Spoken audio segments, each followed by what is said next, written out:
In ancient times of the warring states, chaos and death prevailed, but a faint hope still existed. I believe I will survive. I will never die. I will definitely make that happen. Somewhere today, chaos like this still exists, with a battle involving the Han Kufai, a faction of mercenaries who kill for money to survive. However, even in a place soaked in the stench of blood, justice still exists, like the brave hero who charges into the enemy's heart, standing up to speak of right and wrong and human kindness with the 9 paths. Amidst that humanistic speech, Tianguang stands up among the corpses with a determination to return to his family at all costs. That desire is what drives him to continue killing, regardless of all moral standards. Another unjust battle ends in an endless, blood-stained cycle. Just when he thought he would be freed after making a victory, Tianguang asked for his freedom, but was betrayed, tortured, and thrown back into the prison by Tai Ho, the strategist of Han Ku sect. In this era, his war slaves are treated no better than dogs. Life is cheap and peace is a luxury. But it is his determination to reunite with his family that drives Tianguang to set fire and escape, only to be hunted down by those who once fought alongside him. It's all just about personal survival. Even his dream of reuniting with his family is denied because in this era, talking about life and death is impossible, so no one dares to hope. So, 15 years ago, he also had a happy family with his father and little sister, named So-sin. On her first birthday, Tianguang gave her a tattered straw doll, but she treasured it very much. They used to be a happy and harmonious family. But when he returned home, Tianguang received news that his father had died in a clash with a band of robbers. His mother had run away, and his sister had been taken somewhere, with no idea if she survived. Here, he coincidentally encounters the group from Than Lien Peak Brothel walking through the street. In the past, the two siblings shared a special bond that Tianguang would always find her, no matter where she hid.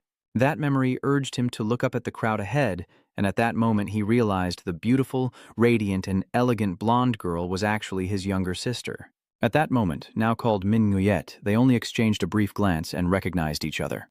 But surprisingly, the little sister from years ago now looks at him coldly and immediately denies it. She's just a beggar. Tianguang was rejected by his sister in the midst of the bustling city. What will become of their bond? He stepped out from the crowd and called out loudly, "Sin Ni, it's you, right?" The woman next to her asked, "Do you know him?" "Min Nguyet is just a beggar." As soon as the words finished, Tianguang froze in place, recalling a few days earlier in the basement of Hangju sect. Does my voice echo in the cell? Do you hear what I'm saying? Right now I'm not in the mood, so just listen to me. I was kidnapped by a band of robbers and sold into slavery during my childhood. I don't remember the exact story, but I think I was kidnapped while walking in the mountains. I have been living away from home for 15 years, and am about to die on the battlefield. Every minute and second I worry about how I will live tomorrow, but I always remember my father and little sister left behind at home. As he thought about this, he recalled Tai Ho's words. "You must bring back 20 enemy heads, then I will set you free," which made him extremely angry. I have been deceived for 15 years, and have obeyed him like a dog. They have always been like that, looking down on and treating people like us as if we were dogs. Now even the martial world folks are just a bunch of thugs using their sex to cover their tracks. Damn it, I can't stand anymore. I want to take off these cuffs and kill all those bastards. Actually, I just want to go home. I wonder if my father is doing well. Maybe Sin Ni has become a young lady now, huh? Suddenly, the old man who had been silent all this time threw out a lock of hair and used it to cover the key. Seeing that, Tianguang was very excited. That's right, isn't it? Then, seeming to realize something, he asked the old man, "You're so strong. Why are you locked up here?" The old man said nothing, only helping him unlock the handcuffs. Seeing his hands free, he froze for a moment. Then he turned and said, "All right, you need someone to help you escape, right? We will escape together. Getting out of here is easy. First, we need to set the mansion on fire." As soon as he said that, the mansion was engulfed in black smoke. "Do you see the smoke coming from the dungeon below? There are so many places. Why from the basement? That ungrateful dog, I raised him with effort, and this is how he repays me?" The man beside him quickly reported his anger. Luckily, only the basement and first floor were slightly burned. The rest remained unharmed. Hearing that, Tai Ho loudly called out Makai's name. He responded immediately, "Yes, second brother. That bastard captured him alive and bring him here for me." "So, you want to capture him alive? Do you still ask? Do you know what he's done? I must make it live worse than die." Returning to the present at Moxon City, Tianguang is still stunned by the words, "just a beggar." "It's nothing, sister. Let's go." Seeing her leave, Tianguang immediately ran over. "What is Min Nguyet Sin Ni?" But before I could get close, the sword was pressed against my neck. The girl with the sword shouted, "Who are you? Get out of the way, don't stop me. Sin Ni is my brother, I am Tianguang." You are obstructing Musun's mission. Someone, seize him now. Hearing the order, the subordinate stepped forward. Come with us quickly. Let me go, Sintni. Don't do this. I was taken to an alley, secretly followed by a kid. At that moment, the henchmen surrounded him and said, You've never seen anyone as reckless as you. Are you stupid? You're probably an outsider, so you don't know about Thanlin Pavilion, right? You're disappointed because the courtesan didn't recognize you and called you a beggar, huh? She is truly beautiful and talented. The wealthy always pursue her. Even I feel the same. If I had money, I'd also want to drink with Min Nguyet like that. It would be amazing. Why should Min Nguyet admit that just seeing her smile makes me happy all day long? Suddenly, a punch straight to the face of a subordinate confused the person next to him. But then he himself got hit and beaten, and they panicked. How dare you? How dare you? We were going to teach you a lesson and then let you go. How dare you hit someone? Eat your fill. You are not allowed to mention Shengni with that dirty mouth. You won't escape from here. Die, seize him. After saying that, everyone rushed forward, but it was they who got knocked back. The kid who had secretly followed couldn't help but be amazed. He's stronger than these guys. He fights without hesitation. But things don't look good for Tianguang. He's been grabbed and struck across the face with a cold blade. Attack him. Die, you dog. You're just a beggar. I will break your legs so you can't walk anymore. Suddenly, something was thrown out, landing in front of the subordinates, then exploding with a bang to create a cloud of smoke, making everyone cough and scream. What the hell is this? It's so spicy. What is this? Tian Kuang nearby also got hit. I can't see anything. At this moment, the mysterious kid hands Tian Kuang a cloth and says, Cover your mouth and follow me. So the two run out of the burning smoke together. Run down to the foot of the wall, the stranger immediately said, Press your head into the water. So Tian Kuang did as told. Hey, be careful with the spicy stuff. This one is made from super spicy chili from Namman, so it's really hot. When the spiciness subsided, Tian Kuang asked, Who are you? Mankai, a good person who helped you almost get beaten to death. You should thank me. Thanks, kid. Oh my, it's nothing. I'm not a beggar. Why did I get beaten up? Tian Kuang hesitated before replying, I am sure that person is Sinni. There is something very strange. Why do I need to meet Sinni again? If you want to go to Thanlian Pavilion, I will help you. Really? I don't know who the young female performer is, but I know there's a hole leading inside. I'm not interested in women, but I'll tell you where that hole is if you want.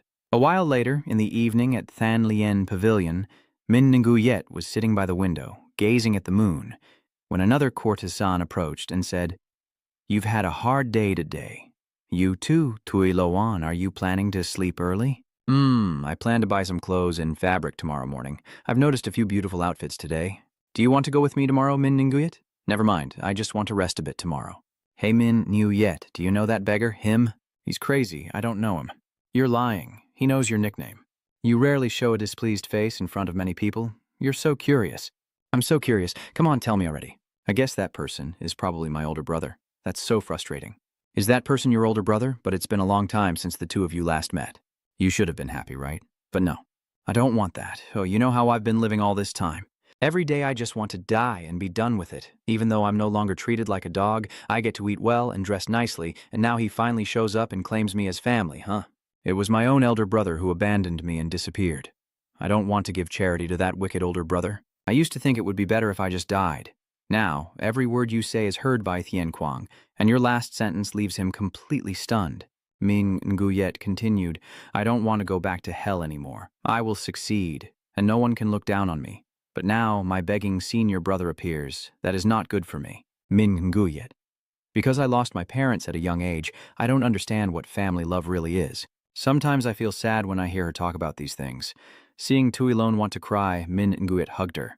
Don't say that, Tuilon. I no longer live in suffering now. And why are you an orphan? I used to have a complete family, but after the incident, I was the only one left, even more so than blood relatives.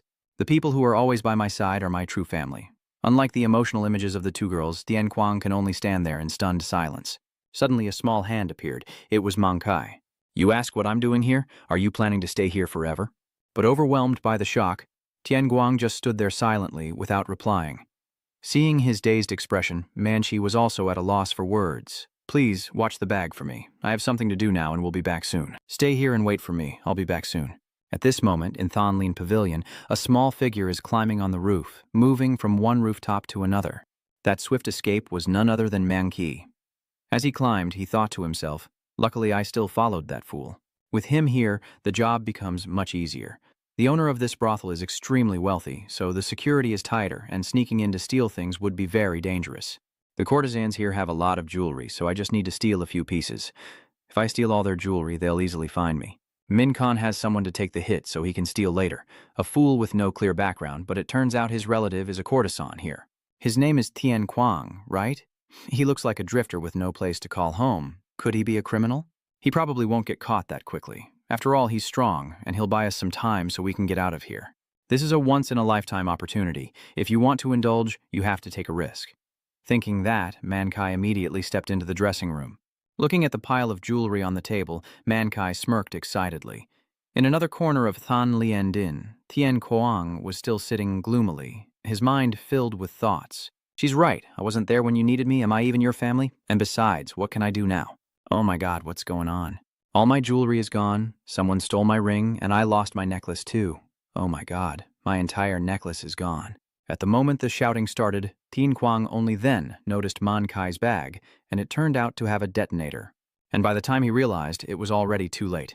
A deafening explosion erupted, and along with it, fireworks. Staring at the fireworks in front of him, Tian Kuang was stunned. Then he immediately ran as fast as he could. The guards also noticed him. What's going on? Over there, he's running into the forest. As he runs, he wonders to himself, why are there fireworks in my pocket all of a sudden? At this moment, something behind him is aiming at him and closing in very quickly. Feeling the danger, Tian Kuang immediately turned back and looked. In front of him was the figure of the guardwoman from earlier. He quickly dodged her sword and shouted, "Wait, what are you doing here?" Seeing Tian Kuang standing in front of him, she angrily said, "You're the thief, not the beggar." "I stole. I am not a thief." She didn't listen to the explanation and charged straight ahead, shouting, "Give it back quickly. Where is the stolen item? Is it the stolen goods?" "I don't know." Then Tian Guang took a piece of stone to block her guard's sword and desperately explained, "You're lying." Caught red-handed, but still stubborn. "If you don't believe me, then I won't finish my sentence and will quickly pull the thing from the ground, causing the guard to fall and lose face." Tian Guang still tries to explain. "Listen carefully. I am not a thief, and I don't like fighting with women. If you don't want to get hurt, don't chase after me." Your words seem to have touched her pride, and she frowned as she asked, "So what? Don't mess with me. If you dare to look down on me, I will definitely kill you." "No, I didn't mean that." Before he could finish speaking, Duong Kim slashed across his shoulder and then aimed at his face. Luckily, Tian Kuang reacted quickly and dodged, so he only got a light cut on his forehead. But that also made him angry and curse, this crazy woman. Not stopping there, the guard began to unleash a new move. The Tui Lu Nu Shuyan sword and the Tui Long sword are her techniques. Seeing that move, he was stunned. She is indeed a martial arts master. Masters are martial artists with profound skills, those who have diligently trained and refined both body and mind, controlling their destiny and possessing superior martial arts. In the internal conflicts among sects in Central Plains' martial world, the strongest will hold power.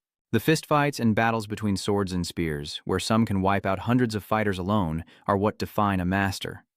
Returning to the present, Tian Kuang, painfully clutching his forehead, mutters, "Damn this crazy woman, she's too dangerous." She doesn't give Tian Kuang a moment to rest and immediately launches a trap at Tui Lu. Tui Lu Ngu Shuyen is thrown out, and instantly swords shoot toward Tian Kuang, one of which cuts into his thigh. Seeing the current situation, Tian Kuang grits his teeth and thinks to himself, "I've never faced a female master on the battlefield before. If this continues, I will die, and her speed is too fast I can't keep up." As soon as he finishes his thought, a sword slashes across his neck.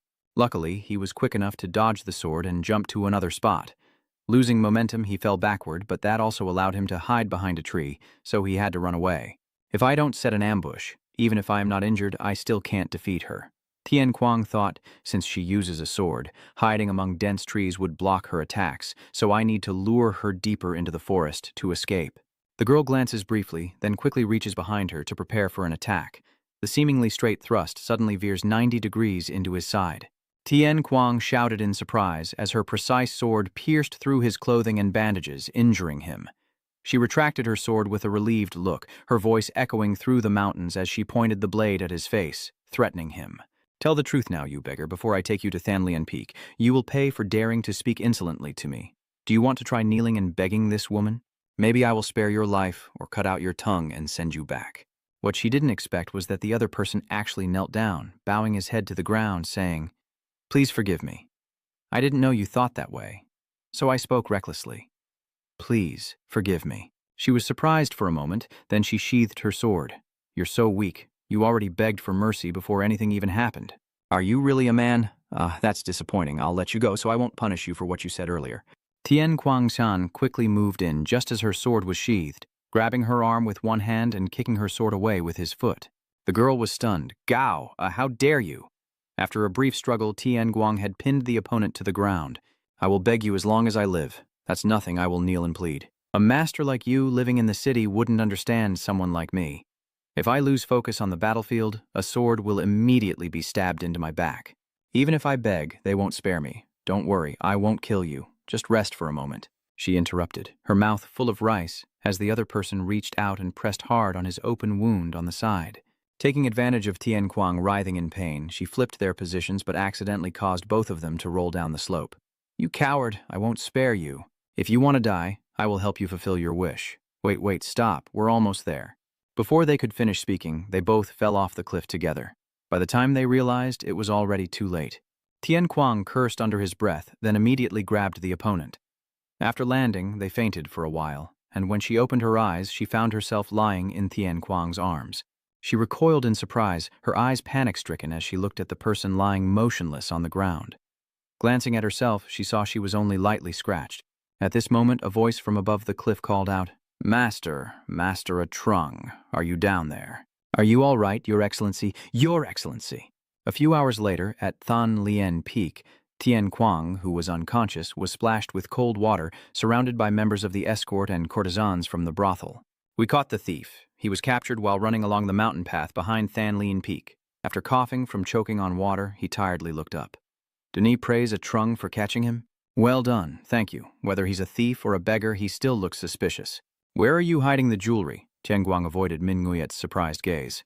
I don't understand what you're talking about. I didn't steal any jewelry. I only followed a kid named Mang Kai who brought me here, that's all. That beggar, tell the truth quickly so someone is helping him. Tian Guang continued to deny. I didn't steal anything from anyone. If what you're saying is true, then why are you lurking here? He glanced up secretly, only to meet his sister's cold, disdainful gaze. Although I came here for Shenghe, what does that matter? Nai continued. You can't answer, so you probably can't think of an excuse, right? No, that's not how it is. I didn't steal anything. My head hurts, and with only 10 days until the banquet, how can I entertain guests without jewelry? At this moment, Min Nguyet spoke up.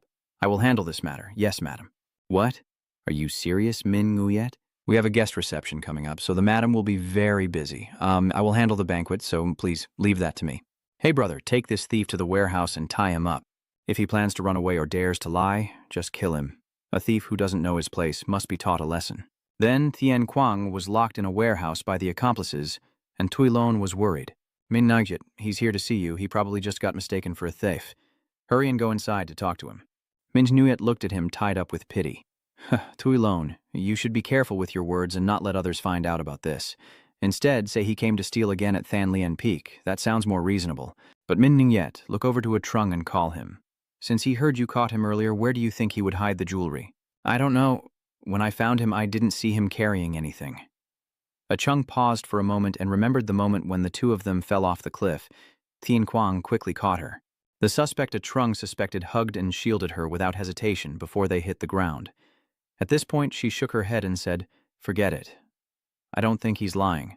I think he doesn't even know what's really happening here. Min Nguyet pondered. So what?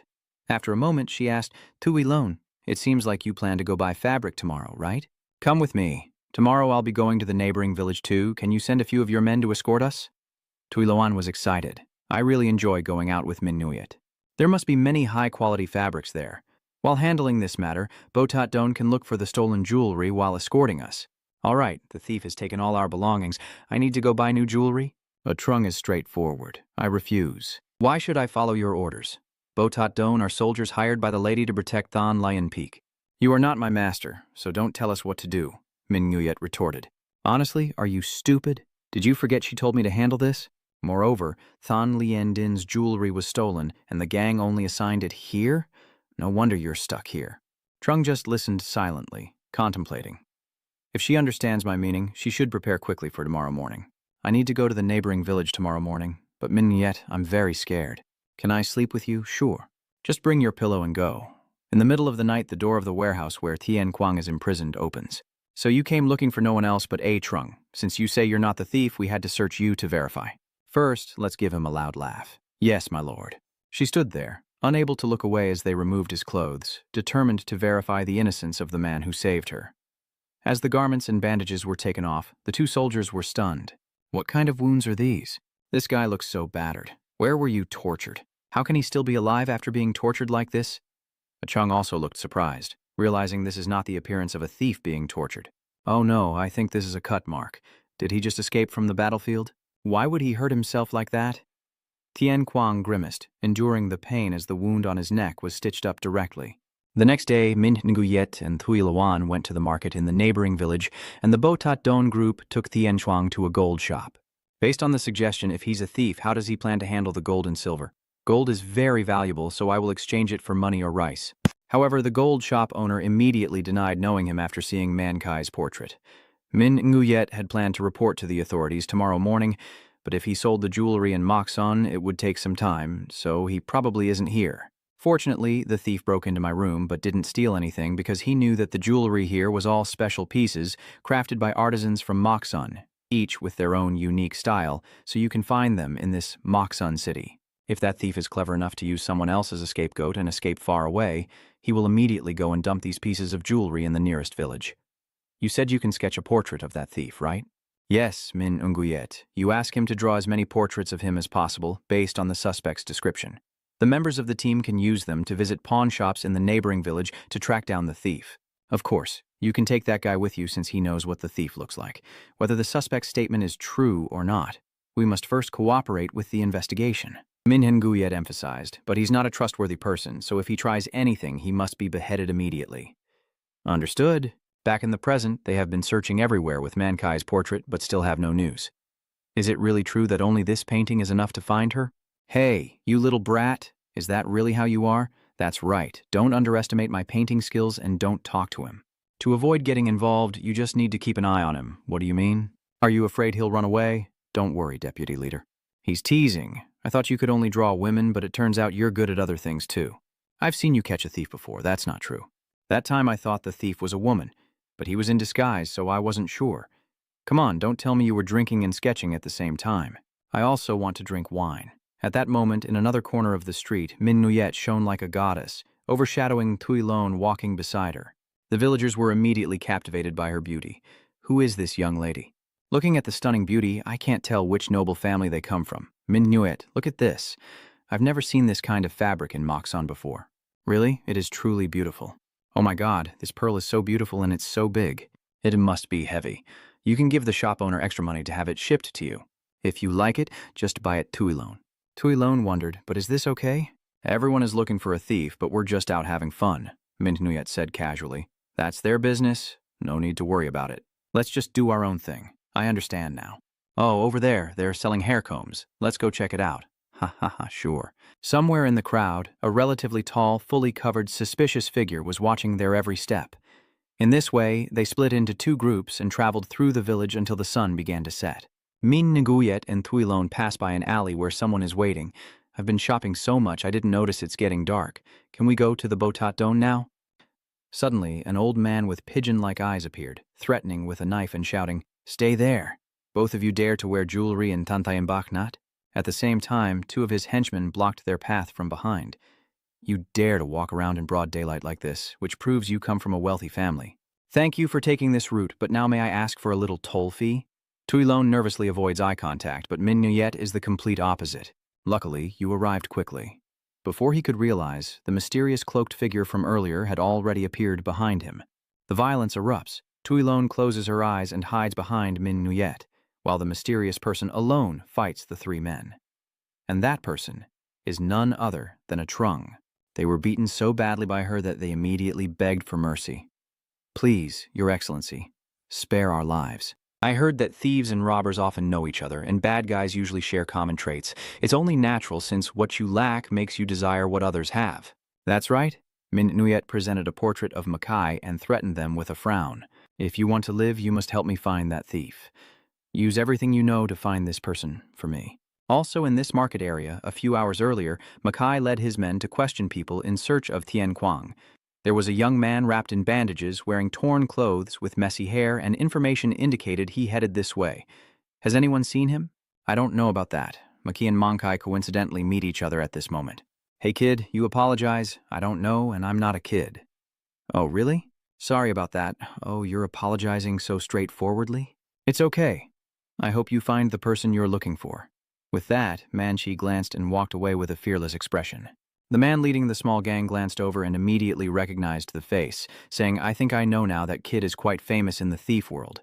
Quick hands and sharp eyes, he's definitely an extraordinary talent. I heard it has mixed quite a few treasures, but isn't satisfied yet. It keeps stealing in this area. Usually thieves move to a different place after a few crimes in one area, but I figured this kid would get caught sooner or later anyway. It's too young to know anything. It should have run away to another place a long time ago. Then he also said that he heard Mankai was in the nearby forest, but he didn't know the exact location. Still, he had no choice but to lead them into the woods. Tuilone had to use a cane and struggled to walk at the end of the group. Minnyet, I'm so tired. This place is really scary. That's why I told you to stay at the inn first instead of going alone, which is even scarier. A Trung presses his sword to the old man's head and threatens him. If he dares to act foolishly, he will surely die. Huh. What kind of stupid game is this? I wouldn't dare. This is my first time here, so I'm a bit lost. Suddenly, a sound from somewhere caught Min Nguyet's attention. She turned to the right, staring intently at the forest there, and Cao Tran Tru stepped forward. Where are you going, Min Nguyet? That's not the way. Ignoring Tuilone's words, she kept pointing with her hand toward that direction. Finally, Min Nguyet saw a small house there, at the same time in the market area. Damn it, all that effort was for nothing. What should we do now? No one saw him. Deputy squad leader, since the deputy squad leader and Lord Min Nguyet aren't at the market, they probably went back to the inn, so we should head back too. Tianguang frowned, looking down as if calculating. Hey, can we go back to Kim Ngan Ward one more time? What nonsense is he talking about now? Why do we have to go back there? Is there any reason why not? He replied with a serious expression. Earlier I didn't think it through. I realized that the jewelry store wasn't just selling jewelry. At the gold shop, Old Ban looked worried, and the container beside him had a strange smell that didn't match jewelry at all. Tianquang continued. It's clear I've smelled that scent somewhere before. Mankai also uses it, and it's the explosive packed inside that container. Indeed, when they returned to the jewelry store, they caught Mankai talking with Laoban. See, I told you so, they're here again. Found it, just like in the drawing. See, I told you not to doubt my drawing skills. The sound of pursuit immediately echoed outside the shop, accompanied by a roaring noise as if everything was about to be shattered, causing everyone outside to stop and look. A second later, Manki kicked the door open and rushed out, but the guards at the door blocked the escape, causing him to immediately freeze. Tian Kuang is about to deliver a kick to his face, but with his small body, Mankai quickly ducks down and narrowly avoids it. Hey, it's you, isn't it? Don't you have anything to say to me? He scratched his head and chuckled. Ha ha ha, sorry about that. After a nonchalant remark, Mankai throws a smoke bomb and quickly backs off. Tch, I was too careless. I didn't expect the falsely accused to come after me. And just then, Tian Kuang suddenly appeared right behind you like a hungry wolf. Stop, damn it, Mankey. This guy is really a poison master. Coincidentally, at this moment, they passed by Ma Kai's group, sitting and eating at a street corner. As soon as he saw Tian Guang, he casually snapped the chopsticks in half. The chase has moved into the forest. Mankey runs ahead quickly, with Tian Kuang close behind. Panting and apologizing, he begs them to stop chasing, saying he's sorry but he has no intention of letting them be caught. It's just bad luck. He said that, Mankai continued running forward, but when he looked back, Tian Kuang was still chasing and getting closer. Too troublesome, but there was no other way, so he took out another smoke bomb and threw it toward Tian Kuang. In a sudden moment, he stared in shock, but Tian Kuang calmly raised both bound hands and caught it. Taking advantage of the moment before it exploded, he gathered his strength and threw it back toward its owner. Mankai is stunned, clearly unprepared for this move from the opponent. The smoke bomb immediately explodes, and the pungent smoke quickly spreads throughout the forest with the wind. Tian Kuang grabbed Manki and pushed him to the ground. Mankai, for the first time hit by his own attack, couldn't help but cry out loud. At this moment, the auxiliary team also arrived. Luckily, I thought I was doomed. Hearing their voices, Tian Kuang turned his head to look back. Thinking he had temporarily resolved the trouble, suddenly someone appeared and launched an attack, forcing the leader to retreat. As soon as the attack was launched, the members of the auxiliary team simultaneously lost consciousness, and Tian Huang couldn't react in time. The one who just attacked is none other than Ma Kai wielding his twin blades. Ha ha, I found you. You can't escape from me. Now follow me quickly. Tai Hu is waiting for you. A few weeks ago, on the mountain of Hanku Sect, where Tian Huang escaped, dead bodies lay scattered, and near a cave entrance, more animal carcasses appeared, their heads reduced to just bones. Next to it is the skin that has been carefully peeled off by itself and the chomping sounds that have been coming from Han Liang all along. Holding a piece of fresh, blood-stained meat, his mouth kept chewing like a starving beast. He returned to Tian Huang and the remaining group, all three of whom had been defeated. Ma Kai muttered again, trying every way to return to his homeland, constantly murmuring about family. The old woman told him to come back here to find the younger sister, so he kept wandering around searching for her. I didn't expect to find you so easily. Tai Ho cares for a slave like you, yet you dare to betray us. I don't like you calling Tai Ho's second older brother. Neither you nor he have trained in martial arts together. It's because he broke his promise to me first. Tai Ho forced me to call him second brother. Honestly, I don't need a second brother like him. In short, I was going to take you along if you behaved, but it seems that's not going to happen. I will beat you from west to east and drag your body along while everyone is panicking. Tian Huang told them to run first. But the fools still think Ma Kai is on your side. One of them loudly said, "How can we run away when our comrades are attacked from behind and we need to take revenge?" Before he could finish his sentence, their formation was thrown into chaos by him. A bunch of arrogant fools, how dare you cause trouble in front of my Ma Kai? The leader of the 9-sect raid team, you must die to pay for your sins. While he was speaking, Tian Huang grabbed a stone and ambushed him from behind. But his plan was quickly uncovered and he took a hit to the Hong Tu Ma Kai. He was knocked flying into a tree like a ball with his hands still bound, clearly at a disadvantage. What is this? Are you trying to ambush me? You're no longer a dog hunting martial artists. Tai Hu told me I only need to capture you alive. He ordered then, where is everyone? Quickly cut off all his limbs so he can't run away anymore. Understood, Sea Demon Kai. Then, three of them held Tian Huang's limbs, while one drew a sword. He struggled as the blade pressed against his leg. Damn it, let me go. At this moment, a slash across the shoulder of the sword-wielding man made him panic, and the others, not understanding what was happening, were also struck down one after another. Luckily, a Trung arrived just in time to rescue her as she ran past Tian Huang, surprising him while simultaneously launching a direct attack with his La Keech on Ma Ki. Seeing his truncheon easily destroyed, he couldn't help but be amazed. Suddenly, he appeared out of nowhere. Come here quickly. That bastard just said Ma Kai is counterattacking with the remaining truncheon. He withdrew both hands to perform the Earth Talisman Hidden Fist and Assassin's Dagger staff techniques. A Trung's eyes widened. Seconds later, the entire forest was engulfed in destruction. The ground shattered violently. A Trung, what's going on? She intended to come over and take a look, but was shocked to see them all lying on the ground, two girls even more stunned. Tian Huang was struggling and crawling on the ground while the supporting group had already fainted. Tui Lone hiding behind Min Nguyet crying in fear, suddenly one of the Demon Clan members said, "A woman! It's a woman! And she's also a beautiful woman. What are you doing?" "Oh, Min Nguyet, they're terrifying. We've been on the battlefield for so long, when was the last time I smelled a woman?" Beautiful women? Two beauties wandering in the forest, which man could resist? After taking 2 steps, one of them was grabbed by the head and held back by Tian Huang. He used all his strength to press hard on the pressure points on his opponent's head, causing him to collapse in pain. Tian Kong took the opportunity to snatch his sword and then cut the ropes himself. "I thought you were just a bunch of brutal criminals, but I didn't expect you to be so savage. You bastard, you're almost done for. Come on, Tian Huang, we're teammates after all. Let's work together to kill Ma Kai and get out of here. Instead, just sell those women to us." Tian Huang was silent for a moment before turning his sword. "Sorry, you all have to die. But my little sister, I absolutely won't let you touch her." That remark seemed to stir a ripple in Min Nguyet's heart. Far away on a mountain, the battle between Atrung and Ma Ki was still ongoing. Atrung drew his sword to gain momentum, then delivered a precise strike to his opponent's right chest. She widened her eyes in surprise. Atrung's sword was tightly gripped by Ma Kai's muscles from the inside. He shook his body, causing the sword to break in half. She stared in surprise. "Ha ha, see that? This is why you lost, and that's that." Ma Kai gently strokes his broken sword. Atrung wonders, "I stabbed into your bones." "That's right, it's my bone. Don't tell me that living in the city means you've never met anyone like me." This is the difference between someone living in luxury and someone who has been through real combat, am I right? And you're a woman, which is what really made A Chung angry. All of you men are the same.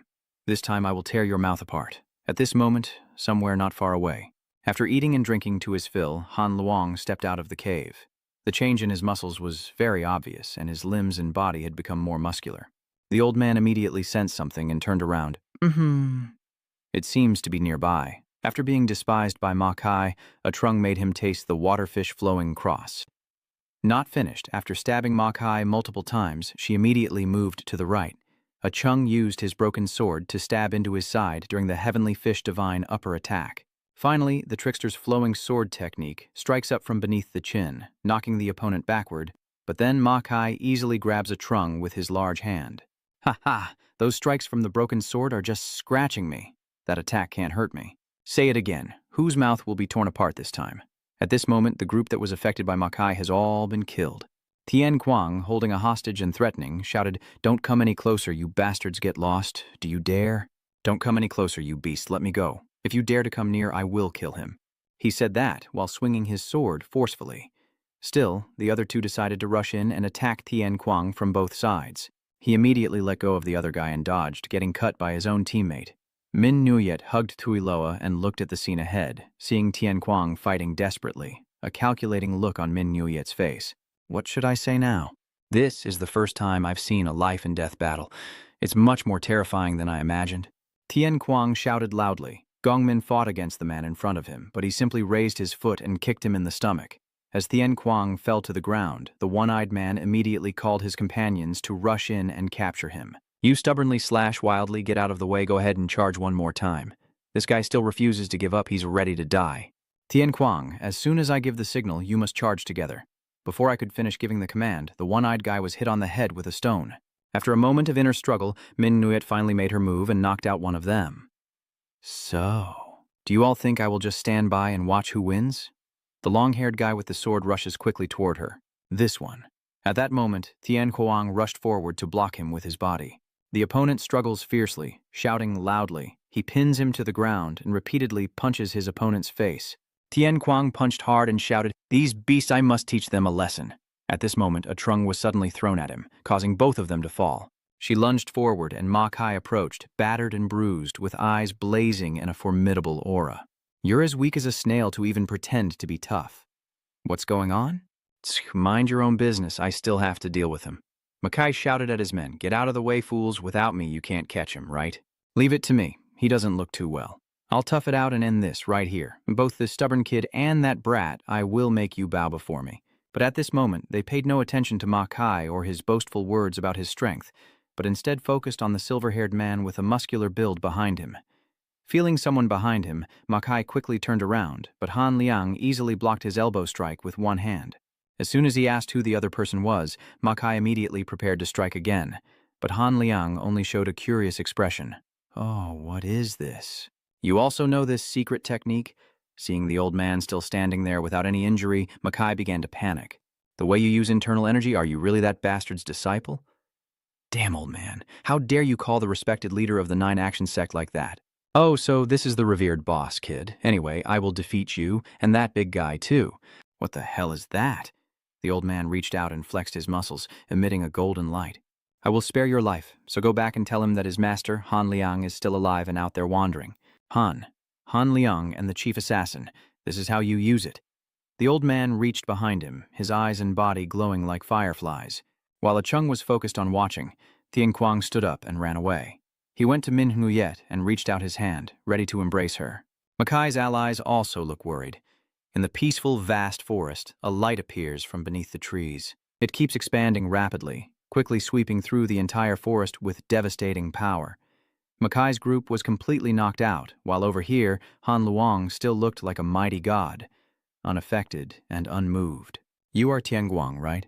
Fortunately, you're still alive. Thanks to you, I managed to escape outside." He looked confused. "Who is the old man?" "Sorry about that back then. You promised to take me with you. But you left me behind and let me get stabbed. This old man is very sad." Seeing Tian Guang protect the girl beside her, he asked further, "In the end, you found your family after fleeing alone?" That very question left him stunned. "No, it can't be that the old man is the dying man in the prison." After a while, the remnants of the forest became clearly visible. The ground was flattened, and all the Tian Guang group was stunned by Han Liang. "So that old man was the one about to die back then?" Han Liang smirked confidently. That's right.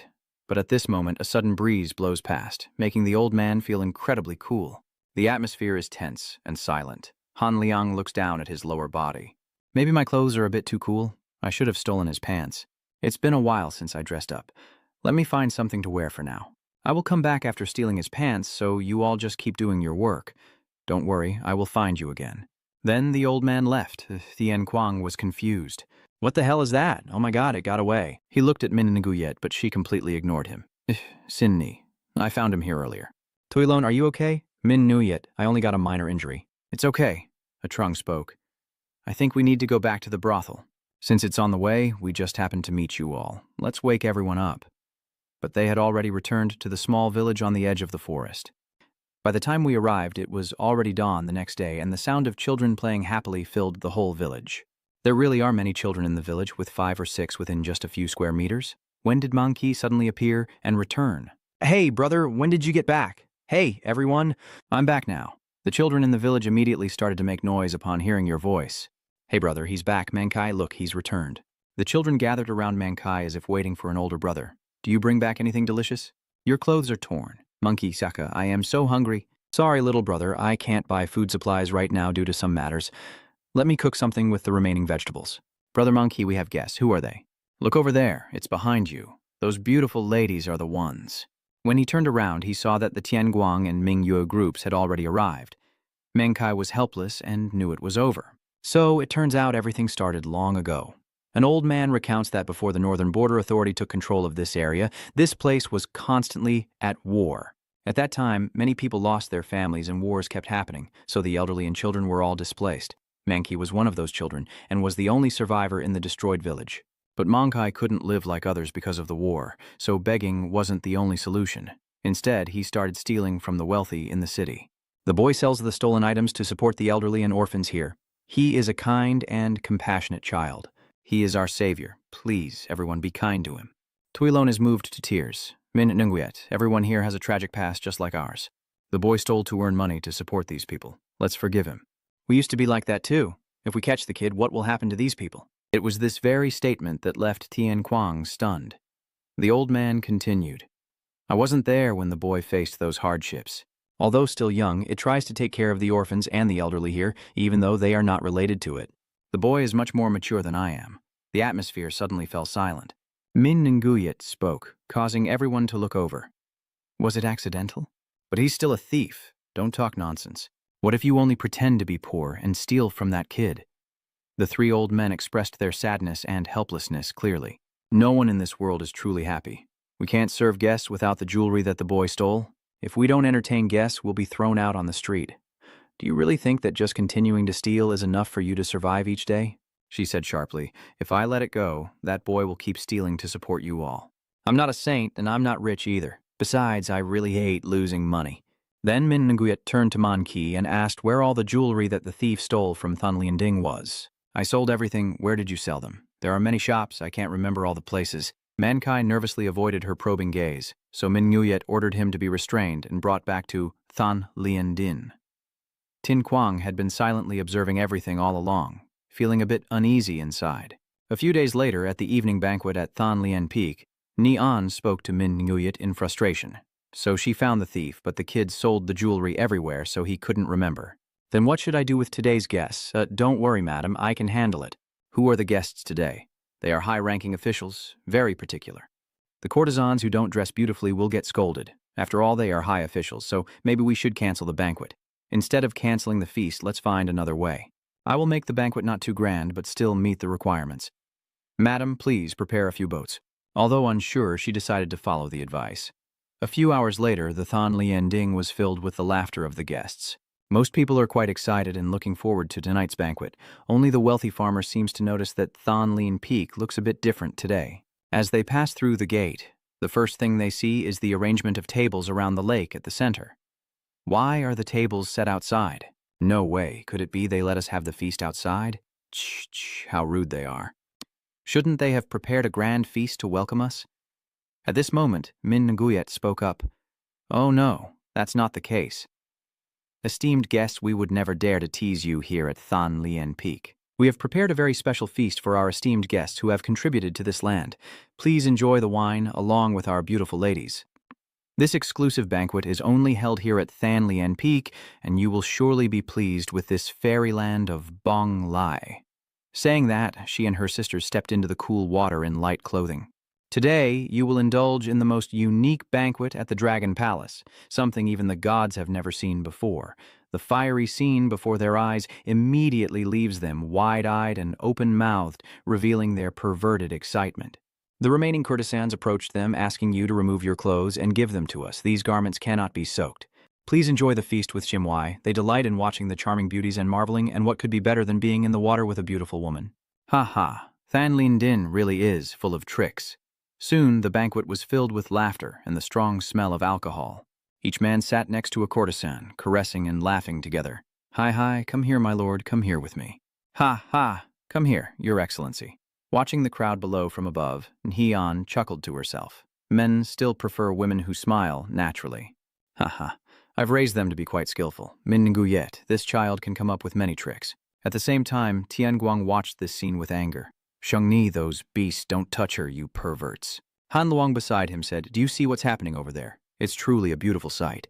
You look surprised as you turn to the old man and say, so you've been waiting for me all along? The next morning, at the 9 schools headquarters, the ice sect blamed Tai Hu. You're too foolish. In such a critical moment, how could you make such a stupid mistake? Master, if Han Liang comes back here, I'm afraid he will seek revenge on us. Tai Ho nervously said, I will handle this, master.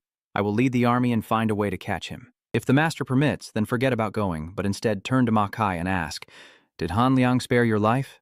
Yes, yes, he wants me to go back and inform you. Sect leader of the 9. Action Sect sighed and said, Master, I am sure you have escaped from prison. Forget it. If that old man wants revenge, he will find a way himself. There's no need to waste our forces searching for him. Our top priority now is Gong Dong. The guild leader is the general, Tai Ho is the deputy general. Prepare for the assault. Before he could finish speaking, Tai Ho's anger was clearly written all over his face, and after leaving the headquarters, he struck Ma Kai with a painful blow.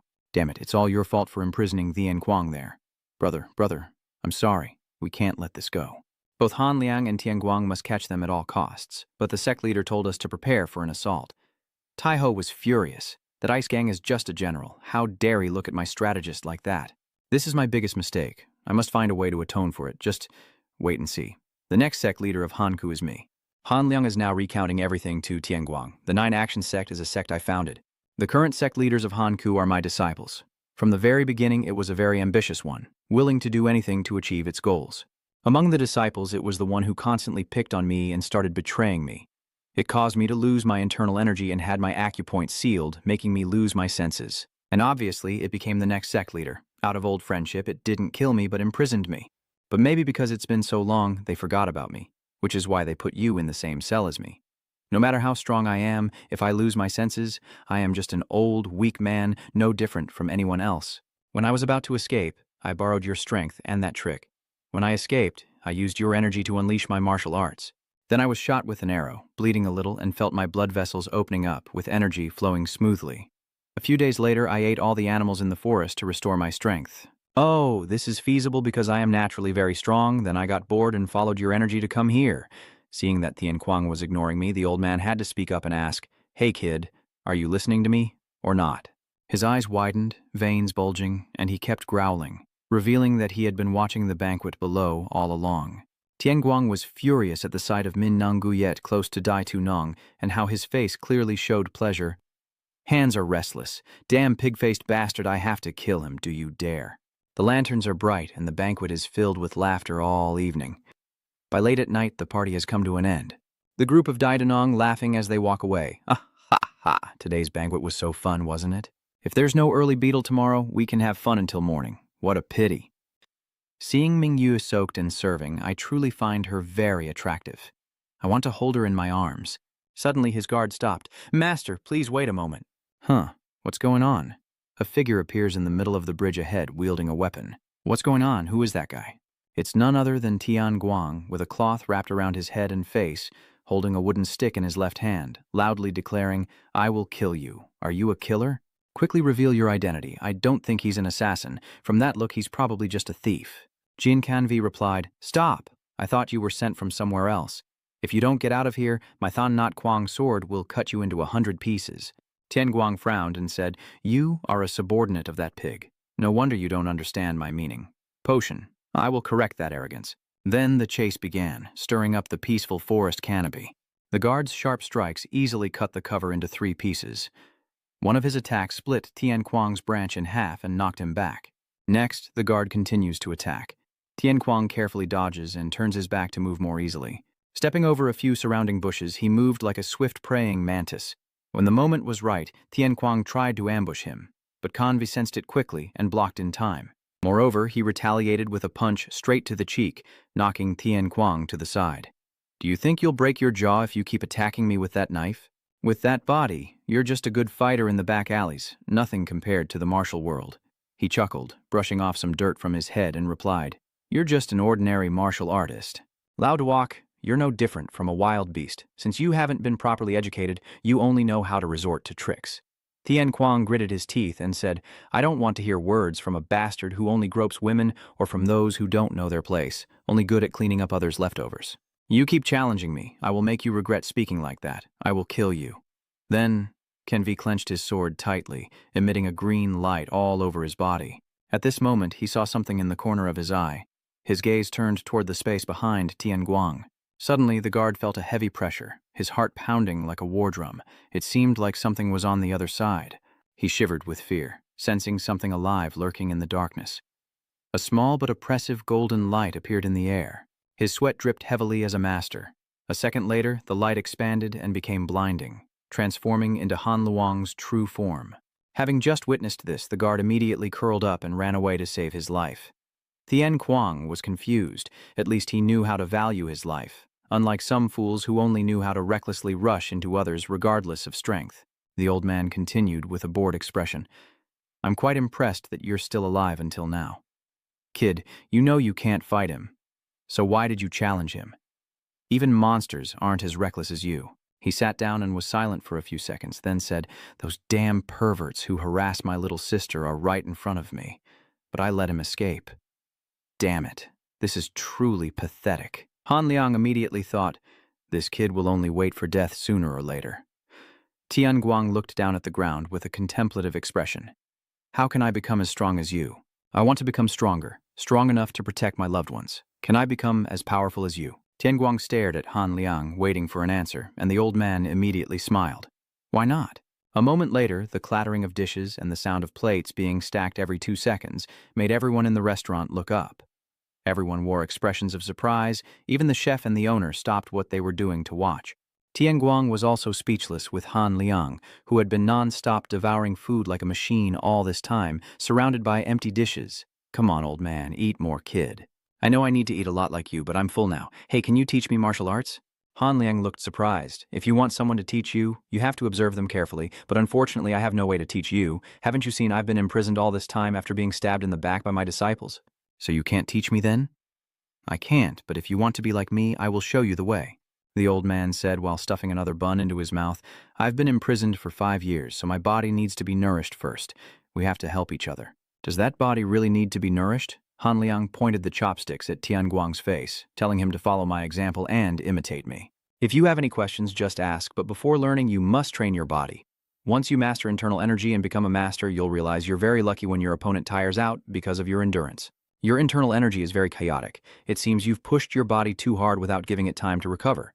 Internal and external energy are like a balance scale. If one side tilts, the other will follow. You need to recover your body first before you can learn. The simplest way to recover is to eat and rest, so just stuff these things into your stomach until you can't hold anymore." Tian Kuang was so lost in thought that he didn't realize Monkey had been standing beside him for a while until he spoke. "Looks delicious. Should I order something similar?" I'm confused, but they ignore me. The shop owner, 1 bowl of meat noodles for me, and I'll have 10 bowls of noodles and 5 dumplings. Seeing Tian Kuang's difficult-to-read expression, Han Luang asked curiously, "What's wrong with you? Aren't you friends? Just a day ago, Minhnuit brought the life talisman to Thonlin Peak and said she would hire you. Hiring for legitimate work, in other words. The kid will be my subordinate. There are some matters I need to handle. I need someone who can do manual work for me and complete the task well.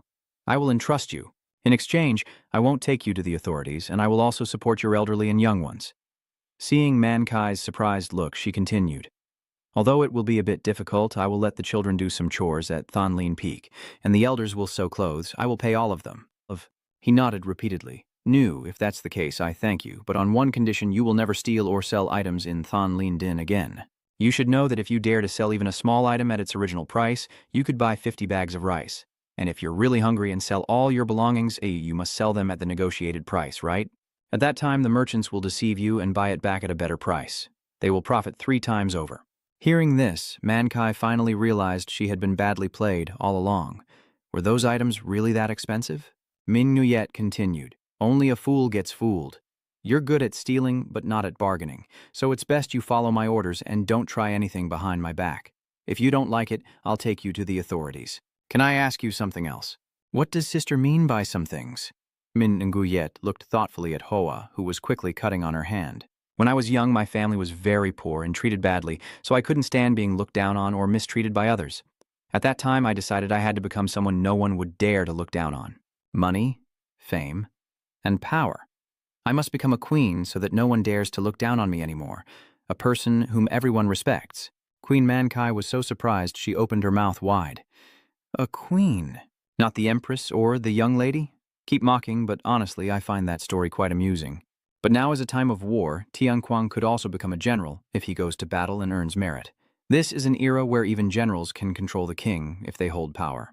You can laugh at me, but because I am a woman and a courtesan, I cannot do those things. If I destroy this world and take control of it, then who will dare to laugh at me anymore?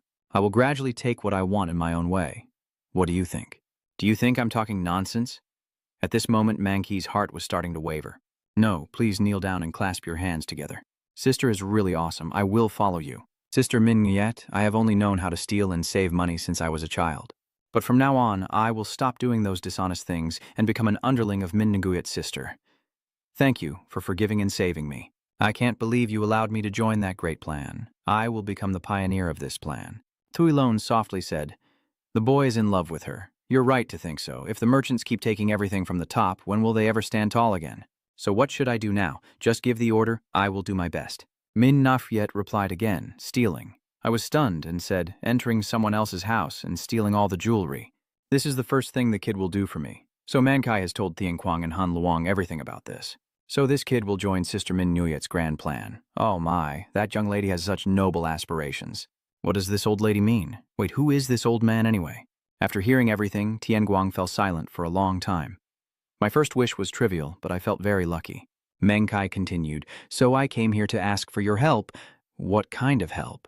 "Min Nguyet gave you a task that might be too much, and since you think your brother can help and this is also beneficial for Min Nguyet, you should help him." After a few seconds of thinking, he turned to look at Han Liang. "Why are you looking at me? Don't worry, I won't go anywhere. I'll let you know in advance when we're leaving." Hearing that, Tianquang immediately agreed to go with Mankai. They will proceed after the full moon when it rises. Han Liang stands up, having finished discussing everything, and then they will carry it out immediately, right? I still need to find a place to sleep. All right, I'm done eating too. Old man, are you asking Tianquang to pay? I don't have any money. They looked at each other awkwardly for a few seconds before the owner approached and asked, "Are you finished eating, guess? You can pay here." The atmosphere falls silent once again. Han Liang and Mang Chi both ran out the door, jumping away from there and leaving Tianguang behind, caught by the owner. How dare these bastards? Are you guys planning to cheat and run away? No, wait a moment. That kid Tianquang is also kind-hearted, but I don't know whether to say he's too stupid, too naive, or too kind. Besides, he doesn't know how to be cunning, and his face is always so sad. Did you really survive and leave the rendezvous point after 15 days? I swear I will kill you now. Night falls. Mankai and Tianquang climb the rope to get inside the big wall. Big sister Min Nguyet told her younger brother to steal many things, including gold, silver, jewelry, and copies of 3 notebooks that came with them. No. Could it be that the owner of this city is at the birthplace? Keep your voice down, you're right, they didn't leave this just by chance today. Today, the officials are having a banquet at Thonlin Peak, so this is the perfect time for us to sneak in, because their guards will be very lax.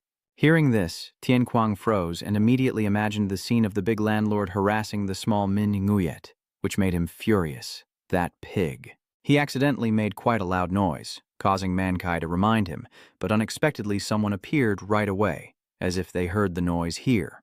Mankai looked up in panic, and the fat man startledly looked down at him. "Who are you?" At this moment, Tianguang rushed forward, aiming at his neck to strike. The guard hadn't had time to react, and he immediately moved behind him and choked his neck.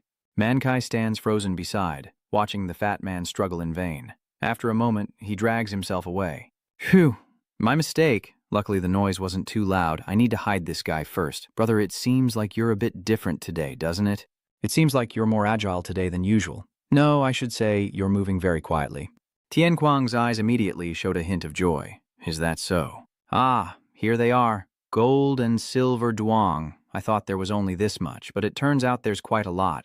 We can't carry it all at once, so let's take them one by one to the city wall." 10 days ago, near Mount Moxon, Han Luang took a breath and threw another wild boar to the ground. "Is this enough for both of us to eat from now until tonight? Cut some more meat from this pig. It's already too much, old man. Don't kill anymore." The old man smiled brightly and boasted, "I also stole a jar of spices from the village below. Do you think I'm clever?" Tianguang was curious. "Hey, old man, I am quite curious about something. Aren't you planning to take revenge on the Nine Sects?" "Why should I seek revenge? Because his disciples betrayed him and imprisoned him for 10 years. And you're all so strong. I'm wondering why you didn't take revenge on them after what they did." "You seem very relaxed," Han Liang replied casually. "Huh, me? But from the beginning, I wasn't a good master. Cat was inherently ambitious. So we often disagree. Besides, I have lived for 100 years and I see no need for it." 100 years? Now I want to enjoy a free life, not be controlled by revenge. He is confused. "Old man, how old are you really?" "Oh no, which one is your true form? It seems like your body has recovered quite well. Should I tell you? Or not?" Still confused, Tianguang was suddenly turned around by Han Luang, who grabbed his shoulder, then directly placed his other hand on his chest. Neither of them said anything, and the atmosphere naturally became filled with youthful affection like in a schoolyard romance. "Wait a minute. This atmosphere. I'm going to punch you now." Before he finished speaking, he suddenly felt chaos inside himself. Han Luang's hand shone brightly, and he let out a surprised sound, feeling the change within himself. But Tianguang quickly regained his composure, observing and sensing, smiling as he circulated his energy, because all living things possess qi. Basically, to sense and control qi, long-term cultivation is needed. What you are feeling now is your own qi, which I am controlling. The stronger your energy, the stronger your body becomes, and many other things as well. If you can control it freely, you can shatter large rocks or practice lightness skill. Furthermore, this transformation helps slow down aging and extend lifespan. Since your body is not yet accustomed to energy cultivation, you will feel tired. Han Long just let go, and Tianguang indeed started to breathe heavily from exhaustion.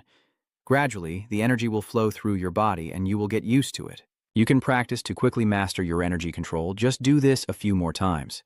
This is the fundamental secret of martial arts. He continued to regulate his breathing, his mind reflecting on the instructions just given. Sniff, the old man. Sniff. Again. One more time. Hook, I don't like it. Don't whimper and beg like that. Now back to the present. They've loaded everything they need onto a full vehicle. Is it okay for Man Kyung-dung to be behind? Do you want me to help pull it? No need. Dawn is coming soon. We have to leave here quickly. Wow, your stamina is really impressive. Luckily, I brought you along. Tianguang didn't reply, only had a very focused look on his face. Actually, at this moment, he is trying to sense his internal energy at its peak. A golden light begins to flicker from his shoulder and then shines even brighter. When I brought the things back to Thanlin Peak, Min Nguyet was very pleased. Well done, Mankey. I am a very critical person, but I have to admit you did well. Do you have some trick up your sleeve? This is nothing at all. When you return to the village, remember to bring a few children here. I will prepare some winter clothes and food for you all. Thank you, sister. Tuilone sighed. How did the kid manage to bring all the gold and silver here? Well, you'd have to ask. I had to go back and forth 4 times to carry everything. Thanks to Tianguang's help, it was easier. I mostly carried everything here myself. Hearing his name, Min Ngoyet's face immediately darkened. You just asked who helped you? Oh, it was Brother Tianguang. He's really good at heavy lifting. She spoke sternly. From now on, never ask that person for help or help him again. Do you understand? This sudden shock has immediately made Manki and Tuilone worried and obedient. You've worked hard. I will call for you when needed. For now, you can rest. Yes, Min Nguyet is angry again. Why did she suddenly get so mad? Tuilone leaned close to Mankai's ear and whispered that secret to him. What?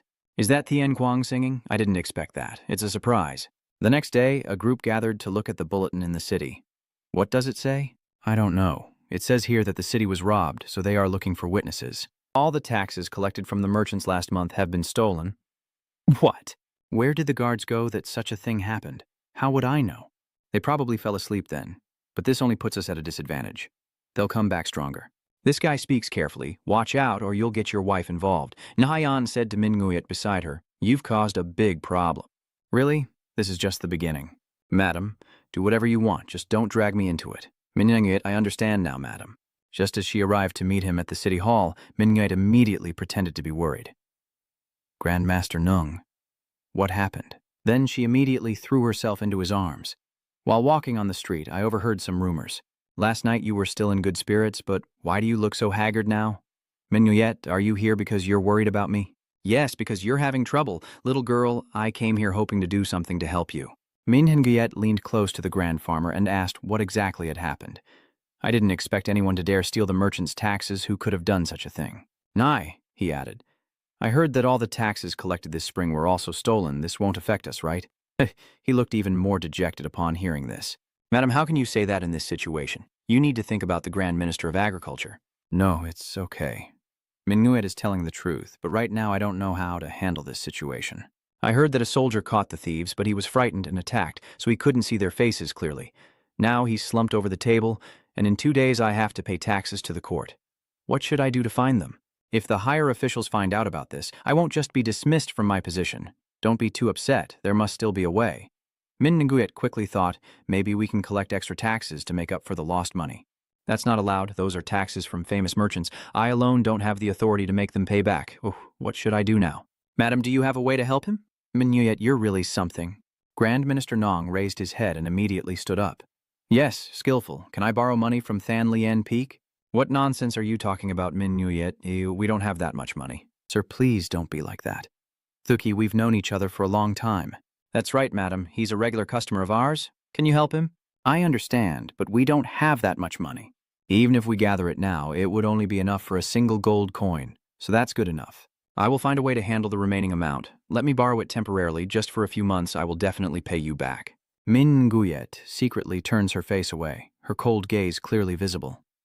A few minutes before arriving at the city walls, I will suggest that he borrow money from us. At that moment, the lady had to pretend to hesitate, but in the end she agreed to lend him the money. Now that Lord Da Tu Nong is in a hurry, he won't suspect us.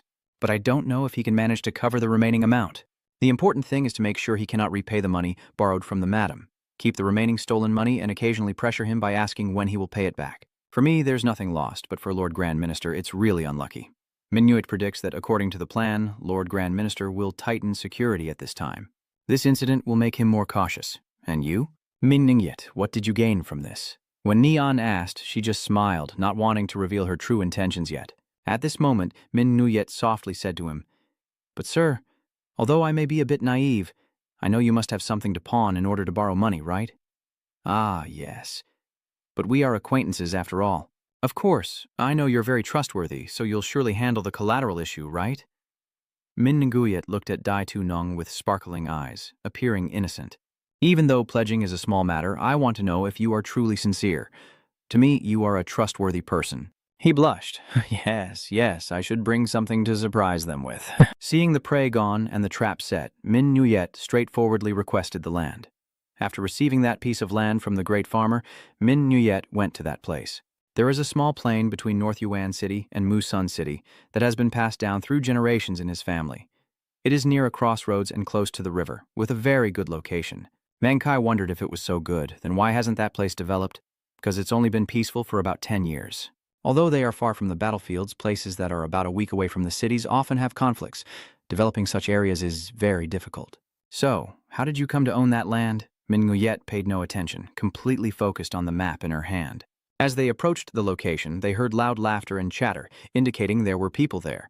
On the other side, a large group was indeed laughing and joking loudly. Do you want to see my movement techniques? Why are you practicing those useless things? Ha ha, well done. Ha ha, I hit the target. Standing from afar, Min Nguyet's group looked in surprise at the people before them. Zhang Jun. It seems someone has arrived here. Who is that? She looks like someone from the Qin Kuai family. Excuse me. I don't know which family this young lady comes from and what brings her here. I have something to ask you all. What are you young masters doing here? Min Nguyet smiled kindly. This land belongs to Moksun City. I am here as the owner of this place. Here are the land papers and the appointment letter as proof. They looked at each other. Did this land have an owner before? I don't know. Oh, I know her. She's the courtesan Min Nguyet at Thon Lin Pavilion. Jang Jun looked uninterested. Oh, is that the beauty? What is her goal? Is she just a courtesan trying to disguise herself as a noble young lady? Listen carefully. I am the fourth young master of the Truong family, Truong Quan of the Red Emperor sect. Seeing the opponent refuse to cooperate and act arrogantly, Min Nungyet's expression also lost its kindness. This is our training ground for many years, reserved for the brave men from North Yuan City. How dare you bring fake documents and cause trouble in front of us? You're just a lowly courtesan. The people behind you all chimed in, revealing that it was just a fake document. Now, Truong Quan is really wise. If you want to talk, bring the actual landowner here. Haha, this land has no owner to bring. You're right, this land has been ownerless for many years. Unable to hold back, Min Nguyet shouted, "You're all talking too much. Let me tell you about this land." Before she could finish speaking, Manhwa sensed something was wrong and stepped forward to block a punch from Truong Quan. She was frightened and ducked down, while Manhwa was knocked back. Min Nguyet was terrified, Deputy Commander Manhwa. Truong Quan sneered, "You lowly thing should know your place. If you don't want that beautiful face to get beaten to a pulp, then go back quickly. If you listen to me, next time I'll come to Danlian Pavilion to drink with you." She gritted her teeth in anger, and they all laughed even louder at this scene. What did you say? Who is that bastard insulting? They mock Sister Min Nguyet and us too. Hanleng looked bored, which was understandable. Their arrogant attitude comes from coming from a noble family. Tianquang, focus. Your aura is fluctuating.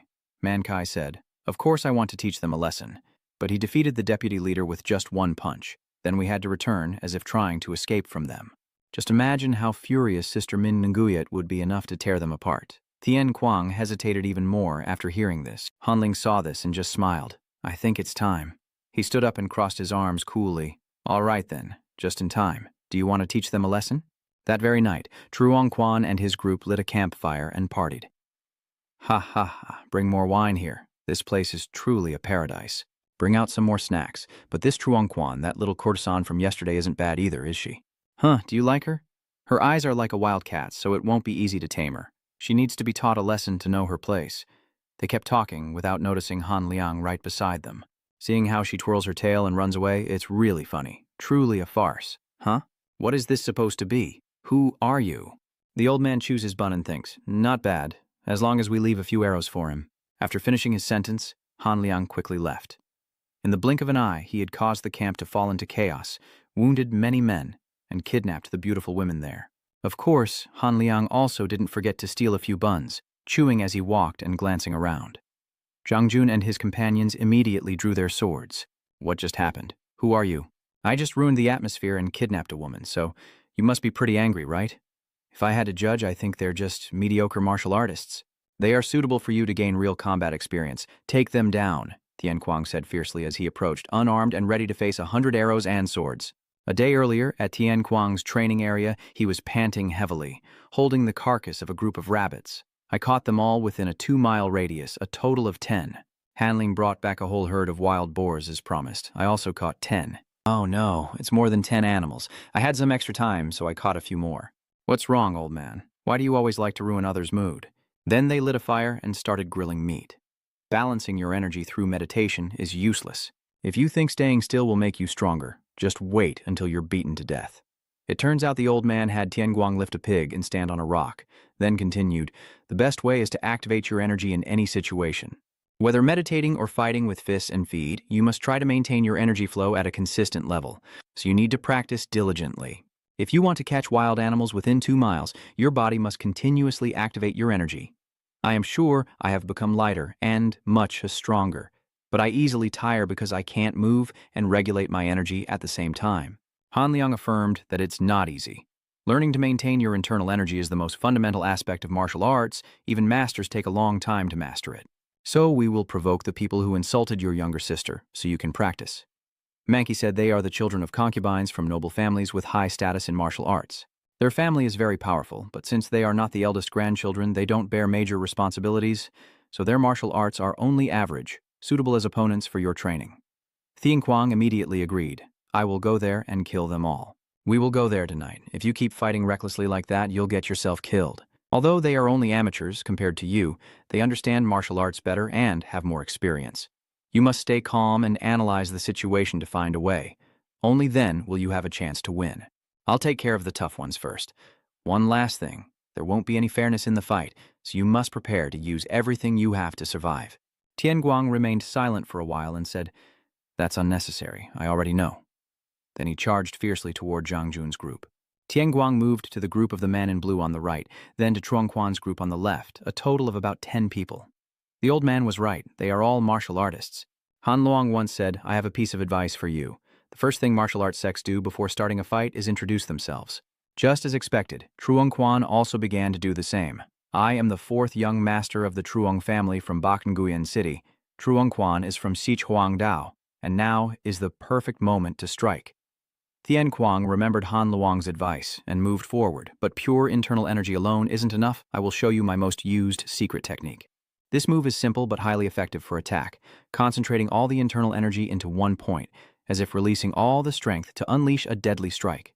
He took out a smoke bomb given by Mang Kai and threw it into the fire. The bomb exploded immediately. They are annoyed and covering their noses. Disgusting. He's blocking our view. Where is he?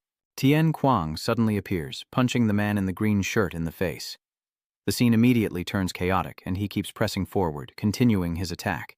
One of them seized the opportunity to ambush Tian Kuang, but he dodged it.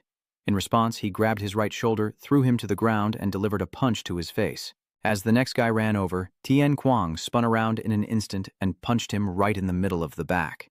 Seeing his comrades easily knocked out, the others became very wary of him. The two guys just got up and realized it's getting darker around them. The torch, damn it. That bastard is hiding in the shadows. Torch, bring the torch out here. Before he could finish speaking, that guy was knocked out by a punch from Tian Kuang. Another one who hadn't even had time to react was quickly taken down as well. The scene once again descends into chaos as they turn on each other in fear, cursing and fighting. "Coward, where are you? Damn it, I can't see him." Meanwhile, Tian Kuang is casually taking down a guy on one side. This is something he learned from the tiger.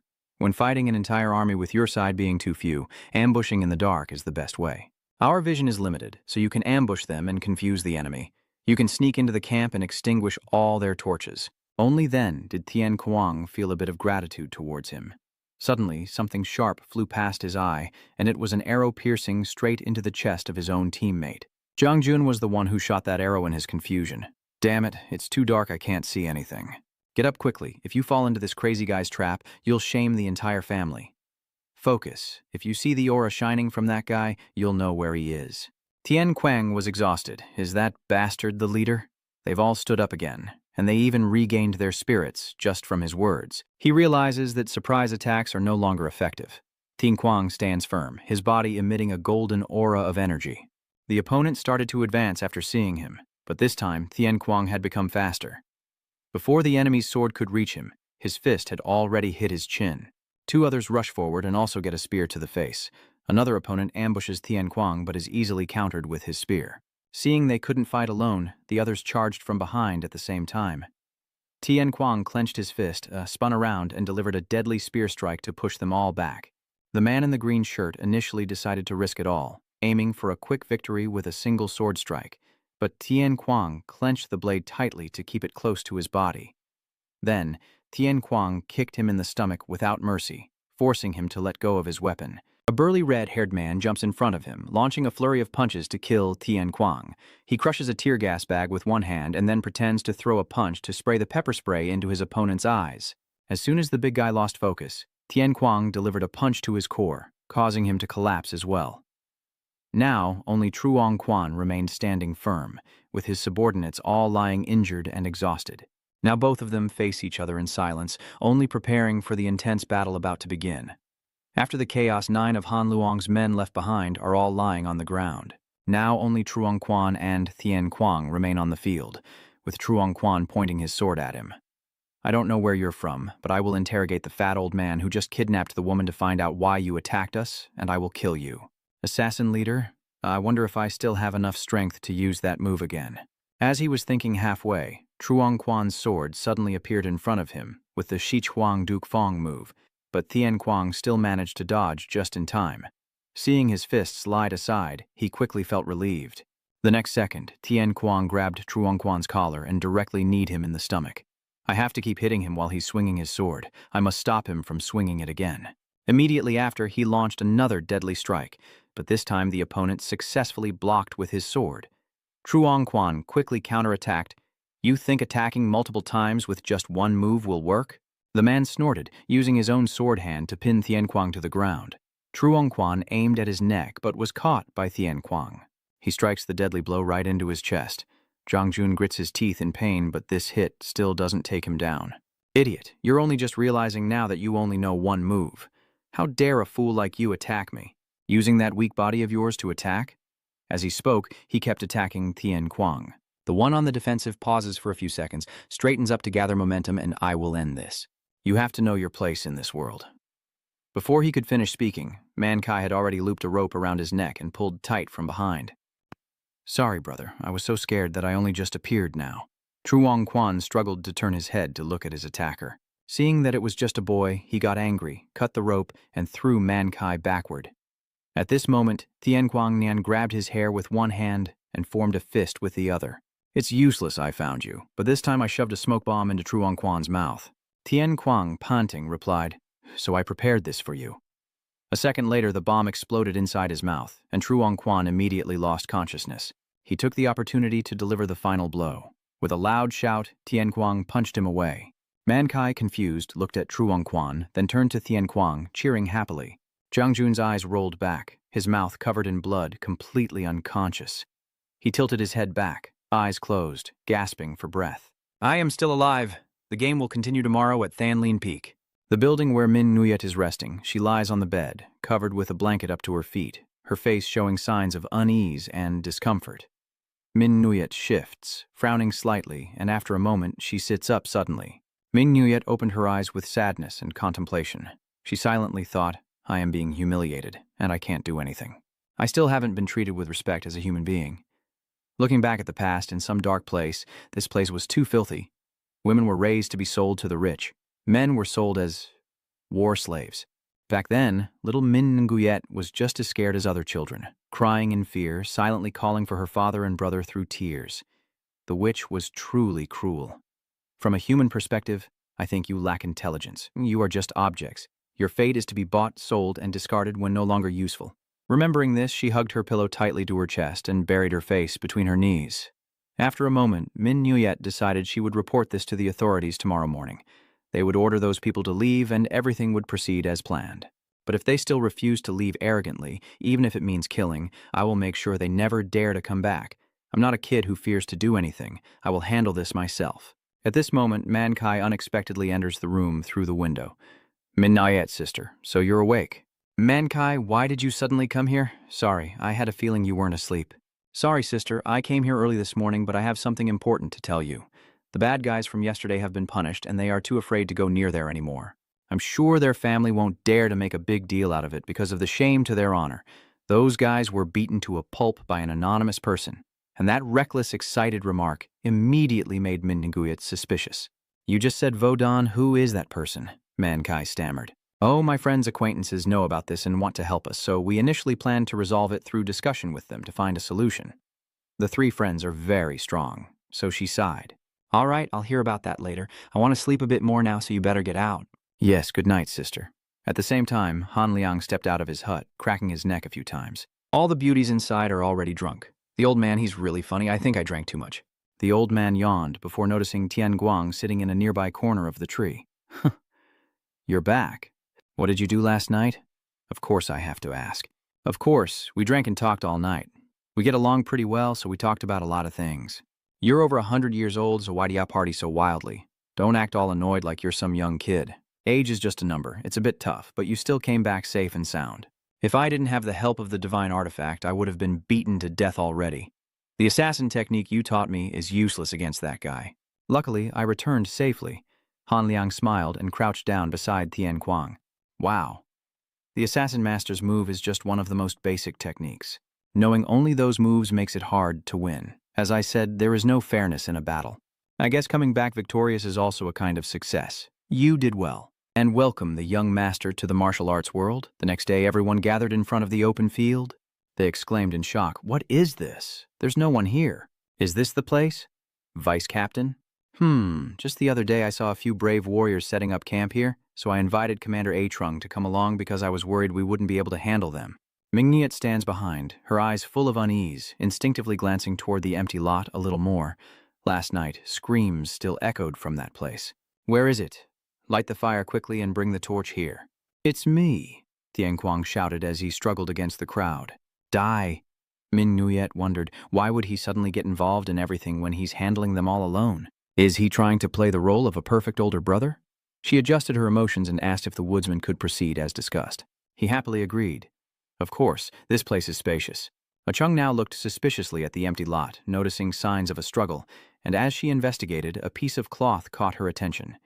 She picked it up and guessed that this torn piece looked like it belonged to a beggar she had seen before. She suddenly looked to the left where there were traces of the escape, but only one person had entered the forest.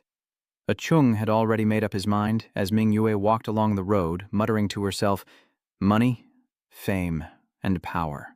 Among them, money is the easiest to earn. Fame and power are things that are born with you. People like us don't get them easily, but if you have a lot of money, that's a different story. Mankey let out a small sound of realization. But Sister Min-Nguyet has a lot of money. Though the money earned from being a courtesan has its limits, to attract the attention of those in power, I truly need a lot more. The only way for people of humble origins like us to make a lot of money. They stopped in front of the Moxon Merchant Guild, where a person cheerfully greeted them. Oh my, look who's here. President of the Moxon Merchant Guild excitedly said, Isn't this the most beautiful Min-Nguyet of Thanliandin? Are you here to buy rings? Min-Nguyet calmly replied, I have enough rings, thank you, sir. Long time no see the chairman Lutian today. I have other matters. I don't know what they are. Please come inside, miss. Then he led the group into the house. After settling in, Lutian asked, Do you want to buy and sell goods? Now you're managing Thanlin Peak. How can you make a lot of money just from business? I simply buy goods from street vendors and resell them for profit.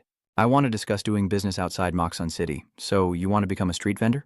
A noble young lady like Min-Nguyet wouldn't be suitable for this. Selling goods on the street is hard and tiring work, and trading doesn't make much money. I don't think I explained clearly enough.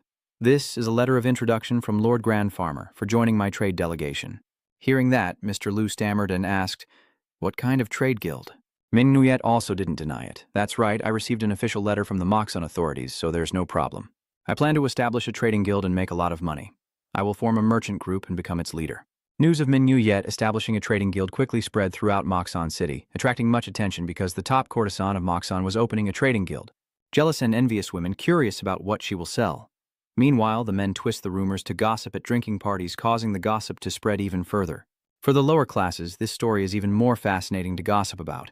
The officials and two noblemen acquainted with Min-Nguyet see it as quite an entertaining piece of news. However, for other merchant groups in Moxon, this was bad news. During the meeting, those present kept arguing.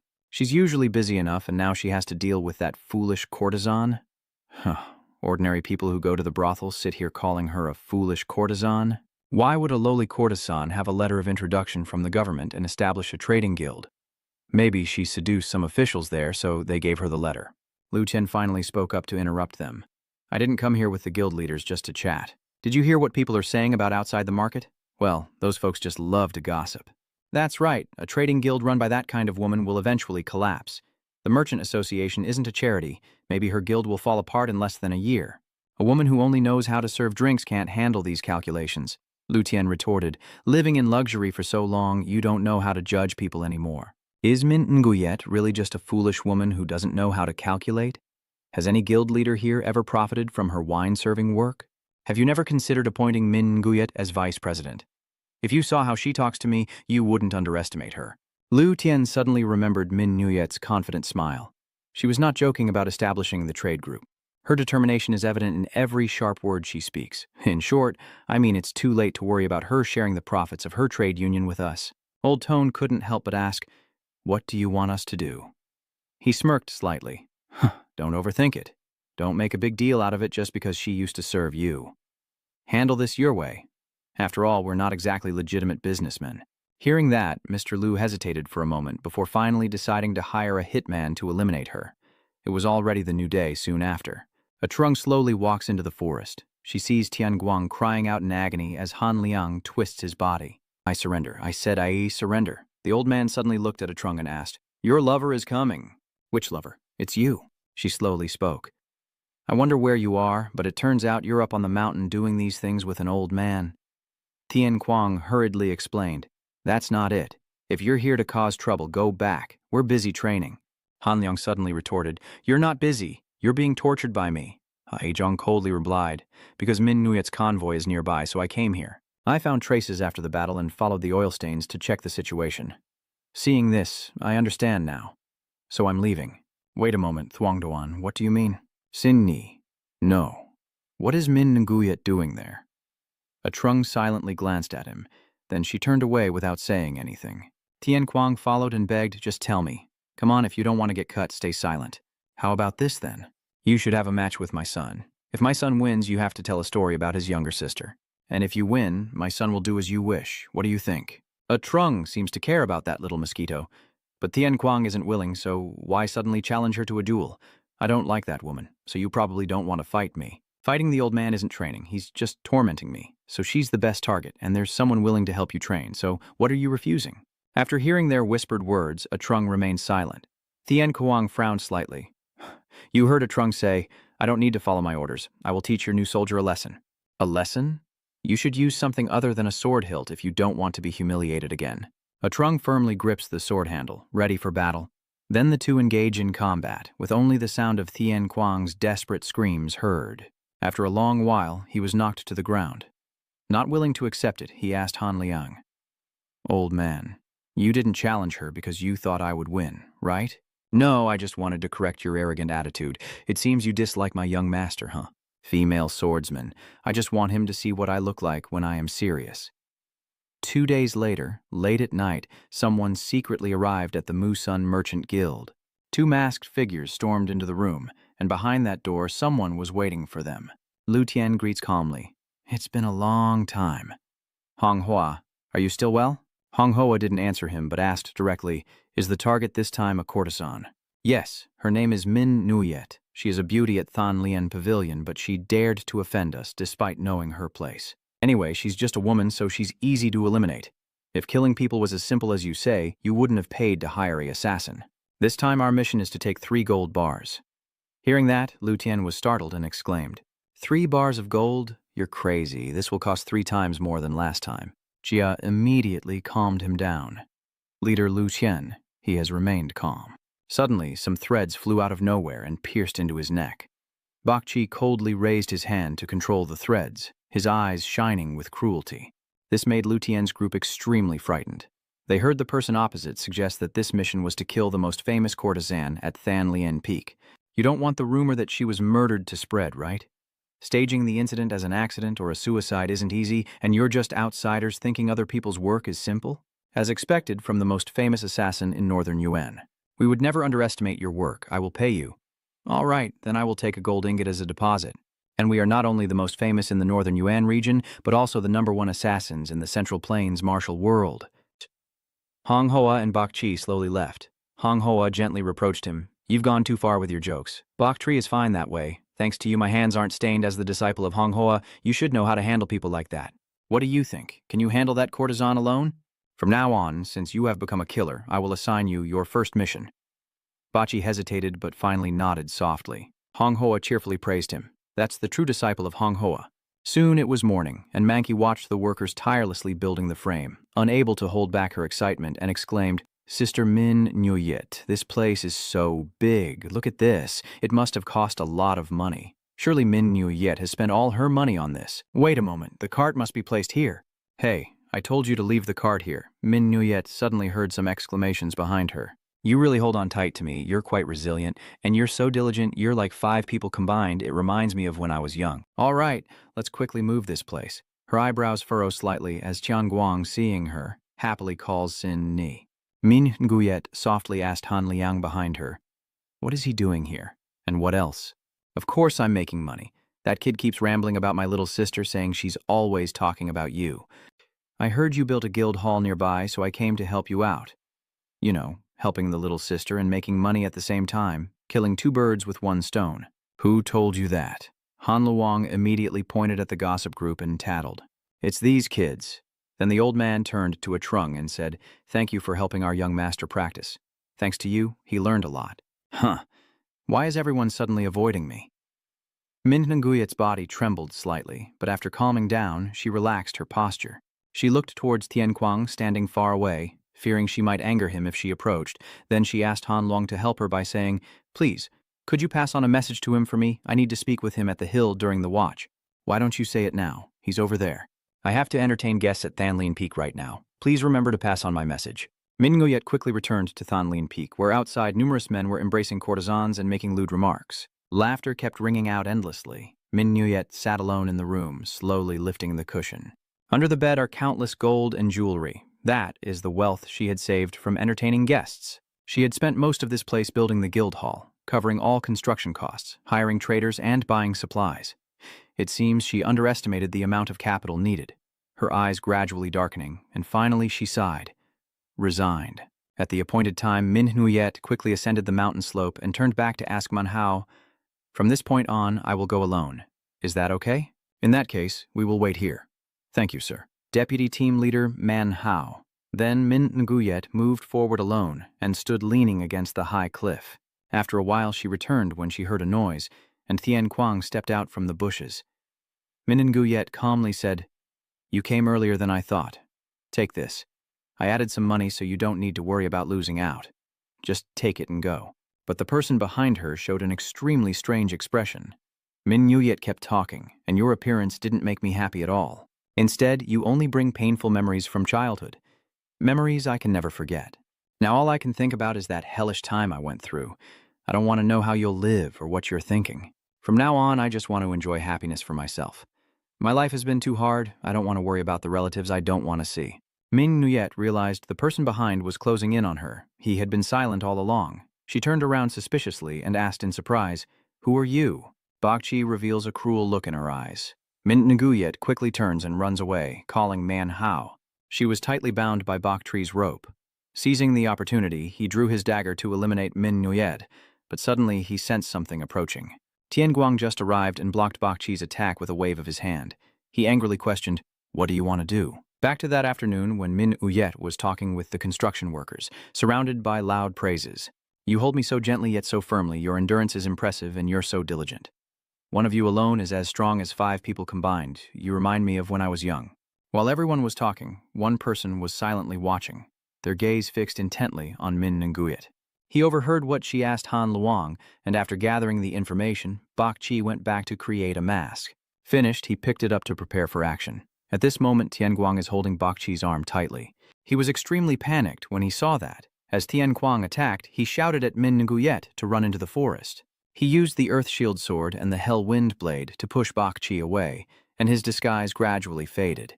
Taking advantage of the moment, Tian Kuang charged forward, his deadly spear attack destroying a corner of the forest. After the lethal strike, everything around, including the trees, shattered, and Bakchi, though thrown back, still had enough strength to fight. He looked at Tian Kuang with a hint of anger before quickly drawing his weapon from behind his back. Tian Kuang frowned slightly, thinking quickly. He hadn't fallen for any of the tricks. At that moment, Bakchi suddenly stood up and then threw his darts in a different direction, all aiming straight at Min Nguyet. Tian Kuang shouted angrily, "Where do you think you're running?" He quickly swung his sword to deflect the darts, causing them to scatter in different directions through the air. At this moment, Tian Kuang suddenly realizes that Bakchi is closing in on him. He swings his hand to unleash his ultimate move. Tian Kuang's arm was pierced with holes, a dart almost touching his eye. He quickly struck forward. Taking advantage of Bakchi being knocked away, he rushed forward to attack, but suddenly something blocked his arm. Bakchi presses his legs tightly against his arm. Tian Kuang grimaces in pain. He immediately grabs Baktri's mask and then forcefully slams him down to the ground. Finally, he managed to tear off his mask. Bakchi, stunned, covered his face, suddenly hearing the commotion nearby. Min Nguyet looked up in a moment of panic as the Mengho group rushed over, calling out, "Min Nguyet, what's going on? Who are you? Min Nguyet, are you all right?" Baktri's entire body suddenly radiated a strange purple aura before he relaxed completely and suddenly disappeared before everyone's eyes. Everyone was stunned and asking each other what just happened since he disappeared. At this point, Min Nguyet finally had time to look at Tian Guang blocking in front of her, everything gradually returning to normal. After assessing the situation, Manhwa concluded that he was probably the assassin. Tian Guang curiously asked, "Why a killer?" "I don't know, but killers only kill when hired, so someone definitely wants Min Nguyet dead. From now on, it's very dangerous outside, so you must return quickly to Thanlin Peak." Min Nguyet remained silent without saying a word. Manhwa hesitated and called out, Min Nguyet, I'm sorry, let's head back quickly. Tian Kuang looked after her, his hands trembling as he held her shirt. The whole group gradually headed back to Thonlin Peak. Tian Kuang walked closely beside Min Nguyet as she was walking, when suddenly she tripped and fell forward. Why have you been following me all this time? Let me tell you, I don't like seeing you, so don't act like a big brother to me. Let's each go our own way and pretend we don't know each other. Maybe it's because you saved me earlier that you're imagining things. I'll ask the money transfer service to send the money for you, so you better get lost. Is that enough? Everyone looked curiously at the two of them. Tian Guang shouted loudly, I can't leave you while you're being targeted for assassination. I will never abandon you. I will protect my little sister. Even if I have to force her, I must safeguard her life. This statement left Min Nguyet stunned. After calming her emotions, she still walked away, coldly. Manhwa pats Tian Guang on the shoulder and says, It seems you've mistaken the person you're picking a fight with, but it's better if we work together. Honestly, I'm not even sure I can defeat that assassin if he comes back. It wasn't long before dawn broke, and Han Liang asked the person beside him out of curiosity, So now that kid is staying at Thonlin Pavilion, probably hiding to avoid cooking meals? Manki is extremely amazed as he looks at the old man who knocked down the bear. Could it be that they plan to kill all the animals in Mok Mountain City? I heard a few things, so I came here to deliver the message. He said he wouldn't leave Sister Min Ngu yet, because the assassin could come back at any moment. An assassin? This fight isn't fair anymore. What does the old man mean? What kind of fight is this? That kid's special move. The assassin leader only likes 1 against 10, so it's simple to say he's very weak in one-on-one fights. If its opponent is an assassin, they will use many tricks, but that kid is not strong enough to deal with them. Han Liang reaffirmed, in other words, that kid is not suitable to fight against an assassin. At this moment, inside the deep cave, the sound of whips hitting flesh echoes continuously. Hanghua just whipped Bok Tree and scolded him, Why can't you even kill a courtesan? And on top of that, you almost revealed your face. You have tarnished my Honghua's reputation. Your first mission has completely failed. Bok Tree, that's enough. You need to learn from these failures to improve. Get dressed and prepare to go. Only by learning from this lesson can you become a true assassin. Bok Tree quietly puts on his mask. Hanghua just stepped out and said, I will assassinate again. I will clean up this useless disciple's mess. Back in the past, in the dark, gloomy space, hurried breathing could be heard. The leader turned back to remind those behind. Hurry up, this is our only chance. That witch will be back soon. We have to escape from here right now for the safety of our family. Min Nguyet was still very young then, scared and running after the others. The constant urging sounds, hurry up this way. But they were quickly caught by the purple-clad crowd, seized. If we let them escape, we will die. Min Nguyet was pushed to the ground. A worried woman wanted to turn back, but others stopped her. No, you can't leave it. Forget about it. It has no one left to go back to anyway. Even if it escapes, it will die. Min Nguyet, despite the pain, still tried to get up. The girl with the straw doll hides in the grass as the screams around her grow more desperate. Why is that witch here? Hurry and take a different route. Take a different route. Soon after, blood splattered across the ground. Please have mercy. I won't run away anymore. I swear on my hand, it's already rotten inside. As they begged for mercy, Min Nguyet could only hold herself and cry. The girl trembled with fear as the witch stepped behind her and ordered her subordinates to bring back the survivors and lock them up. They are just goods that dared to betray me. A bunch of scum, a useless crowd. They don't deserve forgiveness. I will sell you to even more terrifying slave owners. After seeing the children, the slave owners all complained. They look so exhausted. Do you think they can survive a week? How much are all of them worth? Just a good wash and they'll look much better. How much is the girl in the middle worth? By the time Min Nguyet grew up, the words she often heard were that, I like this young lady. So how much is she worth? Neon's calls brought Min Nguyet back to reality. She cares and suggests you should rest a bit. You look very distracted. Min Nguyet quickly refused. It's not necessary. I'm fine. How can I rest when there are guests arriving? No need. You rest now. I can't force you to work while you're being targeted. Deploy the guard team and protect her. Well, Commander. Trung, from now on, your mission is to protect Min Nguyet. Trung obediently accepted the order. Yes, Madam Neon, let me explain clearly. I do this not because of you, so please stop being stubborn and take care of yourself. Just imagine how chaotic it would be if you were killed while entertaining guests, so don't go alone. Always bring a guard with you. Do you understand? After a moment of silence, Min Nguyet finally replied, Yes, madam. She quickly stood up and left, and in a corner unnoticed by anyone, a guard had a very strange expression. Min Nguyet returned to her room on Thonlin Peak, where guards were stationed everywhere. At that moment, Tian Kuang was carefully explaining to Chung, everything would have been different if we had been careless. Sin Ni would have been killed in the mountains long ago without anyone knowing. He is small and very agile. Oh no, it's not just his speed. I can't hit him, so I don't know what to do anymore. Assassin. I've heard my grandfather talk about assassins before. If they fail to assassinate on the first attempt, it would be a great insult to killers like them. They will immediately return and kill the target before the rumors spread. They will definitely come back tonight. As night falls, laughter echoes everywhere. The music is really good tonight. Do you like it? I like it. Right now my head is all about alcohol. Get up and dance quickly. Let me show you my special skill. Not bad. Meanwhile, Min Nuyet was busy working on something. She handed Mangkai a stack of papers and said, I will entrust this task to you. Yes, Sister Min Nunguit. He then quickly ran outside, ignoring the laughter all around, and happily went to carry out his mission. Min Nguyet sat absent-mindedly by the table, trying to reassure herself not to be afraid of that assassin. You can handle this yourself. Weren't you the one who escaped death once before? She can get through this. Suddenly, a noise from the other side of the building caught her attention as someone else suddenly gasped and staggered, causing everyone to startle. The others think he just drank too much and fell down. Min Nuit was a bit worried when suddenly a dart flew and stuck into the wall. The letter clearly states it is sent to you, the one who must die. My disciple is not yet capable of granting you a painless death. Today, I have countless opportunities to kill you, but as an assassin, I believe that killing you simply would not be perfect. I advise you to leave the brothel and the guards, or if you want to die here, I will kill everyone here one by one. At that moment, another guest collapsed at the table, and the letter writer continued to threaten. Maybe you don't know the guests here, but it seems you are very close to the courtesans. They might die for you, so choose wisely. Min Nungyet hurriedly opened the door and ran outside. Tian Kuang saw this and called out, Sin Ni, what's going on? Sin Ni, Ming Nungyet frantically said, Don't follow me. After finishing, she continued to run away. By now, the sky was pitch black and Min Nuyet ran closer to the horses. She jumped onto the horse and shouted loudly, telling them, I will borrow this horse for now. She urged the horse to leave Than Lin Peak. She had to get out of here as far as possible by any means necessary and had to find a way to stall for time. Her mind was in chaos right now. Suddenly, a triumphant laugh echoes from the bushes. Your riding skills are impressive. He kept switching from one side to the other, causing Min Nunguyet to panic. Then he swung his foot to crush the horse while threatening her. Do you think you can escape from me just by riding away? Someone suddenly jumped down and knocked Hong Hoa far away. Min Nuyet looked back in surprise, both Hong Hoa and Bok Trai being pushed back by Han Luang's power. The situation has now changed. Han Liang smiled and said, Hello, assassins.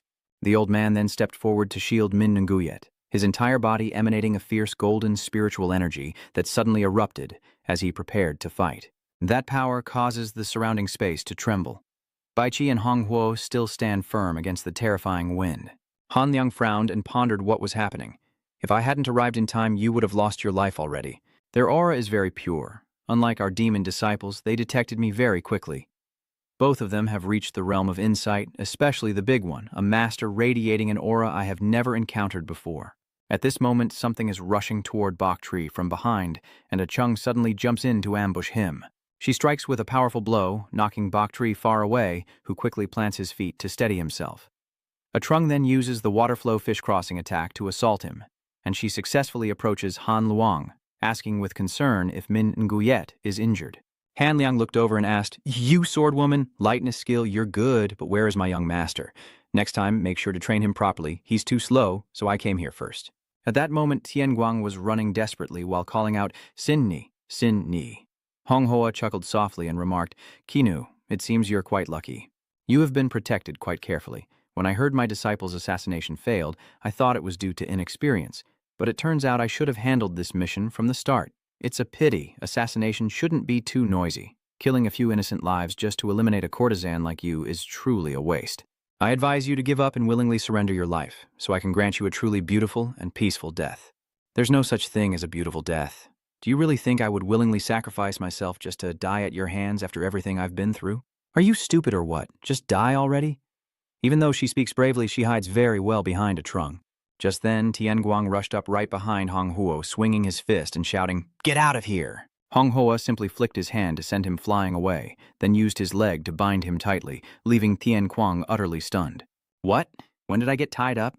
Hong Hoa contemptuously scolds, Do you not understand the art of assassination? His dart suddenly aimed straight at Gu Tianqiang. At this moment, Han Liang rushed forward, pushed the dart away, and said, "Sorry about that. My son and his little sister didn't understand the situation." "Honestly, I didn't understand what you were saying earlier." Hong Hoa laughed happily and said, "I thought you had died long ago. Do we know each other?" "No, I just saw you before. How could I forget you?" I didn't expect to meet such a renowned figure here. A stray dog on the battlefield. Once a stray appears, no general can survive. No army could survive an encounter with you, one of the 5 great kings of the warring states, the mighty ruler and earth-shattering assassin. Hearing that, Trung was extremely terrified. The mighty king of the land and earth, a ruthless overlord? Han Liang suddenly shouted loudly to warn you. "Female swordsman, don't let your guard down." Look up there. Trung quickly uses his body to block Bok Tree's sneak attack. One of her attacks successfully diverted the spears, and she took the opportunity to leap up and continue her assault. Both sides clashed fiercely, the sound of weapons colliding echoing non-stop.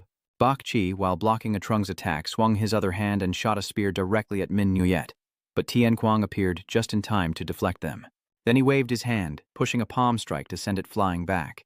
He also reassured Min Nguyet behind him, "Sin Ni, don't be afraid. You won't die first. We will definitely survive. From now on, I will protect you." Meanwhile, Bok Chi must fight Trung with all his strength. He executed a secret move, unleashing countless attacks on his opponent. Chung immediately countered fiercely with water flow fish crossing. Both sides fight from the air down to the ground, Trung frowning as he thinks he's too quick and unpredictable, with all his moves targeting vital spots. Bok Tree continues to land powerful strikes on her. Tien Kwang suddenly charged forward, swinging his fist to send Bok Tree flying away, then quickly planted his foot on the ground to stop himself and regained his composure.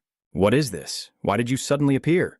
"I joined the fight because I saw you about to lose, and you still ask if I'm grateful. You idiot, I haven't lost yet." Bok Chi looked up at the two of them and heard them say, "Sorry about that. But now I have to protect the young lady. 2 against 1 is truly unfair. Why should I apologize to him?" "Stop talking nonsense." The 3 of them then charged into the fight. Meanwhile, Han Lu was casually chatting with Hong Hoa. "Although my son is clueless, he knows what he should do. If you work together, you might be able to defeat him. If you survive this battle, you'll gain a lot of experience." The old man simply let Mak Hong Hoa bind him and then threw him high into the air, using extra strength for the attack. Han Liang was thrown into the air, then Hong Hoa forcefully threw him back down to the ground. He was dragged along a long path through the vast forest, still unconcerned and marveling. That's it. He easily broke free from the Red Fire's grip with a wave of his hand. He suddenly closed in and whispered, "Let me see if the King of Fists, one of the 5 great kings, lives up to his reputation." The sound of hurried footsteps approached as 2 figures rushed towards Bok Chi's position. Tien Huang and Trung launched simultaneous attacks, but he skillfully dodged with his small frame, able to evade all of their strikes. Suddenly, he channeled his energy to escape, thinking he had landed a hit, but Bok Chi suddenly sped forward. Step by step, he approached her, and Min Nguyet was surprised to see Bok Chi rush at her. Then he turned his face to the side. Chung quickly runs over to attract attention, using all her inner strength to block the attack. The clash of swords echoes in the silent space. The water technique fish crossing is unleashed, and the 2 focus on their battle. Tian Guang also quickly comes to aid Trung. He launches a powerful attack, the Ice Hell Strike, followed by her Swift Strike, aiming at his vital points. After using one move after another, Bok Chi can dodge effortlessly. It seems impossible to land a hit on him. Suddenly, Bok Chi disappeared, sat down, and appeared behind him. Thanks to their quick instincts, Tian Guang and Trung immediately turned around to attack him. "Damn it, I didn't hit him. You're right, he's so fast and unpredictable. If we let our guard down, he will reach Min Nguyet's location, so we must keep attacking him. Although he's very fast and strong, judging by his build and armor, his external martial arts are definitely weak." He slammed into the ground, forcing him to jump up to dodge the attack. Suddenly, something distracted him. Bok Tree climbs up the rope, catching the 2 people off guard, standing on a branch and looking down with a weapon in hand, readying his internal energy for the upcoming attack. Seeing that, he was stunned. Where did he hide those weapons? They keep appearing continuously, it seems like steel wires. But these wires are very tough and sharp, thanks to the energy flowing through them. A true expert could cut through a stone with those wires, so you have to be careful. What? Is he trying to trap us? Idiot. Cut them before you get tied up. But before either of them could do anything, he charged at Trung and attacked. She quickly stepped back but didn't notice what was behind her. Trung was immediately bound with both hands. Damn it, he aimed at me first so I couldn't use my sword to cut the steel wire. Bok Tree, holding a dagger, approached to stab her, but luckily Tien Kwang quickly ran over, stopped him, and without hesitation, he launched a quick attack. But his entire body was suddenly restrained. Tian Kuang clenched his teeth, thinking these ropes were tougher and sharper than before. If it weren't for his energy, he would have been cut apart already. But as he struggled, the ropes cut deeper into his skin. A Trung shouted a warning. Tian Kuang, don't stay still. Suddenly, a wave of water dragon power enveloped everything around. Damn it, my body is too injured. Stop whining and focus. I need to conserve my strength. At a waterfall, the surroundings are silent, with scattered ropes everywhere. Everything suddenly erupts with a fierce burst of light that intensifies and shatters everything around. Hong Hoa's cloak was torn, but luckily he managed to dodge that attack in time. So that was Han Liang's attack, but then the old man was entangled by the ropes. Hong Hoa jumped down, stabbed his shoulder, but was quickly knocked back by a palm strike. Then he gently landed facing the old man. Hong Hoa praised him without holding back. As expected, your body is as tough as the rumors say. You're really hard to knock down. Even steel that can cut through rock leaves no mark on your body. On top of that, your attack was so powerful it could have been deadly and even tore through those muscles. If I had met you on the battlefield, I would have been killed along with 10,000 other soldiers long ago. As expected, the King of Fists, the Emperor of Combat, you truly live up to your reputation. I'm bleeding right now.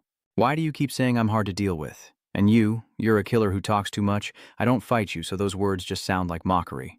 But Hong Hoa laughed a few times and replied, You are right. Your words are still as sharp as ever. Yes, titles are just titles after all. But so what if I do? If I personally kill the one called the Great Emperor Slayer, I could reach the level of killing even the Earth Ancestor. Someone haunted by those things. We are not the same. Hong Hoa calmly prepared, then jumped up and charged at Han Luang. The old man quickly took a stance, and Han Luang launched an attack forward, with his strength pouring out fiercely, shattering the large stone behind him. The old man quickly turned back, alert, launching another attack as rocks were hurled at him. But he swiftly dodged. This time, Hong Hoa counterattacked, his sword stabbing quickly into the old man's thigh. Han Luang cried out in pain, but he quickly punched forward, only to be futile. Hong Hoa smugly said, You attack hard, but since you can't defeat us, it's all pointless. Is it a tornado attack? Han Liang looked up at his position but saw no one. Unexpectedly, a voice spoke from behind. Actually, King of Fists and I are not meant to fight each other. All of his attacks have never targeted us. If we were on the battlefield, you would have killed countless soldiers. You talk too much. Do you want me to punch you so you'll stop talking? Do you think that will work?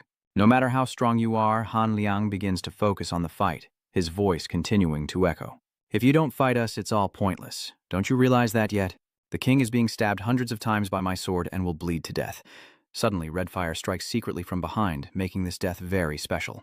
Han Liang gritted his teeth and said, You keep aiming at the same spot, making the old man furious and attack with all his might. I'm going crazy here. Am I really facing hundreds of copies alone? Nevertheless, he remained calm and said, You really are a troublemaker. Then Han Liang assumed his stance, standing firmly as power radiated strongly around him. Suddenly, that source of power gradually diminished, and the old man opened his eyes, staring ahead. Han Liang's muscles tensed. Hong Hoa was surprised, and his aura lowered. While lost in thought, suddenly the clone beside him exploded. Han Liang struck so quickly that not even a glimpse was caught. The old man said firmly, Game over, you bastard. Hundreds of assailants rushed from behind, but he remained calm and unafraid, quickly confronting them, and they were all knocked back in an instant. What is this? His internal energy suddenly changed, and both his speed and accuracy are completely different from before. If this continues, all the residual images will be wiped out, so while they still block his view, I must finish quickly. The base of the residual image stands above. Looking down, Hong Hoa quickly practices his secret technique, the Crimson Snake, and has already created sharp steel wires that he hurls forward. Immediately, a giant snake was summoned. The snake opened its mouth to swallow Han Liang, and countless swords appeared inside its mouth. The old man opened his eyes wide. There's too many. I can't block them all. Taking advantage of the distraction, Hong Hoa appeared out of nowhere, smugly saying, With this move, I will pierce your heart, King of Fists. Both sides were ambushed, trapping the old man in the middle. Finally, he decided to go all out, and Han Liang suddenly threw his fist at Hong Hoa, then delivered a powerful punch. Hong Hoa eagerly chose that punch and was immediately knocked back to the left, soaring into the sky, taking with him a wave of power that swept away countless weapons. That powerful strength successfully protected Han Liang, sweeping away Hong Huo and the sharp weapons with the Hellfire Storm. Hong Hoa's mask shattered into pieces. On the other side, Bok Chi's mask met the same fate, lying broken on the ground. He sat down holding his face, anger clearly visible in his eyes. Tianguang, annoyed, said to Azhong, This guy is too troublesome. We finally hit him, but it seems he's not hurt at all. He'll rush at us again. The mask is cracked. Is he planning to run away like last time? She remained silent without a response. As his anger surged, Tian Kuang became alert. Is he not running away this time? So he wants to fight to the death. Bachi prepared to defend. Then suddenly a female swordsman called out. I think from somewhere else a voice rose up. Sister Min Nguyet, you're here at last. I went back to Thanlian Peak earlier, but you weren't there. I've been searching everywhere for you, and I was surprised to see Man Ki appear. You kept talking nonstop, saying, Min Nguyet, sister, you guessed right, he wants to discuss more with you, so I brought the documents there, well done. As you were speaking, a tornado suddenly appeared again. Bok Tree suddenly changed direction, and Thien Kuang quickly chased after him. Sin Ni and Min Nguyet were immediately startled. The red flames flew away, and the giant stone was shattered with a single punch. He, covered in wounds, sat leaning against the cliff, coughing. Han Liang stepped closer, mocking. You're still alive? Impressive. I guess I got so furious earlier because you blocked my move at the last moment. A monster? No way. You're not human, so you've just been toying with me all along, playing around? That's not true. I just didn't want to focus on the fight. Calling me a monster is a bit much. You know, I am a human after all, and I'm old, so I forget things easily. I also wanted to teach that kid how to use lightness skill, but it turns out I don't know anything about it. I only move quickly by putting strength into my legs during fights. I don't need to run away, so I don't need lightness skills. Hong Hoa, hearing the old man's pointless explanation, just sat silently. He suddenly chuckled and said, The King of Fists doesn't know how to use lightness skill. That's quite surprising. So, if I use lightness skill to escape, you won't be able to catch me. And then he disappeared. The old man sighed and said, I was wrong. Returning to the battle, Manki called out in fear, Sister Min Nguyet. Bok Tree rushed forward, catching Tian Kuang off guard, who quickly shouted, Sin Ni. Suddenly, he turned sharply towards him, brandishing a knife ready to stab. Tian Guang was surprised, eyes wide open. He remembered the earlier conversation with Ai Zhong, this female swordsman. I think he has a trick he often uses in battle. He will pretend to attack something, but when I chase after him, he will turn back and attack me. Next time he will repeat this, I will catch him, and you find a way to attack him. Do you have a plan to catch him? He confidently replied, It's not a strategy, but decisiveness. If you do that, you'll get killed. At that moment, the rage vortex appeared, returning to the present, and Bok Tree changed his attack to Min Nguyet. Tian Kuang hurriedly chased after, shouting for Sheng Ni, then suddenly turned to attack his stomach. But something was off. He quickly grabbed him tightly. All right, a Trung launched an attack from behind. Her targeted attack hit him directly, causing his entire body to be thrown back. A Trung stood there, a hint of pride on his face. All right, Bok Tree lies still, blood pouring out. Tianguang, are you hurt? He painfully replies, Don't shake me. This wound is deep. Wait a moment. I will stop the bleeding for you. I thought this would block it, at least half of the sword. She was surprised, the piece of iron. I explained that last time I fought him, my strength couldn't stop his sword, so I thought next time we fought, I just needed to avoid a fatal wound. I borrowed some pieces of iron to make armor from Deputy Commander Manhwa. Although a few pieces are cracked, thanks to them I was able to strike properly, right? Stop talking nonsense. You almost died. By the way, thank you for saving me. I couldn't beat him alone. I'm still too weak. Next time, help me train, okay? Female martial artist, you rely on me and you don't feel ashamed? All right, I'll fight you when I get a day off. Monkai sends his regards. Tianguang, are you okay? Not really. I got hurt in the stomach. Whoa, are you about to die? No way. Min Nguyet clenched the letter tightly in her hand. Suddenly, a voice appeared from somewhere. Damn it, stupid Bok Chi, already collapsed just because of those two weaklings. Red fire sword pressed against Min Nguyet's neck. It's so humiliating. Even if I lose the battle, I am an assassin, and I will not fail my mission. Min Nguyet. Big sister. Min Nguyet. Damn it, what is the old man doing? Could it be that he lost? Wait, your contract has been canceled. What? She pulls out a piece of paper from the envelope. The ones who hired you to kill me are from the Merchant Guild, right? I just sent a letter to the Guildmaster earlier. You saw that too, right? In that letter, I requested the assassination mission to be canceled.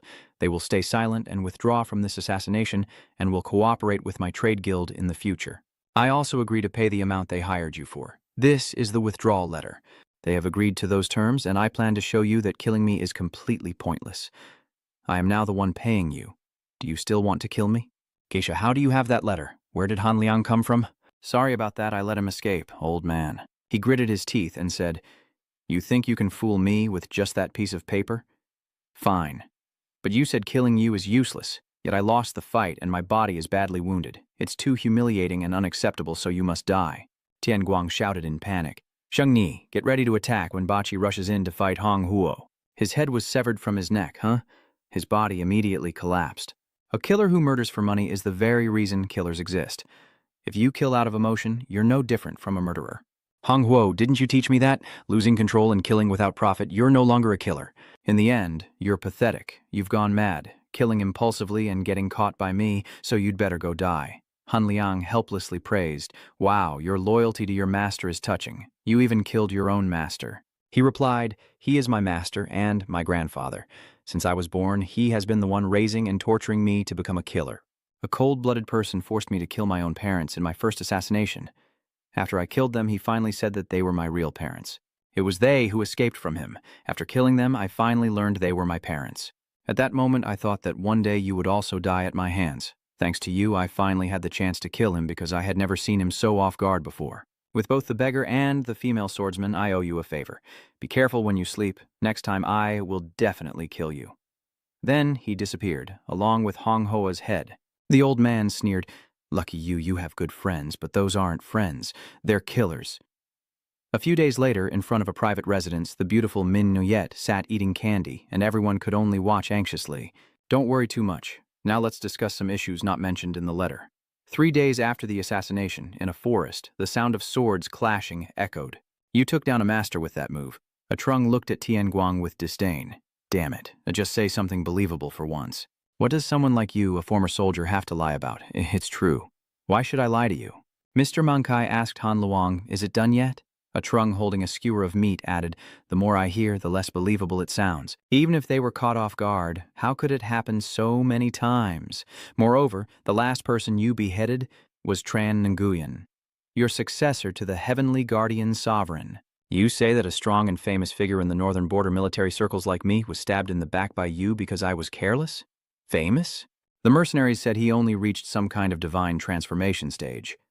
Divine transformation stage? If that's true, then you're lying. You look down on me, and it makes me feel really uncomfortable. You were defeated by me once before. I really should cut out that tongue of yours to stop your filthy talk. Say something, old man. Han Liang is eating but still being called out. Chung immediately scolded Tian Guang. How dare you talk to the king of power like that? He has reached the realm of reversing aging and returning to youth. As a disciple, you should speak more carefully. Calling him an old man, so what? What is the king of power? You are the real hypocrite. You're attacking the village. What did you say? The old man suddenly raised his voice. You argue like an old married couple. You two are a perfect match.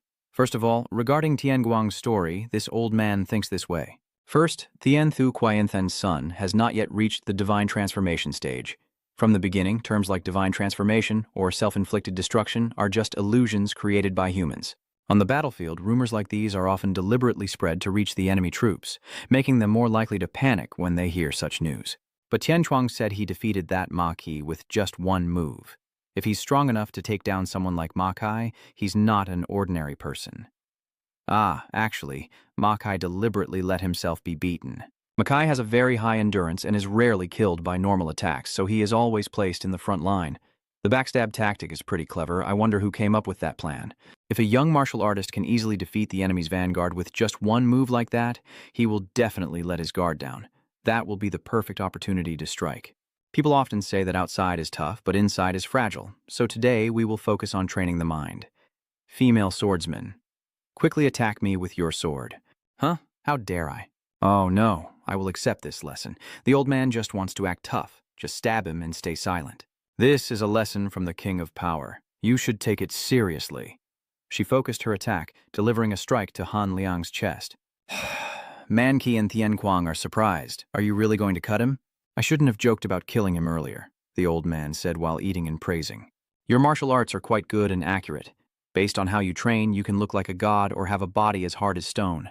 However, when martial artists increase their strength, a Chung's sword remains unscathed. It appears strong and tough on the outside, leading them to believe they have become invincible. Why do you say one thing and do another? I haven't finished speaking. If that person is careless and too arrogant, his body is no different from an ordinary person. When gathering energy, the sword can pierce through the family patriarch. In some cases, even children can take the life of someone with an immortal gold body. I also once got stabbed in the back by my disciples and was imprisoned in a dungeon for over 10 years. So, Tianquang, you need to be more careful. You've survived this long by luck, but killing 20 experts will make you arrogant. If you keep being stubborn and refuse to change, you won't last long.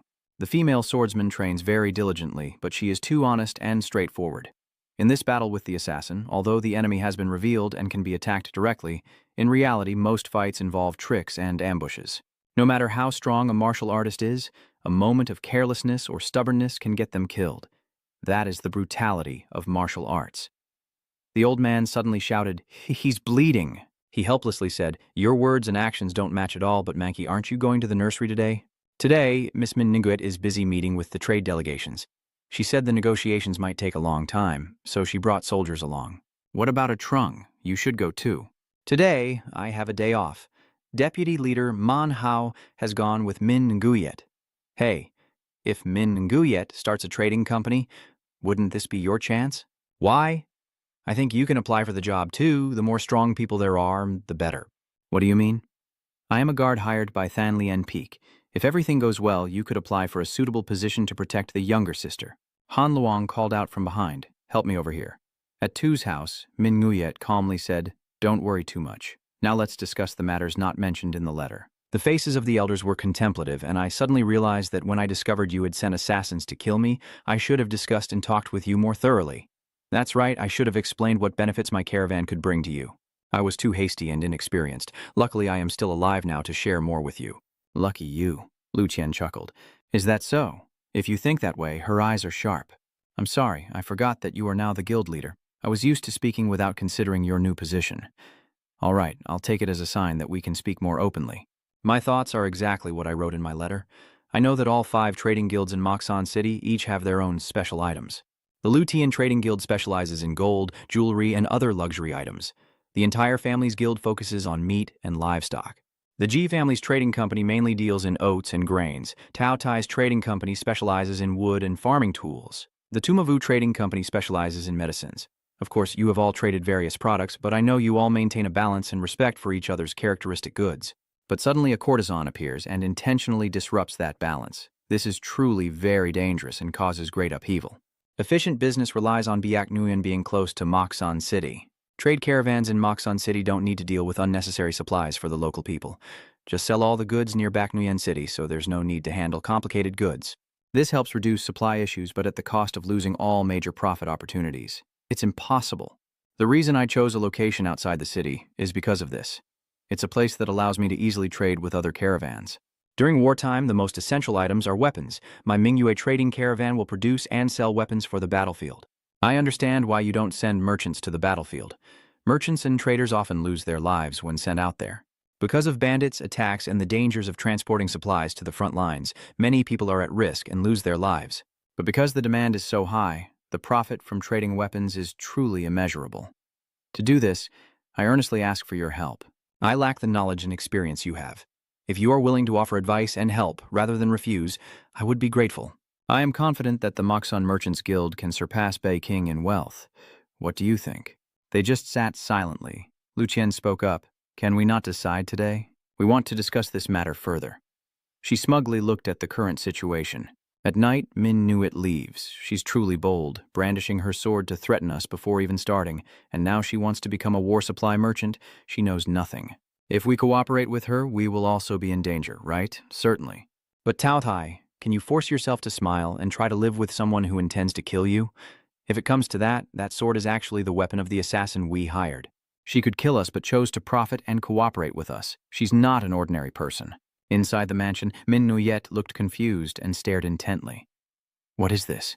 Min Nguyet nodded. I heard that you established a war trade guild and Mankey told you, right? It's a weapon trading guild. This has nothing to do with you. I heard about this from a Trung. The weapons trading guild often goes to the battlefield and needs many soldiers. Currently, only people from Than Lien Pavilion are in the army, so your trading guild needs to recruit new soldiers. I want to join the guard team. Tian Kuang's eyes gleamed with determination at the offer he made. Ming Nayet remained silent after hearing his words, while the two behind her silently assessed the situation. Interesting. Min Nguet calmly turns away. As you wish. Really? Is that all? Don't overthink it. I only let you go because you cling like a lech. Anyway, with that reckless personality, you'll be killed sooner or later. Besides, the martial arts conference always welcomes everyone, so do whatever you want. Hearing that, he looked confused and asked her back. The martial arts conference. Ming Nguyet coldly turned away and walked off on her own. Manhwa, standing behind, suggested, "Hurry and go to the market. It's outside the market, and you should stop bothering him."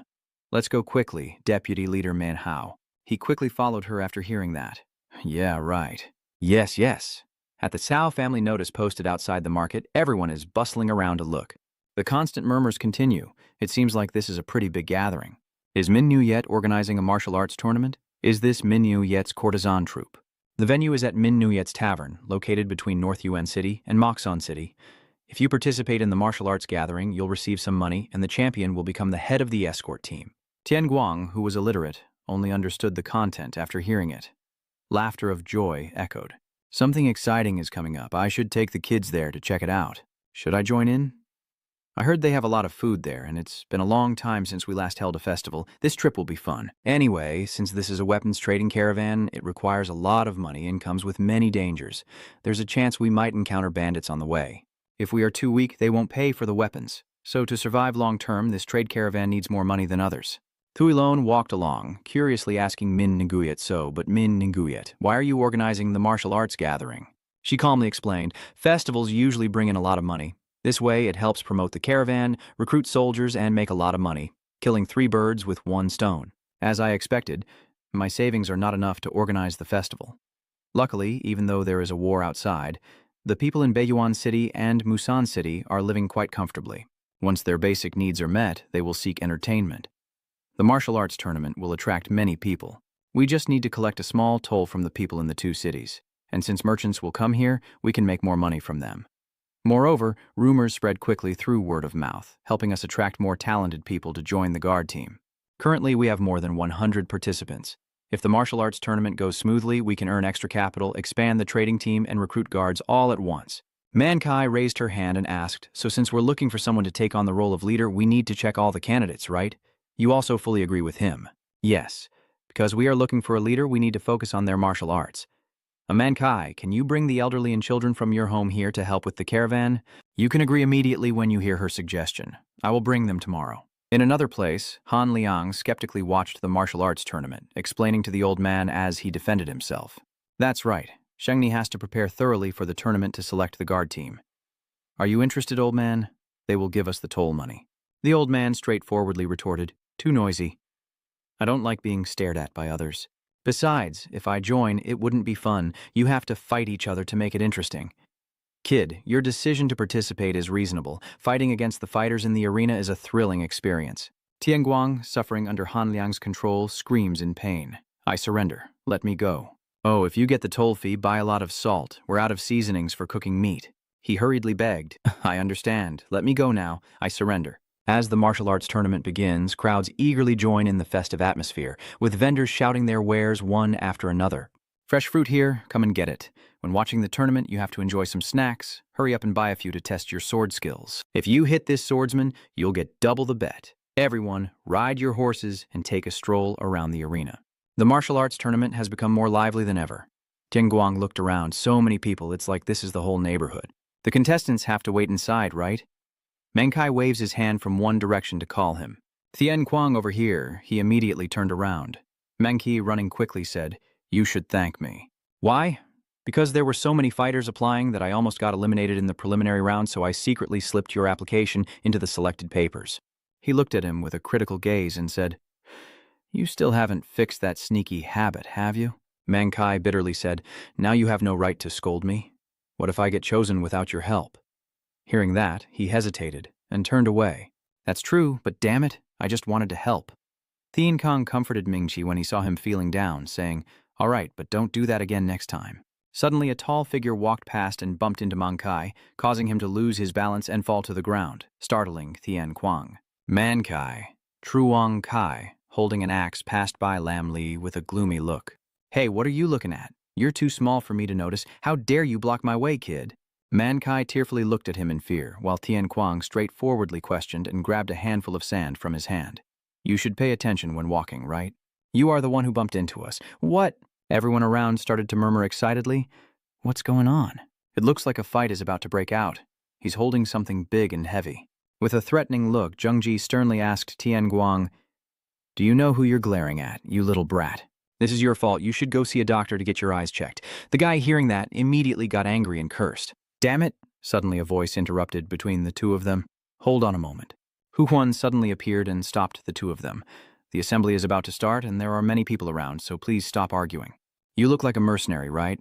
This is a fighting arena, not a battlefield. You shouldn't behave like you're on a war front. That murderous look doesn't belong here, right?" Suddenly, a voice announced, "All contestants for the martial arts tournament gather quickly. The event is about to start, and all spectators are assembled on both sides of the stands." The host began to declare that the Martial Arts Festival is a special event to select the leader of the Min Nuyet Trading Guild, supported by the Merchants Association of Moksan and Thanliandi. Since this is a tournament, all sharp weapons must be sheathed, and killing tools are strictly forbidden. The rules are simple. The winner is the one who renders the opponent unable to attack or forces them to surrender. The winner will face the next opponent, and so on until the final victor emerges. Let's keep it brief.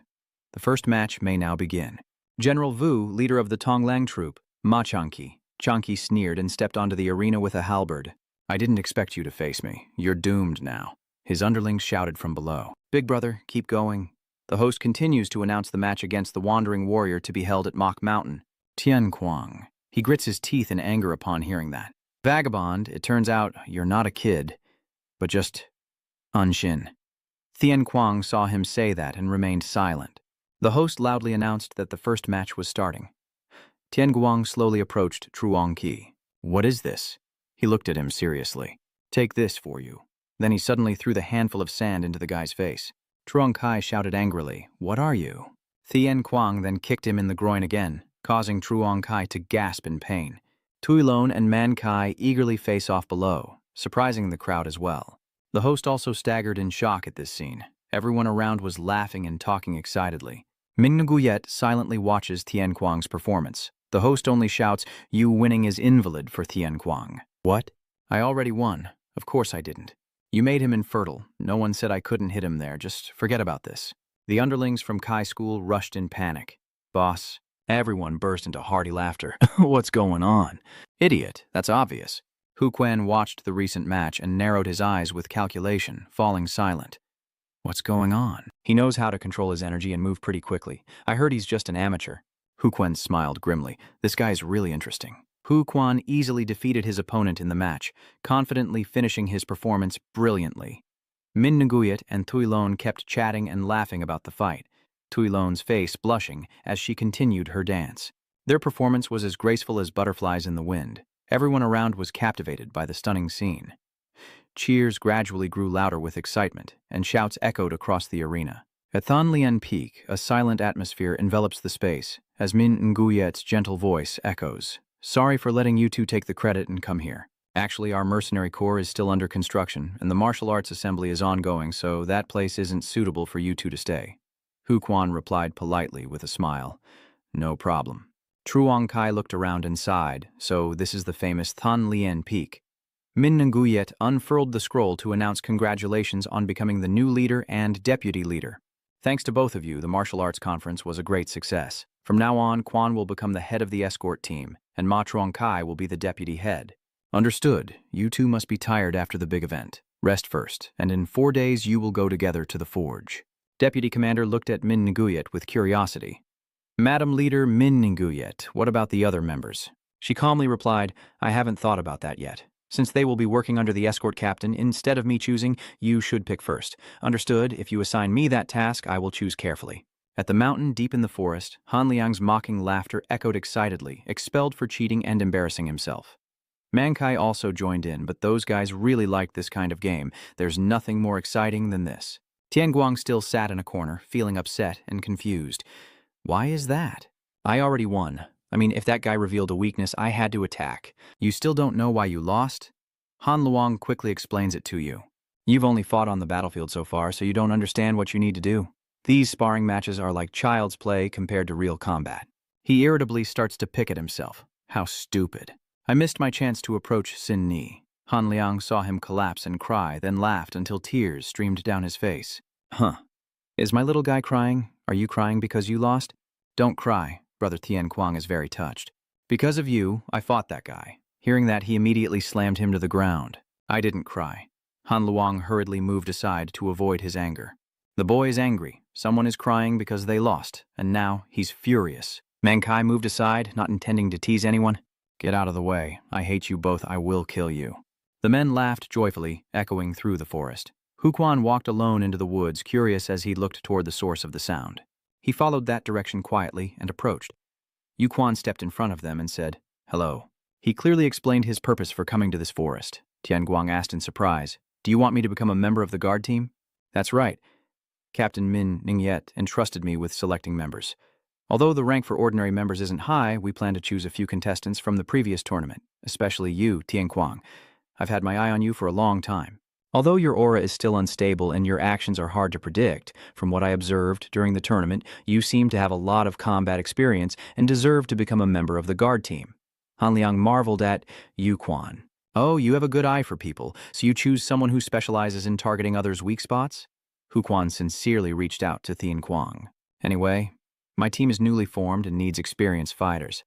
I'm sorry, but this is the best position for someone like you, but can you help me? You got it? I don't care about the position. I look forward to working with you." The team leader suddenly turned to ask Han Liang, "So it seems you are a master." The old man flatly refused him, saying no thanks. "I'm not interested. I hate noise." Later, at a large forge, Tao Tai's voice rang out amid the clanging hammers. The best blacksmith in Musan City is naturally Master Jiang. He has inherited the blacksmithing tradition for 7 generations. His skill and reputation are no joke. The swords he forges are so sharp that even after 3 years of hunting animals or being stained with blood, they remain as good as new. Even the lord of Baiyuan City came to find him for a sword. Min Nguyet sighed. Tao Tai's team leader respects him so much that he must be a master craftsman. He led them to a place and told them if they wanted to forge swords, they should go to him. From where they stood, they could clearly hear the sound of hammer strikes as the blacksmith diligently hammered away to create the final product. Min Nguyet and the group watched as the old man picked up the glowing red sword. Tao Tai explained, "It seems he's not finished yet. Once he starts working, he won't pay attention to others talking." Hearing this, she understood the reason. "So that's why we should have come at dusk." The blacksmith, soaked in sweat, examined the finished product as he looked toward the entrance. "Oh, we have a guest here. It's been a long time since we saw Miss Min Ningyet Thuong, the weapons trading group leader, so the leader must be the most prominent among all the group leaders." Min Nguyet steps forward to inquire about the blacksmith. "I hear that your family has a long-standing tradition of forging weapons." "That's right. My father once forged swords for the emperor. Because of that, our family became famous, and we also provided swords to many warriors." She nodded in admiration and said, "You spend a lot of time making swords, don't you? No matter how much time passes, a sword is just a tool that leads to death, and whether it becomes a demon or a hero depends on its owner. A tool that leads to inevitable war, no matter what purpose you use it for. A weapon always brings death. My job is to sharpen the blade so that those who are cut can pass away peacefully with the least pain. Even if it becomes a national treasure for decoration, I still have to fulfill my duty as a blacksmith." After a while, the group stopped at a restaurant. The shop owner frowned at the guests and whispered to the boss, "It seems that's the kid who tried to run away last time. Yeah, that time he was really troublesome." At the tea table, Min Nguyet stared intently at Thien Quang and questioned the relevant person. "Why does he keep following you all the time?" Truong Kai also agrees. "That's right, the team leader doesn't trust my choice of people, huh?" Thien Quang is a very important element in forming the guard team. Maybe the guild leader isn't impressed, but I assure you, can you give him a chance? Min Nguyet remained silent for a moment, then said, "Fine, I trust you, but there's something more important." "What does everyone think about that old blacksmith?" Hu Quan stared at her in shock. "What do you mean?" "I'm asking for your opinions because you usually use weapons. Do you think we should trust him and sell those weapons?" Truong Kai eagerly shared his opinion. "I like him. If I could own one of those treasures, a spear, I would risk my life for it. As the blacksmith said, if you throw once instead of twice, you can kill countless enemies. One arrow hits 2 birds, Hu Quan also calmly speaks up. "I think his weapons are very good and his skills are trustworthy, but it seems a bit excessive." Mang Kai wondered. "What do you mean? Isn't it better if the skill level is higher?" "Not every soldier can afford them. Manufacturing high-quality weapons takes a lot of time and money. On the battlefield, no one wants their opponent to leave easily, they all try to survive. If you want to produce in large quantities, spears or bows are more suitable than swords. These weapons require less expensive metals and have high damage." Tian Guang recounts his past. When he was still in the Nine Sects, he always saw half of the soldiers lose their weapons after battles. They even take weapons from corpses or anything they find to keep fighting, so there's no need to sell red earth weapons. If you use those weapons in battle, that sword will attract other soldiers. Min Nguyet also agreed immediately. I think the same. If we don't target the leaders or captains, our products will be cheap enough for the soldiers. Suddenly, Truong Kai raised his hand to speak, and after hearing Min Nguyet's team, he said, I just remembered something. I have a few acquaintances in a nearby village. There is a madman there who specializes in making farming tools in a very strange way. I heard he can produce hundreds of sickle blades in just one go. She was surprised and asked him again. That sounds interesting. Hu Quan is also quite interested. If the team leader is curious, we can send someone to check it out. Min Nguyet firmly insists it can't be done. I must personally investigate this. This is the first and most important part of the mission, so we can't send anyone else. We will depart tomorrow morning. The next morning, the whole group set out for the village, with Tian Guang reluctantly agreeing to let him join after much pleading. On the night before Min Nguyet's departure at Than Lien Peak, darkness enveloped the surroundings. In the rest pavilion, Neon's voice echoed. How long do you plan to stay? Min Nguyet roughly replied, probably around 10 days based on the location. I have already assigned Tai Lone to prepare the banquet, so, madam, please don't worry. Hearing that, she sighed in relief. Thui Lone? I'm not so sure anymore. Madam, don't worry. Although she is a bit naive, she works very carefully. Oh my, I'm more worried about you than about the banquet. Can you handle everything on your own? Don't do anything dangerous, and if something happens, just run away. I understand, madam. You know I am a strong woman. She smiled and replied, Yes, you are my most beautiful and strong girl. Now I need to go take a bath and get some sleep. Since you'll be leaving early tomorrow morning, consider this my farewell to you. Yes, good night. The silence enveloped the room, leaving only her and A Trung. I'm curious, A Trung, aren't you coming inside? A Chung firmly said, I will stay here until you leave. Oh, so you're worried about me too? Actually, I want to be alone for a while. She was silent for a moment after establishing the trading company. Does she plan to continue working at Than Lien Peak? Of course I do. My reputation and connections as the beauty queen Min Nguyet are still useful, and this is my family. When it comes to family, Thien Quang is also family to you, right? Min Nguyet fell into deep thought and said nothing. The atmosphere between the two gradually fell into silence as she persistently tried to persuade him, saying, I know you don't like Thien Quang, but he left the battlefield to come here to see you. Do you see the scars on him? Those wounds could have taken his life, but he survived countless times on the battlefield just to see her again. Maybe you should also show some mercy to him. Min Nguyet sadly recalled her past when she once begged Thien Quang to stay. Big brother, please don't go. I don't need my mother anymore. Wait a moment. I will give birth to our child. I will bring mother back. Dad is almost home, so don't cry anymore and just wait for me at home. Please don't go. I'm so scared. Don't leave me, Kaka.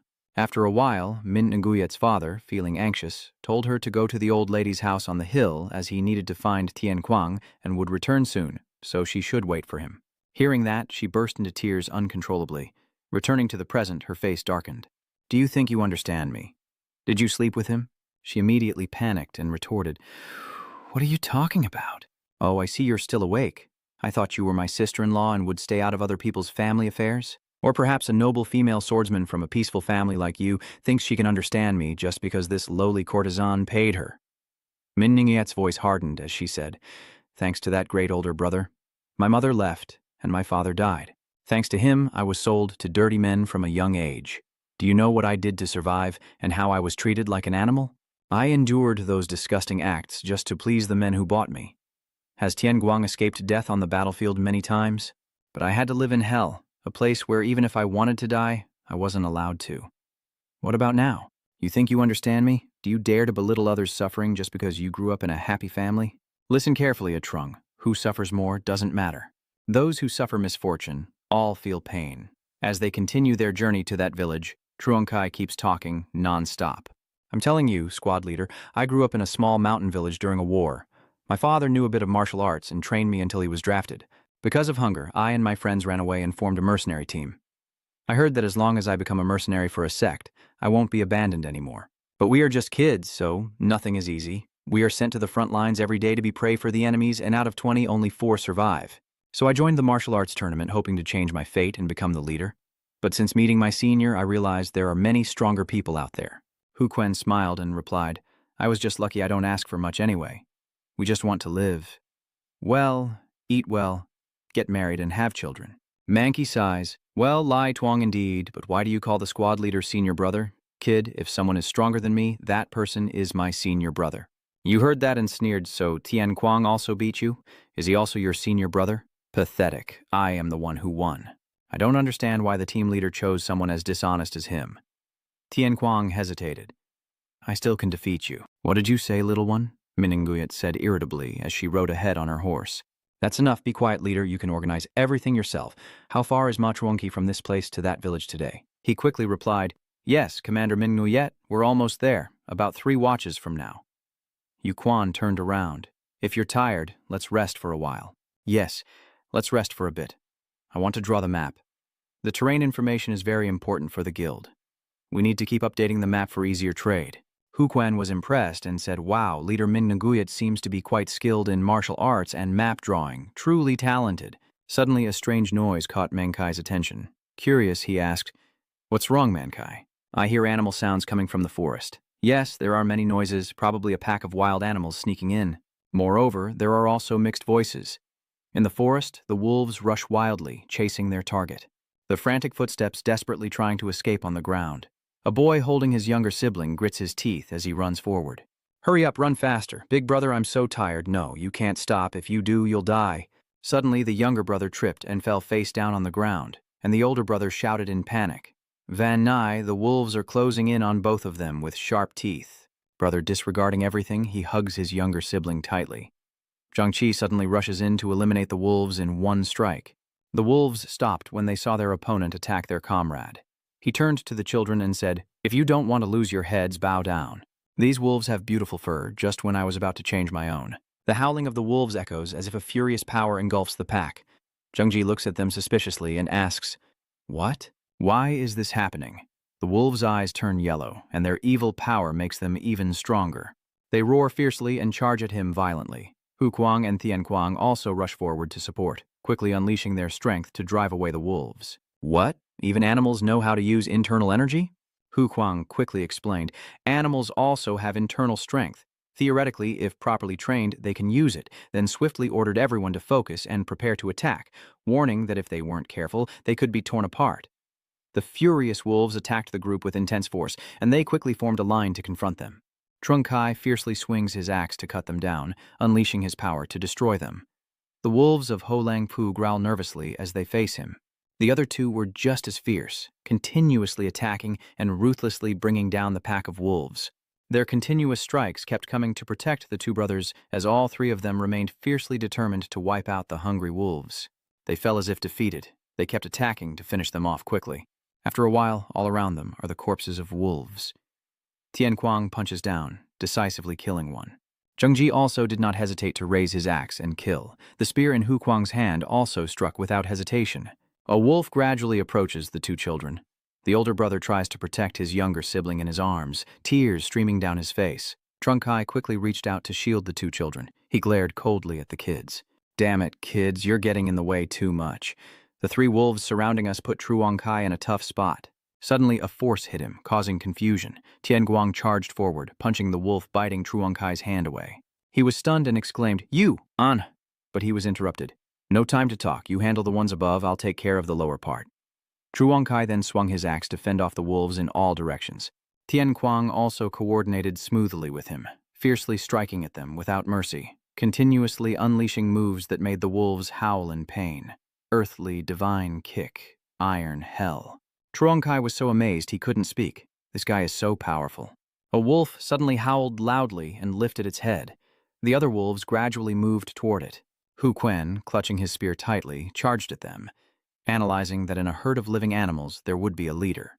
The wolves stare intently at him without blinking. Hu Quan immediately unleashes the Than Tuyen Thuong technique, the large pink spear. He continued to strike at the wolves in front of him. His power made the surroundings seem to shake. Hu Quen strikes again with another blow, the clear line cascade. The other 2 look at him for a moment, realizing they can't continue fighting, and then they run away. He watches them fleeing and comments, They're just like humans. Once you take down the leader, the rest will run. But we got lucky. If they had more people, it would be very dangerous. Quickly lead the children to the sect leader Min Ningyet. Yes, elder brother. Tian Kuang was amazed, attacking swiftly and smoothly like dancing. He moved constantly through a mountain village, leading the 2 children back home. Is this your village? the older brother replied awkwardly. Yes, yes. Monkey looked at them and smiled. You kids are lucky. We happened to pass by and rescue you, then by chance came to the same place and brought you here. Suddenly, the village chief's voice rang out. Dan Ni and Van Ni, the two children hurriedly run towards him. Dad, Dad, they are crying and hugging each other. I miss you so much, Dani Van Ni. Luckily you are both safe. A man points at the school and asks, Is that Ma Truong Kai over there? He also looked surprised and replied, Brother, I recognize you. They happily high-fived each other. You're still alive and so tall? Why did you come back here? You also escaped, huh? I came here because the leader has some business here. Master, so you've joined the trading guild? That's impressive. Minhnuyet smiled and greeted, Hello. Trung Kai immediately changed the subject, saying he came here to meet the blacksmith you mentioned earlier. Jia points in a direction. Is that so? Then there's no need for an introduction. It's him. The father of the kids you brought here is actually a blacksmith and the village chief. Truong Kai was surprised. Oh, really? Min Nguyet smiled happily, thinking to herself, I'm so lucky. Man Kai looked at Tian Kuang and sighed. You two really are siblings. Your expressions are exactly the same. Truong Langang led the whole group to a large workshop and introduced it. This is my workshop. This place is different from the workshops in Moksun City. There aren't many hammer sounds. Similarly, we pour the molten metal into here and mix it thoroughly to create an alloy. Steel is very hard and difficult to melt, so we mix it with zinc to make the steel piece harder, then pour it into molds to shape and roll it thin for cutting. We mainly make chains and farming tools. Min Nguyet said thoughtfully, it really is very skillful. Chief Lang slowly said, Everyone needs to make a living. Of course, compared to other blacksmiths' handmade blades, this one is softer and more prone to breaking. But we can produce hardened steel suitable for common folk so we can sell it at a lower price. Hearing that, she smiled and asked cautiously, That sounds perfect. With more tools and manpower, you could produce weapons in large quantities. The village chief chuckled enthusiastically. Now is a time of war, we can do anything. We just don't know where to sell it. Then just produce the weapons and I will invest in you, and you can join my trading group to make weapons. I will provide the materials and manpower and pay you a higher salary than now. The village chief smiled and replied, That's very generous. Since you also saved my children, I want to help you too. But Min Nguyet looked confused by his hesitation. Now we cannot join. We have no say because this village is under the rule of a mountain lord. After hearing the village chief's story, Min Nguyet asked, Mountain lord? Did he honestly confirm that, yes, that is the name of a band of bandits controlling this mountain area? They are a group of mountain bandits with over 100 people. You see, we make a living by selling tools and working as blacksmiths. But last year, a gang of thugs led a pack of wild animals to attack this village. We couldn't fight the bandits and the trained wild animals, so we were robbed completely. They not only looted, but also took over this entire village. They forced us to make chains for the wild beasts. They took all our tools and weapons that we made to sell for money. They also captured some of my relatives and brought them to the camp. They took women and children hostage to threaten us into retaliating. My child is also among them. They were forced to work to death to serve the bandits, so my child ran away.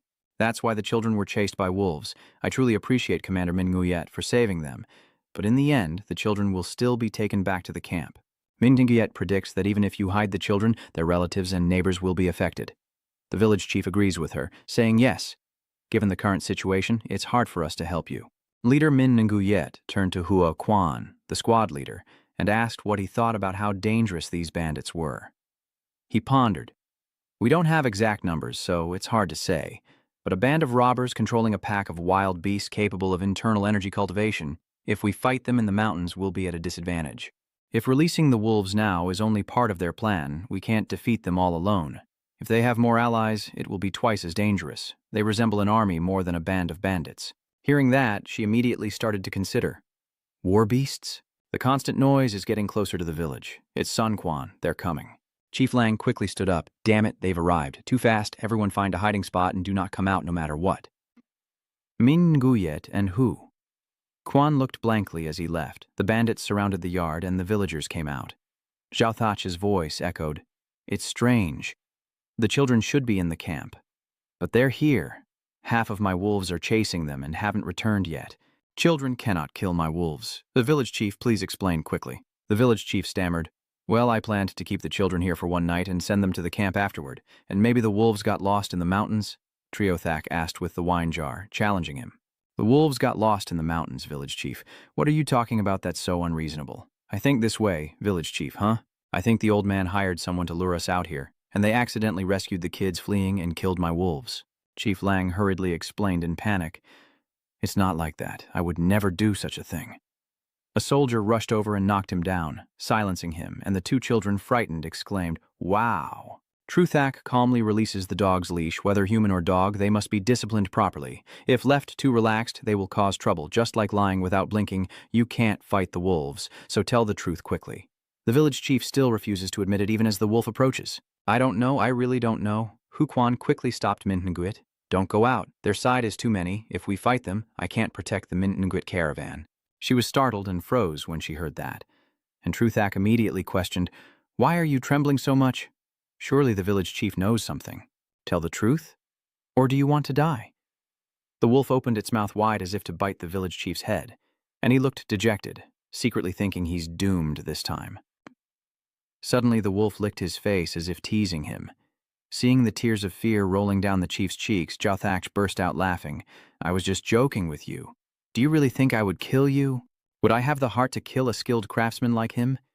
The children, seeing this, burst into tears and rush forward. "Dad, Dad," Triothak's voice still echoes in my ears. He can't afford to hire anyone alone. Anyway, I still have many wolves. Losing a few doesn't matter. I will spare him if he sends the children to the camp. The village chief tremblingly replied, "Thank you." He turned his back and walked away, glancing at the village chief, saying, "I won't let this go. Don't even think about messing with me." He was devastated, unable to believe it. The children cried out in fear, "Dad, I don't want to go." Chowta remained silent for a moment before muttering, "Taking two kids as hostages is a bit too much, isn't it?" The village chief and the children looked at him in shock. The wolf approached the boy, opening its mouth to bite, and the boy cried out in fear. A sudden burst of power struck, instantly destroying the wolf and surprising everyone around. A frightened soldier shouted, "Who are you?" and was hit again before he finished. Tianguang and Changji appear in front of the pirates. Changji braces himself and glares at them, while Tianguang's eyes are filled with equal hatred. Hu Quan, feeling disappointed, said, "I misjudged the situation. When I return, I must dismiss those two." The robbers shouted, "Who are you? How dare you challenge us? Should we kill them?" "Wait a moment. Put down your weapons and listen to me." The group of bandits was surprised to see her confidently stepping out. Zhao Thach kept his eyes on her while sipping wine.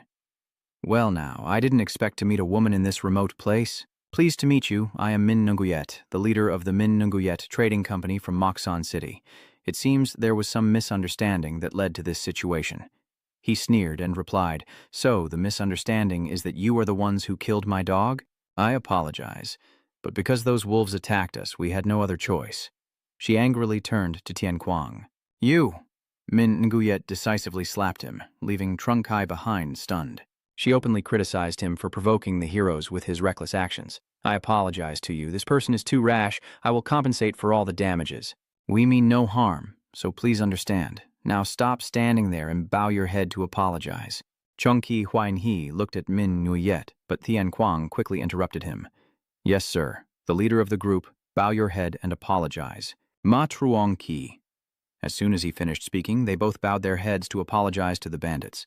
"Actually, we are a trading caravan specializing in weapons and are interested in your blacksmiths and wild beasts. Could you spare some time to discuss with me? I guarantee you will be satisfied with this proposal." Zhao Thak's face turned red as he smiled at her. "I like you now. Fine, but let's hear what you have to say first." Hu Quan approached Tian Kuang to comfort him. "Don't be sad, Tian Kuang. If the leader of Min Nguyet hadn't intervened, we would have been doomed. I understand now. It was my interference that almost caused trouble. It's my fault, and even if Sin Ni hits me, I won't blame her." Min Nguyet and the bandits sit down to negotiate in the village, while Zhao Thachai casually takes a seat, watching Min Nguyet with interest. "The weapons trading caravan, it's been a long time since I last met someone like you since I was in the army." Hearing that, she curiously asked back, "So you served the country, sir?" "Oh, I was a soldier near the distant northern border, close to the frontier tribes. Back then, merchants often tricked us, selling useless items and extorting our money, so I tore them apart and fed them to the dogs. Those merchants were very fat, so my dogs loved to catch them." "So, you've been raising wild animals since you were a soldier?" Truthak continued to recount. "The tribes are very skilled at taming them, so I captured a few and learned how to domesticate them. Since I taught them how to harness internal energy, they became more loyal than humans." "Enough of this pointless chatter. What are you doing on my territory?" Min Nguyet began to suggest. "I am here to discuss producing weapons. I am looking for a skilled craftsman capable of making affordable yet quality weapons." After discussing with the village chief, he agreed to sell weapons, so our trading team decided to invest and start production. but I was unaware of the situation here and accidentally offended you. Hero, I apologize for accidentally offending you. In return, if you agree to help us, I will make you richer than you are now. You know, merchants are very shrewd when it comes to money, so let's cooperate in making weapons and extracting money from the soldiers, shall we?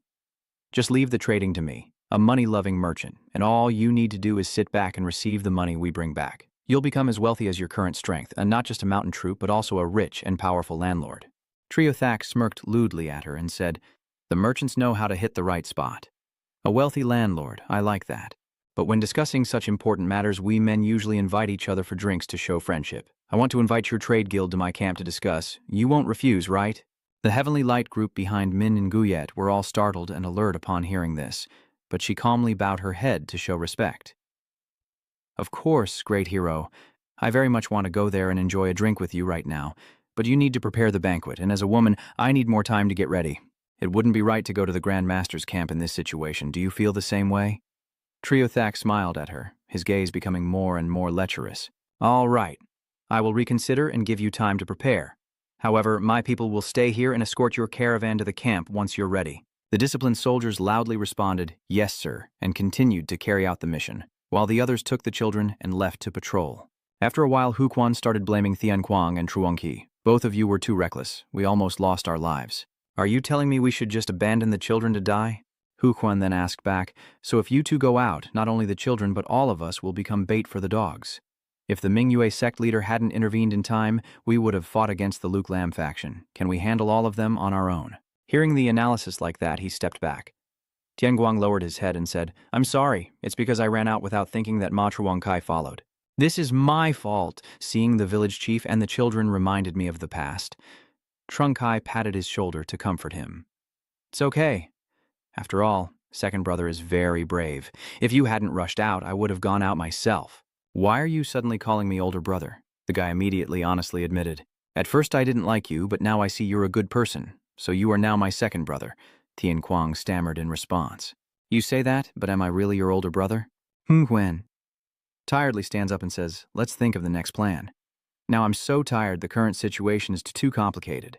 Thanks to Ming Yui's quick thinking, we avoided a fight, but now we need to go to their hideout. We have to find a way to survive and get out of there. It seems they don't fully trust us, which is why they left their subordinates to guard us from escaping. There are a few who look pretty strong. Now we just have to wait for Mang Kai to come back and come up with a plan." Tian Quang also agreed with him. The three of them suddenly fell into silence.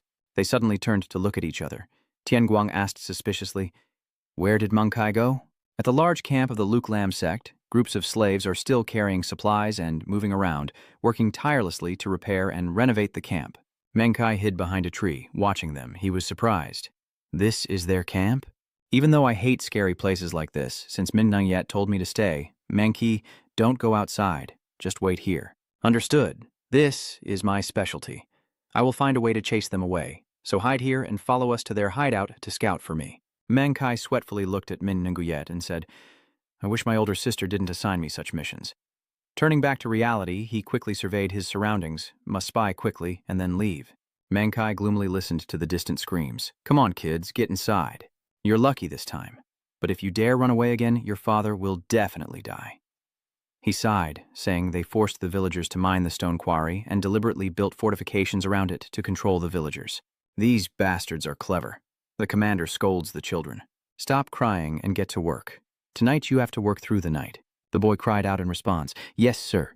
That guy yelled again, "If you don't eat, I'll kill you." Big brother hurriedly comforted his younger sibling. "Van Ni, don't cry anymore."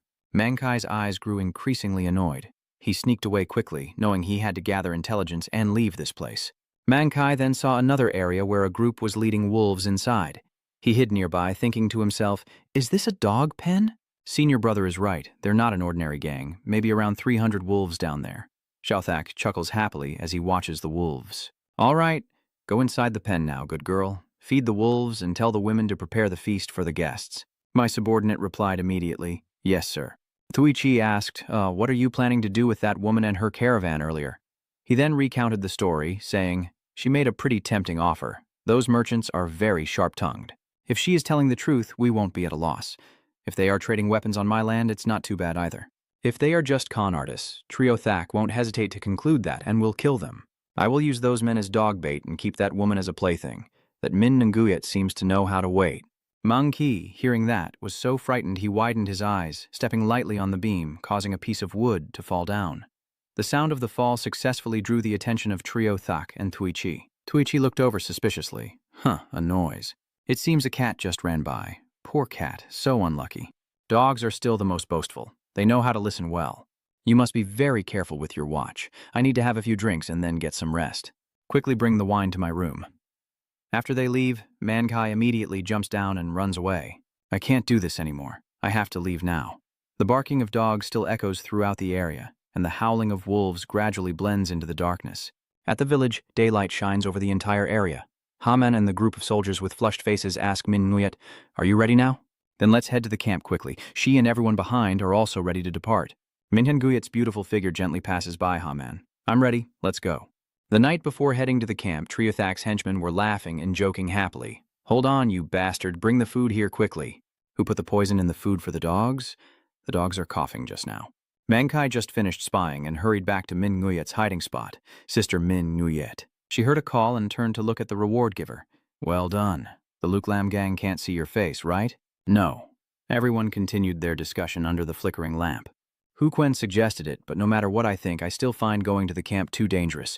The more I hear about the story, the less I want to go there. It's best if we pack up and leave now. Tien Quang also agrees with him. I also don't want to go there. Besides, you still have to drink with that pig. Even on the battlefield, you shouldn't drink with the enemy leader because it's too dangerous. They will definitely put poison in the food. Min Nguyet listened to everyone's discussion and gradually fell into thought. It seems everyone thinks they will harm us, but if what Mang Ki said is true, it looks like they have good intentions in negotiating with us. Anyway, I am the leader of the Weapons Trading Guild and I don't want to miss this opportunity. I want a business deal that can produce weapons that are both cheap and good. If everything goes smoothly, I can also learn the secret of taming wild beasts from them. That way I will definitely make a lot of money. I know this is a bit dangerous, so I gathered everyone here to prepare for the worst-case scenario. I will share my opinion first, and I hope everyone listens carefully and shares their thoughts. The next morning, the whole group set out and Hu Quang looked around complaining. The sky is so gloomy today. It's only been 3 days and it's already so overcast. Haman turned back to advise them. "It seems like rain is coming. Please take this way. Just follow the path down to the quarry and we'll reach the camp. The sight of groups of workers carrying loads will catch everyone's eye." "What's wrong? You don't seem to like the sight of the workers, do you? You look quite unhappy." She remained silent for a moment, then looked at the laborers and commented, "No, I think you are very clever. You make them work for hours without pay, and if they get sick or injured, you just abandon them. I think this method makes it very easy to control." Haman laughed heartily and continued walking forward. "This young lady knows how to exploit slaves, doesn't she?" "That's right. If you treat those slaves like humans, they'll work very inefficiently." Min Nguyet calmly agreed with him. "You are right. Slaves are not human. I understand that better than anyone else, simply because both you and Thien Quang have been treated similarly in different ways." He understood her meaning and fell silent for a moment. Then they arrived at the dog pen. Hu Quen stared at the wolves around him. "This place, seeing all these wolves, makes my legs tremble." The wolves trained here are so numerous that it makes them furious. They are fierce as if they want to break out of their cages and rush at them. They bunch up as if trying to escape all at once, their excitement reaching a peak. The dogs are greeting the guests. Min Nguyet observed them and then commented that those dogs here seem to be intimidating people. That's right. Normally anyone seeing the dogs here would be terrified, but it seems you are not afraid at all. You're truly brave. If you happen to encounter a wolf pack on the battlefield, it would be very dangerous. Haman calmly replied, "Using cavalry is the best option, and large dogs grow faster than humans. Their numbers increase quickly and they are easy to replenish. If you know how to teach them internal training, they will learn faster than humans, but they are very difficult to raise, so they need to be tamed." She suggested that it would be better to trade the tamed dogs instead of soldiers, and she knew she had to negotiate with the boss first. "From this point on, you must go alone. The other guards must stay here and hand over their weapons to us." Trunkai's face turned grim. Feeling uneasy, Min Nguyet waved her fan to signal everyone. "All right, everyone stay here and wait for me." All their weapons have been confiscated. Mingyue decisively leaves. I will come back later. Suddenly, Tien Quang rushed forward to stop her. "Wait a moment." She looked back at him in confusion. He held her hand tightly as if trying to convey something. Min Nguyet still stared at him, silently. Tien Quang also looked at her without blinking, lowering his head in doubt as he glanced back at them. "What are they doing? Hurry up." After finishing, Min Nguyet turned and walked away without hesitation. She entered a large room where Zhao Thak's welcoming voice echoed. Waiting for you was truly worth it, young lady. You look just like a celestial maiden from the mortal realm. I've prepared a feast for you. There's no poison in here, so please enjoy it freely. Ming Nuyet smiled warmly and greeted him. Master, you seem full of energy today. He happily extended his hand to invite her to sit down. Please sit. I wonder if this young lady knows how to drink alcohol. Only then can we discuss things more easily. Ming Nuyet stared intently at the bowl of wine, thinking to herself how ridiculous it was. Even so, she still didn't refuse the invitation. My drinking capacity is a bit weak, so I'll only have a little. Min Nuyet scoffed and raised her cup in contemplation. You, an ordinary thief, dare to talk about rewards in front of me. She fake smiled and sat down next to him. Let's toast together. I like you now. Cheers. An hour later, all the wine jars around them were empty. Min Nguyet smiled cheerfully and said, I'll pour you a glass of this fine rice wine. He awkwardly raised his bowl. Okay, you know how to create a good atmosphere. Aren't you drunk yet? Min Nguyet continued pouring wine casually. That's right, I only blushed a little. What about you? Are you still going to drink? Triuthak raised his cup and drank with her. Of course I can keep drinking. Min Nuyet quickly finished her cup, and Zhao Thash also drank it all at once, his face flushing as he looked at Min Nuyet's alluring figure. He kept swallowing saliva with desire. Triuthak chuckled happily, threw the wine cup aside, and pressed Min Nguyet down. Oh my God, he panted as he looked at the beautiful girl in his hands. I can't hold back anymore, just exposing your chest like that. What man wouldn't act this way when drinking alone with a woman? Are you sitting next to me and pouring wine without hesitation? Then we need to get closer. Before he could finish his words, she took his hands and, leaning in, kissed him. He kept gasping for breath as she unexpectedly attacked. Zhu Ta was confused about what to do next, and Min Nuyet quickly overpowered him. Soon the two of them were entangled, her face flushed, and she seductively said, Hero, I can't be controlled by men. I prefer to teach others, rather than be taught. Triuthak dazedly agreed with her. Sure, just do as you wish. Min Nuyet took out her hairpin, her beauty more striking than ever. She looked down at Triuthak, who was losing control beneath her, and remembered Tian Kuang's recent warning. No matter how strong a warrior is, they never stay alert when lying near women. Min Nuyet tightly clenched her hairpin and stabbed it straight into Zhao Thak's neck, ending him. The night before entering the camp, Min Nuyet discussed the battle plan with everyone. I know this is a bit dangerous, so I gathered everyone here to prepare for the worst-case scenario. I will share my opinion first. I hope everyone listens carefully and shares their thoughts. My original plan was to trade weapons, but I think we can't cooperate with the Luke Lam sect. They don't make money to save people, they use people to make money, so we must act first. Hu Huan hesitated, thinking that Min Nuyet's plan was for us to attack first. Yes, whether it's a surprise attack or luring the Luke Lam sect out, forcing the villagers into slavery might bring some benefits, but only mutual benefit can lead to prosperity. Of course, fighting them is very dangerous, and if we fail, we will die. But if we bring freedom to this land, it will benefit the trade caravan. To do this, I ask everyone to help me. Monkai, first prepare while we go to the camp, then follow us as quickly as possible, obeying Sister Min Nuyet. Min Nguyet looked remorseful at the group and apologized for risking everyone's lives. They all responded in unison, It's okay. Our mission is to protect the caravan leader. Thank you all. Anyway, the Lu Lam sect will suspect us, so we must stop the discussion here. Everyone agreed. After the meeting, everyone went outside to wait. Min Nuyet coldly asked Tian Kuang in the room, What are you doing? Why haven't you left yet? He honestly expressed his opinion. I really don't want you to trade dangerous weapons and go there. Moreover, assassinating that gang leader is too risky. I understand because I have assassinated many times before. This could be even more dangerous, and your life might be threatened in the future. Actually, you might fail many times and end up being killed by someone else to atone for it. I fear you will be in danger. Min Nguyet asked softly, Do you realize how strange it is that you've been missing for so long and then suddenly appeared, acting like a real older brother? Tian Kuang tried to respond, but she cut him off. Just follow the instructions given like a member of the guard team. As the team leader, I must set an example. The leader's path can't be to send subordinates to die while hiding safely away. You used to be a war slave, so you should understand. This is the first challenge for my grand plan as the team leader, and it's time for me to lead everyone and boost morale. Do you think this is the first time something like this has happened? Do you believe I have never lived in constant danger like you? At that time, I was just a child sold off after my family was torn apart. Tian Kuang fell into silence upon hearing this. Suddenly, Min Nguyet brought up something else. The fact that you saved the village chief's children this morning. As Quan said, it wasn't a mistake. Also, about turning you off, I apologize. She awkwardly turned away. Whatever you want to think is up to you. Tianguang gazed intently at Min Ningyuet. The Ma squad hid near the rock, fearfully watching Luke Lam's faction. Big brother, without weapons, can we fight back? Zhang Ji quickly reassured him. Don't worry, follow me and hide behind me until I give the signal. As long as we find weapons and move to a higher ground, we can survive. What if something happens? We still have our senior brother, right? Suhuing. Are you feeling unwell? Senior brother? Hu Quan sat slumped, forcing himself to reply. Oh, it's nothing. I just feel uneasy. Whenever the holy sect is not around, I get restless. He bites his finger to stay alert. It's nothing. Don't worry. Trung Kai looked at Hu Quan with suspicion. So don't make others worry. I also feel uneasy. Tianguang remained silent, staring fixedly at the room ahead. Back in the room where Min Nguyet was executing Chio Thak, she gritted her teeth as she dealt with him. He writhed in pain, unable to believe it. His body froze for a moment before suddenly shoving her away. Min Nguyet fell straight onto the nearby table. He collapses on the floor, coughing continuously. Trio Thak clutches his neck, gasping for breath. He shouted angrily, "You bitch!" As soon as he finished, he collapsed, and his accomplices outside quickly rushed inside. Big brother, what's going on? Big brother, you crazy bastard, don't even think about escaping.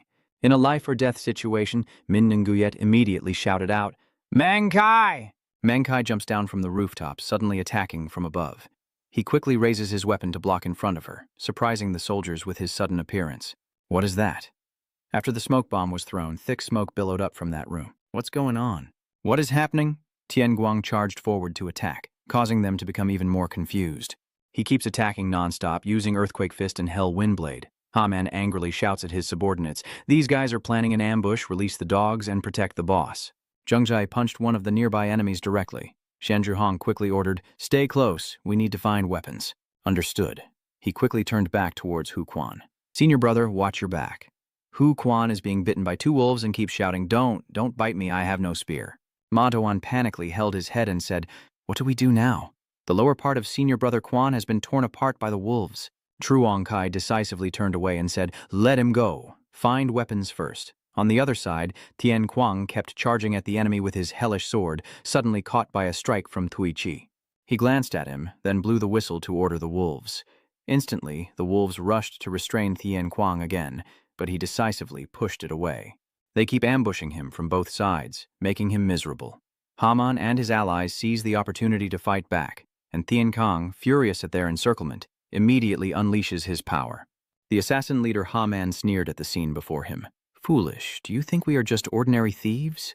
It was us who taught these hounds how to use internal energy. Do you think just ambushing us with fewer than 10 men is enough? My wolves will tear you apart and kill you all. This year's wolves are only waiting for the order to eliminate the target."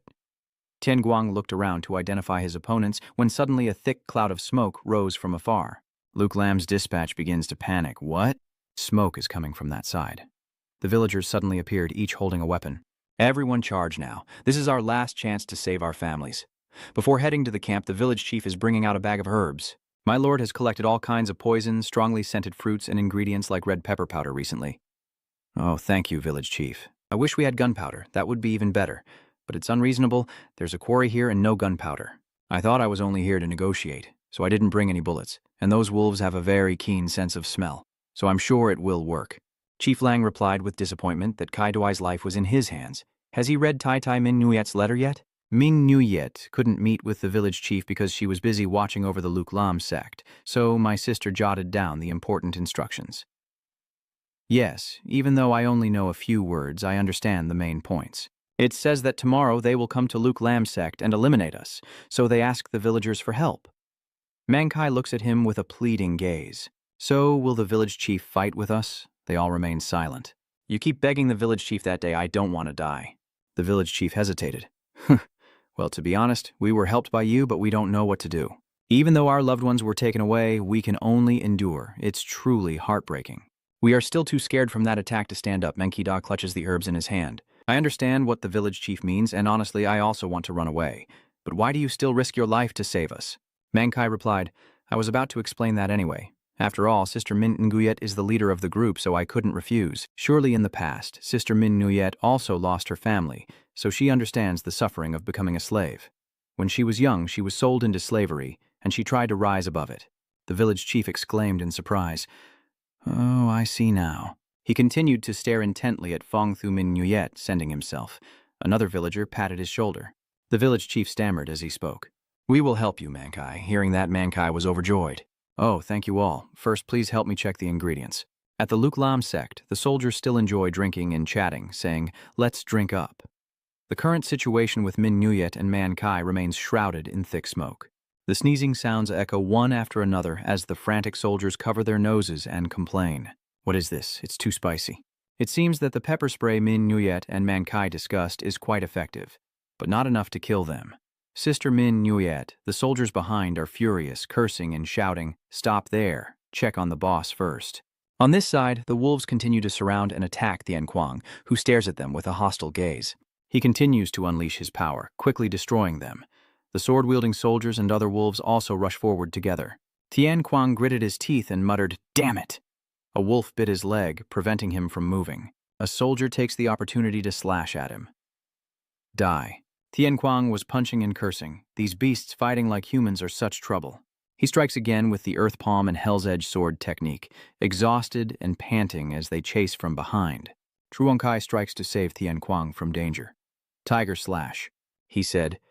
"No need to thank me. I'm just settling the debt from before, and you've been fighting alongside Truongkai and blaming him. It's too late now. You take care of the left side. I'll handle the right." Both Truongkai and Tien Kwang fought together to defeat the enemies, but the soldiers kept pouring toward them. They continued to focus on the battle, with Truongkai quickly launching attacks like Ho-Tram, Hopki, Ho-Tram, and Thiet Chi Quyen. The continuous explosions kept ringing out. Tien Kwang hurriedly told Truongkai to run. Sin Ni is in danger. The strange man asked back, "Who is Sin Ni?" Tien Kwang, feeling discouraged, brushed it off and asked, "Where is everyone else?" "The kids are out looking for weapons and trying to rescue our senior brother." Hearing that, he looked confused. "Senior brother? I don't know anymore. Suddenly he's acting stupid. Things are chaotic here now. I'll tell you everything later." At the rocky entrance, continuous explosions echoed along with thick smoke rising. Urgent shouts rang out. "This way. Run this way, my dear. Father, women and children, quickly run into the mountains. After finding our loved ones, we must return to the village quickly as planned. The others disperse and set fire to the camp." Suddenly they realized they had been blocked by Lu Lam's men. They cursed them loudly. "Where did you learn to turn wolves like this? Do you think you can defeat us easily? Quickly catch them all, seize the women and children, cut off the men's limbs to cripple them, teach them a lesson so they won't dare to rebel again. The screams of agony echo far and wide. Save yourselves." Suddenly, a nearby stick was quietly picked up as a soldier, filled with fury, prepared to kill the village chief. "Die now." In an instant, a stick struck him, causing him to stop in pain immediately. Hu Quen twirls his weapon in his hand, making the soldiers wary. The villagers rejoice at his appearance. The warrior officer was stunned. "Just now, you were torn apart by the wolves, but luckily the spicy smoke saved your life. While the wolves lost their sense of smell, why didn't you run away? You think you can fight us just with that piece of wood? You're so scared, my legs are trembling now." He scoffed at the mockery and replied with a sneer, "I have finally regained my composure. Without the holy sword by my side, I couldn't stay calm. I never expected I would end up in such a miserable state. I want to erase this scar. I will erase the memories of those who witnessed this scene." The contemptuous soldiers immediately rush forward. "It's just a stick. Who do they think they are pretending to be?" "Kill him," Hu Quan analyzed while attacking, explaining that the basic techniques of the holy sect originate from this piece of wood, and as long as a master wields it, even the most ordinary weapon can have the same power. The Than Tuyen spear techniques. The soldiers surround him from all sides and die. His moves are continuously executed. Than Tuyen Hong Tran, Than Tuyen Liantu, Than Tuyen Duonggiat, Than Tuyen Thiet. The soldiers were beaten so badly by Hu Quan that they scattered, and Ma Dong led the others to run toward him. "Wait, Brother Quan," Hu Quan straightforwardly declared. "Prepare yourselves and then charge in. If you dare step into my territory, don't expect to come out unscathed." At the camp, the Liu Lam patrols are still searching. Where are they? "They've disappeared, damn it, those two." A man angrily deduced that they hid inside the camp after fighting me, and Tuichi also said, "They must be planning to attack, so you must stay alert and not let your guard down." "Lieutenant, the wolves at the front can't smell because of this smoke. It seems they are already in the smoke." He was stunned and exclaimed, "What, but senior brother, we still have enough people. You go to the boss. I will stay here and watch over this place." All right. Suddenly, a figure with a weapon in hand approaches. Stop right there. They looked at the crowd in surprise and asked, the villagers can't be. What about the entrance side? Even if the wolves are useless, the villagers who don't know internal energy can't possibly defeat all my men. It's too unreasonable, Tuichi ordered coldly. Kwayak, quickly go find the elder brother and bring back that sect leader woman. The others will support from behind Kwayak as if they can't believe what they're hearing. Is that all? Huh. Haman and Tuichi, filled with murderous intent, face Hu Quan, and they quickly realize the problem. These are not villagers. The people at the entrance were defeated by this man. He is a master, not someone others should handle. Brother Haman. Haman also agreed immediately upon hearing that. I can also sense his aura. Tuichi, let's charge together and kill him. Kwaijiak led the army to storm into Zhao Thak's room. Let's go. Hurry to the big brother's tent. Tianguang hides in a corner with Changji. The number of people here has decreased, so we will launch a surprise attack. Ordered to patrol. He anxiously looked towards Hu Quan. Are you okay, senior? Those two are really strong. Trunk Kai quickly reassured him, don't worry. Quan Hoin is not an ordinary person. I fought him once before, so I know very well that as long as he has his spear, he can easily take down 100 enemies. As soon as he finished speaking, they immediately charged at the enemy soldiers. Is that so? Then luckily, the soldiers who were about to attack Xiao Tuo's camp also noticed their presence. Look over there, they're attacking from behind. A mournful cry echoes out and the two quickly take down those soldiers. Trio Thak's tent was still billowing with smoke. Tien Kuang and Truong Qi observed the surroundings. Suddenly he was startled and exclaimed that something seemed off. Truong Kai was confused and asked, what do you mean? According to the plan, if a signal was sent from this side, my younger sister would have already succeeded in assassinating. But there are no bodies here. Sin Ni is in danger and on a path leading up to a high cliff, Mang Qi sweating as he guides them. This way, Sister Min Nguyet. As long as we climb higher, we can easily observe the enemies. Let's hurry into the forest. Min Nguyet looked back to observe the situation below. Everything was not as planned. At this point, we should have joined the group at the checkpoint, rescued the villagers, returned to the village, and held out there. We will wait there until Mang Qi returns to Moksun City and leads his army here, but our fight has lasted longer than planned. Mang Kai hesitated and asked her, what do you plan to do now? She remained silent for a moment without speaking. Min Nguyet resolutely said, there's no other choice. We have to go to the meeting point as planned. Man Kai immediately responded without noticing Zhao Thach charging from the side. He punched him away, sending him flying, then rushed toward Min Nguyet. She shouted in panic, Man Kai! Suddenly the pain overwhelmed her as Trio Thak's grip tightened around her neck. Min Nguyet kept coughing as she was attacked. He panted and cursed, you also know how to use the pretty girl tactic. If that needle had been a little longer, you would have pierced my blood vessel. Just thinking that I almost lost my life because of your needle is so embarrassing. So you came here with a purpose. Thanks to you, I've completely lost my composure. The soldiers hurried to the back of Trio Thak. Big brother, I'm fine. How is the situation at the camp? The soldier squinted into the distance and reported, yes, the villagers are burning and setting fire to our camp. This is toxic smoke, so the wolves can't fight. Based on the noise over there, the remaining forces are still fighting inside the camp. Zhao Thak roared in fury, unable to forgive those bastards. Hurry and bring the beast out, one soldier stammered. But big brother, even if they are torn apart and made into dog food, it won't be enough to atone for their sins. Quickly open the beast cage. The soldiers hurriedly ran away. Yes. Trio Thak panting told Min Nguyet, I will tear apart the remaining ones and make them wolf's prey, but I will spare your life and Yem's life, so you will live worse than die. He continued to hold Min Nguyet on the tree with a murderous look in his eyes. Suddenly, he sensed someone's presence. Tien Kuang and Truong Qi simultaneously rushed to attack him, launching relentless strikes. Xiao Tu frantically counterattacked Truong Kai. Damn it! Tien Kuang quickly asked Han Min Nguyet, are you okay? Sin Ni, second brother, quickly led the group leader Min Nguyet to escape. Leave this guy to me. Seeing that, he asked again, are you okay alone? The guard immediately reassured him. He's about to die, so it's fine. I'll deal with him quickly and come back. Suddenly, Min Nguyet interrupted Tien Kuang Koan as the bandits were returning to the dog pen, seemingly hiding their trump card. We must stop them before the villagers get hurt further. All right, I will go there. Stay here with Mankai. The sound of desperate screams echoes from another place as the soldiers rush toward the dog kennel. The villagers were frightened when they saw them. The soldiers looked at each other in confusion. Damn it, do we really have to do this? Both the big brother and the deputy leader are not here. If Tianguang suddenly appears behind them, one of those soldiers stays behind to face him with the wolves, while the other two run toward the barn. Damn it, stop right there, they exclaimed in surprise. I didn't expect you to follow us all the way here. Hurry up and open the gate. The key. I have the key right here. Wait, we're too close. Step back quickly or they'll be swallowed by that monster. Damn it. No, stay back. The shouts mixed with roaring sounds echoed in Tian Kuang's ears, and the sounds of tearing flesh continued without hearing the voices of those two anymore. The monster emerging from the darkness gazes at him with a terrifying look and lets out a spine-chilling growl. Tian Kuang stared in shock, ready to fight. Luckily, Sin Ni didn't come here. I can't handle this beast alone and protect others at the same time. A terrifying large tiger appeared before him, bearing sharp teeth and growling fiercely, claws aimed at Tian Kuang. The tiger snarled and roared loudly, but Tian Kuang remained fearless while the villagers watched nervously. He kept a silent stance as the tiger's paw stepped on his sword. The pack of wolves howled loudly when they learned the tiger was about to attack the villagers. The man in the yellow shirt was very proud. You're afraid, aren't you? You're definitely scared. Do you know why we are called the Mountain Lords? Now we use wolves as soldiers because they are very easy to train. We originally trained the Sun Lamb tigers, but this one was hard to control, so we locked it up. You will lose soon.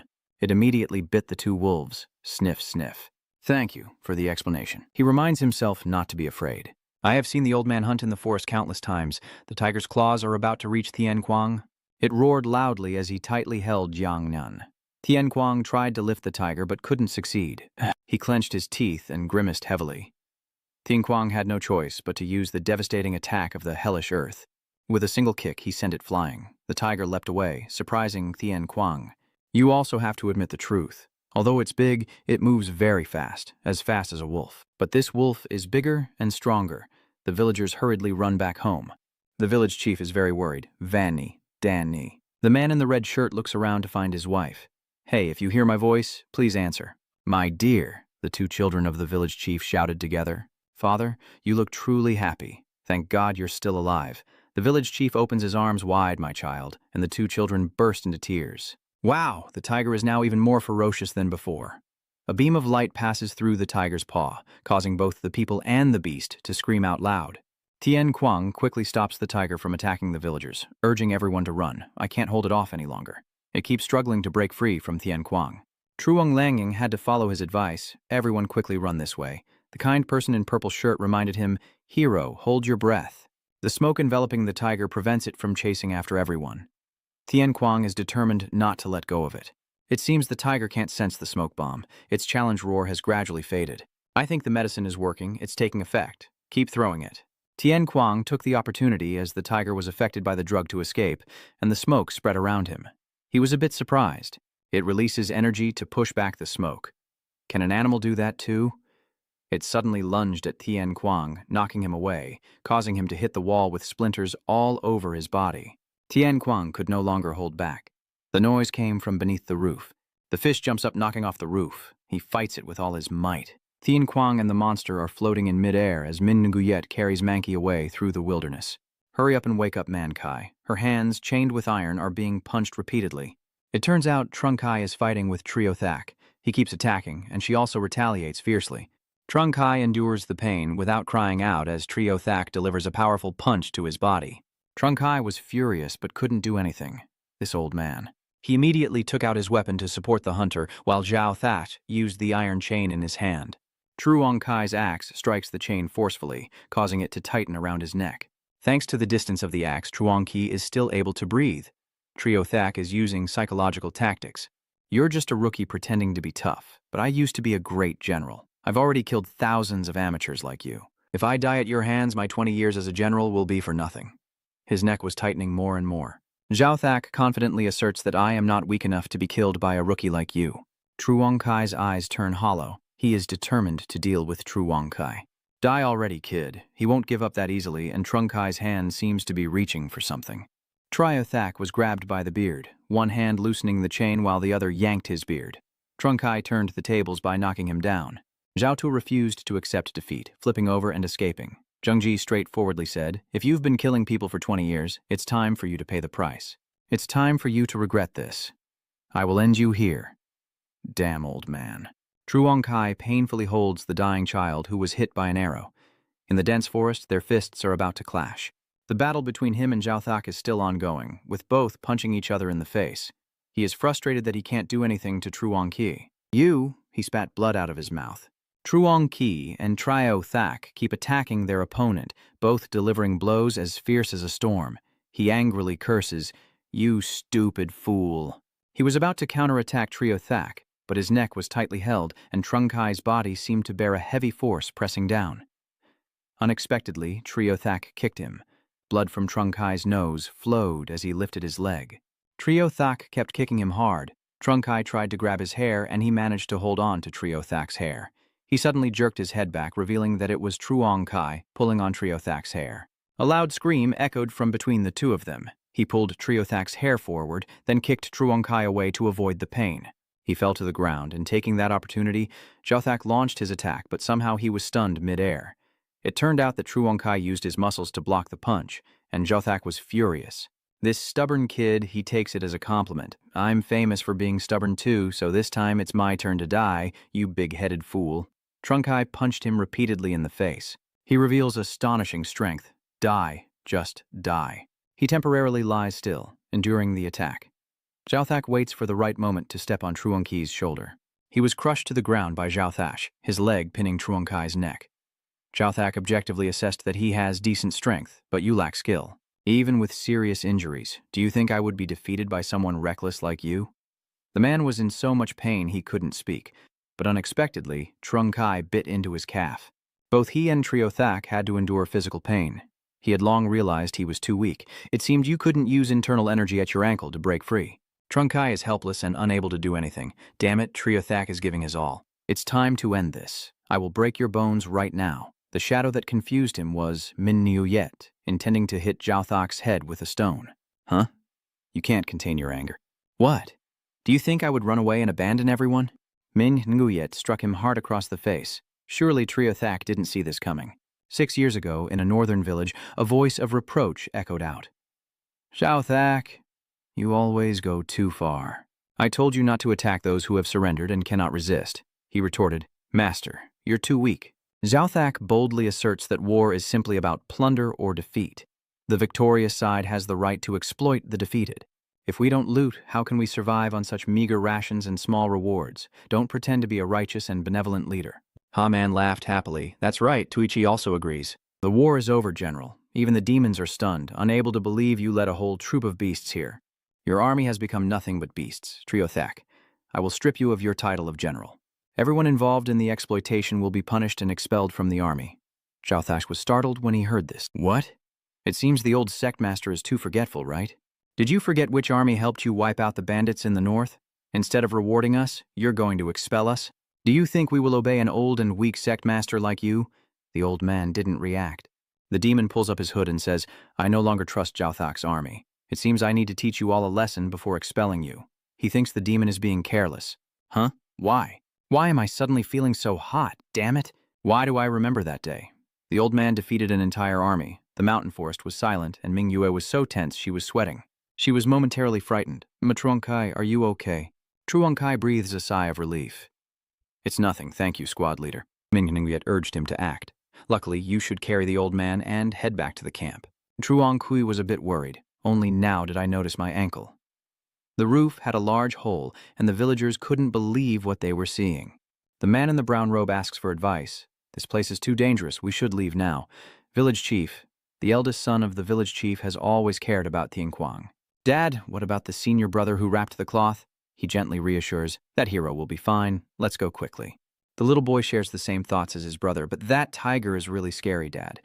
I think the senior brother is also very afraid of the cloth." The village elder was helpless, but staying here only gets in the way. Another house is destroyed. The tiger lunges with its claws, and Tianquang throws a punch. You made the tiger tilt its head to the side, making it even more aggressive.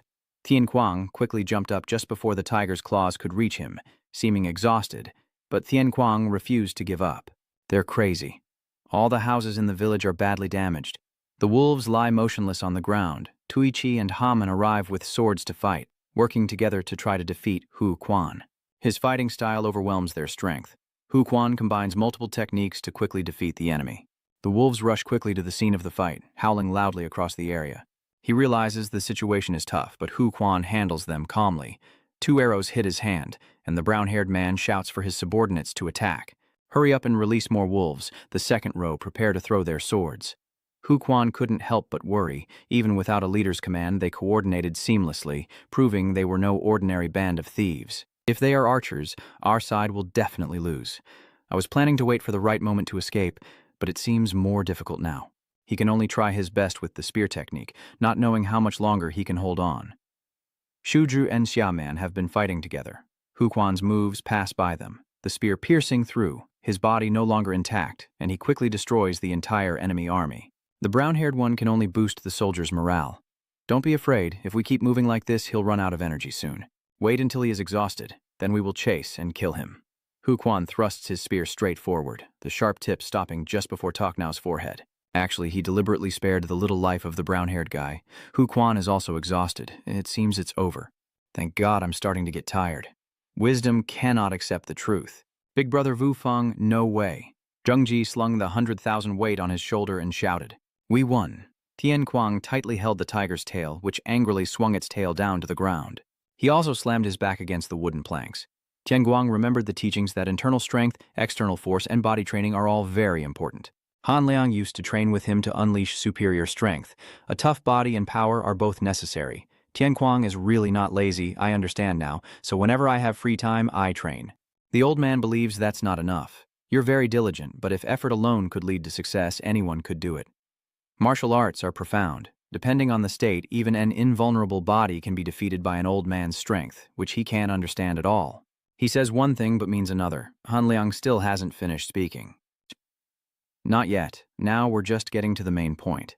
The old man patiently teaches that the key to reaching the state is mastering the basic techniques of martial arts. In other words, you must be proficient in the ultimate moves, the hellish sword dance. A secret punch targeting the opponent's vital points can quickly defeat them, with precise movements capable of suppressing their strength, just like on the battlefield where a good strategy can win even when outnumbered. In short, I need to master the secret techniques to overpower physical strength. Only then can I reach ultimate power, so I must practice these moves hundreds and thousands of times. The old man's judgment is correct. Without techniques, what's the difference between a person and a beast? At this moment, the fierce tiger is about to attack Tian Kuang, pressing down with its paw, sending splinters of wood flying everywhere. He luckily rolled to the side to dodge. Tian Kuang kicked the tiger's snout, flower stance, ankle. It roared fiercely in anger. He delivers a powerful punch to the tiger's nose, causing it intense pain as it endures multiple attacks at once. Tian Kuang delivered a powerful kick, targeting the sole of the foot. He then shifted to another area, aiming at the heart. The tiger raised its claws to catch Tian Kuang, stepping on him, but Tian Kuang's speed was too fast for the tiger to react. He didn't intend to stop, striking the elbow joint.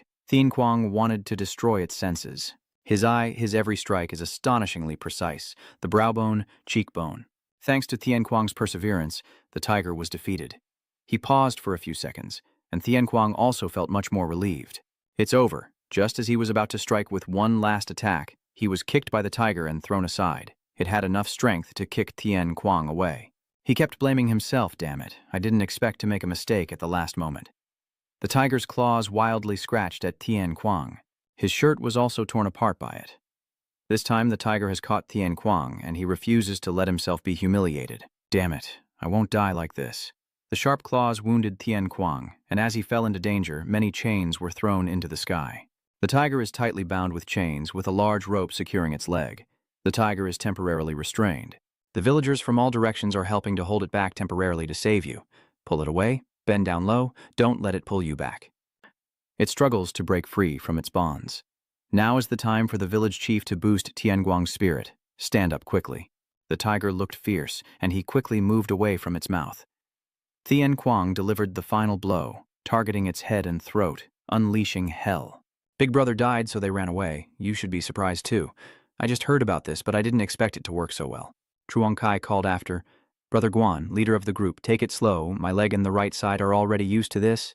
This is the weakness of a hierarchical gang. As long as the leader is alive, everything is easy to handle, but if the leader disappears, everything collapses. This is also a common tactic used in actual combat when the army is too large. The wooden fences surround the village, and Min Hnyet becomes anxious. We're almost there. The villagers are gathering there. Truong Kai reminded everyone, we must work together again to keep the tiger from pulling. The villagers lean back to avoid slipping and hold on tightly as the chains tighten under the force of both the tiger and the people. The iron chain is tightly bound around its neck, but everyone remains uneasy, trying to pull the tiger down. Someone mentioned Tian Kuang. Hero. Hero. He shouted loudly and put all his strength into the punch. The big tiger was split in two by Tian Kuang's strike, and she froze in place, stunned by the unexpected event. It could no longer roar like before. The tiger slowly collapses to the ground. The villagers are overjoyed. We fell, we succeeded. Is it over? Are the members of the Luke Lam sect all fleeing? He repeats the achievement happily. We won. Everyone was filled with excitement. We did it. We defeated the Luke Lam sect. Everyone turned their attention to Tian Kuang. Great hero, Tian Kuang has fainted. It seems he's unconscious now. The man in the blue shirt lifts him up. Master, stop. He's badly injured. Quickly treat his wounds. The villagers are more anxious than ever. Hua Tao must disinfect the wound. Quickly find Hua Tao. The village chief recognized her. Min Nguyet stepped forward in front of him. The village chief was moved by Thuong Doan's noble act. Thank you. I didn't expect everything to go so smoothly. It's all thanks to you. Min Nguyet skillfully praised the villagers. No, this achievement is yours. If you hadn't helped us, we would have been in danger. Thank you, Miss Min Nguyet. And this one, actually, this is a chain we made. The Luke Lam sect forced us to create them to restrain some beasts. Even the midwife couldn't break them. We also made swords for the Luke Lam sect. Thin, but very hard to break. This is enough, along with the materials that Min Nguyet's trade caravan will bring later. Min Nguyet has found a partner, of course. I am really looking forward to the village chief's skills. Let's make a lot of money together. Everyone in the village couldn't hide their joy. We are free. We are free. 10 days later at Than Lien Pavilion in Mushan City, the sign hanging on the door read, Than Lien Din Quan came by because they heard the news. Min Nguyet is back and Min Nguyet is happy you're back. Lord Trung Thu, someone is urging you. Is Min Nguyet ready yet? The atmosphere at the Death Tower is always lively with music playing. The blue shirt couldn't help but feel overwhelmed. I've been waiting for Min Nguyet all this time. The green shirt is also suspicious. So am I. Sit next to me. They came to the tomb for her. Don't push your way through. Min Nguyet? Min Nguyet, look this way. Over here, too. Min Nguyet is dressed in a stunning outfit. Everyone is delighted. Come over here and sit down. Over here, look this way. She's smiling at me. Oh my God, I think I'm going to die. Hu Quen closed his eyes tightly, looking at the corrupt officials no different from the bandits of the Six Forests. That's so shameful. A Trung has long been spoiled. I'm used to these things. You don't need to worry. He greeted warmly. I hope you forgive me for the late introduction. I am Hu Quan from Thantuyan Trading, currently the leader of the Min Nguyet Guard team. She happily replied, I am the leader of the Than Lien Pavilion Escort team, Nguyen Trung from the Moon Sky Sword. Hu Quan was a bit surprised. The Yuan family from the Moonlit Sword, right?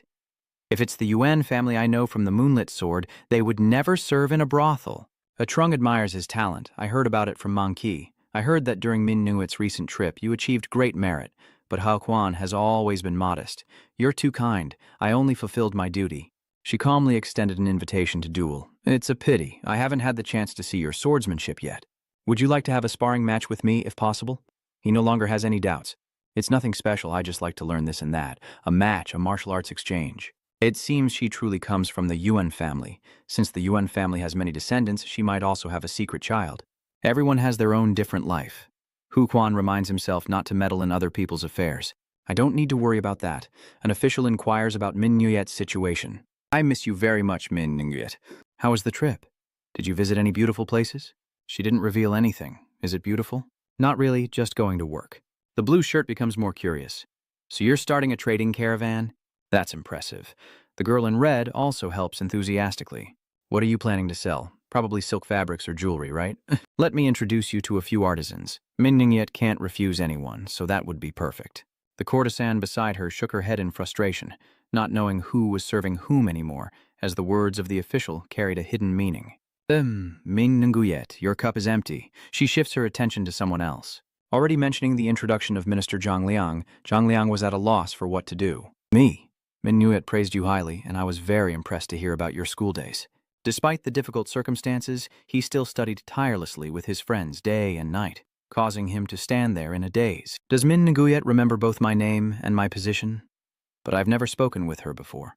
School days are just gossip among children. Zhang Liang still secretly rejoiced. Could Min Nguyet be infatuated with me? Min Nguyet stands up from her seat. I heard that one of your friends is the great general of the northern capital. You often talk to him because he is the pride of the school. Zhang Liang reluctantly admits it. Oh right, General Zhang Han is indeed the pride of our school. She whispers in my ear, I see, so that's how it is. You praise that person so highly they must be an outstanding talent. I'm quite curious about them. Could you tell me more about that person? Lord Zhang Liang, the next day at Ming Yue's trading caravan. How far along is Ming Yue in the armor manufacturing process? The worker said the main materials are cotton and paper armor. She had already made plans. I also made chains and bronze-plated armor.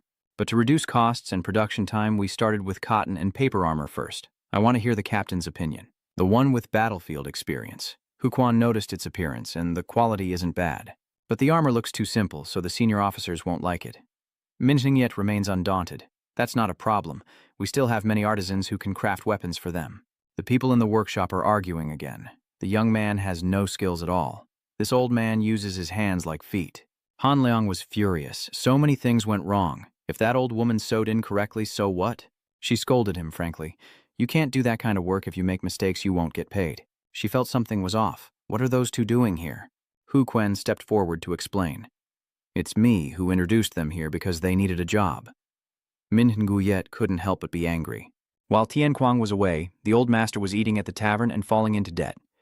Tian Kuang brought his entire salary, but it still wasn't enough to pay off the debt, so I told them to come here to work, but if this continues, they will owe us money.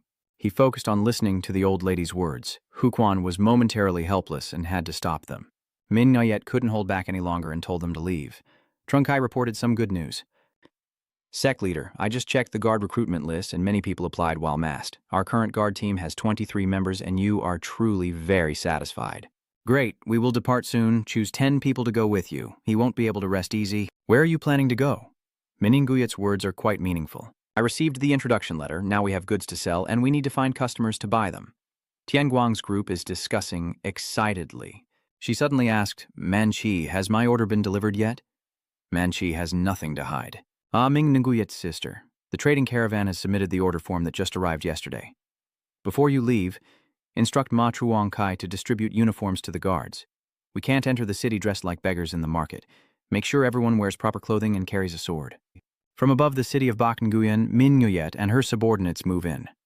Now, let's go meet our clients. Min Nguyet is very familiar with the area they will be trading in. In the Northern Territory, the capital of the Bakwang family, Bakuyan City, has a man named Truong Ham. He is the general of Baknguyen City, the minister of war of the Bakwang family, and the grand tutor of Baknguyen's army. I heard that he is trusted by the Quyen family because he always maintains annual recruitment of troops. Huquan is a bit puzzled. So even the leader of the Lu family has never met him? You already knew he was conservative and had never been to Thonlin Street for drinks. Would someone like him agree to buy our goods? He is conservative, but I hear he is very wise. As the commander said, our goods are not the expensive items used by high-ranking soldiers. We only produce weapons for fighting on the battlefield. Our goods are only for those forced into the army or recruited. Most of the soldiers recruited are farmers, so they have no armor or weapons. But they choose to join the army for the pay, duty, and rewards after the war. To receive their bounty, they must find a way to survive the battle, so weapons are essential. However, the weapons from blacksmiths or merchant guilds are usually very expensive, so they can't afford them. Our goods are affordable, so they will definitely attract them. They will need them when the army gathers everyone to go to the battlefield. In my opinion, the army is the big prize. Compared to other weapon guilds or blacksmiths, the leader wants to sell more goods with lower profits. Yes, that is our current guiding principle. We cannot compete with other merchant groups in North Yuan City if we keep using the same tactics. We must target markets they can't reach. We need to grow strong and defeat them. Selling weapons and armor to conscript soldiers. This is definitely a strategy that an ordinary trading caravan would never consider. Merchants don't see the potential here, even though this is a target that desperately needs weapons. So she is Min Nguyet from Thang Lian Din. As expected, she is as beautiful as the rumors say. The woman who claims to establish a trading guild and pretends to be a noble lady is truly ridiculous. Yes, it's you, the leader of the trading guild who wants to supply weapons to our camp. General of the Northern Yuan Army, Zhang Han. Yes, Your Excellency, I am Min Nguyet, leader of the Min Nguyet Trading Company, here to ask for your consideration. I have noted the contents of the letter I sent. You want to supply weapons to the soldiers, right? I have told many other merchant groups before that our army's budget is limited and can't afford many weapons. Investing in a cavalry unit is better than equipping 100 soldiers. Therefore, it saves money, since the military service fee alone has already cost a lot. I don't like sending soldiers to fight on the battlefield pointlessly, but that's the current situation. I understand your predicament, but as an ordinary merchant, how dare I barge in? However, I have several ways to help you overcome your current difficulties, so please hear me out. This is the product design we are currently manufacturing. A paper and cotton armor set, very detailed, and the sword is also sharp. Although not very sturdy, if you wear this armor, they won't die immediately. As you can see, luxury items are just discarded on the battlefield. As a merchant, I always do my best to prepare all items carefully for every situation. Here are the prices for these items. Compared to other merchant groups, they have lower prices and each type of goods costs differently. Since we sell retail, it won't take up too much of the army's budget. Keep talking. We will sell to the soldiers right after they are sent to battle, not provide free supplies. They will use their rewards to buy everything, not just the necessary weapons. Therefore, to protect themselves, they will buy weapons and armor, not just spears, which will make the northern border soldiers stronger and spread the authority of the northern border further. I just need Your Excellency the Marshal's permission to sell goods at the northern border camp. We will sell weapons to the soldiers to strengthen their forces without costing you a single coin. In other words, the military budget will not be affected. What do you think? This woman knows how to make a proposal. I hear she's the top courtesan at Thon Lian Pavilion, so her words are very persuasive. This proposal is worth considering. Would you like to take a walk around the camp? I want to walk around and discuss further. Yes, sir. They strolled around the grounds, along the paths, and admired the view from above of the sword training yard. Min Nguyet remarked that indeed, the general is very cautious. He hasn't given a satisfactory answer yet, but it seems he is quite interested in this proposal. That's right, this proposal is perfect because the military camp won't spend a single coin. I believe everything will go smoothly. Oh heavens, the money we earned from the martial arts tournament is running out, and constantly hiring people costs more. If the Baekyang military camp becomes our client, it will help us sustain the trading guild. Becoming the leader is indeed lonely. You can't share your worries with others. The soldiers chatting then looked at Min Nguyet. They observe her expression, then exchange signals. She carefully slips past them. Someone in the corner of their mouth suddenly smiled and immediately reached out to do something to her. What are you doing? Let me go. What's going on? This guy wants to touch the leader. He's trying to molest the leader. What? You bastard, who do you think you are? Why is it so noisy over there? You dare cause trouble at Nat Quang Vu Quan in Bak Quang.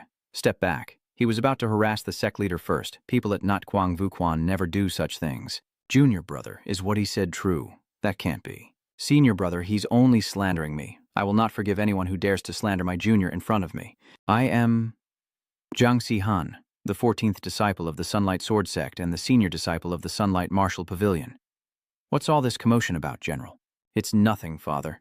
These people dared to slander the disciples of the martial arts school, so I told them they were lying. What? Is that really true? Clan leader, I apologize, sir. It seems my people mistook the wrong person. Please apologize to them quickly. It was my mistake. I hope you forgive me. Indeed, there's no way a prestigious martial arts school like the one my son attends would do such reckless things. That's right, Thua Cha. But it seems he is not willing to give up. After all, they are our guests. How about we have a match to settle this? Sir, in martial arts, conflicts are often resolved through a contest. Through competition, we can make friends and respect each other. You truly are a martial artist of Nat Quang Vu Quan. Yes, forming friendships through matches is not a bad idea. What does the leader think? Can I have a match with someone from your side? Min Nguyet gritted her teeth. Damn it, the atmosphere on the arena is extremely tense. The Heavenly Light group comments that one is a clueless father and the other a foolish disciple. How ridiculous. Chonky wondered. So what? We just need to defeat them, Huquan argued. We can't beat them like usual. If we defeat his son, how can we continue our business? But something feels strange. What do you mean by that? Settling the conflict with a martial arts match sounds reasonable, but he's the one who provoked Thien Quang. But the one who interfered was the general's son. It's obvious now. He thinks we're amateurs, so he just wants to act tough in front of his father. That makes sense. But I still don't understand why they resolved the conflict this way. Could it be that the general's son ordered that guy to mess with the leader Min Nguyet? Hearing this, Tien Guang's face showed clear displeasure. Truong Qi, after hearing it, also asked, Really? Did you think second brother just wanted to cause trouble? Why should I have to get involved? I saw his hand earlier, so I'm sure that's true. Then why have you been silent all this time? Because I was afraid everything would turn out like this. Moreover, only children of nobility or wealthy families can afford to study here. If we cause trouble with them, it won't just affect the Min Nguyet trading convoy. They all come from noble backgrounds, while our trading guild comes from common folk, so they will look down on us. To the young masters here, we are just entertainment, no different from animals. Even if they treat us badly, there is nothing we can do. Hearing that, Truong Kai was very upset. But that's not right. We are the escort team for the caravan. We have to protect the caravan leader, right? The outcome of protecting the caravan leader has led to the awkward situation we're in now. Huh? But do you think second brother was right to do that? Tianguang now stepped towards Mingye and, feeling confused, said, I am sorry I acted foolishly and made things worse. That bastard is lucky to still have parents to complain to. She continued, It's too early to apologize. The one who caused this deliberately touched my butt. You're just doing your duty. Moreover, if we go along with the general's son's wishes, the situation might improve. But it's not your fault. Yet I still feel uncomfortable, so go out there and intentionally lose to them and go along with their wishes. Tianquang hesitated for a few seconds before agreeing. Ku Tu-han from the other side stepped forward, and Tianquang also cracked his wrists to warm up, while Truong Qi called out, Second brother, don't kick the chili again. Got it. The two of them face each other in the center of the arena. Tu-han politely says, I would like to learn your martial arts, to settle the earlier conflict through combat. Tianquang replies, I clearly have no intention of provoking you. The one trying to cause trouble is the person outside over there.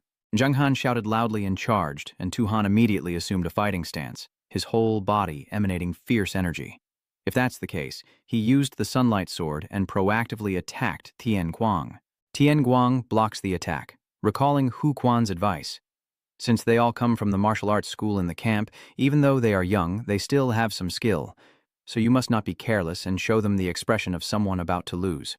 What does it look like to have a defeated expression? It's a bit hard to explain, but just don't lose.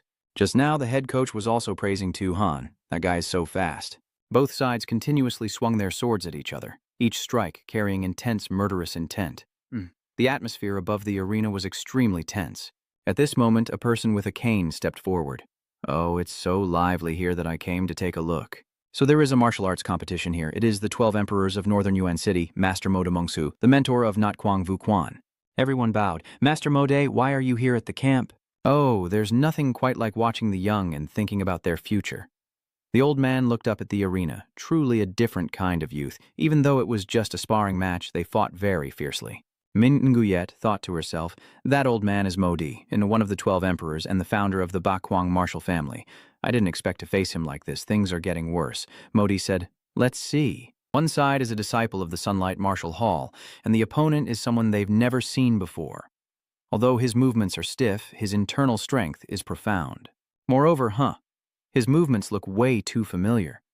During the battle, both Tianquang and Tu-han are fully focused on showcasing their skills, continuously clashing with each other, but neither can break through. The confrontation seems evenly matched. Hu Quan folded his arms and observed, indeed the martial arts of the grand disciple at the martial arts school are different. Could second brother really lose? Has he not won?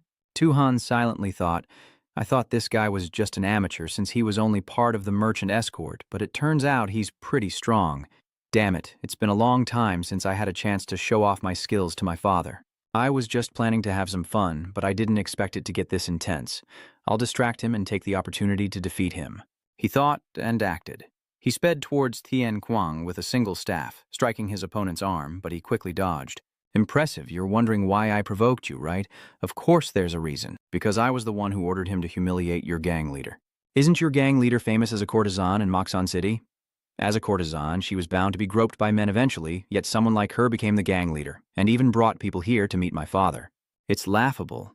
Do you know how much I want to show off to her? If you lowly people behave, I'll stop, but just wait until I get promoted. Then I'll bring my brothers to embrace that courtesan. And before he could finish speaking, Tianquang's strong hand grabbed his neck and pushed him down to the ground. Everyone witnessing this couldn't help but be amazed at the situation. Tianquang, with bloodshot eyes and frothing mouth, cursed, Damn you, you dog! I'll make you see the consequences of not knowing how to keep your mouth shut. Using only his fists, he repeatedly punched the opponent's stomach, forcing him to lie still and groan. Truong Ham, seeing this, called out worriedly, Tu-han. When the students saw their senior being attacked, they all rushed forward and shouted, How dare you! Senior brother has already put down his sword and you still attack him. You are so cowardly. Tianquang shouted angrily, You bastard, shut up for me. If you want to complain, then come at me. I will beat you to death. What? What's wrong with that, lowly guy? You're doomed. I will tear you apart. Suddenly, a force appeared, and the attack Xiao Feng Dao Dianuch was about to be unleashed, but it was Mode using the Nat Quang Vu Kiem Fong Vu to deflect Tianquang. Seeing this, all the disciples were terrified. Master Mode, Master Mode. Modi turned to ask Tian Kuang, do you know the Qiu Feng Hell technique? But your move doesn't match the current style of the Han Ku sect. Can you tell me who you learned that move from? Modi reminisces about the past, recalling a fierce battle and saying, 40 or 41 years ago, that happened when I was young. At that time, I was very confident in my skills and believed they were unbeatable on the battlefield. Yet there were many other fighters on the battlefield as strong as me who all perished. I suddenly realized that I am just an ordinary person. At that moment, the Earth Emperor Sat saved me. In that instant, Mode was seriously injured, exhausted, sitting in the middle of the battlefield crying like rain. Han Liang walked by and looked curious. Huh? Are you crying?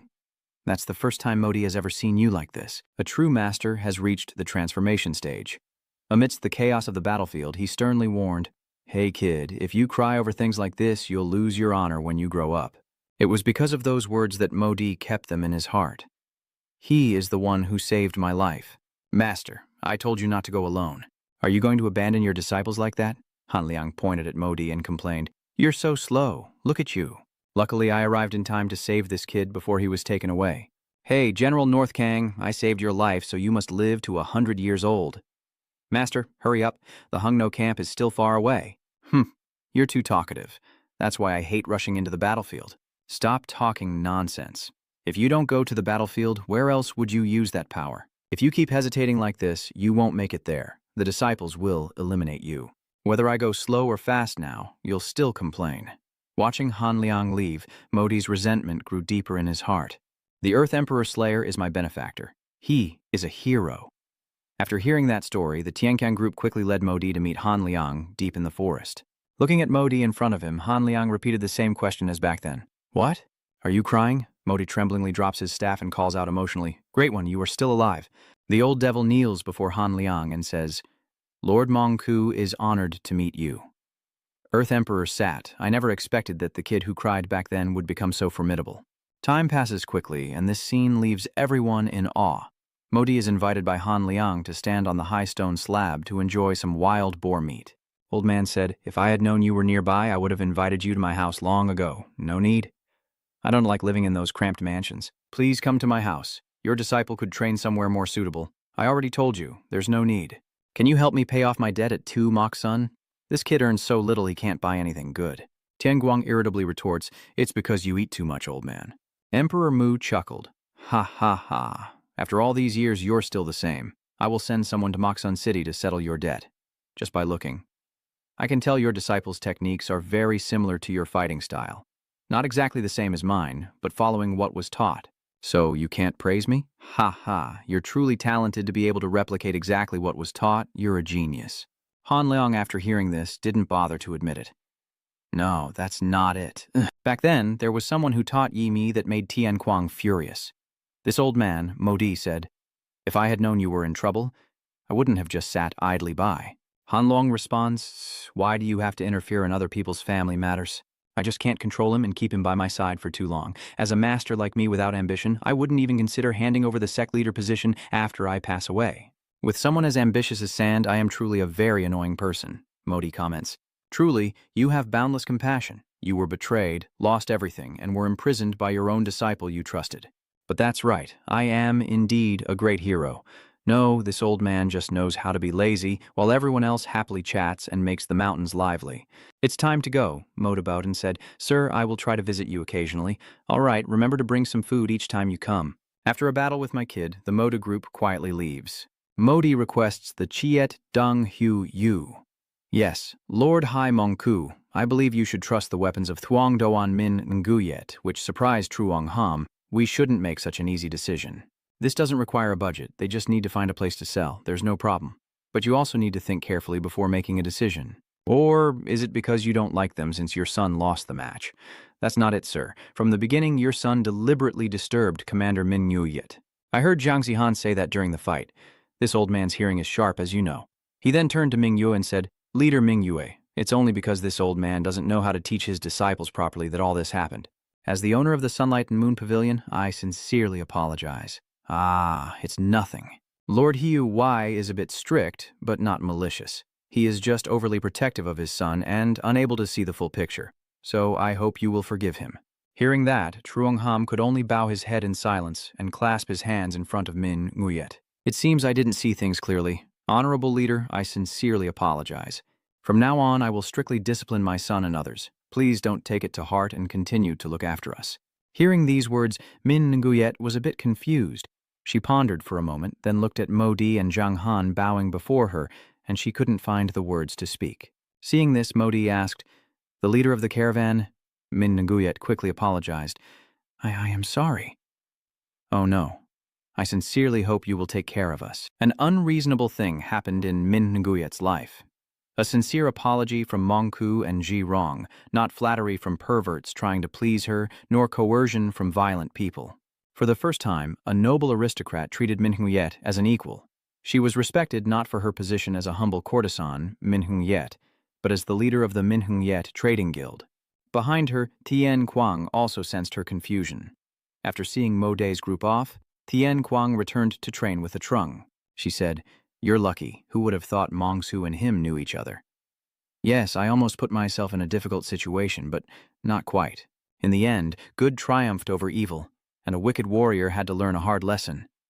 Tian Kuang wondered, but why do those high-ranking people bow their heads to that fake monk? What? Don't you know? He was one of the 5 great kings of the Warring States period. How would I know? On the battlefield, those titles of war gods appeared every day. The next day, those with titles died as usual. Who could remember all their titles? At this moment, Tian Guang was in an advantageous position, using Zhong's attack to hold her tightly in his arms, causing Zhong to blush with embarrassment. She immediately used a water escape technique, making Tian Guang shoot high into the sky. Right now in the study, Hu Quan is focused on writing something. Trung Kai pokes his head in and asks, "Quan, what are you doing?" "If you have nothing to do, can you go supervise the guards' training?" "Sure, I'll go right away." "Senior brother, do you know how to write?"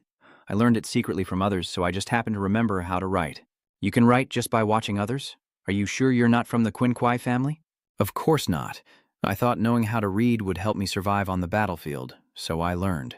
"You should also try to remember a few symbols. Ma Truong Kai." Truong Kai, only 16 years old, confidently replied, "No need, I have already contacted the station master." "No need, I've already contacted the blacksmith station. Outside in the main yard, Min Nguyet is organizing. We need more people to start making armor.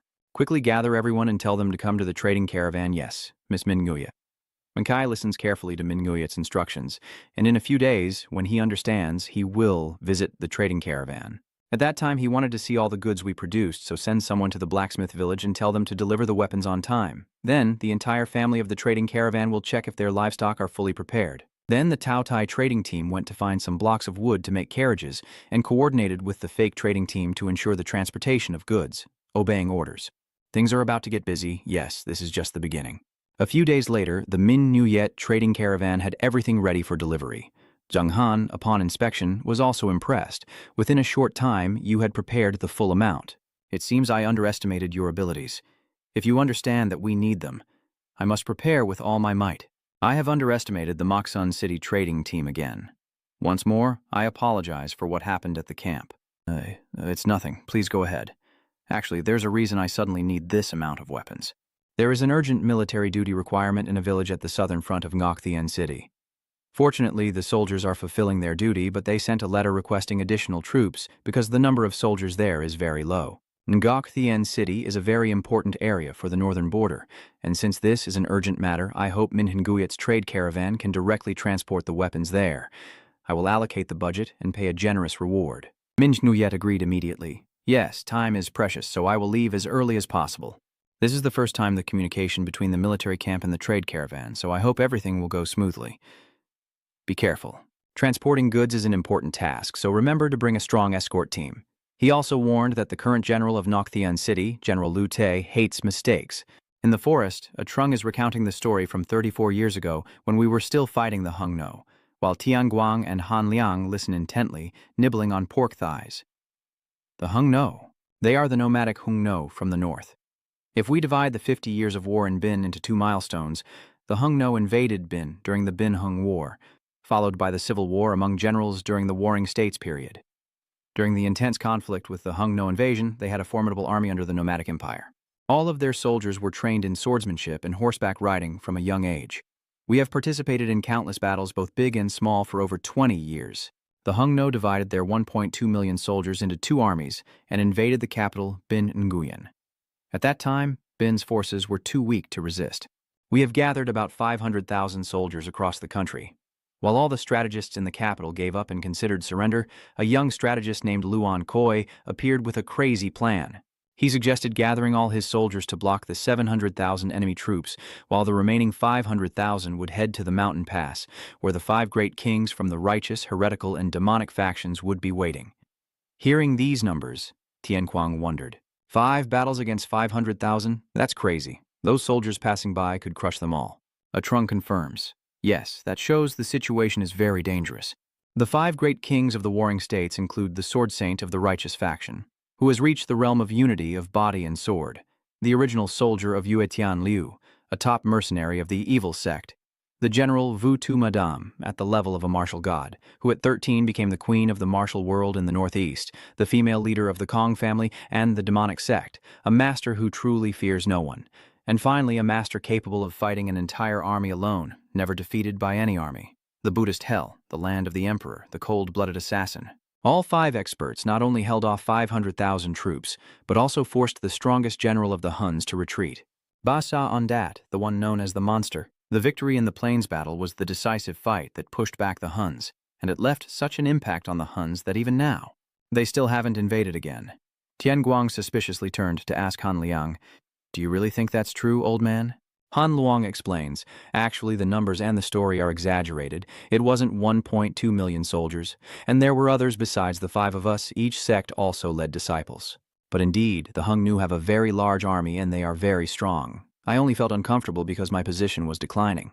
I was very strong back then. Tian Quang squinted suspiciously. Really? Trung continued. Although the battle between the Hung and the Bin has ended, the war still continues. The fight in Bin Nguyen produced many heroes and landowners, but having too many heroes became a problem. The emperor's power weakened because he didn't help in the battle, so people no longer respected him. The heroes, with their power and land, declared independence and crowned themselves king. Since then, the realm has been divided into many sects, and the civil war continues to this day. Tianguang was curious. I'm just a war slave, so I don't know anything about that. Trung, where did you hear these stories? When I was young and studying at the martial arts school, I was taught these stories.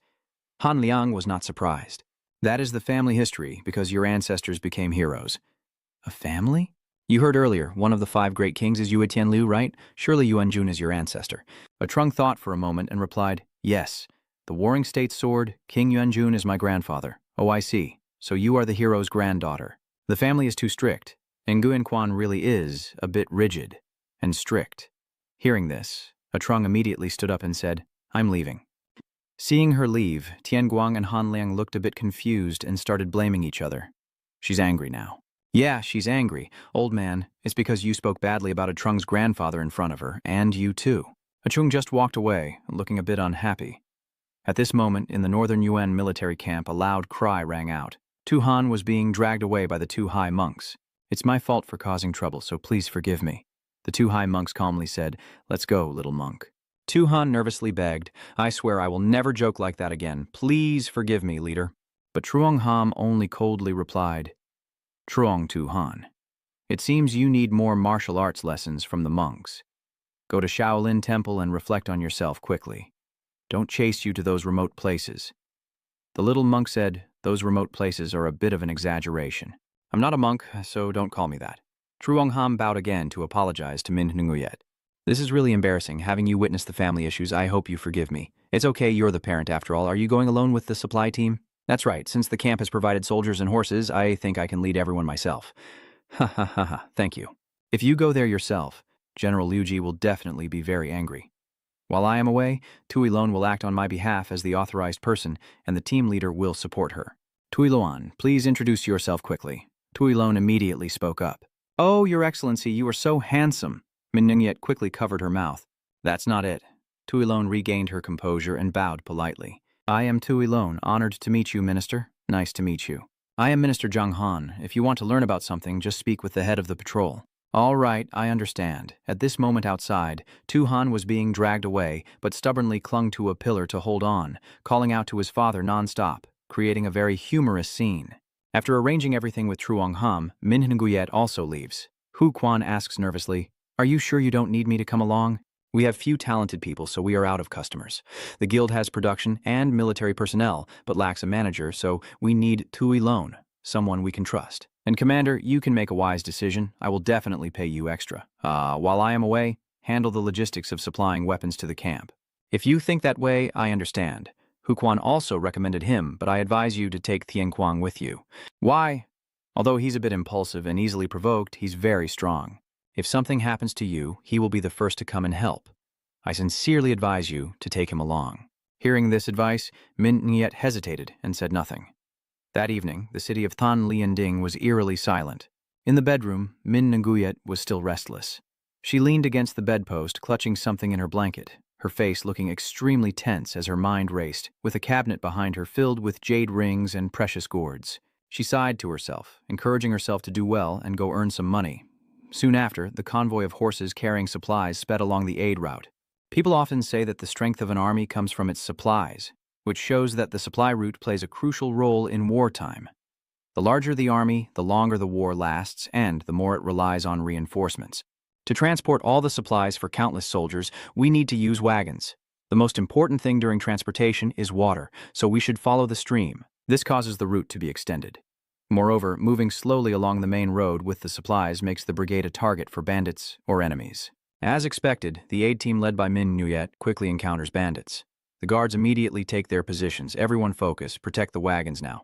Therefore, transporting goods became the most important and difficult task. Facing bandits was no easy feat. They roared fiercely, "Take everything for us."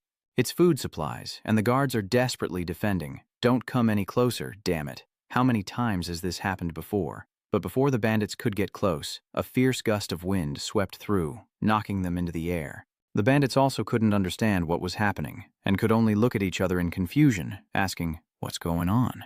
Everyone quickly realized that he was a martial arts master. It seems Thuong Doan Min Nguyet has many talented people. Tien Quang was right. The one who delivered the last strike was indeed Tien Quang. Tien Quang is saving us again. He's the best, the absolute best. Trung Kai said this as he watched. Second brother, you were just pretending because someone was watching. Who's pretending? Whatever. We're almost there. It seems we've been walking for a whole month. The slow pace is driving me crazy. Come to think of it, Commander Min Nguyet is really impressive. Although we traveled for over a month, the team leader never complained, not even about riding horses.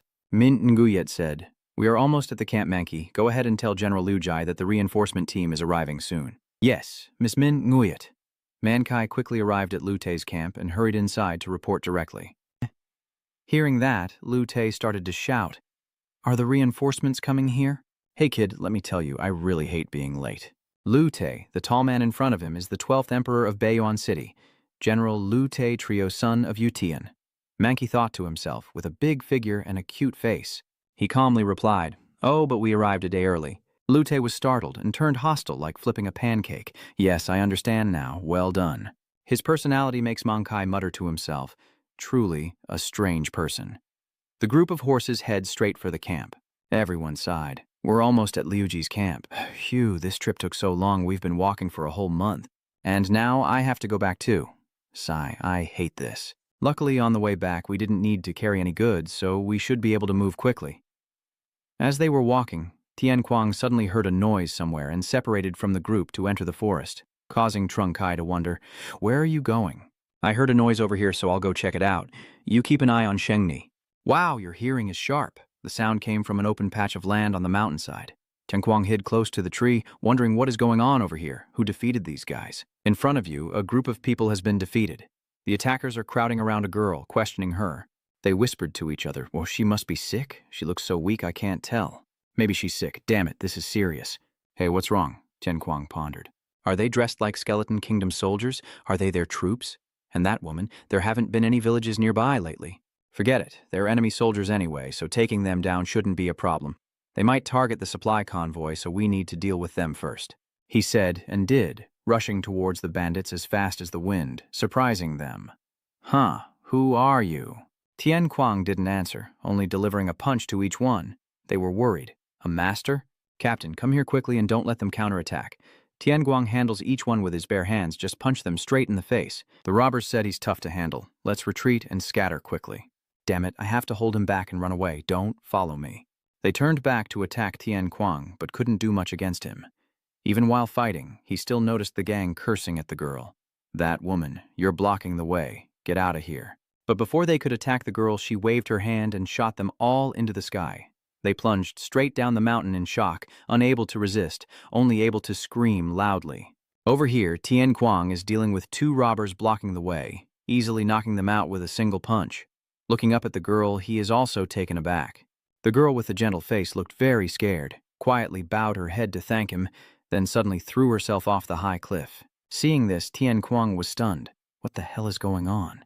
The relief corps quickly arrived at Liu Tei's military camp, and the soldiers looked at Min Nuyet, leading the procession with curiosity.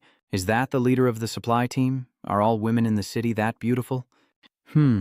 She's really beautiful, like a fairy. Seeing Min Nguyet's people in front of him, Liu Ji began to raise his voice, requesting aid supplies for 10,000 soldiers and weapons for 3,000 men. "So that's all you brought? I really dislike this," Min Nguyet calmly replied. "We actually brought more than the amount you requested." Hearing this, Liu Tei continued flipping the pancake. "I understand, well done," Ngu Truong, standing nearby, explained. "Don't mind if Mr. Liu Tei has a habit of saying he hates this and that. The leader did well. I am the deputy commander under General Liu Ze. Thank you for your effort in bringing the reinforcements here. It's okay. Min Nuet will organize it. It will take a while to transport all the goods, so I will leave this task to you. We will transport it later. I will ask Liu Tei." "Lord Liu Tei?" "A battle is taking place upstream on the Ngok River." Hearing that, Liu Jai sighed and said, "I really hate this." Though he claimed to dislike it, he still cheerfully spread his arms and called out, "Everyone, let's go to battle," surprising Zhu Zhang. "What did you say? You want the entire team to go with you?" "The leader can stay at the command post without danger," Min Nguyet thought to herself. "I shouldn't refuse and make him angry, so I agreed. I understand now." The battle was extremely fierce, with a lot of bloodshed. The soldiers raised their shields, protecting each other. "They are shooting arrows this way. The enemy has many archers. Kill them, hold them back, and cut down anyone who dares to climb up here. Cross the river, rush to the shore, hurry up, climb up, and find a place to defend." After crossing the river, the 2 sides clash fiercely, with spear soldiers advancing forward. They're getting closer. "Ah, save me." Witnessing that bloody scene, Min Nguyet couldn't help but feel uneasy. This was her first time on the battlefield. In front of her is Liu Ji commanding troops, sending 1,000 soldiers to the north. Since she was young, she has endured many hardships. Until now, she has been fighting for her life in the battle against the Luke Lam faction, but the battlefield is a different matter. Hundreds and thousands fight for their lives, one side urging to climb up quickly, the other struggling to hold on. "I'm about to slip. Save me." Most of them fight and die in vain without knowing the true purpose or meaning. Everyone is controlled by the flag and the drum beats. Many lose their lives just because of cold-blooded orders from inhumane beings. They are also the most evil ones, filled with greed. This place is full of fear. Even the less experienced warriors and those witnessing this scene for the first time could do nothing but tremble in fear. Min Nuyet sweat and tried to calm herself. "Don't be afraid. I must keep the alliance with the Northland Army intact and not let them look down on us. As the leader, I can't show them my weakness." Liu Ti up front remains calm. "Too many have died. Quickly assist the troops in the center." "Understood." Liu Tran's team immediately retreated. Min Nuyet was extremely tense, and many people had already fallen. The painful gasps of breath echoed everywhere. Min Nuyet tried to stay calm, though her heart was pounding, clutching her skirt tightly and trying to find a point of focus. Suddenly a hand reached out. It was Tian Kuang. He grabbed her hand and reassured her, "It's okay. Fear is normal. Don't let your guard down. Stay focused. I will support you so you won't fall." He keeps holding Min Nguyet's wrist tightly. "If you feel tired, just look up at the sky for a moment. The fresh air will help you breathe easier. Don't worry. The escort team is behind you. I will definitely protect you."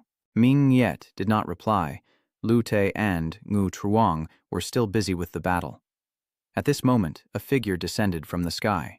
That person has an extremely confident expression. It is the general from the 4 directions of the Zhuang Kingdom, Xiao Yu. He lands on a raised patch of land in the middle of the river. Ngu Truong said that it seems the enemy leader, Tio Hu, came here to meet you. Liu Tei then started to speak in a raised voice. "I hate that bastard's smile." After speaking, he jumped up, heading straight for the patch of land to face his opponent directly. Wu Zhang simply advised, "Be careful." Liu Tei seizes the opportunity to showcase his incredible jumping and lightness skills, leaping down onto the land between the river, right in front of Tio. Loud shouts echoed along both sides of the river as the 2 generals confidently faced each other. Neither of them spoke. but it seemed everyone understood each other's intentions. In an instant, they charged at each other, causing the ground to crack and their aura to stir the river, creating fierce waves. Water splashed everywhere, hitting soldiers on the riverbank and shooting far towards Min Nguyet's group, as the two generals showcased their skills with fierce aura. Zhangqi wondered, is that really the sound of a fight? Water from the river splashes everywhere, Wurang replied. It's not for nothing that he became a general of the northern border. Compared to others, he was only recently granted the title of 12th Emperor, but as one of the leading experts representing northern border, his cultivation level must be extraordinary. Damn it, who is the one fighting him? The world really is full of monsters. The members of Mingyue's trade caravan include Ma Duan and 15-year-old Kong Xiaochu plus 1 year, Bao Hu 14 plus 1 year, and Ma Changji 16 plus 1 year. The battle lasted over half an hour before ending, and the Min Nguyet caravan decided to stay at Liu Ze's camp to hand over the supplies. The next day, the Min Nguyet group arrived at Liu Ze's camp. Hello, we are from the Min Nguyet caravan. We have brought the weapon samples for the 3,000 soldiers as requested by General Liu Ze. Is the general here? He's out on patrol now, and with so many soldiers, he won't be back until sunset. Just leave the weapon samples inside and go.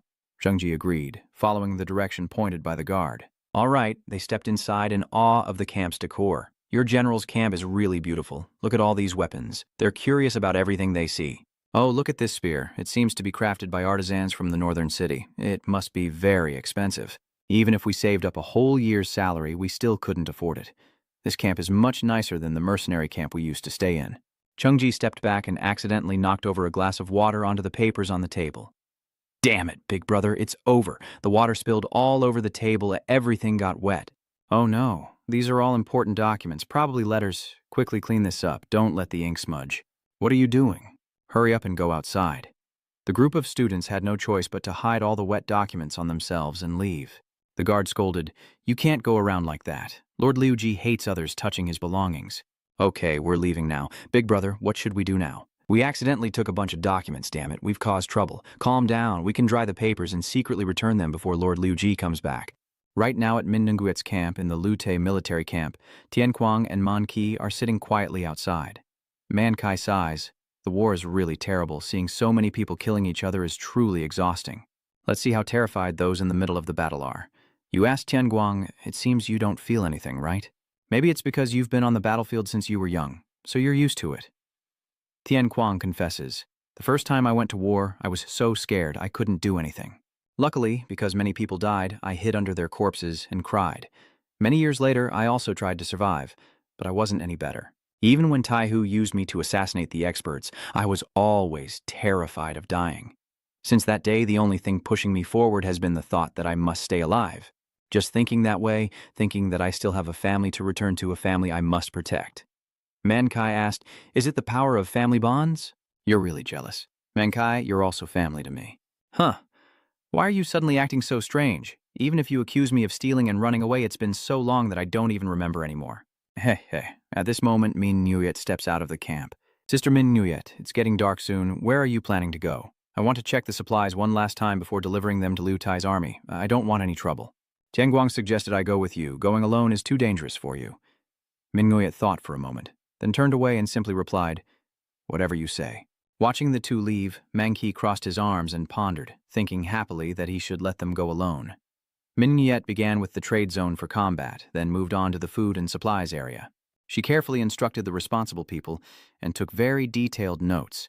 By the time she finished, night had fallen. Tian Kong goes ahead, holding a torch to light the way.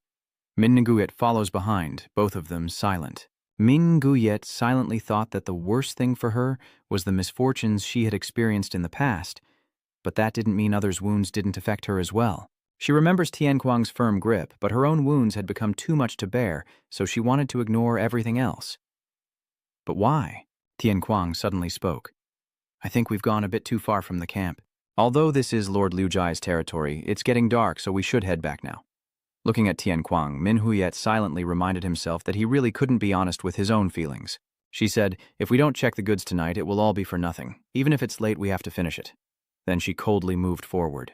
Deep inside, she was still struggling, afraid that the hard-won life would collapse, and that fear made her hide her true feelings. Suddenly, the two were drawn to a faint light nearby. Min Nguyet wondered, is there light?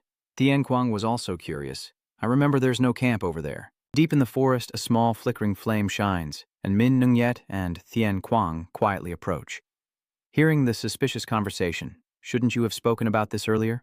Because of this battle, we suffered heavy losses and need to increase our troops, but thanks to it, North Kang sent us a lot of supplies. If we take the supplies and retreat, King Wang will be satisfied. Let me negotiate with King Wang. I really hate being looked down on. Of course, I will definitely keep my promise and reward you properly, but what about the soldiers? They are very loyal to the northern border, so besides my 5,000 righteous soldiers, the rest will be killed. I will create a diversion and an opportunity for you to attack, making it easier for you to destroy them. Minhan Nguyet and Thien Quang saw everything. Hiding behind the shadows of the trees, they saw Lute and Tiuhu secretly colluding with each other. Unaware that their conversation was being watched, Tiuhu calmly declared, "Do that." Suddenly, horror appeared on both Tien Quang and Min Nguyet's faces, and they both jumped in shock. Somehow, Liu Jai and Chao Yu detected their presence without making a sound. While at the campsite where the group was staying overnight, Zhang Qi was desperately trying to peel water away from the paper, watched anxiously by Bao Ho and Madone. Feeling it looks fine, Truong Qi begins to examine the paper to see. He slowly lifts the wooden plank to reveal the note with written characters. What's going on? The ink is a bit smudged, but the paper is dry now, and nearby, Tiu Chu is carefully hanging up the pressed papers, unaware of the hand reaching down, while Chang Qi continues to study the paper and think. Could it be that because he's a general, he simply doesn't like writing? Ma Doan hesitated and said, "Yes, that's why his writing is hard to read." Bao Ho nodded in agreement. That's right, that could be it too. Suddenly, Mankai sneaked out and snatched the paper in anger. Who do you think you're fooling? Anyone looking at it would immediately see the ink smudged on the letter. Madoan shouted in panic. Mankai's suspicious appearance only made Mankai more curious. Why did he suddenly get startled? What is this? Drunky had to cover it up. We came to the general's camp, but some things happened, so we had to come back here. Hearing this, you couldn't help but criticize, "These fools keep messing things up," and Zhang Ji sighed. The words coming from Mankai's mouth sound even more strange. Then he turned to ask, "So do you know how to read?" Mankai stared intently at the paper and asked, "Did my sister Min Nguyet teach me a little?" Suddenly, his eyes widened, sweat broke out on his face, and he exclaimed in horror. What? Realizing that the situation is now very dangerous, Mankai immediately grew anxious. Ma Truong Qi, we must find Sister Min Nguyet right now. Because he's illiterate, Truong Qi still doesn't understand anything. Where are they going? This is very important. Go back quickly to Liu Jie. He is just staring at the surroundings, while Xiao Yu remains indifferent and asks, "Who is that?" Both of them simultaneously looked towards the spot where the Thien Quang group was hiding. Min Nguyet was hiding behind a tree, extremely worried, thinking to herself, "I didn't make any noise." But Thien Quang couldn't help but be shocked. How could he see so far? On the opposite side, upon learning about the secret agent's situation, he hurried over to ask, "What happened to Mr. Tiu Hu?" "We have an uninvited guest," Lute roared. "I really hate this kind of thing. Who are you? Hurry and come out." Facing that murderous look, Thien Quang tried to think quickly, but since this place was far away, he didn't know how many people were on this side. A plan immediately flashed through his mind. Thien Quang tore off his coat and courageously faced the enemy directly. Because he showed no distinctive signs on his body, Liu Jie and Xiao Yu shouted, "Do you dare eavesdrop on us?" "Healing potion, which team are you from? More importantly, how much of what we said did you hear? If you dare spread our plan to the northern border soldiers, you're dead meat." Lute, getting no response, shouted angrily, "Tell me your name." However, Thien Quang only silently signaled Min Nguyet to keep hiding. Then he stepped forward to distract. "I don't understand why a noble person like the 12th Emperor would betray his own side." Liu Jie replied coldly, "You dare to ignore our questions and ask disrespectful ones yourself. Anyway, you will die, so I will speak before sending you off." Laying your hands on the twin swords of greed, recalling that human greed is bottomless, the surrounding subordinates quietly draw their weapons, for with power comes wealth, and once you attain riches, you hold the power. As for Tiu Hu, he simply smiled quietly with a knowing look, and once you have power, you crave it even more. That is the truth of all things. Shuang Kingdom has given me many things, so I will cooperate with them. Compared to this, loyalty to Bakwang is nothing. Tiu Hu coldly ordered to kill him, and at that moment the entire group of subordinates simultaneously charged forward, unleashing the Black Shadow technique as they rushed toward Thien Quang. Seeing that the plan to attract attention had succeeded, Thien Quang secretly rejoiced. They haven't noticed Mingu yet. I will stop them before they do. Thien Quang still activates his protective aura, causing a wave of pressure to spread in all directions. Even Min Nguyet, who had hidden behind a tree, had to cover her ears and lower her head to lessen the impact. But still, that shock wave was not enough. Tio Hu let out a soft hum as he seized the opportunity, clenched his fist tightly, and charged straight at the enemy. He unleashed his deadly combo with the thorn staff, causing the trees and earth to shake violently and tearing through the forest. Seeing the destruction around him, Tio Hu couldn't help but wonder if this energetic person was a general of Bak Kuang.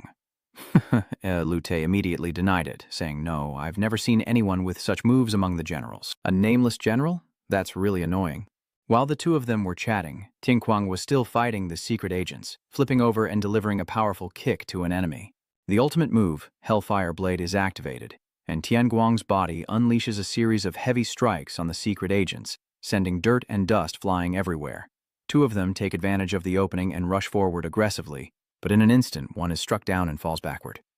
However, their goal was achieved when the last one managed to jump right next to Tianquang. He frantically shouted and pointed his sharp knife directly at Tianquang, forcing him to quickly raise his hand to block. Then the detective continued to swing his remaining hand to slash at his neck, but Tianquang dodged it. Taking advantage of his opponent's loss of balance, he delivered a deadly kick to his head. Just as he was about to slash diagonally, Tianquang quickly ducked his head down and then kicked him hard in the stomach, making him bend over in pain like a shrimp. Then he quickly jabbed his finger into the side of the spy's waist, causing him intense pain up to the navel. Before the opponent could react, Tianquang delivered a punch straight to the spy's stomach. By tightening the muscles on Tianquang's body, he immediately unleashed hellish provocation.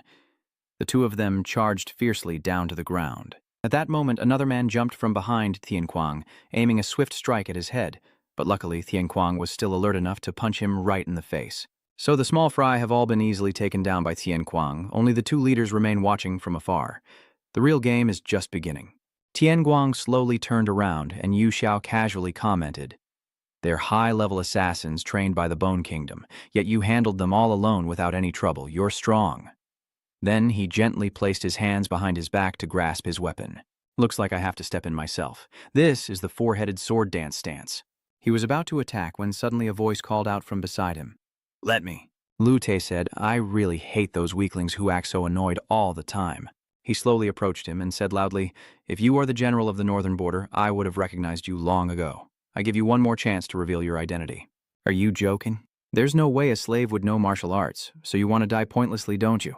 I will send you off." He silently prepares to attack. He stomped hard on the ground to gain momentum, causing rocks and dirt to scatter. Tianquang leapt into the air, then spun around, executing a tornado kick aimed at the vulnerable spot on Lu Te's neck. Suddenly, memories from 8 years ago at the military camp appeared in Tianquang's mind. He was still just a young boy sitting inside the tent. Suddenly someone asked, "Do you want us to sneak into the camp and take the general's head while he's sleeping?" In front of the Taiho soldiers, he calmly explained, "The main target is Lakung Ta, commander of Ho'an with 500 soldiers. They have beaten us for 4 days, so now they are very arrogant. But they don't know that we deliberately retreated, and now it's time to strike. Your mission is to infiltrate and capture the head of the leader.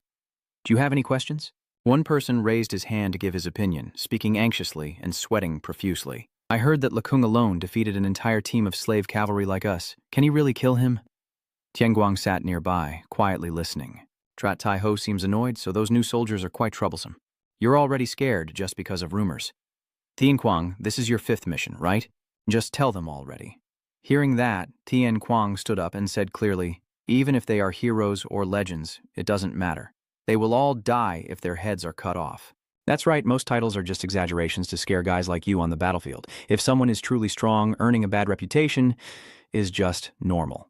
Think about it. Who would call someone who kills so many people a hero or a legend? Just cut his neck and come back here. If you follow my instructions, you will return safely without any harm. If he really is a monster as rumored, I wouldn't have sent you there. Tianquang calmly steps forward and says, "I'll go ahead now," tying his hair tightly with a cloth, with one hand already holding the Lam Lam Thandao ready to strike. Then Tai-Hu suddenly changed his tone, saying, "Well, if someone ordered you to kill the 12 emperors of Beiyuan, those guys would be really strong." And then the memory was suddenly cut off as reality hit Tianguang, who was now enjoying the giant fist of Liu Jie. A month ago, in the shadowed forest, Han Liang called out to the kid. His hands pinched 2 red beans of Tianguang, asking, "How long have we been like this?" Tianguang stretched out on the ground and shouted, I give up. I've been surrendering for 2 years now, haven't I? Let me go.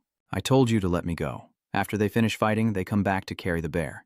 Tien Kwang was doing push-ups while joking around. He played dirty and pinched me. Just wait there, old man. The old man glances at you. I didn't cheat. We were just fighting, and suddenly it got hard there. So I found it strange, kid. Old man, you're annoying. Just wait. The old man took a breath, pushed the bear off his back and asked, do you remember when I was talking to Mongku? I told you that you're just a kid who only does what I tell you. This is just my personal opinion, but other sects wouldn't like that. Most martial arts techniques can be mastered within 2 years if the goal is solely to learn the skills. They become proficient through repeated practice and moral cultivation. But ultimately, maintaining a sect is about building strength. I'll be honest, if your goal is to increase your strength, focusing on just one martial art won't be effective. The technique of placing the big bear on Tien Guang's back and using the Earthskin Death Fist that you learned from me is just a fighting method I came up with. Han Liang clenched his fists, his body radiating golden energy. It is a technique that fully utilizes and amplifies physical strength. In short, learning the earthly death strike to defeat me is impossible. Do you understand? If you only learn what I teach you, you can't be stronger than me. No matter what martial art I use, I'm too powerful for you. But since you have mastered the basic techniques, you're still stronger than ordinary people. However, if you face someone with talent but who has cultivated longer than you, Tien Guang would just lie on the ground and accept defeat. The advice is probably very accurate at this moment. At the moment Tien Guang faces off against Liu Te, I advise you to run away. Returning to the present, Liu Te throws a punch into his face. A flash of light appears at the corner of the forest from the Zhichuang Kuian technique. He stomps hard and uses the Shichfeng Tu Dao move, causing the ground to crack open. Tien Guang quickly jumps back to dodge the attack. Before he could react, Liu Te punched from behind and struck him with a powerful blow that made him cry out. Even though he lost momentum, Tien Guang still gritted his teeth and threw a straight punch at his opponent's arm. He clenched his hand around his arm and shouted, "Damn it, I hate this, die." Liu Te lifts him up, spinning him around in the air. Overwhelmed and dizzy, he could only use the Hellish Earth technique to break free. Having temporarily escaped from Liu Te's muscular arm, Tien Guang launched himself forward, his body radiating fierce energy. He used all his strength to deliver a deadly strike that pierced through Liu Te's body, then looked up in shock as he realized he was unharmed. Liu Jai grabs his head like holding an ant's. "Hey, you're very stubborn, but you're too troublesome for me. I really hate this." Tiu Hu stands with his arms crossed from afar, observing. "That's brave. But from now on, during the fight, you probably realize the difference in strength between the two of you. It was recklessness that killed you, and Tien Guang's entire body was battered. He struggled to get up and grabbed a nearby stone. He put all his strength into smashing the stone into Liu Te's head. The stone cracked in two, but Liu Te remained unharmed. Tien Guang refuses to give up, decisively raising his fist and punching Liu Te hard, then raising his other arm and shouting loudly, "Die!" He unleashes the Hellstorm Fist, a golden whirlpool shooting straight at Liu Te's face. And it seems this powerful strike drains his energy, making him breathe heavily. But upon seeing the scene before him, his eyes widened. Liu Te's face was battered, but he still had strength left, and he shouted, "What a nuisance! I'm getting a headache." Then he slammed his fist into the ground, knocking him away. He kept rushing forward, punching him repeatedly. Badly injured, Tien Guang gasped heavily, realizing his attacks were working and needing to focus all his strength on one point. Thinking that, he charged forward again, then suddenly stopped. Liu Jai was standing right in front of him, holding the twin swords. The Crimson Emperor twin swords. Shichuang Loi Thiem. He grits his teeth and says, "I hate losing very much, you nameless martial artist, die." Two swords slash straight into his chest. He couldn't believe it and opened his mouth wide. He bent down to look at the sword stabbing into his chest with 2 serious wounds, then another slash pierced through his stomach. Liu Te lifts him up like skewering a piece of meat. Min Nguyet's eyes widen in shock. She wants to scream, but a hand covers her mouth tightly. It's Truong Qi. Menqi then grips her wrist firmly. Liu Te drew his sword, blood splattering as Tien Guang fell straight down the cliff, and from above he could see that Tien Guang was lying motionless at the bottom. Yu Hu then stepped forward. "It seems we've finished here." Liu Tethu drew his sword. "There's too much noise on this side, so the soldiers will come running over. I will handle this. You go back quickly." "Fine, then let's proceed according to plan." Liu Te cries out in pain. Truongqi dares not breathe heavily and whispers, "Leader Doan, don't move now. Just bend down and find a way to escape." Minjin eyes were filled with fear as they quickly reached the food storage. Minjin bowed her head in despair, while Tio Chu anxiously asked Truong Qi, "Are you okay?" Ma Doan looked around and said, "Damn it, what the hell just happened? The traitorous general has never heard of such things, neither have I." According to the letter that Kai read online, when the time is right, the Bone Kingdom will suddenly attack the Lu Te army. Truong Kai wondered, what about the army then? What will happen to us? Will we be killed and all the goods we struggled to bring here will be stolen? Bao Ho is extremely worried and helplessly asks, "What do we do now, Commander Min Nguyet?" Min Nguyet remains silent, her face buried in her hands. She can only think of the image of Brother Tian Quang fighting them, just to save her, haunted by the sight of him being stabbed through the body with a sword. I don't think Tian Guang can survive that battle. What should we do now? What should we do now? The cliff where Tian Quang fell is by the river below, with countless bodies scattered all around. Manqi looked around. Not here. It's too dark and there are corpses all around. Tian Quang is nowhere to be found, he mutters to himself. Damn it. He recalls what Tian Quang said before. You are also my family. Manqi, those words hurt him deeply as he closes his eyes. Why did he say such things that make people feel so uncomfortable? The camp at night, Bao Ho hesitated and asked, "Should we go back to the camp? Aren't we supposed to run away now?" Truong Kai also didn't know what to say. Damn it, I don't know anymore. Let's wait and see. And only after Mang Kai returns and I mention him will I pull the curtain and go inside. Zhang Qi turned around. Mang Qi entered with a sorrowful expression. Truong Kai hurriedly asked, "Did you find second brother?" "No, it seems he was swept away by the flood. It's too dark, and there are too many corpses there. We have to wait until dawn before going back." Trung Kai scolded, "Damn it, even if we find him, with how badly he's beaten, it's going to be hard for him to survive." He thought about Tian Guang's battered body and sighed. Manqi snorted, and Ming Yue covered her eyes in silence. She recalls Tian Guang's firm grip and words of encouragement. "Don't be afraid, little sister. The escort team is behind you. I will protect you." Chairman Min Nguyet's memory only made her shiver uncontrollably. She took a deep breath and remembered 8 years ago, when she and some other sisters were in a very precarious situation and heard the words, "All right, I've made my decision." Niana looked at the distant sun, determined, and said, "I will open a tomb if surviving means becoming a courtesan. I will still do it.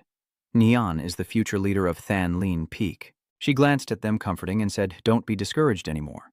Even if we are sold or passed from one person to another, we are not yet finished as long as we are alive. We still have value from now on. It will be very difficult and painful. But endure it. We deserve to live a happy life. But we have nothing and no one to protect us, so we must be strong to defend ourselves and prevent others from harming us." Hearing that, Tuilon cried even harder. He An advised her to become a strong woman. "Do you understand?" Nian's words reassured Min Nguyet. She said, "We Lu Te must stop his plan and make everyone surprised." "What?" "Even if we escape and return to the trade guild, Beikang will not believe that Jiaoxi betrayed them. They will think we lost the goods and plotted the destruction of the squad." "No, even if they believe us, do they still want to continue trading with my caravan? If we run away now, the entire trade caravan will go bankrupt." Qingkai hurriedly asked, "What can we do?" Min Nguyet clenched her fists and handed the written letter to Mang Kai. "Manqi, quickly send Jiaoxi's letter to Emperor Mo in Beiyuan City." Manqi Trantru, but Tian Kuang reminded Manqi that you are the only one who can deliver the letter to Beiyuan City fastest. Even a warrior couldn't run there in less than 5 days. Moreover, you are very good at riding, and I have shown you how to do it.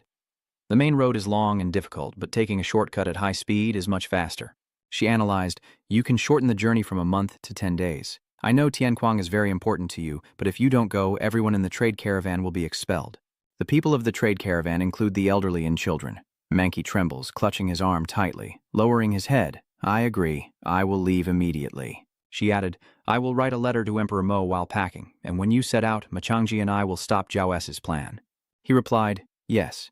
She analyzed that neither Trio So nor General Tu Hu knew we had discovered their plan, so their ambush and the meeting would still proceed as scheduled.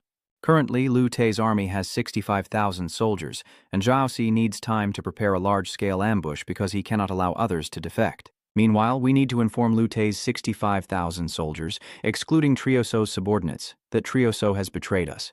We have 2 tasks: help Lu Te's soldiers realize Trio So's treachery, and prevent the meeting between Trio So and General Tu Hu to delay the ambush.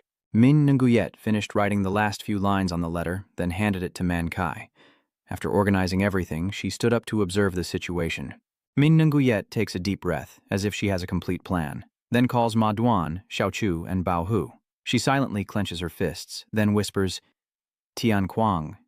Can you go find Tian Guang? The tense atmosphere enveloped the camp, and the 3 of them immediately agreed. All right, we will go look right away. The next morning at the Jade Sky River, a shadow sat on a large rock. She is the mysterious old woman, Luonya. At this moment, a scream suddenly rang in her ear. The other person said something, but Longa couldn't hear clearly. She turned around and asked what was going on. It was the voice of a mysterious foreigner named Maikon. He stammered. Yes, the dead body is that person. It's moving. Longa waved her hand. Right now there's a war going on, so it's normal. There's no reason to be surprised to see a corpse caused by the war. Maikon was terrified because it was obvious that he had already died, but he had just moved in front of the unconscious Tian Kuang. He lies sprawled on the ground, his face covered in blood. Maikon sighed. We've encountered a ghost. Longa also nodded. Oh, it's really strange. Although seriously injured with broken ribs and internal wounds, his body still had some energy to fight and heal. Maikon was confused. I don't understand what she's talking about. Lona explains that this is usually a fatal wound, but the person is still breathing and moving while unconscious, all thanks to his ability to control his energy. Maikon, carry him. I think he barely managed to stay alive. We should help him. They took Tian Kuang back to the small house in the deep forest. Kamai returned home, and seeing what was happening, she was very confused. She stared intently at the person lying on the ground and asked suspiciously, Do you know him? Kamai. Kamai looked closely. Well, not just yes, I do know a little. Longa nodded and said, So it's fate, she added. I am pretending to be weak now, so I can't help him. Can you help him? Kamshi answered, sweating. Yes. Mankai hurriedly ran through the forest at night. Running and breathing heavily, H was about to pass out from exhaustion. Let's rest for a while. Mankai leaned against the nearby rock to take a break. You quickly take a water container and drink a few sips, feeling relieved and satisfied as your thirst is quenched. Suddenly, something flooded into Mankai's mind, making his eyes widen as he remembered that their caravan previously had elderly people who had to carry heavy loads. He asked Tian Kuang for help, and he agreed without hesitation, not only pulling the carts, but also helping the elderly to move along. Although it was very heavy, he never complained. In the end, they reached the Minhuit caravan, and everyone worked together happily. Mankai had many peaceful moments with Tian Kuang, and those memories kept echoing in his mind. He stood up, determined, and said, I can't wait. I have to move faster. There's no more time to rest. Longa's house in the forest, the three of them are still helping Tian Kuang apply medicine. Longa and Kam. I gently transfer some internal energy to him. Kam. Mai uses the poison thunder technique, while Longa employs the sun wheel technique. The two moves combine to channel a stream of internal energy into him. Their hands move skillfully, transforming the heaven and earth's energy, with blue currents swirling over his chest as he coughs heavily. Longa told Maikon that if he let him bleed, it would be even more dangerous, so quickly stop the wound. Maikon nodded. Yes, ma'am, Longa. Kam. Mai raised her hand to channel internal energy in front of her, cold sweat pouring down as she poured her power into Tian Kuang's trembling, uncontrollable body. Longa asked with concern, Are you okay, Kam? She didn't have time to answer before Tian Kuang gradually opened his eyes. Tian Kuang in the dream seemed to be sitting in cold water. He sinks into the water, wondering, Where is this place? My body feels heavy like iron. It's so hot, as if I'm burning. He sat there with his head bowed, lost in thought, until a gentle figure appeared before him, the image of Tian Kuang's father. I look up and call out, Dad, Dad, Huck, I see you as a child crying. I miss you so much. He held him in his arms, gently stroking his head to comfort him as he cried loudly, I'm sorry, Dad. Hook, it was my own decision to leave. Everything is my fault. He held me tightly to soothe my feelings, and I kept saying, I'm sorry, Dad. He grasped his shoulder and called Tian Kuang. He looked at him with a gentle smile and gave a reassuring warning. Sinni, I will entrust her to you. The image in the dream gradually fades away, and he blinked in confusion. Maikon gasped, He's awake now. Longa, this person, he's awake. She shouted back, Oh my God, you just escaped death. How long have I been lying here? We just saved you, so you should thank us first. He glanced at her, his voice still a bit shaky. Did you save me? Kam and I worked very hard. Even Maikon stayed here every day to give you medicine and wash you. He looked at Maikon and said, Thank you. Longa's hand was on his chest, and you should also be grateful to the one who taught you martial arts. You have fought very hard to survive all this time, relying on your internal strength while unconscious. Your body is very strong, unlike my granddaughter, and you also contributed to saving your own life. She looked at Kam Mai, who was unconscious, and sighed. You also seem to recognize her face. She struggled hard to save your life, so remember to thank her when she wakes up. Kam is fighting her illness, which is causing her body to weaken. If she doesn't use her inner strength to care for herself, She will become so weak that she won't be able to breathe. She spent 5 days healing you with her limited internal energy, which is why she's in this state now. As a martial artist, you must take responsibility and be grateful to her." He replied, Thank you." Suddenly he was startled. "Wait a minute, has it been 5 days already? I have to go now. Sinni is in danger. My Khan stops me." "You can't do that. Sit up quickly or your whole body will be in pain." "What is happening? Why does my body look like this?" Longa pats his chest. "Come on, the human body isn't made of iron. You can't force your body to recover quickly. Your bones and internal organs have already been damaged. It's a miracle you're still alive now. Look at the scars on your body. You've almost died many times and should have been killed long ago. Probably because of practicing martial arts, you became arrogant and reckless, thinking you were stronger than others." Tien Kwang looked at his hand lifting with difficulty, gasping for air. Longa sighed. "You should feel lucky that you've learned to fear death from now on." Tien Kwang thought of Lu Tei's giant hand, recalling how he squeezed his neck, his furious face and murderous aura making it hard for him to breathe. "Your whole body keeps trembling. You must still want to live." "My Khan, quickly cover him with another blanket." "Yes, Mrs. Lo." Tien Kwang remained motionless, not even blinking. "It's been 2 days already and my Khan is helping Tien Kwang outside. You're recovering quickly, Tien Kwang." "It's only been 2 days, and you've already gotten up and started walking again." "Look, the weather is really nice today," he said softly. "Thank you, my Khan." Longa calls my Khan to the door. "Hurry to the battlefield where the dead soldiers are. We need to collect the valuable metals before something happens to them." My Khan quickly shouts, "All right." He carries the bag with her, their voices fading into the distance. "Since I took care of you and sheltered a wandering guest like you, you should help me too." The guy chuckled. "You're too cruel." Loa Tien Kwang, tired and leaning on his cane, asks anxiously, "Sinni, did she escape successfully? Please, I hope she is safe." The lonely, sad man bowed his head in silence. In the distance, the wind whirled around Kame as she closed her eyes and clasped her hands to practice Qigong. Her 2 hands cast a powerful lightning spell, her fingers moving skillfully. With a full moon, she swings her arms, surrounding leaves swirling, wind energy, leaves lining up and moving along with her arms. She closed her eyes and focused her mind as the cycle of thoughts turned. Han Lam Li Kat. Mudiep Truong, countless leaves swirling under her control, as if a tornado of leaves enveloped her, branches rustling in the wind, trees trembling violently, the ground shaking. Grass and plants swaying, and stones rising slowly into the air. Tien Kwang watched intently, eyes wide with surprise. "Cam." Mai lightly touched the ground with her toes and gently floated up along with the stones, raising both hands to control all the leaves and rocks with a very graceful demeanor. She looked up at the sky as if her soul was leaving her body. Tien Kwang silently watched her with his cane, but suddenly lost his grip and fell. "Cam." Mai suddenly stopped her movement in surprise when she saw Tien Kwang lying on the ground, groaning softly, and she hurried over to him.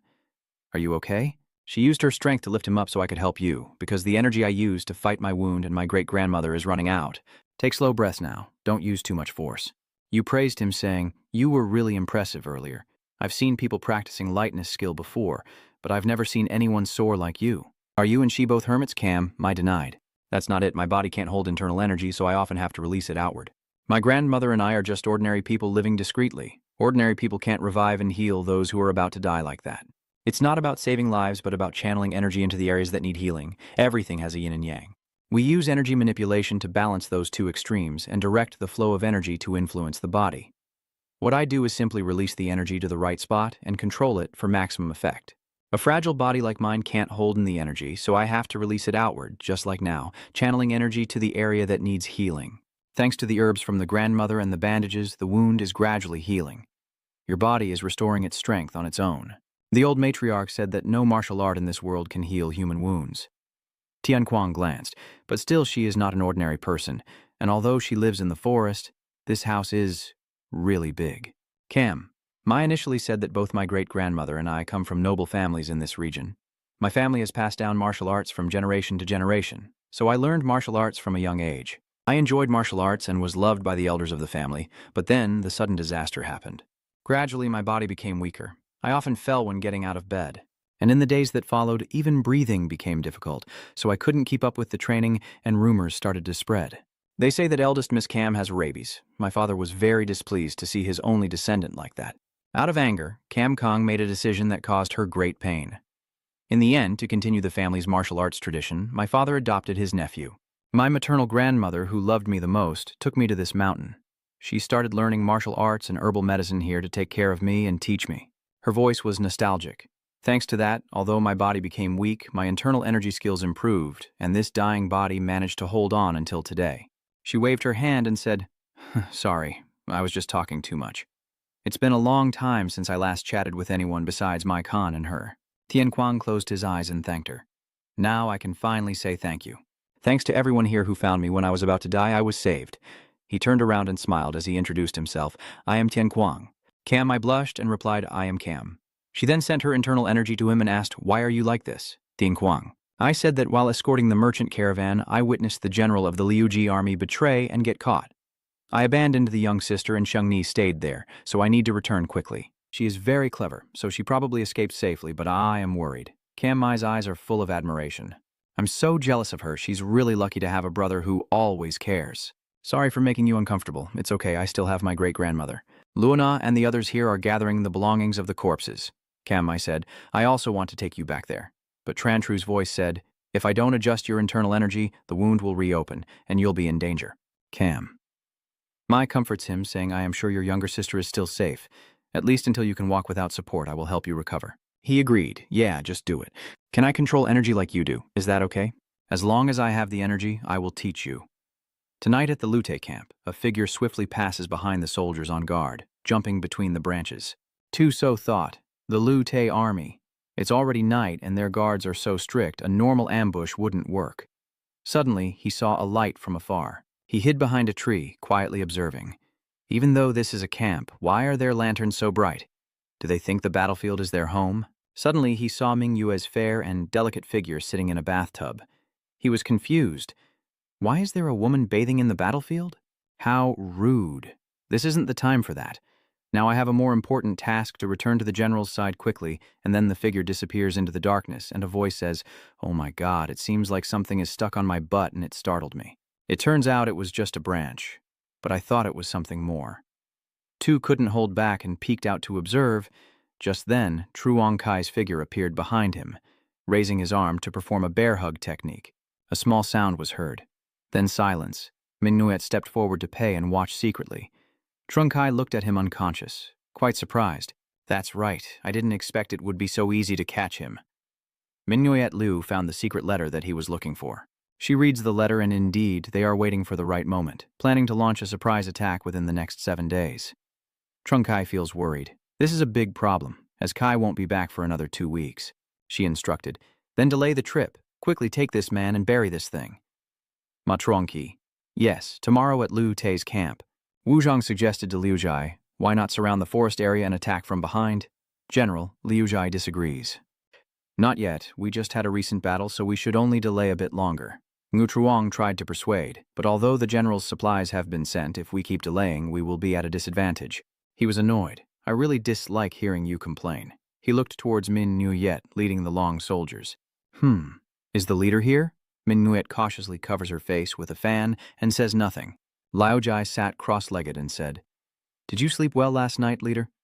"The weather today is perfect for starting a war, isn't it?" "Commander, the weather is quite uncomfortable, isn't it?" Min Ninguet covered her mouth and glanced at him, and they faced each other in silence. Suddenly she closed her fan. "Actually, today is a bright day for Lutei's army. Thanks to the great general's help, everyone in the convoy has been able to rest properly, so I came here to show my gratitude." Lutei laughed heartily. "Haha, so what brings you to a place full of these stinky men when everyone here is fighting to protect the northern border? Why would you say we smell bad?" She moved closer to Liu Ji, revealing her alluring curves. "Your passion here is so intense it makes me feel hot all over. It's even hotter than the camp." The soldiers look embarrassed while Min Nunguet remains silently impressive. 1, 2, 3. Remember the faces of those who are easily deceived. The ones staring this way, 9 out of 10 are blushing. The remaining ones are frowning. She squints her eyes, first convincing the generals and the easiest to persuade, then taking the advantage. "As long as one person stands with me, everyone will unite. Even if I only persuade half, I can still prepare to prevent the attack. And one last thing." She glanced to the side. "Can I persuade Bang Wuzhang, the deputy general of the Liuji army?" Wuzhang stared blankly at her, trying to see if he was on our side or with Jiaoxi. If he was not involved in Jiaoxi's betrayal, he could be the one to minimize damage and prevent the raid. I must be very careful in gathering information and informing the others about Jiaoxi's betrayal.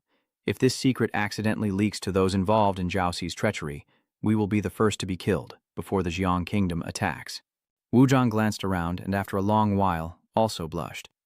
Mingyue's expression remained cold as she returned to Luo Na's house in the forest. Cam Mai is still channeling energy to heal Tian Kuang. She is healing his wounds and says, "Your body is damaged and you can't train, but that doesn't mean you're weakened." Moreover, the decline in physical strength can help you recognize your hidden inner power and see the value of your inner self, which you have always overlooked. Tian Kuang closed his eyes to listen to her, understanding that losing physical strength gives him the opportunity to hear the voice that drives his inner self. The sound of skin and flesh closing the wound, the cracking of joints supporting the body as he stands up. Tian Kuang doesn't understand what she's saying. Now I understand Mai Kun's meaning. She laughed happily. Tian Guang remembered Han Lang teaching me martial arts. That old man never spoke such confusing words. Cami calmly, each person has different goals and ways of expressing their energy. My weak body needs to channel energy to the right spots to help the body move. If I want to walk, I need to send a lot of energy to my legs and hips. If I can't breathe, I will tighten my chest muscles so my lungs can function. I control the air gently and precisely with every small movement and have trained to effectively use the weakened energies within my body. If I cannot do it alone, I will seek help from the surrounding natural world. The power of the sky helps me breathe, and the power of the earth helps me stand. Every branch, blade of grass, and even the river quietly supports life. I turn to them for help. All the surrounding air will condense and fulfill my wish. According to her words, the swirling leaves circle around them. Tian Guang looked blankly and asked, "Are you superstitious or what?" "I don't understand anything at all." She smiled. "Ha ha, you still don't quite understand, do you?" "That's true. Even if you understand, these things won't help you immediately on the battlefield, but they will help you recover your body and mind." He felt his body and commented, "The energy transferred to me by her and her mother moves in a very strange way. All that energy is gradually moving through the body." Yes, this is more like merging forces rather than moving. At this moment, Luo Na approached, stopped, and took it in her hand. If others could easily learn these things, our family wouldn't need to pass them down to the next generation.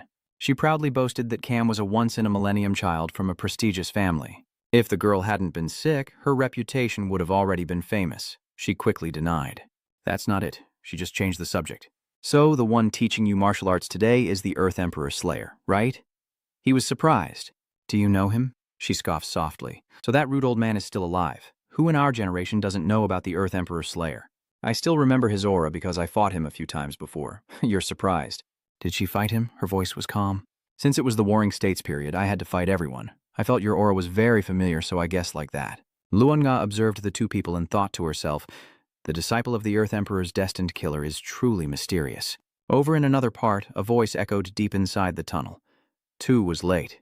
He should have returned from the Luji army by now. Wu crosses his arms. He'll be back tonight. He's delivered secret messages many times before, so he won't make a mistake. Second and third brothers run in saying, "Brother first, the supplies have arrived." Nai scoffs. "Oh my, look who's here. Isn't this the shame of the secret agents?" Nai pulled down a few masks and asked, "What are you talking about?" Ngu felt truly ashamed. They were sent to support the general, Tu Hu, but were beaten badly by an anonymous fighter. "Nai, you're so annoying, you bastard Ngu. Do you still have any sense of shame?" "Well, you should be ashamed of being part of the secret police team. The secret police assault team of the kingdom was just defeated by an ordinary martial artist. If I were you, I'd rather just kill myself." Tam pulled a few things aside in annoyance. "Fine, then I'll kill you right now." "Enough, stop the noise and eat quickly." He is the leader of the secret reconnaissance team of the kingdom of Shuang. The battle at Nokthien City to oppose Bakuang is very important for General Tio Hu, including his family, as well as 4 other factions in the kingdom of Shuang fighting for power for over 10 years. This battle is a crucial opportunity for the Tu family to seize control of Shuang country, so General Tio Hu personally took the initiative to persuade the general of North Kuang. Our secret team's mission is to complete the task for General Tio Hu as skillfully as possible. It doesn't matter who we lose or how many die. Do you understand? The 3 of them answered in unison. "Yes, elder brother Nat." Tam looked into the distance. Nat Huing on the other side looked over in surprise, and faint voices whispered outside the cave. Ma Duan, Kong Thiuchu, and Bao Ho raised their weapons and shouted loudly, "Who are you?" "That's strange, he's a water monster. Are you a human or a monster?" The person being interrogated is Mai Kun. He raised his club with both hands in confusion. "I am a foreigner. These kids are too fierce." In the end, he still took all 3 home to Longjia. Tian Kuang was very surprised. Ma Duan, Kong Thiushu, Bao Ho. All three hurried over when they saw Tianguang. Master, senior brother Tianguang, you're still alive. Senior brother. Laonga sighed and said, why did you pick up those beggars again? Tianguang anxiously asked, is Shengni safe? Is Shengni still safe? Oh, you're still as stubborn as before. Even in this situation, you're still asking about the leader. The leader is safe. Luckily, you're still alive. They talked with each other all morning. Tianguang covered his face and sighed in relief. Thank God my voice was light and relieved. You are still safe. Xiaochu reported that now the leader and senior brother Matronqi are trying to ruin Zhao Xi's plan. The sect leader made up a story saying they wouldn't do anything dangerous until senior brother Mankai returns, so don't worry, just add some spice to the story. The sect leader said that the top priority now is to treat you first if you remain safe.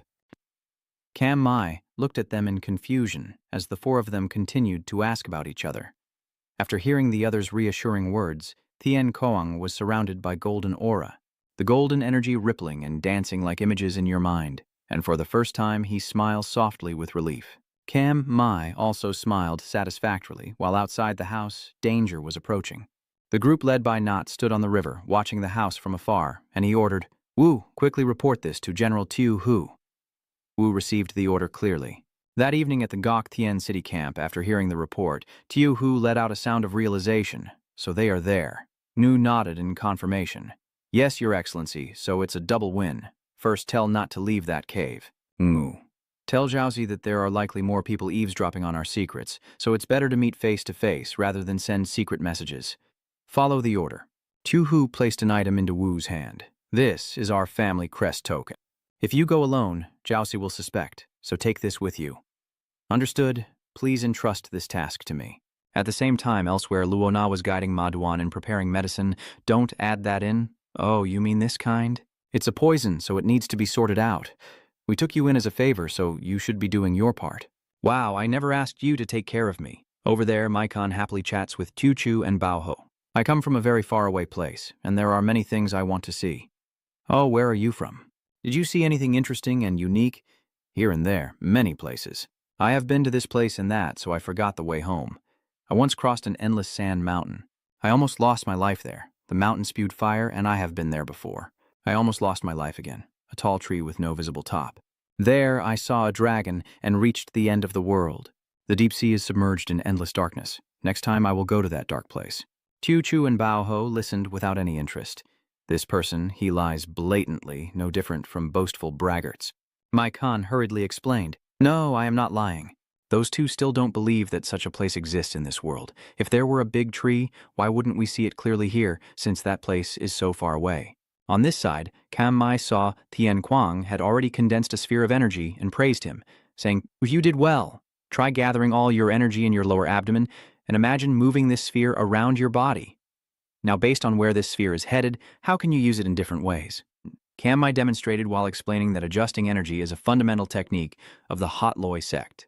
Tian Kuang exclaimed in amazement. Basic? Gathering all the energy into a single point and controlling it at will is basic? Easy to say, but hard to do. It doesn't have legs, how can I move this? Cam Mai immediately took on the role of Cam Nang to guide her studies, but she was able to move just a moment ago. After hearing that, Tian Kuang suddenly choked up. Sometimes she was even stricter than his old man. The lively chatter echoed throughout the garden. Lonya looked over curiously. It's been a long time since I saw Cam, my smile so brightly. Madone beside her innocently held up the bunch of herbs and asked, Grandma, where should I put this? The girl is a child who loves living in a harmonious and lively family like the atmosphere right now, but reality is truly harsh. Maduan raised his voice to call again. Grandma, Longa said, everyone must be tired today. I will add some herbs to help everyone sleep well. Where should I put this, Grandma? That night, the incense was lit. The Madone kids cuddled Maikan as they snored softly. Tinquang quickly fell asleep. Kao Mai was also asleep. Longa quietly watched them for a moment before pushing the door open and stepping outside. Mother slowly left the room, her figure disappearing into the distance.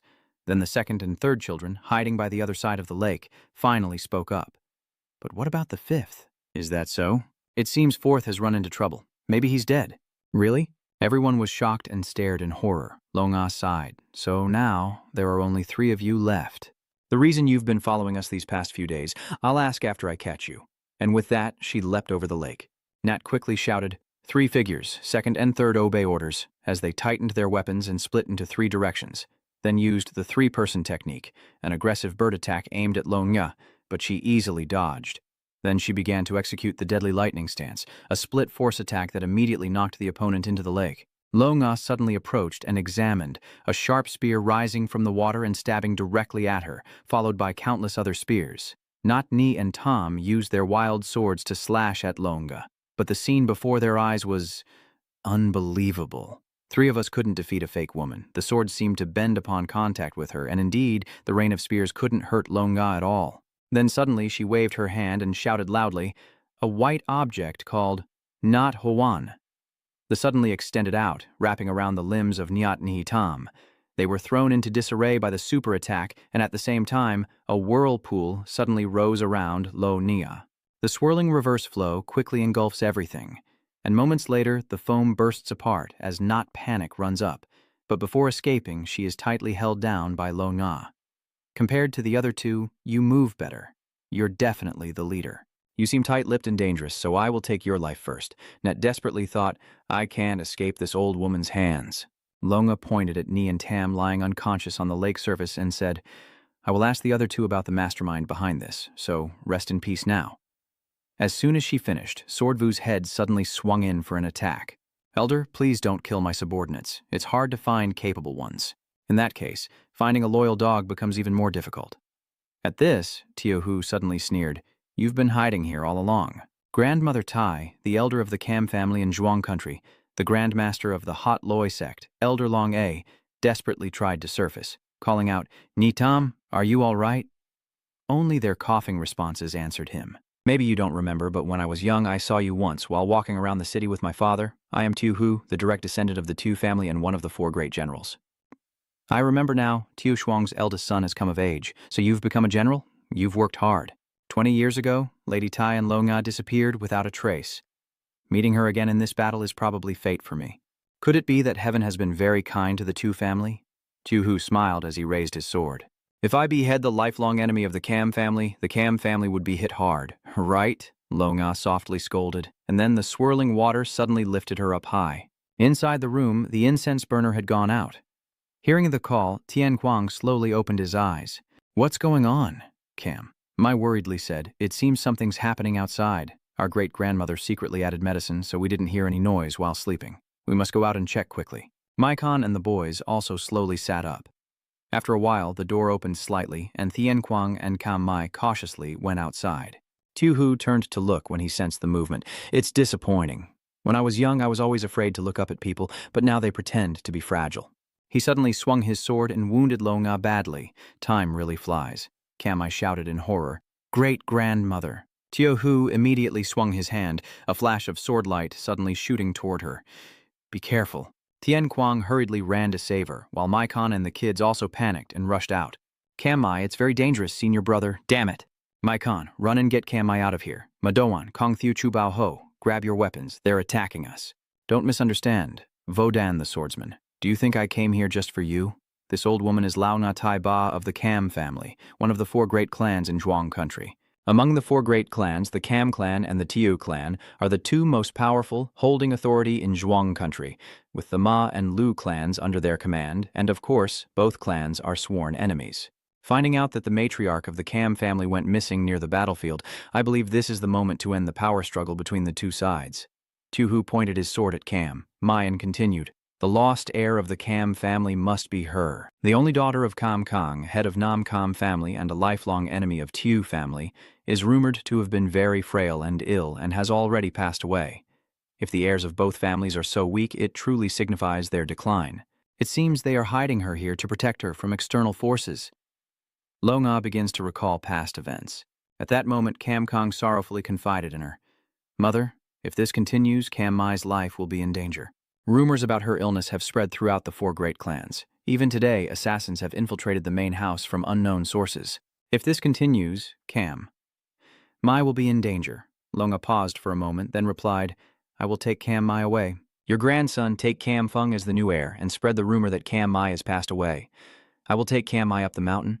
I will research medicinal herbs and find a way to cure her. I will also study Holoi to treat her weak body. I will definitely save Kam Mai. Just leave this to me. Kong, remember that you are the head of the Kam family of Shuang Kwok. Back to reality, Tiu Hu sneered at the kids in front of him. I have informed Jiao Si that there are many spies out there. In the end, the battle with Beiyuan will end, and victory will be ours without leaving any remnants. If I take the noble lady hostage, Suang Kwok's power will surely fall into our hands, right? As soon as he finished speaking, Tiu Hu saw Tian Kuang rush to attack him. Oh no, I haven't finished speaking yet. Your crude move will reopen the wound left by Triu So. You think that foolish move will touch me? Tian Kuang looked at him coldly, ignoring the fresh blood soaking his chest. You use a deadly strike aimed directly at your opponent. Tiu Hu sneers, swinging his sword. But your spirit looks like that of a general, even though your actions are still foolish, rushing in here just to save that useless fake life. The spear tip pierced Tian Guang's shoulder, but he remained steady, blocking the hole in Nga. A second later, Xiao Yu continued to attack. A futile effort. Do you think you can escape from me with that body? You two believe you can fight me with that brute strength, the same one you used but couldn't defeat Jiao Su. Next, countless sword lights shot straight at Tian Kuang. Damn it, he cursed angrily, then silently waited for the pain to strike. At that moment, a hand gently reached out, deflecting the flying swords and controlling them to spin in a circle, one foot stepping back, both hands trying to hold onto the sword tightly. Finally, she sank everything deep into the water, then slowly raised her head. Tiu Hu chuckled with amusement and said, "So you're not as useless as the rumors say. I'm starting to get interested." He spoke as he summoned the Vokiem Lu Kai Lui. Immediately, the lake erupted with a deafening explosion. Tian Kuang and the others quickly got soaked, panting. The water is rising, so calmly lift the beautiful cup. A powerful lightning move changes the flow of the water. She shouts the word heaven, causing all attacks to rebound toward Xiao Yu. All right, he is angry at Duong Xiaothan Kim, then charges towards Cam Mai. Outside, Tian Guang and Maikon anxiously asked Longa, "Are you still alive? Please wake up." Longa struggled to speak. Little Cam. "Mai, she shouldn't be fighting. I was only talking about the treatment." Now she can block the attack, but she quickly realizes she has no special defensive skills. She watches the distant figure fighting intently. At this moment, Cam Mai is raising her hand to control the surrounding rocks. She suddenly shouts a defensive call, causing them all to fire directly at Tiu Hu. In an instant, water splashed everywhere. Tian Kuang was stunned by the scene, but she still kept fighting. Longa proudly replied, "The girl inherited her talented bloodline, so this is quite normal." The rocks and soil settled, forming a mound, then suddenly 2 streams of blue light shot out from inside, followed by countless energy beams that blasted away the mound. Tiu Hu just escaped and shouted loudly, "Impudent brat, before I catch you, I will make sure you can't use that arm anymore." Then he raised his sword and used the 4th head sword dance technique. Luan Vu suddenly lowered her stance, jumped high into the air, then waved her hand and shouted a reversal. Instantly, all the sword lights changed direction. Tiu Hu clenched his teeth and stepped back to dodge as Cam Mai continued to control the earth to strike. Tiu Hu stared in shock, finally struck in the face by a sudden falling rock. "You!" These two fight fiercely, causing waves to splash everywhere. The kids cheered in admiration. "That's amazing. I can't see them anymore." Tian Kuang was also startled. What's going on? She is holding her spirit strongly, overpowering him. Only Lo Nya remained silent. She looked at Cam. Mai fighting in the distance, her face now extremely focused. Longa held back her pain and spoke. "Hawk, the girl is trying to push herself. Hawk, Maikon, Tian Kuang, hurry to the medicinal herb storage. The herb storage is running out of time. The battle has lasted quite a while, but still no clear winner." Nat started to feel worried and confused. Why are there only a few people who can fight against Dainan Tiu Hu? Even if she is the heir of the Cam family, she is just a woman living in seclusion in the mountains. It's truly unreasonable. Living a secret life like this, how could their martial arts reach that level? "We have to help Lord Tiu Hu."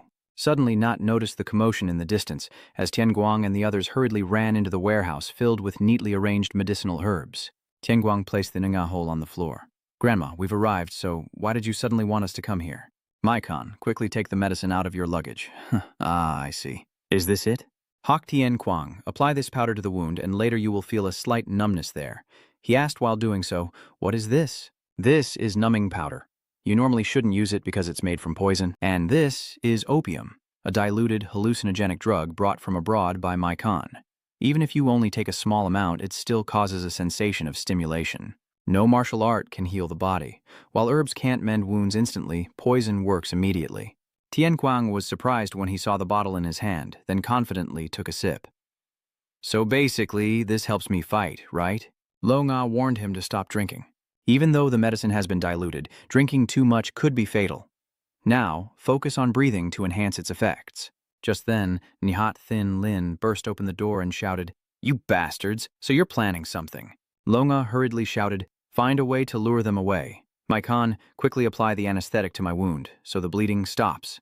The kids from the Matuan group held their weapons to block and move aside. The creepy masked person suddenly caused a loud crash, collapsing the neighboring house. Tiu Hu painfully lies among the wreckage. It's unreasonable. I was overpowered by a fragile woman. Could she be the genius descendant of the Cam family and the heir of the Hot Loi sect? Tiu Hu glared angrily at Cam. My across from him. I clearly remember she was exiled when she was only 10. At that age, she couldn't have mastered and become proficient in all of the ultimate tides. That's not right. But still, she is very capable. If I can't capture her alive, I must kill her here to prevent future trouble for the Tiu family. She doesn't know any lethal moves. She only counterattacks by diverting the attack to see what she will do with a relentless assault. Tiu Hu clenched his sword tightly, unleashing the secret technique of the four-headed sword wind, a violent storm of swords filling the sky, instantly shooting straight at Cam Mai. She quickly crossed her arms in front of her chest and tried to change the opponent's attack direction. The spears kept coming down more and more, making terrifying whistling sounds, and she was also frightened by the external commotion. A moment later, amidst the thick smoke and dust, Cam Mai weakly falls from above. Tiu Hu immediately grabs her hair and says, "I didn't expect you to be able to counter my ultimate move, but can you still dodge when under such an attack?" He then swung his sword in a straight strike. But calm. Mai quickly waved her hand to deflect the blade. She spun around and knocked Tiu Hu to the ground, realizing in panic that her weapon had been taken and was about to hit her face. Cam Mai sternly said, "Don't even think about stealing my happiness," but before she could strike, she suddenly collapsed. Tiu Hu stared blankly with wide eyes, her energy completely drained. That's right, she was indeed sick. It's so embarrassing that someone from the Cam family is mocking me, and she's just a weak woman. Tiu Hu angrily drew his sword, aiming at Cam Mai's throat. "I will take your life." Suddenly, the grandmother rushes forward, grabbing Tiu Hu and hitting her. Looking back earlier in the medicine warehouse, Longya struggles to instruct, "Hawk Mai Khan, quickly tie me and Tian Kuang with the rope." "Ah, I see. Hawk Tian Kuang, use your internal energy." "Cam, I taught you, right? Spread your energy throughout your body. This will make the medicine work faster and more effectively. The anesthetic will numb the pain, helping you forget the throbbing wound. The sedative will help you not feel fear when facing the enemy." Still, Tian Guang remains worried. "Can we really win this way? I'm not very confident. What I said earlier was the worst-case scenario to help you fight. When the drug takes effect, you must try to control it as if you are the god of death." She glances at the three kids trying to fight not. "The rest is up to me." As soon as he finished speaking, Tian Kuang quickly carried her out, not panicked, thinking he was the one who defeated Nai and Tom. Even though he was seriously injured, he would not let his guard down. Unexpectedly, in the next moment, Not received a punch from Tian Kuang and fell to the ground in shock. "What is this?" This movement pattern is exactly that of the old man. Tian Guang stomps on the person and moves forward. The Ma Duan kids exclaim in surprise, "Senior brother Tian Guang, is he still able to run? Why is he running out alone?" They looked at the fallen one on the ground. "We have to fight him before he wakes up, attack him, and beat him." A while later, the sound of punching and kicking echoed from the loudspeakers, and Not shouted in anger, "I'm a disgrace as an assassin. I can't do this anymore." The kids were startled. "Ah, he's still alive. Don't put down your sword. Please spare my life." My Khan, seeing this, is filled with worry. "My bag. I need my bag." At the same time, Tian Kuang was choking Tiu Hu, who shouted out in anger and met his end. The fierce assassin charged at the opponent, and Tiu Hu raised his hand to block. "Don Khan, do you think I would get hurt from such a weak strike?" Tian Kuang keeps using his fire technique to punch away his opponent's ribs. Lonya happily exclaims, "You hit him, keep fighting. Once you defeat Cam Mai, he'll be exhausted." Tian Kuang, hearing that, poured all his strength into the attack. He drove his elbow forcefully into Tiu Hu's chest, causing him to grimace in pain. "Damn it." Then he immediately slashed back with a sword, but Longa waved his hand, easily splitting the blade light into two directions and slashing straight down into the ground. "If they hit, both of them will die. You won't be struck, so keep going." Tiu Hu angrily realized that the old woman was giving away information to this kid, their energies blending together. He stared intently at Longa on Tian Kuang's back. "This old woman, I must eliminate her first, to avoid trouble." The next moment, Tiu Hu suddenly swung his sword wildly. Longa reminds Tian Kuang, "Attack now. Release as much energy as possible and strike. He's aiming at me, I will watch out, so you just keep attacking. And so, the two streams of attack continuously clashed, with Longa deflecting every spear aimed at Tian Kuang, but her breath was growing weaker. Meanwhile, Tian Kuang swung his staff to strike Tiu Hu in the face, who quickly countered with a sword slash. Tian Kuang changed his attack direction, and Tiu Hu immediately responded with a counterattack. Suddenly, a surge of energy erupts from Tian Kuang's body, and he punches his opponent fiercely. Tiu Hu is knocked down hard onto the ground. He angrily raised his sword to strike at Tian Kuang and the bastards, but unexpectedly, the sword didn't veer off course. It pierced straight into Tian Kuang's side. Did he attack us? Longa waved his hand and said a word to start, and Tian Kuang was surprised to find that the sword did not pierce through his body, so he charged again to attack Tiu Hu. He received a painful punch in response. Damn it, no matter how strong I am, I can't believe I was defeated by this savage beast. Right now, he's experiencing a different feeling. This is not some meaningless martial art just for show. He is facing a master who rarely makes mistakes. This fight helps him realize his true potential. More importantly, this experience takes place while my life is in danger and I am facing a higher-level master. Tian Kuang learns through real combat, not just observation. Moreover, he is directly learning experience from a former master, which is truly fortunate. Suddenly, a loud crack tore through the space, and Mai Kan shot his gun at the first man's chest. He stared in horror at the blood soaking his hand, then heard a furious roar from the opposite side. Give up your life? The Madon kids still don't understand. Why is there suddenly thunder? What is this? Let's do it again. Hurry up, I can't keep up. Not long after, second and third Hot High rushed over. Brother Not, Captain. They are worriedly watching the distant battle. The situation is dire.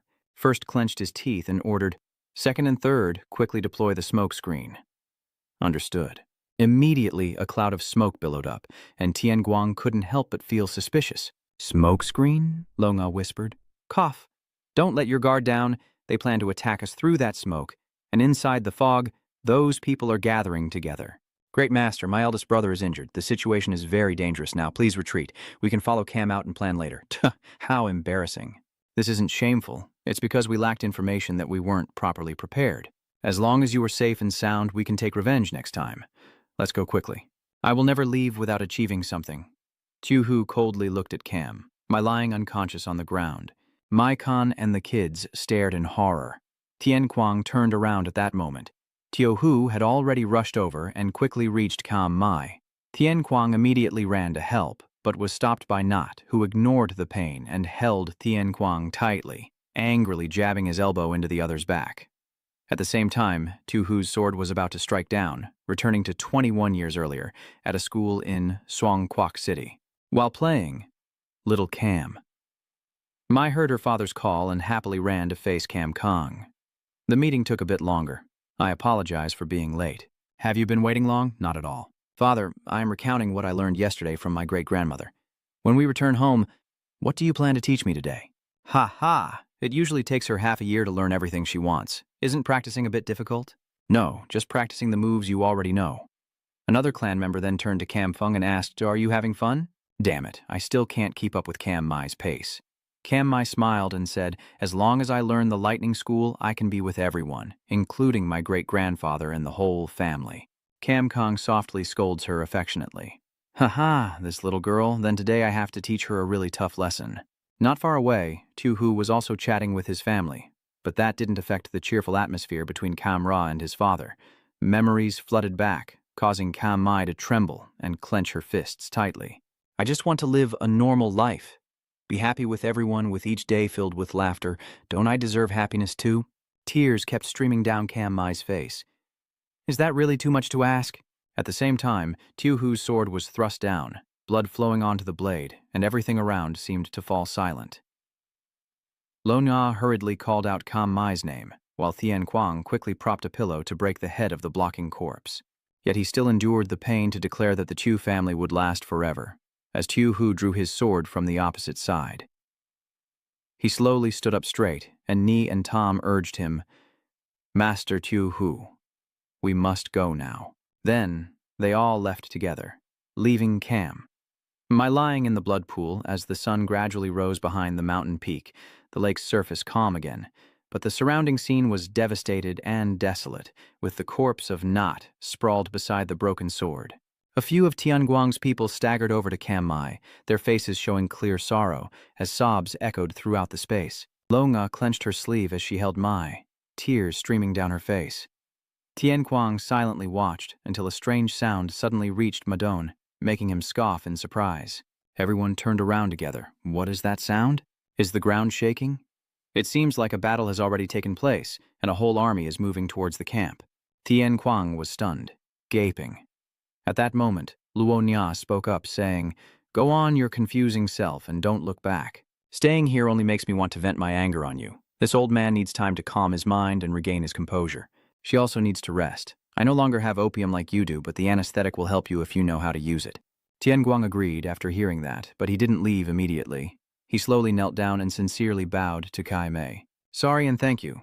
The canyon gradually falls into silence. Meanwhile, at the Luji camp in Northland, a group of soldiers charged in aggressively. They were all shouting and drunk, so kill them before they sober up. There are still many Lu Te soldiers inside the tents. Quickly block the door and set this place on fire. The people inside scream in terror. What's going on? What's happening? Ambush. The enemy has ambushed us. Why is this happening at this hour? General, where is the general? Where are the leaders? Spare my life, you murderer. Soon after, Laliet's body was found, with only Ming Yue sitting on the ground. She frowned and looked ahead as Lu Jie slowly approached. Do you dare oppose the general? You're so arrogant. Ever since you appeared on the battlefield, I haven't liked you. This kid, you dared eavesdrop on my meeting and incite the other generals. I really hate you, soldier. Captured by Liu Jie, trembling and begging for mercy. Please, general, spare my life. But he coldly turns his back on the enemy, and then glares fiercely at Min Nuyet. It's because of your interference that I had to follow Zhao Yu's plan from the moment I arrived and the method of the ambush. If I make a mistake with the kingdom of Shuang, Xiao Yu will blame me. Lu Te shouted angrily, everything has become like this because of you, die. 2 hours earlier, at Zhao Sou's camp and Liu Tie's camp, Liu Tai held a token and asked again. So confirmed. Yes, I personally came here to deliver the message to avoid eavesdropping. I also brought the 2 families token for your verification. Someone in Lu Te's camp deliberately caused interference, so Master Tu Hu chose the timing and relayed the message to you. Lu Te broke the token and angrily said, I decide for myself and want you to follow him as if I am subordinate to that bastard Tu Hu. I don't like this. Tu was terrified by this fierce killing intent. I apologize, but I can't assist with that request. Liu Jai paused in silence for a moment before calling out, Who's there? Yes, Lord Liu Jai. What do you need? Quickly bring wine and roasted meat to serve all the soldiers. We fought very hard these past few months, so tonight we must treat everyone. Oh, following orders, this will help boost the morale of the soldiers hiding on the camp's roof. Wu secretly thought, damn, that killing ore doesn't suit his face at all. So terrifying. I need to get out of here. Very quickly, under Liu Jai's orders, the wine was brought over. The wine is here. What's going on? Why did you suddenly bring out the wine? It was ordered by Lord Liu Ji. This is the reward for the soldiers who have worked hard all this time. As expected, Lord Liu Jai still understands us best. The soldiers eagerly pour the wine into their cups. When was the last time I drank wine? Hurry up and pour it out. Just look at this thing. This color really is deadly. Damn, it tastes so good. Come on, everyone, drink up. The guards on duty are also served with wine. This also includes the guards. They're on duty. Drinking could interfere with their vigilance. It's okay. Lord Liu Jai has already given the order that everyone must drink tonight so the guards can relax their attention and focus on their cups. Huh? This tastes so good, I have to get really drunk. Who knows when I'll get to drink again? Just one glass then. Are they really drinking at the camp right now? Damn it, I'm so jealous. The wine and meat we brought must be here, but we can't drink it. Master Min Nguyet's group forbids us from drinking. Damn it, I wish Deputy Leader was here to speak up, but he's still too young. Where's Kai, the Demon Master? I haven't seen him for a few days. I don't know, recently the leader Min Nguyet told him to do something, so he hasn't appeared. At this moment, Wu Zhang led a few soldiers over. Ah, he's here. The guards immediately invited him into the camp. This way, Deputy Commander Bang Yu Truong, Commander Min Nguyet, and Deputy Commander Bang have arrived. Please come in. Wu Truong couldn't help but be surprised. What's going on? Why did the squad leader suddenly invite me at this hour? And why are you all here too? The officers hurriedly said, Sir Deputy, this is very urgent. I will explain later. Please sit down first. Ngu Truong irritably replied, I need a clear explanation about this sneaking in. At this hour is really shameful. In the wide forest area near the camp, the secret agents were hurriedly moving when suddenly they heard a groan coming from somewhere. Quickly, they found a teammate buried underground with only their head sticking out. That's Tu rushing down to rescue her. You bastard, you're still alive. Tu, once freed from the gag, quickly warned that Ngu was a trap. Before Ngu could understand what was happening, Tu quickly reminded him to crouch down. Oh, so it turns out that Truongqi had ambushed from somewhere and launched an attack. Ngu was struck by Chio Tianchi Hung and shot far away, then quickly dodged a series of attacks like Wu Bao, Diu Tosan, and Tonglang Doan with agility. Truongqi said, "Luckily we have guards to watch out. The leader of Min Ninguyet's group was right. You will come back again to deliver the secret message." Ngu denied. "What are you talking about?" This big guy used a savage attack to strike his opponent, but Trungkai grabbed him firmly, forcing him down to the ground, leaving him helpless and in pain. "Where are you running to?" "Hey, are you sure you're a man with such a gentle grip?" At this moment, Tu took the opportunity to attack him from behind. Tu's sword pierced straight through Truongqi's wrist, causing him to cry out in pain. "What the hell is this?" Tu and Nu support each other. "Hey, are you okay?" "What the hell is this? How did you escape?" "It's the assassin's dark technique. Damn fool, I have to kill you. This foolishness." Both rushed towards the bed, one wielding twin blades, the other using a head talisman. Right now at Min Nguyet's camp, Wu Zhang has heard Liu Tei's plan but doesn't believe it, and even calls the generals traitors. The generals desperately persuade him, saying, "Deputy Commander, we are not traitors. Please look at this evidence." "Nonsense. Do you really believe the general is a traitor?" Min Nguyet said. "I personally witnessed Zhao Si secretly meeting with the enemy general, Tio Hu. Trioso's betrayal is real. If I had staged the betrayal, what would I gain from risking my life like this? It's possible you were an informant for the Shuang Kingdom from the start, or colluded with them. You could easily have investigated that I was once a beauty at Tanlin long ago. More importantly, if I were an informant, there would be no need for me to persuade you." She thought to herself, "He's more stubborn than I thought, but still trying hard. I didn't say you had to hand over Zhao Si to me. I am begging you to prepare for the ambush." Wu Zhang still insists. "I can't believe you. Min Nguyet's calculations have been ongoing for 10 days since Mon Kai left here for the northern border. If he had gone quickly, my letter would have already reached Mong Ku by now. From now until it returns, I must persuade the deputy to prepare for the ambush." Outside the watchtower, 2 soldiers are still drunkenly asleep. "Huh? Isn't the wind tonight very cool? And the wine is even better. Oh my, I miss my children so much. When will we be able to go home?" Suddenly, he saw a distant flash of light. "What is this?" As soon as he finished speaking, the flash shot straight at his face, causing him to fall backward. Seeing that, the soldiers below still laughed and joked. "Ha ha, he's out cold." They have no idea that a barrage of missiles is descending from the sky, shot from the forest like a rain. Many soldiers have fallen after being hit by arrows. What's going on? My hand. The camp's row of swords is also gradually being pulled down. What is happening right now? Only then do they realize the enemy is attacking. An army from outside rushes in, shouting and charging forward, screams echoing everywhere. Kill them. Inside the camp, the generals have already heard the sounds. Min Nguyet panicked. What's going on? A soldier came to report that the convoy was ambushed. Shan Kingdom soldiers are attacking everywhere, and just as he finished speaking, he was struck directly on the head. Wu Zhang quickly drew his sword and shouted, "Who are you?" The newcomer delivered a direct blow to his stomach. It was none other than Liu Jie. Flames erupted throughout the camp, and inside Min Nguyet's tent, Liu Jie was frantically smashing everything. "Stop, General Triyu, so please spare my life." He was merciless, squeezing the head of a general who could only helplessly cry out for help. Min Nguyet sat dazed on the ground as Liu Tei approached her, still holding the frightened general's head. "Ugh, leader of the group, save me." Liu Tei knocked him out with a punch. He drew his sword and told Min Nguyet it was all because of her interference that he had to follow Zhao S's plan, in both timing and ambush method. Now, just reaching the kingdom of Xiong, Xiao Yu is already ahead of me, and it's all because of you that everything has become chaotic. He swung his sword at her, shouting angrily, "Die!" A sword was raised to block his attack. Liu Jie couldn't believe it. "What? You are on the side of the 5 Zhang Wang Wuzhang?" It turns out Wu Zhang rushed forward, using his sword to block the attack. He said sadly, "Commander, please tell me this is all just a misunderstanding." "It's just a misunderstanding that General Liu Tei, who led Beiyuan City to become the 12 emperors, betrayed us and slaughtered everyone. You are our example. You used to be a soldier and became one of the 12 emperors of Beiguan, rising from nothing with your own hands. More than 60,000 soldiers risk their lives on the battlefield because they want to follow your example. There's no way you would betray the northern border just to collude with the kingdom of bones. You should say that this woman is lying, and prove that General Zhao Shan, who has always stood by us, is still here. Lu Te was stunned by these pleas, and finally he spoke. You are right. I have not changed at all. From the past until now, I have always been willing to trample everything to achieve my goals. Brotherhood? Loyalty to the northern border? With Wu Zhang, you know nothing about me at all. Wu Zhang was stunned by these words. I only keep you close because you are still useful to me. Even now, your life is still useful to help me achieve my goal. After finishing his words, he charged to attack Wu Zhang. Lu Tai used the Crimson Emperor twin sabers with such fierce sword energy that even Min Nguyet behind had to be pushed aside. Lu Tai said, 4 years, you have persuaded 6 generals, and it's only been 10 days since that meeting. You're quite the talker. Miss, you really are a cunning fox. Min Nguyet covers her face, trying to protect herself, but it's useless. Nothing changes. Wu Zhang still desperately shields Min Nguyet, causing Liu Jai to be deeply moved.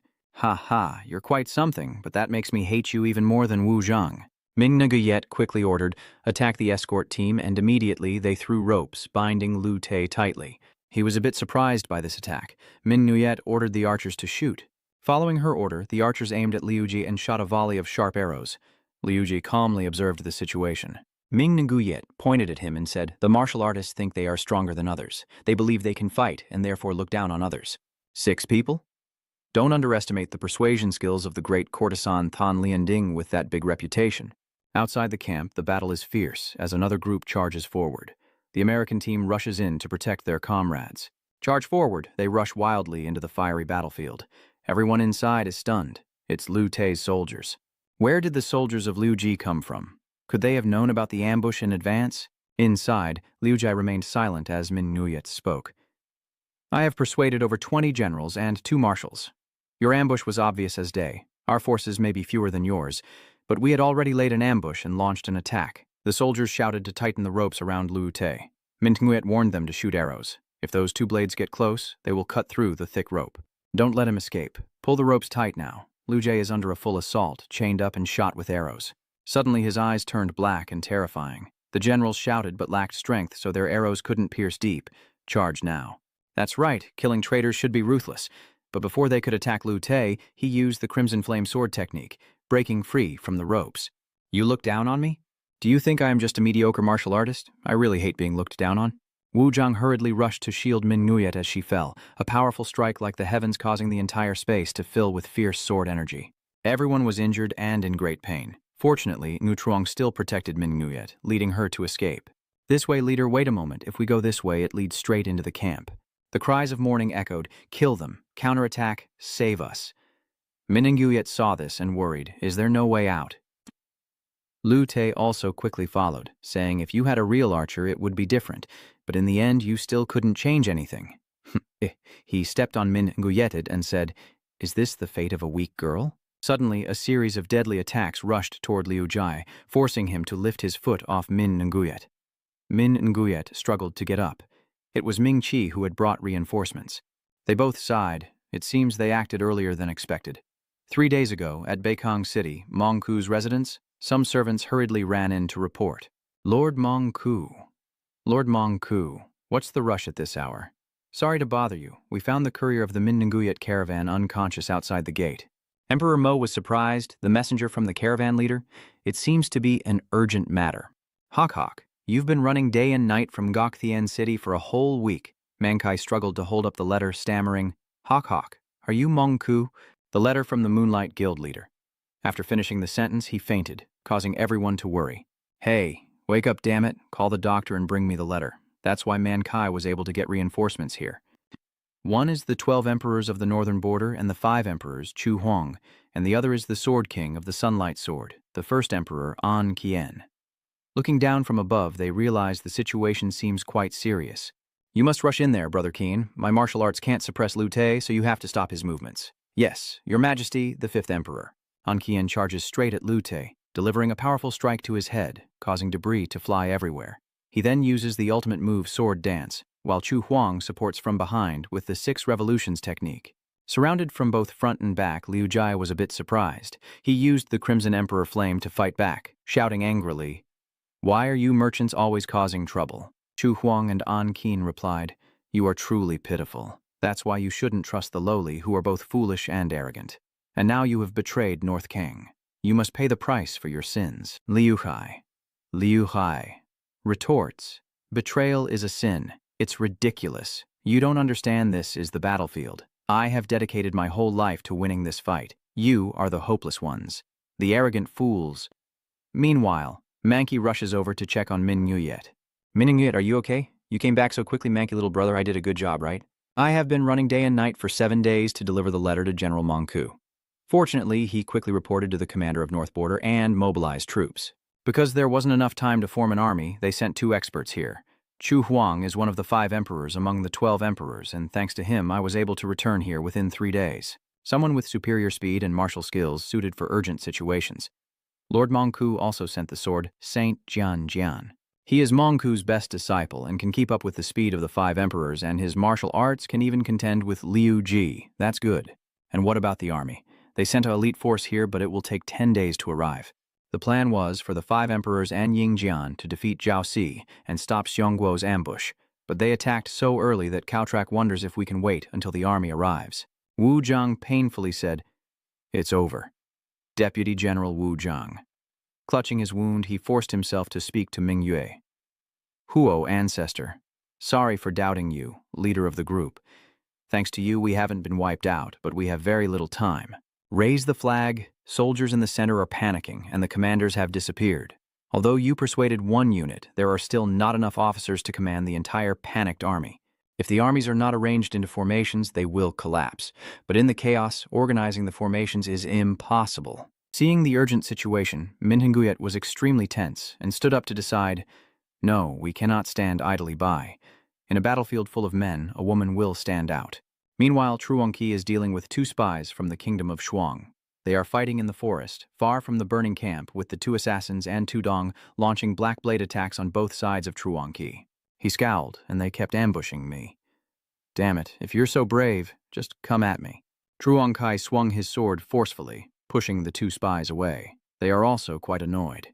"I've stabbed this monster countless times. This guy is very tough, and the surrounding external force prevents the sword from cutting deep. Then I will keep cutting you until you bleed. Do it. Charge forward, go on, you bunch of cowards." Before they could charge forward, suddenly a group of horsemen raced across the road, cutting in front of them. Zhang Qi was also very surprised. "What is this? The cavalry of the Bone Kingdom seems to be reinforcements." A person who seems to be the commander passes in front of Wu Nc and asks, "You are subordinates of Xiaoyu." That person is the captain of the Zhuangguo cavalry and Xiaoyu's younger brother. "Tioan, he has completed the mission. Now go back. I heard that my older brother has returned to the camp and is seriously injured." Ngu and Tu worriedly said, "Is General Tiu Hu injured?" "No way. Who could have wounded the great general?" Tuan looked at Truongqi and asked, "Who is this guy?" Truongqi, sensing the danger, quickly ran away. The crowd stayed in chaos. "Oh, he ran away. Don't panic. We must return to Lord Tiu Hu." One team splits to chase him, the others proceed with the plan. At this moment, the camp was a ruined battlefield. Min Nguyet led Mankai to take Ngu Truong away, saying, "This way, hurry up. You can see the whole view from this side of the mountain, right?" Usually that's the case. "Mankai, quickly hide the deputy general in the forest. Are you going alone?" "Going alone will be faster. If Deputy General Bang keeps moving, it will damage his internal organs." Wu Zhang tremblingly hands Min Nguyet his sword. "If you're leaving, take this sword with you. It's broken, but it might help you." Thanks to Deputy General Bang, the fire continues to burn fiercely. Min Nguyet bravely runs straight up the mountain slope. When she arrived, she saw a drum in the middle of a large open area. Looking behind, she saw some soldiers from the Bone Kingdom riding past, apparently searching for the long spear. Seeing Min Nguyet, they wondered, what is it, a woman? A woman? So what? If she is an enemy, should we just kill her? They said and did, turning to attack Min Nguyet. But luckily, Ma Truongkai appeared behind to take them down. He exclaimed, "So it's the head of the group. I saw the white figure from afar earlier and came here. Matronki, perfect timing. Quickly bring the horses here and help us retreat."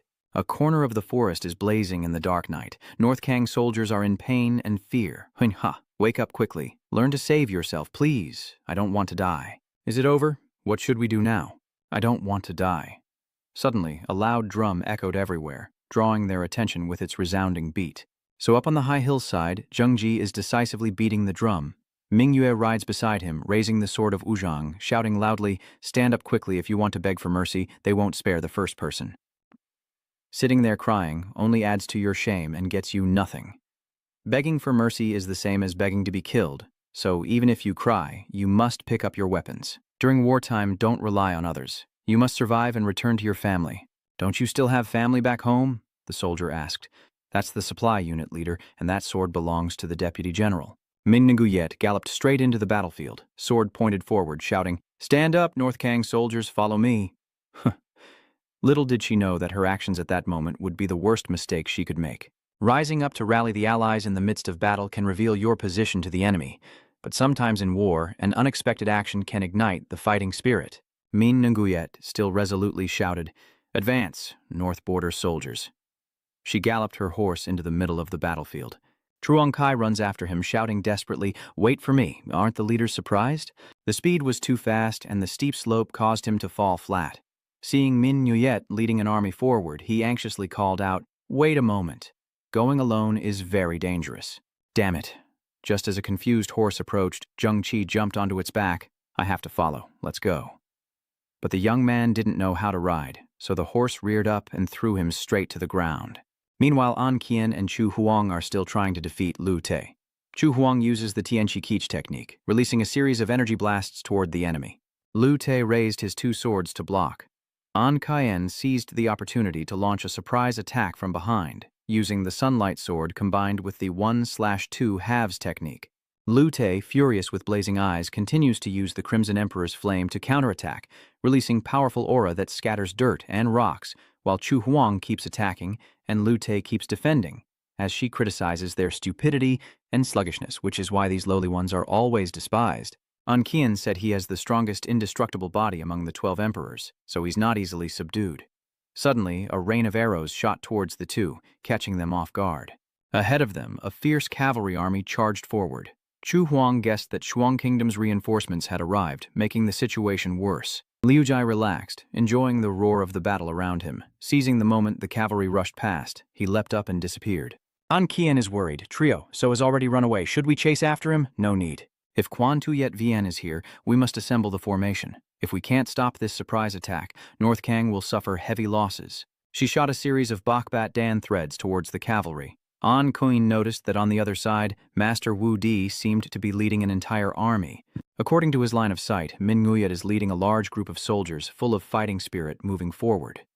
Chu Huang said, "It seems that the idiot leader of the Min Nguyet sword sect leading the front line like that is no different from seeking death. But thanks to her, the soldiers gathered into formation. It's quite interesting. Brother Keen, go help her quickly. I will hold off the soldiers on the flank and deal with them." "Yes." Master 5 Emperors. From afar, Xiaoying observes the camp engulfed in flames and says, "The situation is different from what I heard." Yes, the northern Kuang soldiers quickly formed a formation for the ambush. The one who informed him was the top-ranked cavalry of the Bone Kingdom. Tio-an marveled. "Is it because of her?" "Arrow, yes, sir, Tio-an." Tio-an raised his bow and aimed directly at Min Nguyet, then released, sending a powerful arrow straight into the crowd. Truong Kai quickly realized the danger, rushed to shield Min Nguyet, and the arrow struck Truong Kai, causing Min Nguyet to fall off her horse. Everyone scrambled in panic. "What's going on? The team leader fell off his horse? Did she get hit by a stone?" Truong Kai looked around worriedly. The arrow hit like a solid piece of steel. Before they could react, another arrow shot towards them. Truong Kai continues to hold Min Nguyet, pulling her away. "Sect leader, it's dangerous." Tio Anna refused to give up his plan to slaughter and kept firing at Min Nguyet, but luckily An Qian rushed in to save her. He asked, "Are you the leader of the Min Nguyet mercenary group and the owner of Mankai?" "I am An Qian, the top disciple of Mongku, and the situation is very urgent. You have assembled your army for battle. The enemy's first-class troops are approaching. This place is too dangerous, so retreat," Min Nguyet said, struggling. "No. Lin Ba Kuang is with me. If they see me fall, they will lose heart if I disappear from the fight now." An Qian. Warning, you will die, but secretly he admires how thoughtful she is, despite being afraid. Impressive. Master Henry once again praises her. Trung Kai instructed the team leader to stand close to him as the Bone Kingdom army arrived like a storm, their shouts echoing through the sky. Tuan directly faces off against An Qian, while Truong Ki focuses on attacking any soldiers trying to approach Min Nguyet. Around them, the wounded and dead lay scattered. Trung Kai kept his eyes on Min Nguyet. Clan leader, get down quickly. Suddenly, an explosion erupts right where they are standing. Immediately after, Liu Ji appeared, panting heavily, stomping on Truong Qi, grabbing Ko Min Nguyet and blaming her. If it weren't for you, I would kill you. In the tense situation, Tian Kuang arrived just in time, punching Liu Ji's wrist to make him release Min Nguyet. The thing is, just a few minutes ago, Tian Guang, Xiaochu, Bao Hu, and Ma Duan were watching the chaotic battle below, from above. It's now very hard to find anyone down there. Tian Kuang silently thought, I will definitely find you. Thinking that, he immediately rushed toward the battle, searching through the crowd with all his strength. My specialty is finding the young ones. Quickly I saw Lu Te grabbing Min Nguyet by the collar. Tian Kuang quickly rushed over and punched Lu Te's hand. The reason he found out so quickly is because I am your older brother. He stands between Liu Ji and Min Nguyet, who seems very frightened, staring at Tian Guang with shock. The small Chu group, Bao Ho and Ma Doan, also rushed over to help. Ah, senior brother Ma Truong Kai. Get out of the way, let him go. But their swords only struck Lu Te like chopping a big tree, knocking them back violently. Liu Ji looked at his injured arm, furious. I must kill you. Tian Guang bravely stepped forward to face the battle. Nothing has changed. I am still not stronger, and Zhaozi has not become weaker.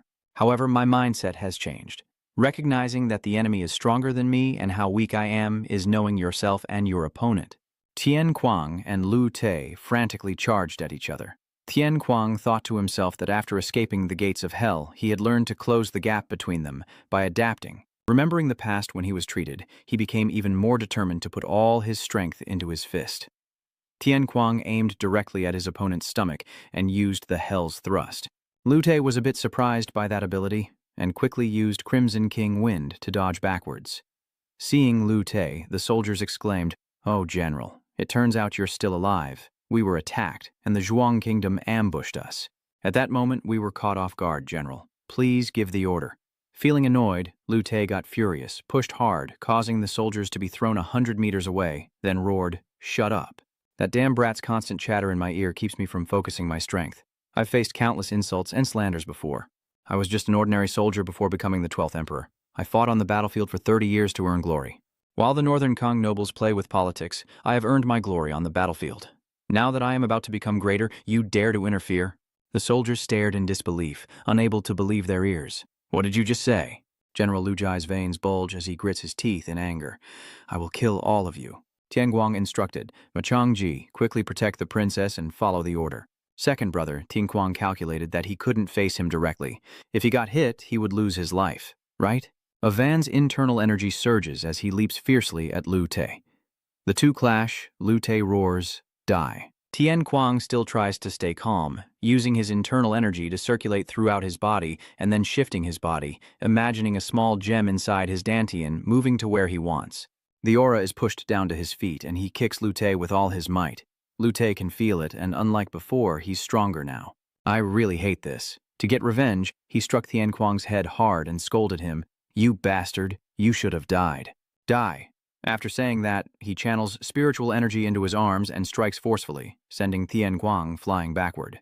He then raised two swords to strike down Tian Kuang when an explosion erupted, a dazzling aura shining before the soldiers' eyes. They froze in place. The general betrayed us. How could a traitor turn his back on his comrades on the battlefield? The 12 emperors of Northern Border collaborated with the Bone Kingdom to kill us. The general abandoned us. We're doomed. That was also their last words before Liu Jie went berserk, swinging his sword to slaughter them. Suddenly, Wu Zhang's voice rang out. It's still too early to give up. North Border warriors, your presence surprises everyone. Deputy General of the Yu Zhang Army, he endured the pain to encourage us. The general abandoning us doesn't mean we have lost the battle. That's why I'm here. It's not over yet. Our forces are still very strong. Stand up and show them the power of the North Border. As soon as he finished speaking, a voice called out, and the lieutenant and the person threw back Than Kiem. That was Min Nguyet. Are you all right? I can stand. I won't leave this to the guild leader to handle, so I'll rely on you. Ma Truong Kai, help the deputy general. Understood. Mang Kai, quickly right after me. We need to regroup at the destroyed locations. Let's go. Quickly, Mang Ki mounted his horse and followed Min Nguyet. Over here, Lu Te was still intensely focused on the confrontation with Tian Kuang. He used the Crimson Emperor dual path, wielding several moves that sent sword energy flying everywhere. Yet even as the sword energy dispersed, Tianguang still bravely deflected all of his blades. Moreover, he even managed to break the sword blade. Lu Te was furious, thinking that he hadn't improved his ultimate move or internal strength, and less than 2 weeks wasn't enough time to heal the wounds I inflicted. Could it be that he has learned to counter my attacks? Seeing Tianguang so strong in front of him, he muttered annoyed, then seized the moment as Tianguang charged at him, grabbing him tightly and sneering, "Ha ha, now I will crush you again." At this moment, everyone suddenly felt that the left side of the mountain where Dung Chan was shaking. Yes, that was the army led by Chu Huang. Chu Huang flies through the air, while below, soldiers are full of fighting spirit. The Baekhyang army advances, moving forward. The situation at the Jade Sky battle is now extremely chaotic, with everyone fighting their own enemies in different groups. Tuan decides to charge in to help, but he quickly realizes someone is flying toward him to attack. That's Anqin. He swung fiercely at Xiaoying and then pointed out the opening. The two of them fought while heading towards the battlefield. Tuan dismounted beside the horse to stand with the Northyang army commander. "General Tuan, hurry and order a counterattack." "What? You mean retreat is what? We have the advantage in numbers and terrain?" "We can win this battle, but the army will suffer heavy losses," said Tuan. "This battle alone cannot end the war. A leader's duty is not to sacrifice the entire army just for a temporary victory." He recalled his previous conversation with Tu Hu. "Are you planning to retreat from this battle?" Tu Hu said that his secret guard just reported a more important matter, so he will let Vin Quang handle the destruction of Ba Quang for him. "Considering tactics and skills, there's no problem with you taking over as general. While I am away, you will become the general. Just assess the situation and make your judgment." "Yes, Your Majesty." With that, he leapt up and disappeared. "I still have things to do before retreating. Dong'an, handle the situation here." "Yes." General Xiaoan watched Xiaoan leave, and he was furious. "Damn it, where do you think you're running off to?" Before I could chase after him, he was already blocked by the Bone Kingdom soldiers. "Don't even think about blocking General Tuan's way, you trash North Quang soldier. They are first-class Skeleton Kingdom cavalry, determined, and we will fight you. You look strong, so all the generals here will fight you. Anqin is tense. These guys are not easy to deal with." Suddenly, a drumbeat echoed from the hillside, drawing the army's attention. Min Nguyet realizes that the drums are sounded by the enemy side. Chu Huang flies toward her, indicating they have ordered a retreat. A large-scale battle like this will cause losses on both sides. A wise general will decide to retreat. "Master Wu Di, now I see you're quite beautiful up close. Very adorable. Now both armies will retreat. After all, we've suffered significant losses, so we should withdraw as well. There will be chaos during the retreat, so you should leave first." "See you again next time," beautiful Lady Min Nguyet replied briefly. "All right, thank you for your help." Master Wu Di Chu flies up high and shouts, "Everyone retreat quickly." Mang Kai called out, "Clan leader Min Nguyet, we should leave now." Min Nguyet hurriedly left, but then seemed to remember something and turned back. The crowd behind is in chaos. She is calculating something. Among the soldiers hurriedly retreating, Lu Te and Tian Quang are still focused on fighting, seemingly evenly matched. Tian Quang tries to stay calm, not to rush, using Fong Lo Jia and Thiet Tai Dianguch to attack his opponent. Lu Te's sleeve was torn apart from the hit. He angrily punched Tian Quang and cursed, "Damn it." Tian Quang tries to stand up, but it's not enough. He needs to move his internal energy faster to where he wants. The two of them clash again, exchanging relentless and deadly punches. Lu Te is very impatient, shouting, "You damn fool, idiot bastard!" Tian Quang remains brave, enduring the pain to fight, and although his body is smaller, his strikes still manage to injure Lu Te's muscular arm. He told himself, "Don't pass out, not yet." Suddenly, he realized someone was approaching from behind Lu Te. That person is Xiaoying. He pressed 2 blades against Lu Te's neck and tightened. Before losing consciousness, Lu Te could only stammer, "Who are you?" He collapsed immediately. The chaotic crowd didn't realize their general had already left. Seeing Tio An standing on Lu Te, Tian Quang felt a bit confused. "I don't know who you are, but thank you. Things have turned out this way, and treating the superficial wounds would only cause me trouble. Thanks to you distracting him, I was able to stab him in the back." Tian Quang remained silent. Tio An turned away, intending to introduce himself, but now that we have to retreat, as long as the war continues, we will meet again. After saying that, he vanished in the blink of an eye. Tian Guang gritted his teeth in anger and collapsed in the middle of the battlefield, surrounded by chaotic sounds. Fall back! Fall back! The wounds on his body are starting to ache and the anesthetic is about to wear off. We've been using up all our energy in the fight, so the medicine's effect is fading too quickly. The wounds feel like they're burning. I have to get out of here now, or I'll be trampled to death. Taking the opportunity as a stray horse passed by, he decided to jump on its back. But he didn't know how to control a horse, so it kicked him off and ran away, leaving him stranded in the crowd.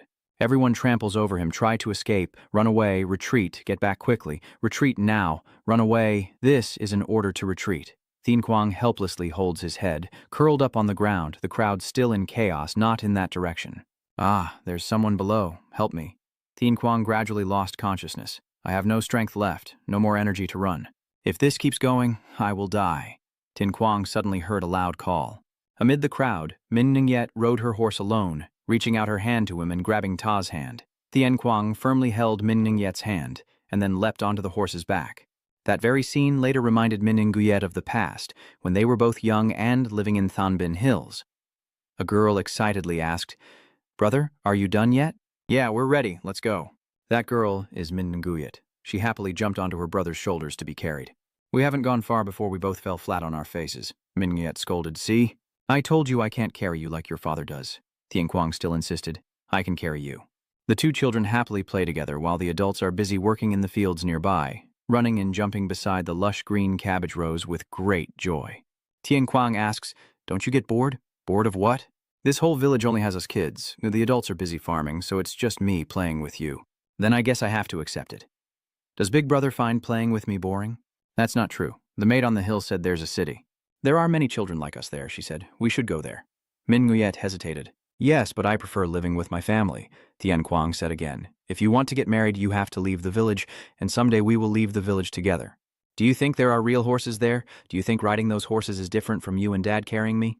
"I don't know. When we get there, we should try riding horses first, and then we can ride back together and bring the whole family." Hee, I'm so happy. Now at last the two of them are riding together even in the middle of this deadly battlefield.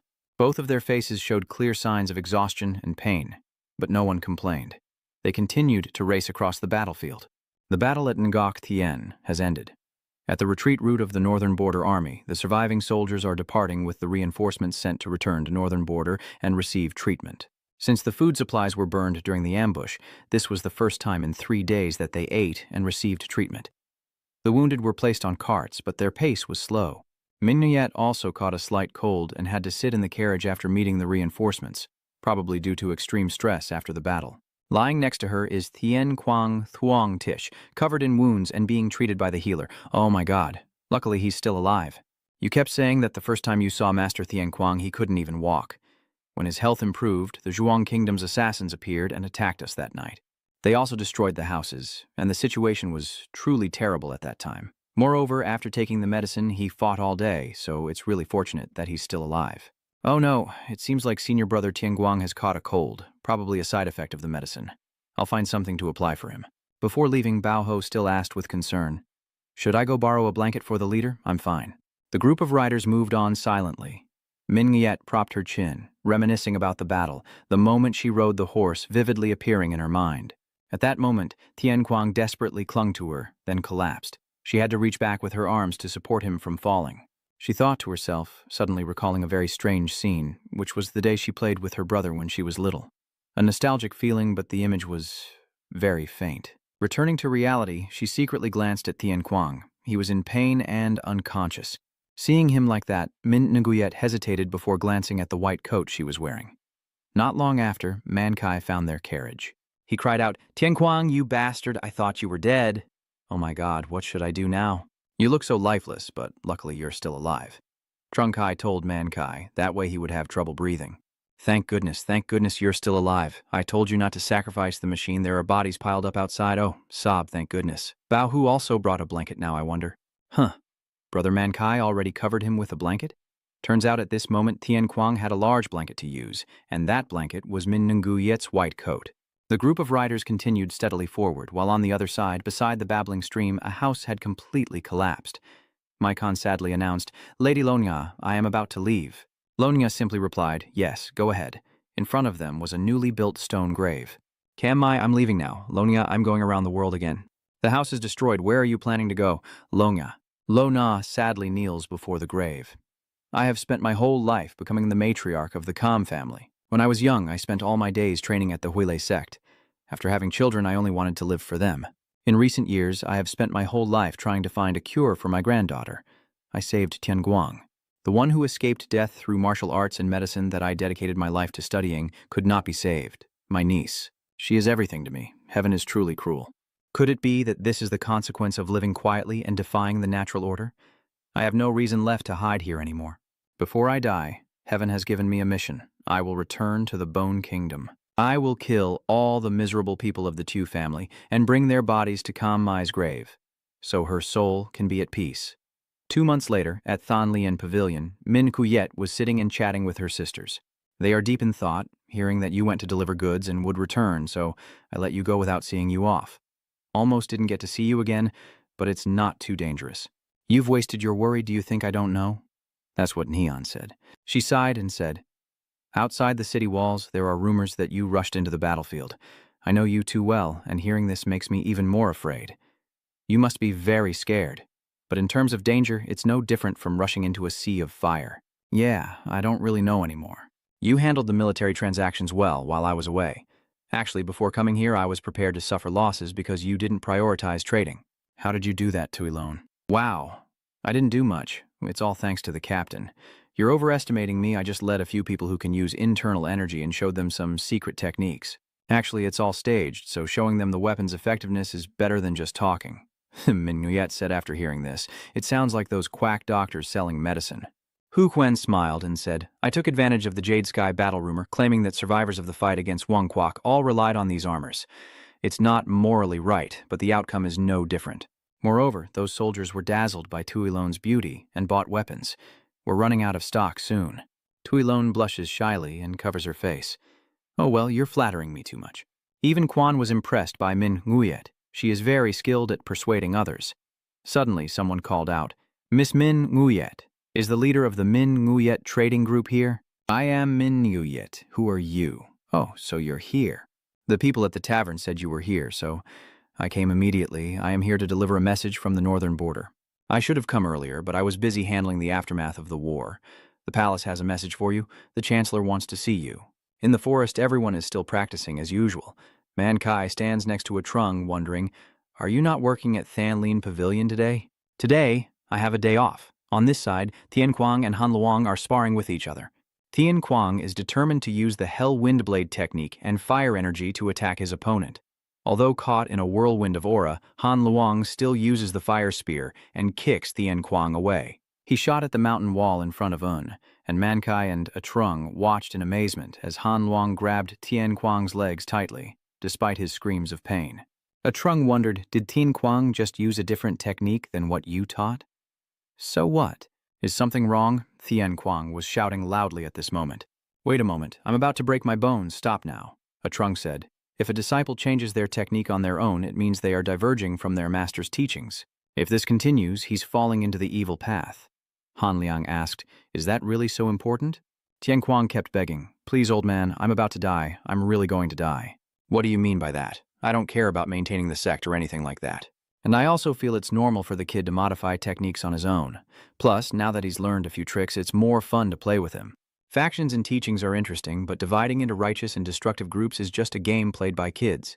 In reality, each sect always claims to be the true one, and their enemies follow the evil path. But I have never met anyone who claims to be on a dictatorial road. Actually, they are just a bunch of cowards. Tianguang, thrown onto a tree in frustration, said, I almost lost my life at the Jade River, but you didn't bother to listen to what I said. I almost died, old man. What kind of person is so indifferent? Are you expecting me to go there and save you? Why should I do that? Man Kai explained, I had no choice. I ran to Master Mongku's place and fainted. When I woke up, Brother Kian was carrying me straight to the battlefield, so I couldn't inform the old man. Well, at least you were saved, so don't be so petty. Damn it, I wish all of you would just die already. Oh, our young master is sulking, huh? You know how to sulk too?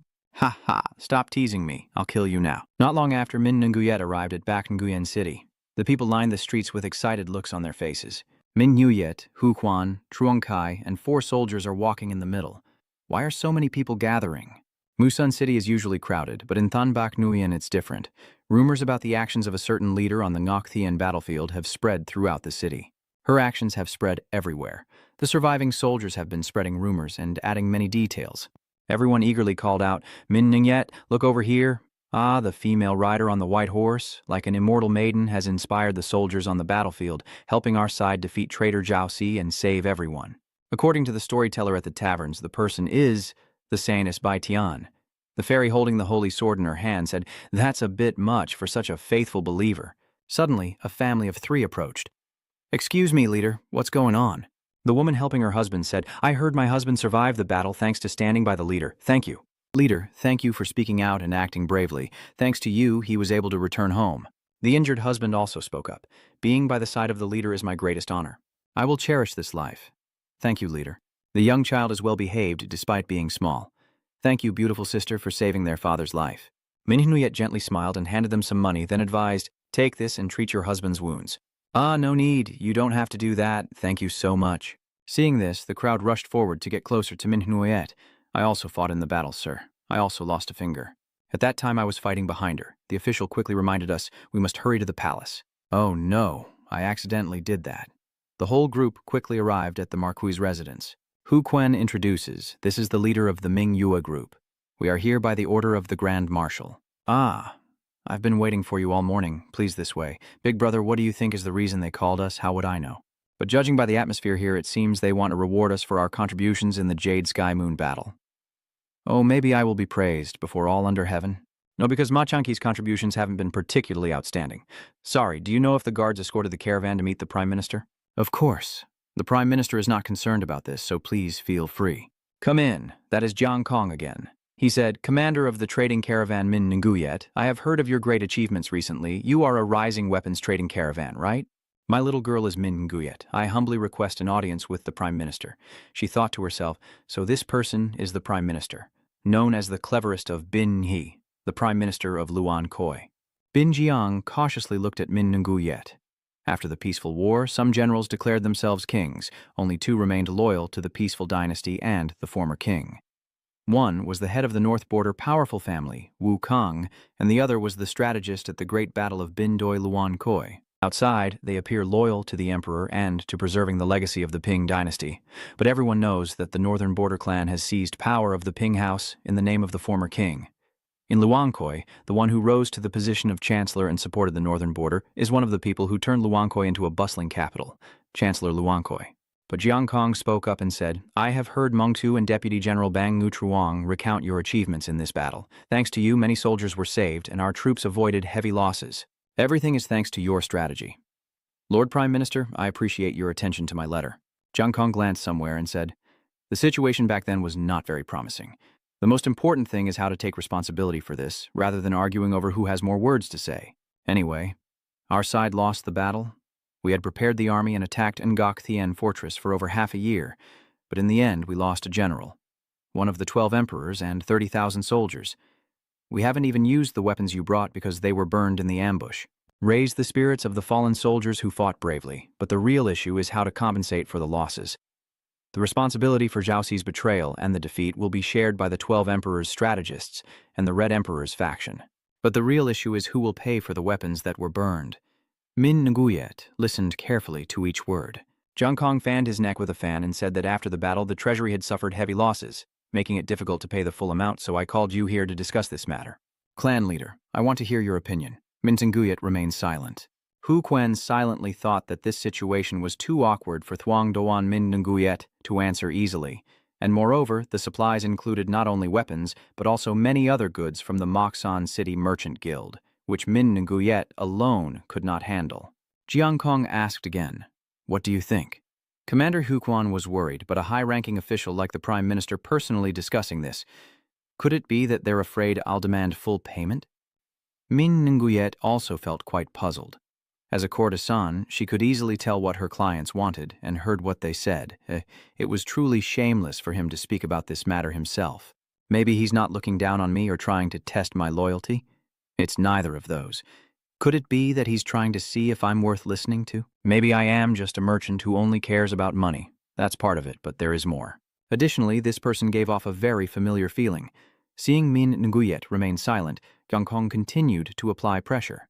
"Are you listening to me? Leader, what do you think?" Min Nguyet took a breath and replied, "The amount promised to be paid by Ba Kwang is so large that the Moksan Merchant Guild cannot ignore it. This is not just an issue for my guild, so I will gather opinions from other guilds, which will take some time to find a way to preserve the dignity of the other leaders."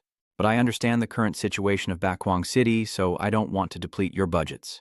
Instead, as the leader and someone who has experienced this battle, I have a request. We will take half of the money, but instead I want to establish a trade policy. To facilitate the transportation of goods across the battlefield, I want to implement a policy to build roads throughout the Bin territory. This suggestion made Jiang Kong pause. I said that because I knew you also had this idea. I used to be a courtesan at Thonlin Pavilion and have served many guests. One of my skills is remembering the faces of the clients I have met. A few years ago, you looked very different from now. Back then, you said you were acting for a high-ranking official in Beiwan City.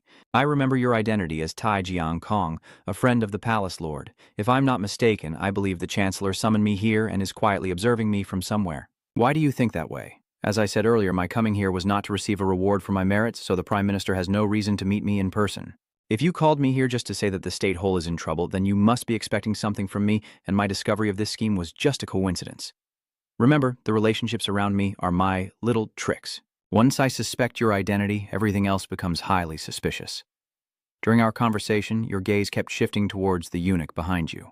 There's one more thing that makes me suspicious, which is the arrangement of this meeting. Usually, a close eunuch wouldn't personally escort me to meet the Chancellor, especially in the palace. Furthermore, you invited the 12 emperors, and my acquaintance has been sitting here silently the entire time. If it's just about discussing the treasury shortage, there's no need to invite so many people. So I wonder if perhaps you are testing me, and the third person is watching the whole situation. I think observing from a distance will give you a more objective perspective. Dong Gong Gong and Jiang Kong looked at each other without saying a word. At this moment, a hearty laugh rang out. Ha ha, just as Mongku said, you are a very interesting person. You're right, but if I wanted to observe you, I would have done so before you arrived here. Someone is opening the door. And this play is just my hobby. Min Nguyet was a bit wary of the newcomer as he sat down to take off his shoes. There you go. Oh my leg hurts, so I had to hold on to Truong Kai's shoulder to stand up. Please help me a bit. A bodyguard? Yes, you're quite sturdy and muscular, perfect for the role. Truong Kai asked innocently, and what about you? Are you a man or a woman? The official quickly scolded. Han Duok, do you dare speak to the Prime Minister like that? Min Nguyet reminded you to apologize. A swordmaster, but the other person just laughed loudly. Ha ha, it's okay, it's okay. Isn't it more important to have strength and talent to prove yourself rather than focusing on gender and appearance? That's right, leader. Minister?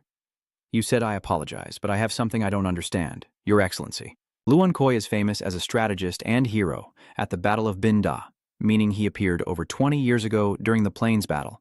But for such a great man, he still looks very young. I'm often told I look younger than my age. Indeed, I appeared younger during the Binda battle. I was only 8 years old then. This statement shocked Chang Qi and Mang Kai immensely. No way. Could it be that you commanded the battle when you were only 8 years old? I can't believe it. It's like Ma Truong Kai was only 17 years old. What do you mean by that? Luan Koi confirms. Yes, maybe because I was young, I came up with unconventional strategies. Back then, I used to put on plays like this to persuade others, but the past doesn't matter, right? The most important thing is whether the person in front of me is the Prime Minister Luan Koi or not. He is indeed Luan Koi, the Prime Minister of Bin Quox. Min Nguyet remained silent, and Mung Su finally spoke. You don't need to doubt, leader of the group, he is indeed the Minister of Peace. So has the minister made a decision regarding leader Min Nguyet? Just as Mong Ku said, she is very sharp and has good diplomatic skills. Chu Huang then stood up and said, I'm tired of this boring act, I'll take my leave now. Yes, Fifth Emperor, thank you for coming here. That said, she still came out of curiosity about you. Your appearance is very attractive. Min Nguyet modestly replied, You're too kind, 12 emperors probably just have some fondness for me. Guangkong said, I am also very surprised that you remember the face and status of someone you met a long time ago. I apologize, Prime Minister Thua Thua. I was truly surprised that you made a proposal similar to the Prime Minister's. Yes, thanks to that, everything went more smoothly. So your idea is to open a trade route? Yes, that has been my plan for the past 10 years. For the military, winning a battle is the most important thing. But for us officials, one of the essential issues is trade. To protect the Bin Quoc territory from battles, supplying food and logistics is necessary. Using existing roads makes them vulnerable to natural disasters. Landslides or floods can erode the routes or cause carts to get stuck in potholes. Min Nguyet suggested, how about we build a stone road on the southern front line? Or at least if we can connect the unclaimed interior settlements from the past decade, the delivery speed will be multiplied. This will benefit not only the war effort, but also promote balanced migration and exchange between the two sides. Yes, that would benefit both sides. But finding the right person to oversee and manage it is the problem. There must be someone to handle the materials, supervise the process, and understand trade during wartime. A merchant caravan specializing in supplying goods for war would be ideal, but since merchants are only concerned with profit, finding someone responsible for the project is not easy. Luan Koi fanned himself and said, I like you now. Leader, I want a road that can reach anywhere within 7 days, but if only one guild takes on the task, it will take too long. I have a proposal to unify all the trading guilds around here to carry out the construction. Min Nguyet listened attentively and said that Musun City and Muthan Town in the northern plains, along with the remaining guild halls in Bin Kwak, would work together to complete the road within 2 years. What do you think? Can you do it? By the way, the story about the treasury being short is a lie. We can immediately settle all the goods from the Jade Sky battle and invest in building the road. Min Nguyet thought for a few moments and then agreed. I will definitely gather the leaders of the merchant guilds to discuss this matter, Sir Minister. Outside the city walls, everything is quiet when suddenly someone jumps through the roof. It's Han Liang calling out, catch him quickly. Mankai, this old man is hopeless. Han Liang, holding 4 trays of plump buns, scoffs, You fool! Below, Tian Kuang and Menki are buried under the fallen roof. Damn it, I should have stopped them while they were eating. Now there's no way to escape today. The innkeeper calmly listed the repair costs, the progress of the meal, and the debt to be paid. Tian Kuang and Man Kai had to go to the river to wash dishes. Damn it, I used up all my wages to pay, but it's still not enough. It's all because that old man made a hole in the roof. That shameless one, he just runs away quietly, isn't that right? Sometimes I wonder how you managed to survive that battle with such a brain. What? You know he always eats and then runs away. Why can't you catch him? You just need to ask Mr. Monku to pay him, yet you keep insisting on paying with your salary. You're so stupid. That old man is very hard to change. But he is my benefactor, so I want to pay for his meal. The problem is his appetite is so huge that you're always short on money to pay. That's right. Tianguang turned to the shop owner and said, Thank you for not chasing us away and letting us owe money. Oh, it's because you always pay on time. Although you look like that on the outside, you're a really kind person. Tian Kuang, and I just need an excuse to watch over the 2 of them so my wife won't find out I'm skipping work here. Suddenly, he casually pointed to the nearby bridge. It seems that girl usually goes with you, right? That person is a Trung. She is talking to some man. This teasing from the shop owner is getting serious, isn't it? Your woman is meeting another man. Tian Kong, your love is in danger. Be careful not to lose your girlfriend. She is not my woman. The river below flows softly. Chung felt a bit confused. The man bowed his head and said, Sorry, senior sister. It's okay, sister. You should go home. Huh? Hey, what are you looking at? Turns out Tian Guang and Manki are just standing there staring from behind. Who are you? I am the one asking that question. Tian Kang Manchi? Tian Guang was confused. No, we are like a rare treasure, speaking loudly. This is a Trung's fiancé. What the hell is going on? Hearing that, Jiang Tu stammered. Fiancé? The atmosphere grew tense, a Trung's face flushing red, and Jiang Tu broke down in tears. What? That can't be true. He remembered the days of sword training with a Trung and painfully exclaimed, Sister, a Trung. He immediately charged at Tian Kuang, shouting accusations and then attacking with the fish-passing body technique, as if he poured all his frustration into each strike. It even makes Tian Kuang stunned. Too fast! Jiang Tu scolded the bastard. How dare you? Tian Kuang only focused on dodging the attack, wondering why he suddenly attacked someone else. A Trung quickly shouted, Stop! This statement stunned Jiang Tu. A Trung scolded, Jiang Tu, you are a cultivator of the fish-crossing sword. Why did you act so recklessly? Brother, please apologize to sister and to you. It seems that my junior brother misunderstood Tian Kuang. She left, so I returned to Than Lian Pavilion where I used to work. Quickly apologized to Tian Kuang and then come back. Big sister, what about you? That's my business. You should go back now. Tian Kuang, upon hearing this, wondered. A Zhang's junior brother? Zhang Xiao quickly clasped his hands and apologized. I acted impulsively earlier towards brother Duang Kiem and you. Tian Kuang was about to say, actually, Menkai was quick to find fault. Just an apology is not enough. If A Chung's sister's fiancé were to get hurt, how heartbroken would she be? Damn it.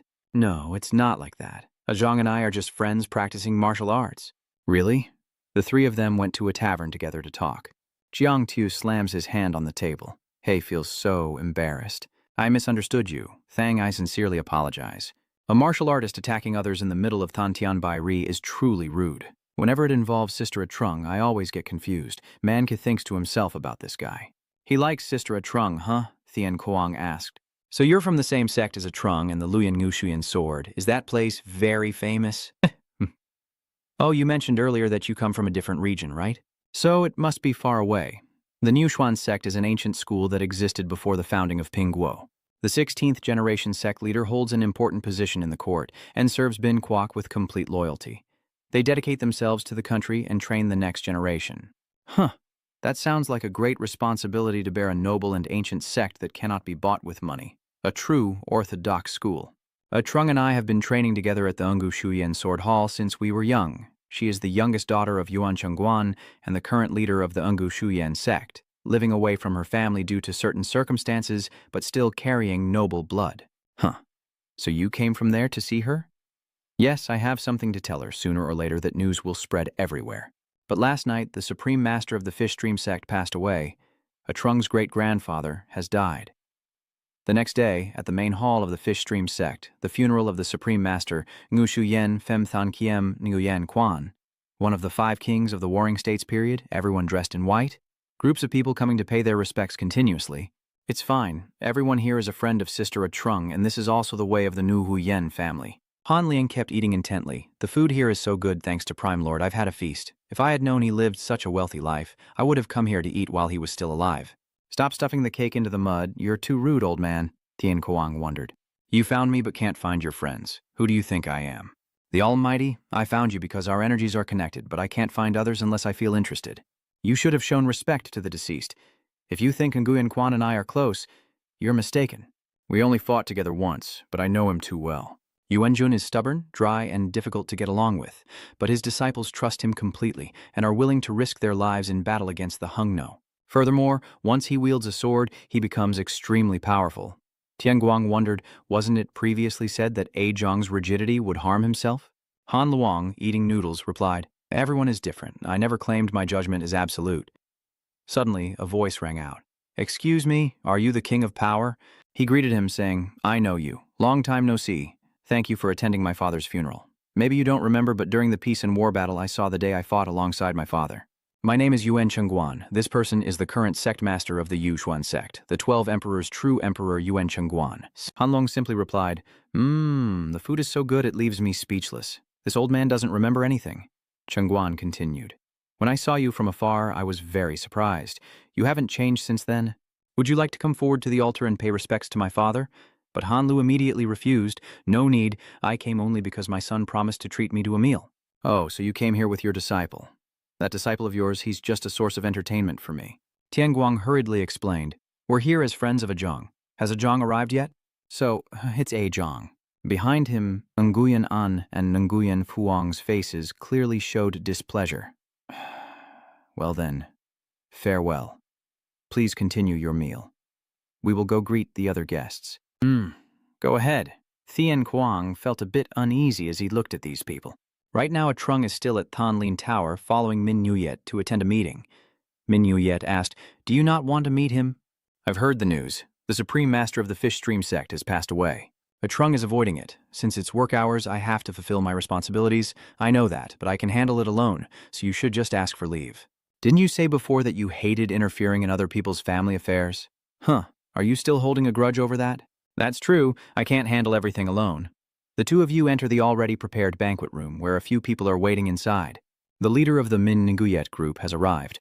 Seeing the situation inside the room, Min Nguyet feels a bit uneasy. She asked, Are the leaders of the other trade groups still not here? No one has arrived at all. Liu Tian said that Chengzhen is in the northern plains, and the other plains towns and Mushi City are not close because of trade issues. They are not the kind of people who just come when called. I guessed that too, but I'm still surprised no one has come here. I already said this was the Prime Minister's plan, yet no one has shown up. Unless they receive a letter personally sent by the Chancellor, they won't go anywhere. The Chancellor won't help either. He wants to see if I can unify all the merchant guilds. I need to unify all 19 guilds, gather each person and bring them to meet the Prime Minister, but that's difficult. I can't miss anyone. After thinking for a moment, Ji suggested, Here's an idea. The leader of the Mingyue group, there's an event that all group leaders will attend. If you go there, you can meet most of them. And the host is a well-known figure. If you can help him, it will be easier to influence the other trade associations. Min Nuyet immediately guessed that her meaning was the funeral of the Supreme Elder of the Nu Shuyen sect. Outside, Zhang clenched his sword tightly, feeling extremely tense. As night fell over the Inju Shuyen sect's main hall, Zhang Xiao saw off the Tianguang group. From now on, we can head back. You don't need to escort us. Then take the lantern with you. Thank you, brother. Han Liang still jokes around, the food is delicious. Hey, little toe, your noodles are really good. Tian Guang wondered why a Trung didn't come to the funeral. According to tradition, family members should attend the funeral visitation, right? As for that, Jiang Xiao blushed. It's just family matters, but Mang Qi, who loves to meddle, butts in. Come on, we already know most of it. Go ahead and tell it. Jiang Xiao had no choice but to recount. When Sister A Trung and I were young, we trained together in the same group. The Ngu Suyen sect is a large school with over 1,000 disciples, so we were divided into smaller groups. There, we not only learned martial arts, but also how to maintain a sense of responsibility and the warrior's philosophy. The training was very strict, so it took more than 10 years to complete the standard training. However, many people want to join the Ngu Suyen sect. The reputation and history of the sect are very noble. Manchi interrupted. Isn't it because you contributed to the country? Anyway, tell the story about Sister Trung. Jiang Tiao remembered how Trung was always scolded back then, told, "You're too weak, practice more," and how Trung was beaten to the ground in pain, insulted, and called stupid. Jiang Tiao tried to rush over to help, but was stopped, unable to assist. The two trainers were master monks from the Ngu Suyen sect, Trung's half-brothers Nguyen Fuang and Nguyen An, and they spoke very harshly. Even if you are from the Yuan family, the Yushen sect does not favor you more than others. Isn't that what you wanted? Nguyen Trung. Trung forced himself to stand up and said, "It's okay, I can get up on my own." Nguyen Fuang stepped closer to her, amused. "You look unsteady. This is the consequence of a woman daring to imitate a man. I told you not to pretend and embarrass the Yuan family. Women are not suited to wield swords." He swung his sword to cut down Trung, but she raised her sword to block. She struggled to use the divine spirit overcoming to fight back, but that blow was nothing to Nguyen Fuang. He commented, "Too weak, Ngu Suyen sword, you shouldn't have learned it in the first place. Don't come to the martial arts school anymore." He keeps hitting Trung. I don't like hearing a woman scream. The usual masters are strict but train very well, yet they are extremely harsh with Sister Trung. No, actually, it's more like they are bullying her. Although they have different mothers, bullying Sister is wrong. At this point, Jiang Tiu finally remembered and added, "Oh, right. Those two masters and Trung are half-brothers. The sect master's wife passed away early due to illness, and he remarried a long time later. Trung and Tai Tai often had to endure beatings. Tai Tai always trained silently and treated the disciples very well. Trung is someone who understands martial arts better than anyone else, so I really admire her." Monkey impatiently reminded her, "Don't talk nonsense." Jiang Tiu said again, "All right, even though the masters don't like Trung, the Supreme Elder always encourages Trung and is someone the elder sister always learns from. One of the 5 great kings of the warring states, the Green Sword, the previous sect master of the Yushuan faction, the Supreme Elder has always shown special favor to Trung. After returning from the Battle of Bin Hung, he rarely involved himself in external martial arts affairs. Besides training sessions, Trung also enjoyed spending time with the Supreme Elder and relied heavily on those days." Hearing this, Tian Kuang was a bit hesitant, while Mankai was quite discouraged. "That's enough. I've heard enough stories. Let's go home now." Tian Kuang, he pretended to leave already. The next day, Min Naoyet led a group of people to pay their respects. She sighed quietly. "There are too many people here. It feels more like a festival than a funeral." Liu Qian said that the Supreme Elder has been ill for a long time, so there's not much sorrow. Moreover, the Yuxuan faction is known for their generosity towards commoners. I heard they distributed food to the villagers during this memorial service. So, the local merchant guilds have already sent them food. Glancing around, Liu Tian quickly pointed to a group of people sitting and eating. Those people are the leaders of the trading guilds from North Yuan City. Min Jingguit also saw them, and the guild leaders from the Plains region are gathered here as well. They were supposed to come meet me according to the invitation letter. The leaders looked at Min Nguyet with half-closed eyes, Liu Qian sweating. They are looking at me with contempt. "Let's go. Now is not the time to talk." They quickly arrived at the city hall, and he immediately recognized the disciple of King Quan also escorting this group. "I am Min Nguyet, the leader of the Min Nguyet trade group. I am Lucien from the Lucien Trading Guild. I am here because I heard about the funeral of the Yushuan sect. Sir Sect Leader, welcome to the delegation. I have heard a lot about your trading guild's activities. I heard you played a major role in the recent battle. Oh no, it wasn't anything significant. I apologize for not arriving earlier. Honorable Sect Master, thank you for coming. We have prepared some gifts. Please accept them." "Thank you, Your Excellency," Min Nguyet silently assessed. His eyes are very bright and deep, with an unchanging expression. A person who listens directly and decisively. "Tan Quan invites you to pay respects to my father. Today we will bury him in the family tomb." "Oh, so you'll be busy then? Don't rush. First we need to make a good impression. After the funeral is over, I will ask him to persuade the trade caravans." In the evening at Than Lien Pavilion, a Trung sat alone in a daze, looking extremely tense. There was strange noise nearby. A Trung quickly alert and stood up, drawing her sword. So it turns out that person was Tian Kuang, she wondered. Why are you here at this hour? Tian Kuang asked. Are you on patrol yet? Huh. Oh, I'm done. Then let's stay here for a while. Wait, where are you going? This scene just happens to be seen by Nian. She comments, tonight is perfect for young couples, isn't it? The place Tian Kuang took a Trung to is Ngu Shuyen sect, where Mangke was already waiting. You're here, how did it go? Oh, everyone is busy with the funeral, and there seem to be guards, but you can take them down, right? A Trung wondered. Why? Why did you bring me here? Tian Kuang replied. If I were your internal ancestor, I would wait for you to come see me one last time. A Trung hesitated and didn't answer, feeling anxious. Let's go. Sneaking in now is easy. Tian Kuang easily dealt with the guards and successfully brought a Trung to the place where Nguyen Quan's body was laid. He was lying there with a white cloth covering his face. A Trung was stunned, remembering how Nguyen Quan protected her when she was young. Ha ha. A Trung, are you crying again out of anger? She rushes forward, burying her head in Nguyen Quan's chest and crying out for her ancestor's name. Tian Kuang and Mang Qi watch silently. A Trung keeps recalling her ancestor's words. A Trung, as a martial artist, don't cry. The swordsman of New Zien shouldn't easily show such emotions. These feelings will hinder a swordsman from walking the righteous path. In the midst of her suffering, a Trung suddenly realized something, her face tense, and on Yuan Quan's chest was a deep cut. 5 years ago, a shocking incident occurred at the Wu Xuan sect of the Yuan family. Many bodies covered with white cloth lie there as the officials look down in silence, while Yuan Fuang and Yuan An exchange a quick glance. Meanwhile, a Trung walks and calls out, Grandpa, where are you? Great-grandfather, she saw Yuan Quan practicing swordsmanship in a corner of the yard, gracefully turning and swinging at the air, each move fluid and full of spiritual energy. Is that so? Although I am old and weak, I feel uncomfortable if I don't hold a sword. Before realizing this, I felt like myself when holding a sword, as if my whole body was being possessed by this blade. What do you think? Do you want to join me? Yes, Grandmaster. A Trung slowly walks through the back door after knocking out the guard, her eyes filled with horror. A deep stab wound appeared on Yuan Jun's chest, and she wondered in confusion, is this a wound from being stabbed? How is that possible?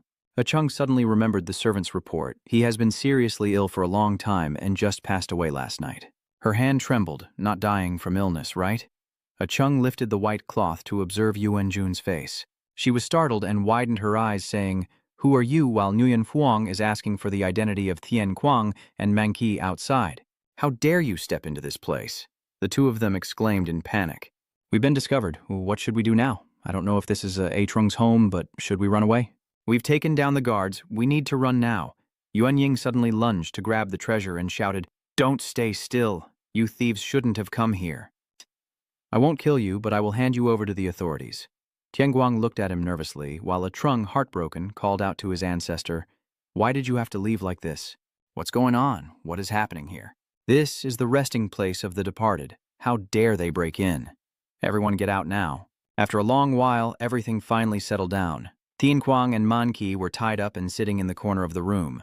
They muttered to each other, It's been unlucky lately. Luckily they didn't kill me. You're too trusting. Look at their murderous expressions. It's been 5 years since I last saw you, and now you've developed a new bad habit of sneaking around like a thief. A Trung lowered her head and replied, I'm sorry, elder brother. Call me master. I don't have a little sister who would embarrass the Nguyen family like you do. Do you know how ashamed our father was when you ran away during the engagement? A Trung's face grew darker as she softly muttered about the dagger wound on the inner ancestor's chest, causing everyone in the room to look up. Nguyen An responds in a deep voice, You are mistaken. Nguyen Phuong also scolds, Too much socializing outside has made you hallucinate. Your death is just the cycle of life and death. A Trung's eyes were filled with anger. Nguyen An glared back. Nguyen Phuong shot a cold glance, and he finally lowered his voice, saying, If you sneak in here again, I won't hold it against you, so just go back quietly. We have to cremate the body tomorrow, so don't interfere. A Trung remained silent, then turned around and the tense atmosphere filled the room. Nguyen Phuong and Nguyen An quietly followed her. Just then, a Trung suddenly said, Your brother's neck looks quite badly injured. You don't need to worry about her. In the end, she left under your watch, and not long after, a new day dawned. In the merchant caravan, Min Nguyet curiously asked Man Kai, Did you secretly sneak into the New Huyen sect last night? Yes, we wanted to help Sister A Trung see the ancestral master one last time, but we were discovered and almost sent to the other world with him. So when you were caught, you didn't mention our trading guild, right? Oh no, luckily they didn't say anything and just let us go. I still haven't learned from Mankai. Tuilu cut Mankai's salary for next month. No, it's not my fault. Tianguang kept insisting on going. I was just following along. You didn't do anything. Are you betraying your teammates? Then deduct their salaries. Sister Min Nguyet, don't save your salary. Min Nguyet looked at Tian Kuang working nearby and silently scolded him. Silly boy, always acting impulsively without thinking. At this moment, a Trung was in a room at Tan Lien Pavilion, quietly pondering in her heart. She looked at the clothes in front of her and involuntarily remembered the time she was forced to marry. Qingguan solemnly said, "Yes, he is the eldest son of Tai Bok from Binaoyan City, Lubang. He is talented, so perhaps you've heard of him. I think it's time to discuss the wedding since you're of marriageable age. Although it's a bit sudden, you're about to marry into a new family. From my experience, this marriage will make you marry someone of high status and great influence." Nguyen An and Nguyen Huang sneered softly, finally returning to their proper places, abandoning the sword that didn't suit them and taking on the title of Nguyen family's daughter. In the end, you have become a useful member of the Nguyen family. Earlier, a Trung nervously asked the guards why can't I see him?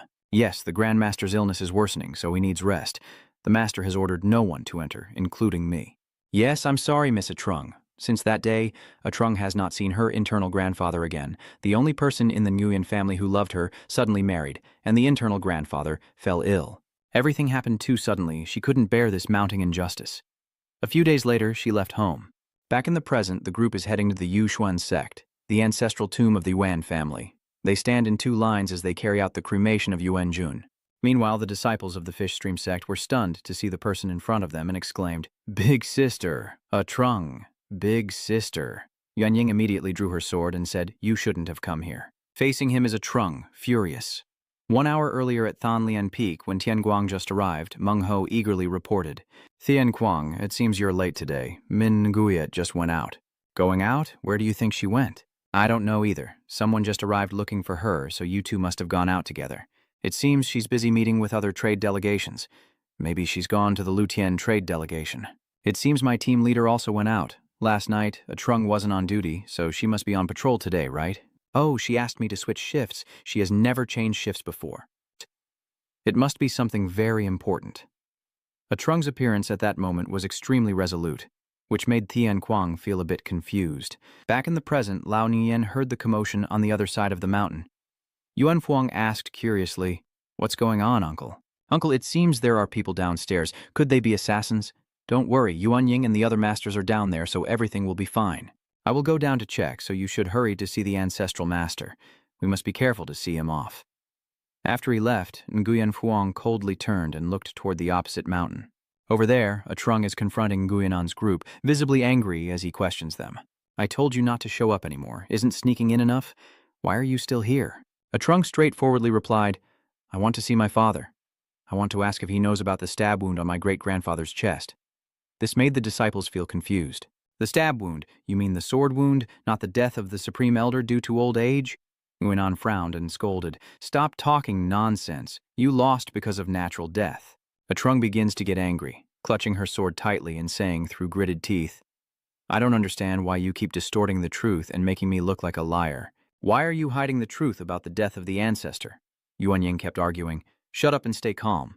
"A Trung, stop making things up in front of everyone. Nushuan always teaches me to stand for righteousness and the truth. Are you sure you're not involved in the death of our ancestor? You're crossing the line." Nguyen An suddenly drew his sword and used waterfish flowing cross to attack a Trung. The disciples exclaimed in panic, "Master, senior sister." A Trung. Nguyen An is threatening and attacking a Trung. Stop confusing the junior disciples with baseless accusations. You must be crazy. Why are you hiding the truth? Why won't you let me see my father? Because I don't need to indulge those pointless illusions. I will deal with you and drive you out of here. The two are fighting fiercely, with Yuan Ying wielding her sword and using the ultimate move Fish Swallowing Sword, followed by Fish Pearl Body Expansion as a Trung's strength gradually weakens, and after just a few moves, she is knocked away. This scene leaves the disciples in shock. What is going on? Why are Master Yuan Ying and Sister A Trung fighting? And I don't understand why Senior Sister A Trung acted like that, but attacking the Master with a sword is truly too risky. Both Master Yuan Feng and Yuan An are top experts among the 24 peerless young talents of Northern Yuan, and are also compared to the successor of Mong Kuan Qian, elder sister. A Trung is not weak, but challenging the master like that is very foolish. What should I do now? Should I help elder sister a Trung? At this moment, Yuan Ying shouted loudly. Everyone block the way up the mountain. Stop a Zhang from going up. She left the sect last year. Now she's mentally unstable, so don't let her near the elders. Everyone immediately drew their swords, forming a line to prepare for battle. A Trung was about to be overwhelmed. She wouldn't have a chance to win if she kept using the same moves as Nguyen An, so she swung her arm forcefully to unleash a destructive technique. Her attack was quickly countered. A Trung planted her foot on the ground to stop herself. She was gasping for breath, exhausted, when suddenly she sensed someone approaching from behind. Why are you here? Tian Kuang replied straightforwardly. I want to help you. I think you're about to cause trouble after seeing your expression. Hearing those words from you, I realize I must be truly crazy. Zhang Xiao was startled and exclaimed upon seeing him. Even Tian Kuang? Why? Yen Ying angrily warned Tian Guang, a disciple of the Marquis of Power, not to interfere in other people's family matters. I'm not interested, but this involves one of my friends. This is one of my friends because I haven't taken off your clothes yet. I haven't taken off a Trung's clothes yet. A Trung who belongs to me? A Trung suddenly asked, quickly push me up. After Tian Kuang spoke, she immediately jumped up. Tian Kuang forcefully pushed her away with his palm, and then used a deadly palm strike to attack a Trung. Thanks to not using illusion magic, her whole body shot forward like an arrow, and she flew past the disciples. Zhang Tiu just cried and rushed forward to attack Tian Kuang. Damn it, turns out they are used to each other. He quickly turned and pressed his head down to the ground, and this decisive action left Yuan Ying in shock. At this moment, Tian Guang also turned his head to look at him and asked sharply, Are you planning to rush in all at once? Yuan An immediately retorted, Ng Xuan's faction wouldn't bother with that. I will fight you, a Wang martial disciple. Really? Even if you rush in once, it's no problem, but I don't like getting involved with unrelated people. Anyone who dares to chase after a Trung will be killed by me. Nguyen An thought cautiously. Jiang Tiu is one of the outstanding disciples, yet he defeated him with a single move. The disciple of the Sword King is not an ordinary opponent. Meanwhile, a Trung was soaring through the trees when she suddenly realized someone was approaching. She quickly blocked a surprise attack from Nguyen Fuang. Both of them jumped down onto two rocks. Nguyen Fuang angrily shouted, You caused trouble again? I no longer want to warn you. I will defeat you and chase you away like before. A Trung furrows her brows. A Trung and Nguyen Fuang Tuyet rush into battle, quickly escaping by kicking off the water's surface. One person uses the fish dive stream sword, while the other employs water stream fish Xuan to attack the opponent. Nguyen Fuang quickly pushes Vang a Trung away, and he keeps attacking, leaving her no time to respond. Finally, Nguyen Fuang performs the fish stream body slash, cutting across her body. A Trung immediately turns to counterattack. The battle continues to rage fiercely, with Nguyen Fuang gradually gaining the upper hand over a Trung. He raised his hand intending to use the invisible sword flow. A water stream successfully knocked a Trung into the water. After struggling for a while, she finally surfaced. Above, Nguyen Fuang quickly executed a targeted strike aimed at her. She fiercely counters with a destructive blow. Nguyen Fuang immediately leaps up high, mocking a Trung for being too weak and still a disgrace to the Ngu Suyen sect. Below, a Trung is exhausted. At this moment, Tian Kuang is facing Nguyen An's sharp and swift strike. He quickly bent down to dodge, avoiding all of Yuan Ying's attacks with ease. He frowned slightly, thinking, with such quick sword techniques, is this the master from the fish stream sect? In battle, there are two types of sword users. New recruits without weapons who are forced to use swords, and confident experts in their skills. On the battlefield, fighting unarmed is easy to lose, and for combat, spears or pikes are usually suitable for cavalry. However, when a master wields a sword, that's a different matter. For a master who wields weapons with such skill as if it were a part of their body, swords have a longer attack range than bare hands, and can unleash a variety of techniques more than spears or pikes. If I resort to lethal moves now, I might make things worse, but I can't let them catch up. A Chung is fighting and dealing with many things at once. It's too complicated. Meanwhile, the disciples are calling out, Team 1, follow me quickly. Although I don't know exactly what's going on, we have to stop Sister Trung. Tian Kuang immediately paid attention to them, weaving through Nguyen An's attacks and quickly getting past. He's rushing here. Stop him quickly. But it's too late. Tian Guang runs and takes down each one along the way. The outstanding disciples of the Nguyen sect were gradually knocked back, and the tall, muscular one remaining also took a punch from him. Tian Kuang quickly sensed someone attacking him from behind and dodged immediately, luckily avoiding injury. He then spun around and struck the nascent soul with a palm, sending him flying away, while the loyal disciples lay scattered below. The others anxiously asked, "Master, are you all right?" In front of him is Tian Guang, furious. He tore his torn shirt while muttering, "Damn it, finding new clothes is hard enough already." The nascent soul is somewhat suspicious. It's strange that someone with your martial arts skills remains unknown. With your abilities, you could be considered one of the 22 youth of the ultimate wheel, making it easier to confront them here. You can't hope to follow a Trung nonsense. You dare to ignore my words and my disciples, you won't achieve your goal. Even if you stop us, a Trung still can't reach his father. The entire mountain path is lined with many disciples, and the master of the 5 transmission sect is not someone a Trung can surpass, especially the weaker ones like a Trung who can be defeated just by a glance from their master. The big guy who was just defeated by Tian Kuang struggled to stand up. Just as he was about to ambush him, he suddenly heard, "I found it strange from the very beginning." "Why do you think A Trung is weak? You just said and casually defeated the big guy." Yunying said in confusion. "What? Maybe a Trung is a bit stubborn and not easy to reveal her true strength, but over the 3 years of martial arts training, she has become my match. Even when I'm not home, she will still challenge that old man whenever she has the chance. A Trung has to admit that she has learned from that old man because after all she comes from the Nguyen sect, but since we often fight each other, I know her martial arts best." These words leave Nguyen utterly amazed. Tian Kong continues to assert that now is the time for her to reveal her true strength. Meanwhile, a Trung is using her sword to fend off the attackers, appearing exhausted. Nguyen Fuang suddenly rushes toward her from above. A Trung calmly blocks the sword with her hand, then forcefully pushes it away, sending a surge of spiritual energy to knock Yuan Fang back. He was stunned, thinking about changing his fighting style, still using the sword techniques of the Ngu Su Yen sect, but this move was very clumsy and savage. "A Trung, my dear, have you already been corrupted?" A Chung glances at him coldly. She responds with a cold tone, distinguishing what is righteous from what is filthy is only for cowards. "Don't you know?" She then used her ultimate skill to break through and attack Yuan Fang. A sharp sword nearly touched him, and he immediately dodged aside. A Chung continued her attack relentlessly. She realizes that if she keeps attacking directly, her sword will break, so she has to keep her distance. Yuan grits her teeth and swings her sword to strike. A Chung raises the sword hilt to block, but it gets cut in half. Her hand holding the sword is tightly grasped by him and cannot move. She kicks her leg, causing him to startle. A Chung kicks him in the chin, making him tilt his head back. On this side, the disciples are blocking Tian Kuang's path. The disciples in the way are knocked away by his punch, and one of them shouts, "You bastard!" He throws a punch and knocks another guy away. Yuanshin gritted his teeth and shouted, "You!"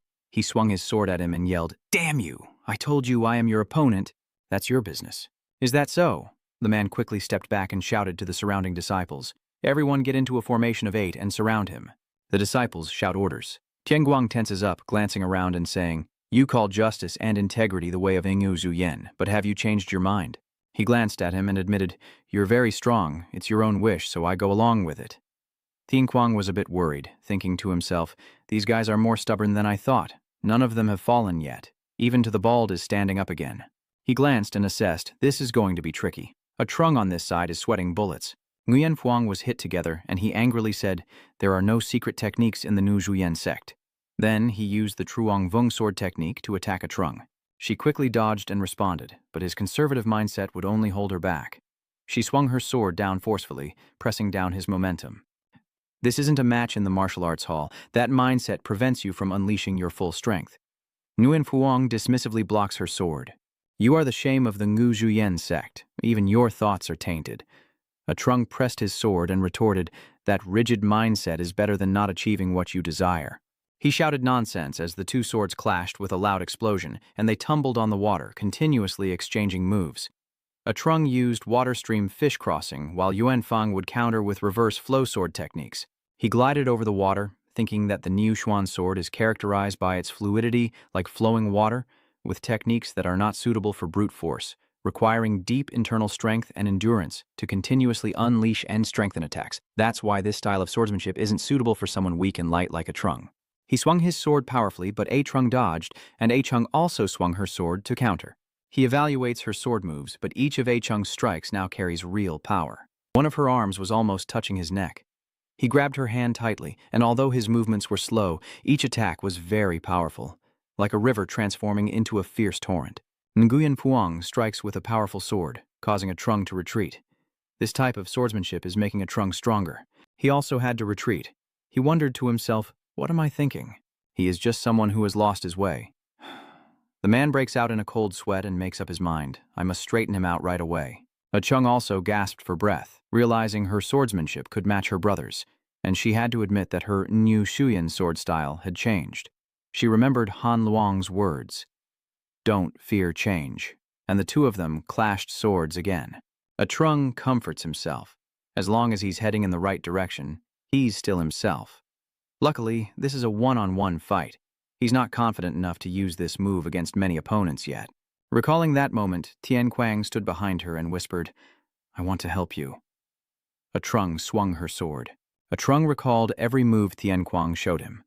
"I'm not interested, but this involves one of my friends." A Trung made up his mind. "Even if you're an idiot, thank you." Tian Quang was surrounded and attacked by several disciples, and a Trung fought his way through to reach him. Tian Quang spun around to the rock and cursed, "Damn it, these guys are too stubborn." A Trung raised his sword and asked, "Why are you acting so strange today? Not like your usual self." "What do you mean? Why are you still here?" A Trung jumped down from the rock. "You were confident you could stop them earlier, so why did you bring them here?" "I was worried about causing a commotion, so I didn't use any of my powerful techniques.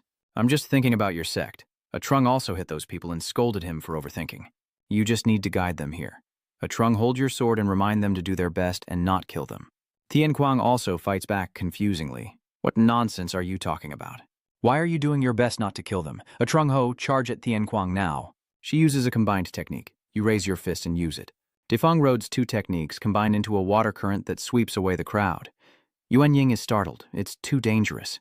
Nguyen Phuong, behind, calls out, quickly telling Nguyen An to change direction. The two of them coordinate their techniques to unleash the water dance fish stream move. Their swords combine to break through and block the tornadoes from the two Tian Guang. A loud explosion echoed through the forest, and a burst of bright yellow light flashed in the depths of the woods. The officials on this side looked on in confusion. What was that sound? "It seems something is happening downstairs. Someone orders Cam Van go down and check." Cam Van replied, "Understood." The person next to the official said, "I told you already, it seems that Ajong has arrived. I will go downstairs to handle this." The magistrate glanced away and refused, saying, "No, we will postpone the funeral. This is a matter I should get involved in." On this side, Nguyen Phuong is exchanging martial arts with Tian Quang.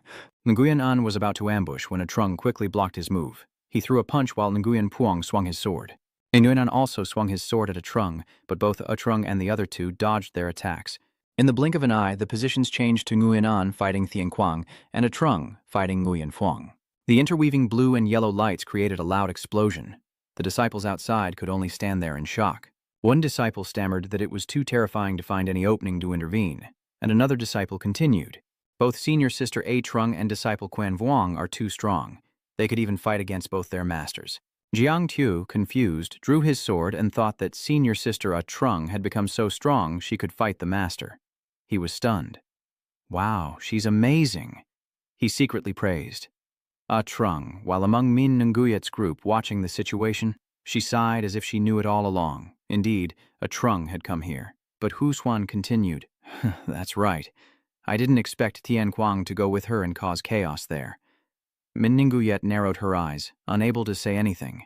Hu Quan asked, "What should we do now? Should we stop them?" Suddenly, a blinding light appeared beside them. A group of people, led by Tian Quang, flew towards them, creating a gust of wind with their energy, and in the blink of an eye, they stood in front of Min Nguyet and her companions. His aura also stopped the four people fighting fiercely. Yuan called out, "Wow!" Tian Quang was startled. His overwhelming power truly belongs to a different level that can suppress others' fighting spirit. He glared at the approaching person. Tian Quang learned a lot from his battle with Trio So, and can understand the opponent's strength through that experience. Lu Tei's face appears. If he had fought Trio So, in full health, he might have held on a little longer before dying. The figure of Brother Kayan appears. If he fights Mongku's disciple, the match would be more balanced. But if that person is a true emperor, radiating a commanding aura, he feels he could be killed at any moment if he makes a mistake.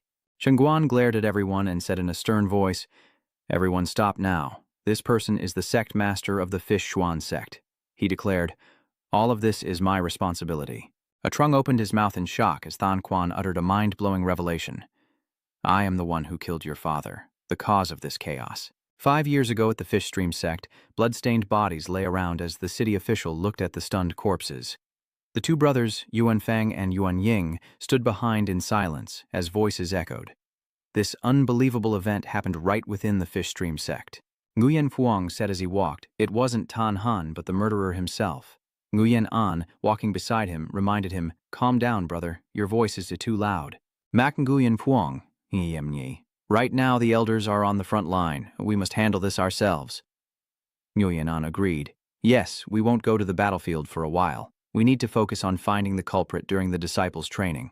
Nguyen Phuong's face shows anger, and not knowing who that person is. If they are from my sect, it would be truly shameful for Ngu Suyen. A Zhang watches Yuan Jun practice swordsmanship from afar, as dusk falls and the torchlight flickers. The disciples of the Ngu Suyen sect lie scattered, injured. Wen Ying and Wen Feng could only stare in confusion as Yuan Jun's hand held a blood-stained sword, and he glanced at both of them, saying, "Where did you two come from? Why are you so late?" Nguyen An stared in shock. Nguyen Phuong dazedly called out, the Grand Ancestor's wrist was pierced by a needle. The doctor told the three officials, it seems he has amnesia. The magistrate was startled, suffering from amnesia. Yuan Jun opened his weak eyes and asked as he stepped onto the stone bridge, how many people have I killed? 6 disciples guard the door and 7 servants. Sir, Yuan Jun looked into the distance and said, I have killed so many people in this sect. Don't care about my status anymore. I deserve to be executed. The old man clasped his hands together softly, entrusting the deputy sect leader with all military affairs, including punishing me. Chung Chuan clasped his hands, obeyed the order, and watched Yuan Quan's figure fade into the distance as Chung Chuan reminded his 2 sons. A master unsure where to draw his sword causes fear among everyone and becomes a threat to the sect. Yuan Phuong, Yuan An escort the inner patriarch back to the residence and assign the elders to supervise him. Do not let anyone enter without my permission, and do not let others know the current state of the sacred sword. Both replied, yes. Not long after, in the following year, the guards of Tudin were murdered. Shouts of retreat, go to the elders, echoed. The situation is critical. Yuan Jun has gone berserk and is killing all the guarding disciples.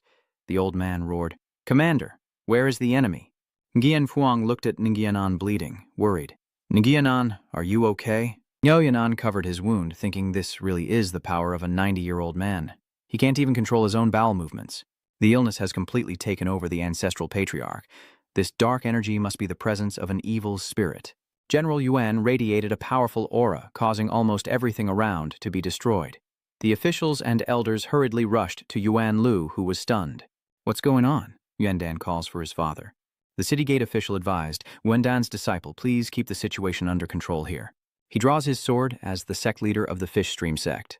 I will take responsibility for neglecting to handle the sacred sword.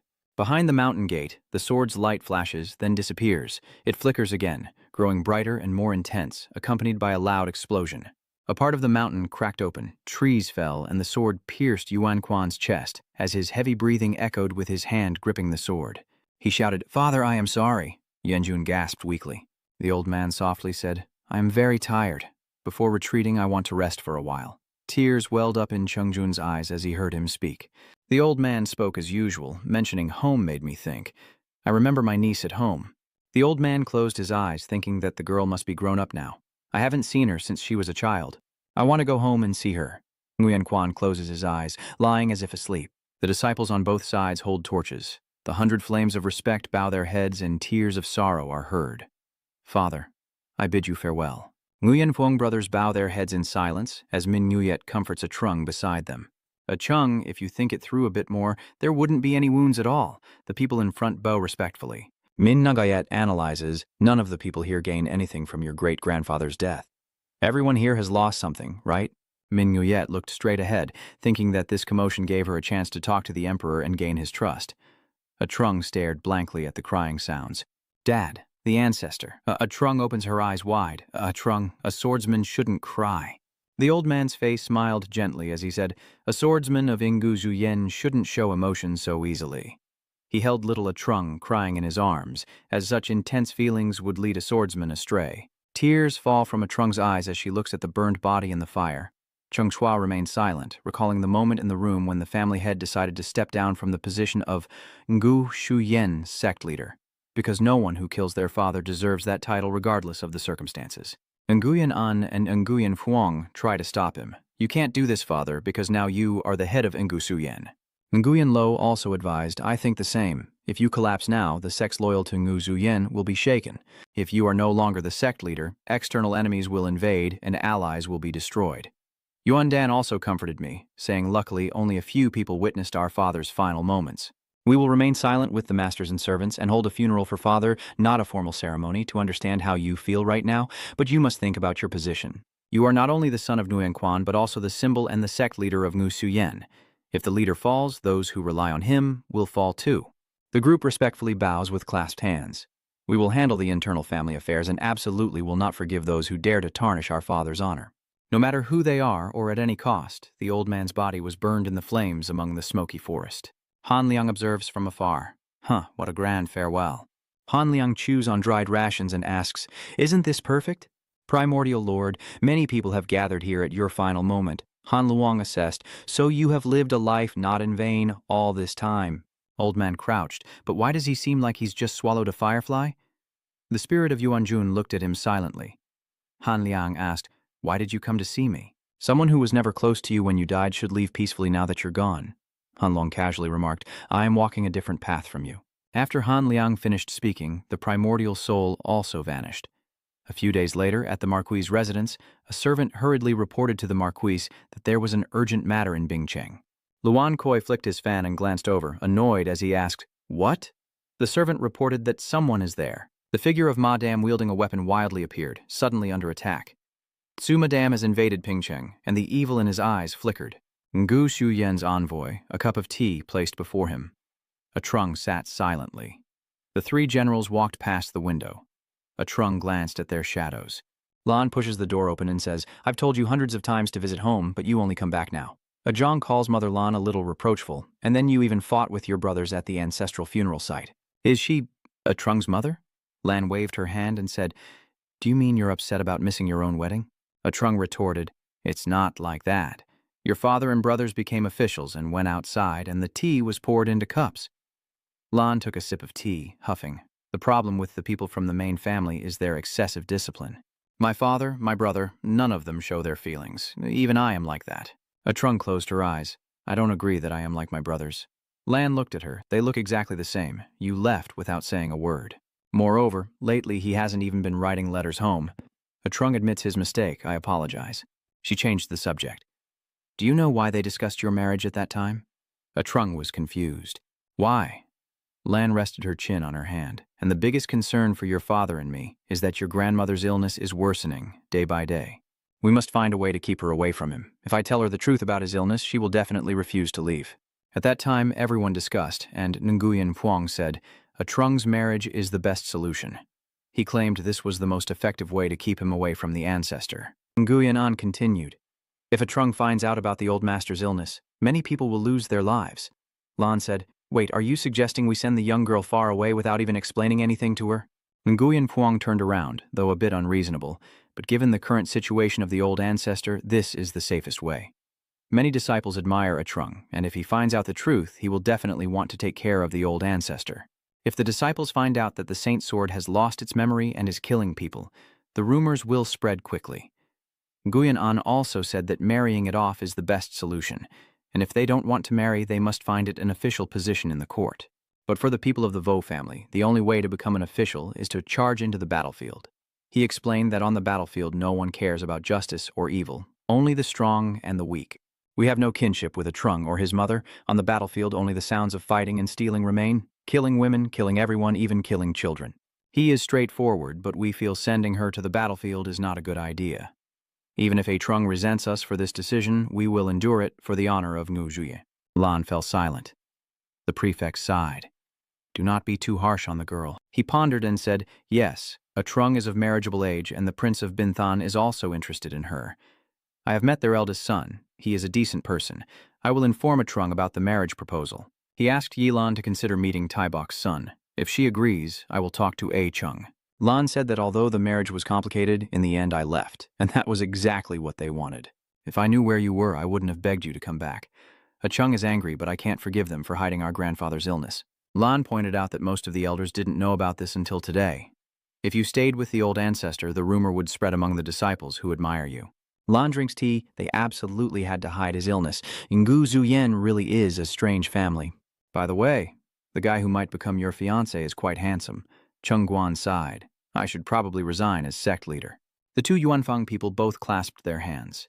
Father, I realize now that I was very scared at that moment.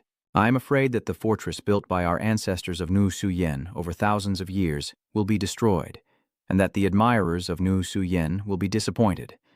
I justified my wrong actions by deceiving myself. I should seek forgiveness from the families of the victims my father harmed. Instead of hiding, I should seek forgiveness. Nguyen Phuong and Trung lowered their heads, and he sighed. I should have been a true father to you both and Trung. I am truly sorry. He gently looked at them, as Ngu Zuyen values integrity. I don't want to keep hiding and making cowardly excuses anymore. Suddenly, a laugh sounded. Ha ha, that decision suits you very well. Officer Chung. He looked over and called out. Chancellor Luan Koi bows before you and apologizes for not attending your father's funeral. I've been busy lately, so please don't take it to heart. He bows respectfully. I would never hold it against you, Prime Minister. Everyone knows you're busy with court affairs. Luan Koi waved his fan, and I have heard the gist of everything. Given Chande's personality, I think you would want to resign. I cannot stop you from resigning as the sect leader, but I will not allow you to resign as the 12 emperors.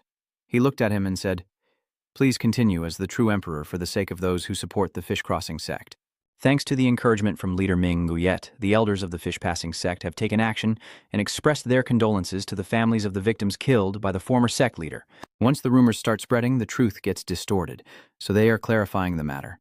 Fortunately, everyone trusts the Yuxuan faction. So many people are offering comfort and forgiveness. That shows they don't want to see you fall. He expressed his gratitude. Although this is just a family matter, we already owe the Mingyue Anhui guild leader. Luan Kao stepped forward and said, I heard you have formed an alliance with the guild leader. He nodded and said, Yes, she is my daughter's friend. She helped my daughter share her difficulties while I only cared about the family's honor and knew nothing else. She even attended the cremation and explained the situation at Trung's place, which was very helpful. The man was silent for a moment. He remembered Trung and Lan. Thanks to her, my youngest daughter finally came home after 5 years.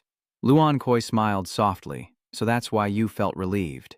Although mentioning this right after Saint Sword's funeral is a bit inappropriate, I have to report an urgent matter. The old man suddenly became serious. He narrowed his eyes. An urgent message was sent this morning. Tu Madame has attacked the city. The 3 fathers and sons stare fiercely, flags flying high. As the Grand Minister of the 12 Kings of the Realm and the Marquis of Bin Kwok, I am delivering the imperial decree.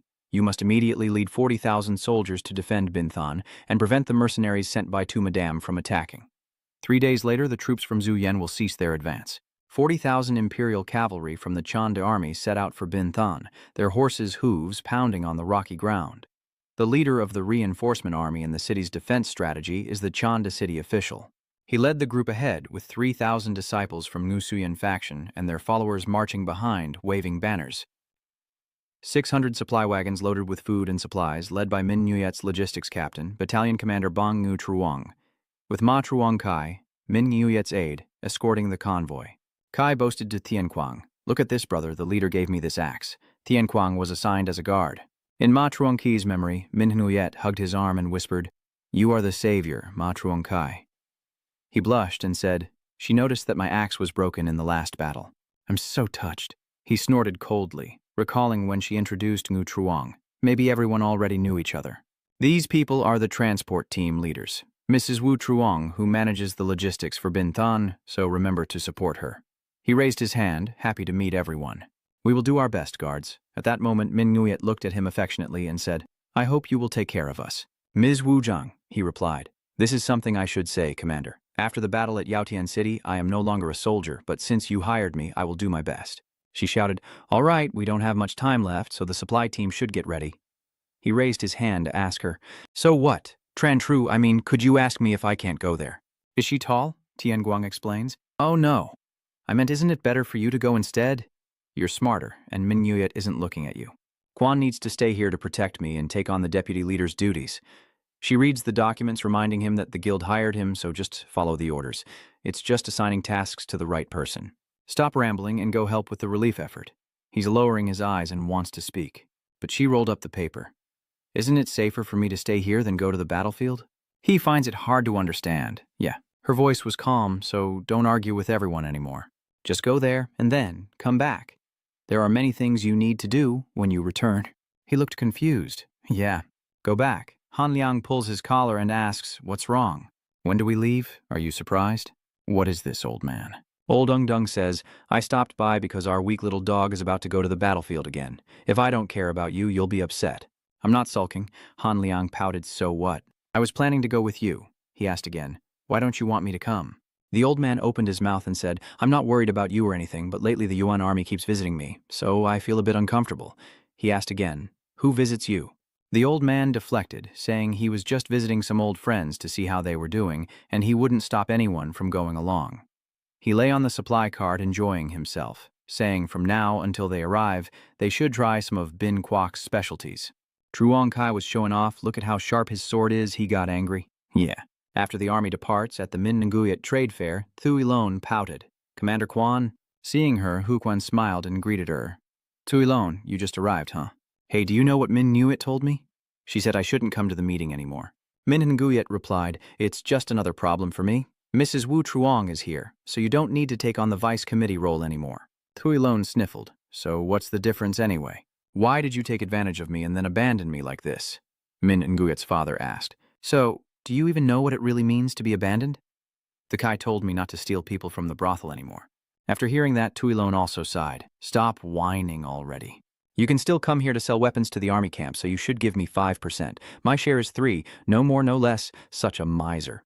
Everyone is busy talking. Commander Quan, quickly send someone to Nu Zhuyen. Yes, leader. Come on, Min Nguyet. You can give me 4 parts. Quan, hurry and say something. Just 3 parts. Go back to Than Lin Peak quickly. Huh. Later at Ngu Xuyen sect, when they saw us, everyone bowed. Thanks to Min Nguyet's help, we were able to handle the funeral without issues. Our Ngu Xuyen sect is grateful to you, leader. Min Nguyet calmly said, I am a Trung's friend, so this is a normal matter. I am very grateful that you arranged this meeting, and the person you are talking about is Elder Yuan from the Ngu Xuyen sect. Nguyen Lo continued, it seems a Trung will stay at Than Lien Din rather than returning home, which is still upsetting. In fact, what would others think of a woman who hasn't married and lives away from her family? Moreover, the girl should get married before it's too late. The old man's words made Min Nguyet uncomfortable, just outdated thinking. So it's a good thing that if A Trung leaves Than Lien Peak, the secret technique will kill me. In the end, they finally arrived at the main hall. The people inside were already waiting. Oh, the elder has arrived? Divan looked at them with curiosity. Min Nguyet spoke, very pleased to meet the chairman. You are with the Min Nguyet war team. What brings you here? Her face is full of murderous intent as she curses under her breath these bastards who dared ignore her invitation. You're dead meat. At the same time, at the foot soldiers' reinforcement unit, Tian Guang is excited. Now I'm used to riding horses. It turns out it's not that hard. Wu Zhang told him that riding a horse is as easy as a child learning to walk. It only gets difficult when riding into the battlefield. You need to get used to their steps and breathing.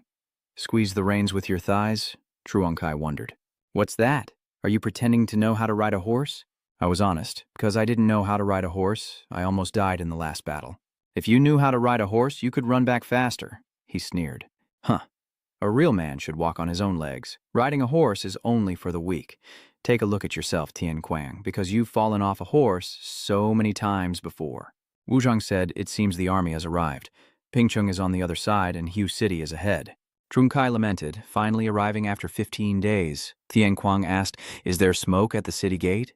Wu Zhang was stunned. It seemed they had been surrounded. An army like ants stormed the city gate, climbing up to kill them, raising the ladder, climbing up, shooting rockets, charging forward, quickly entering.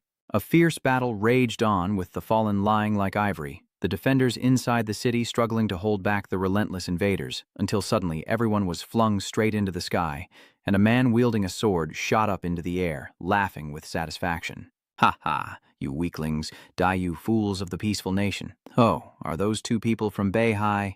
This one is definitely the general from Taikwok, the war hero Tan Ni, who rushes in wildly, so what do you call yourselves?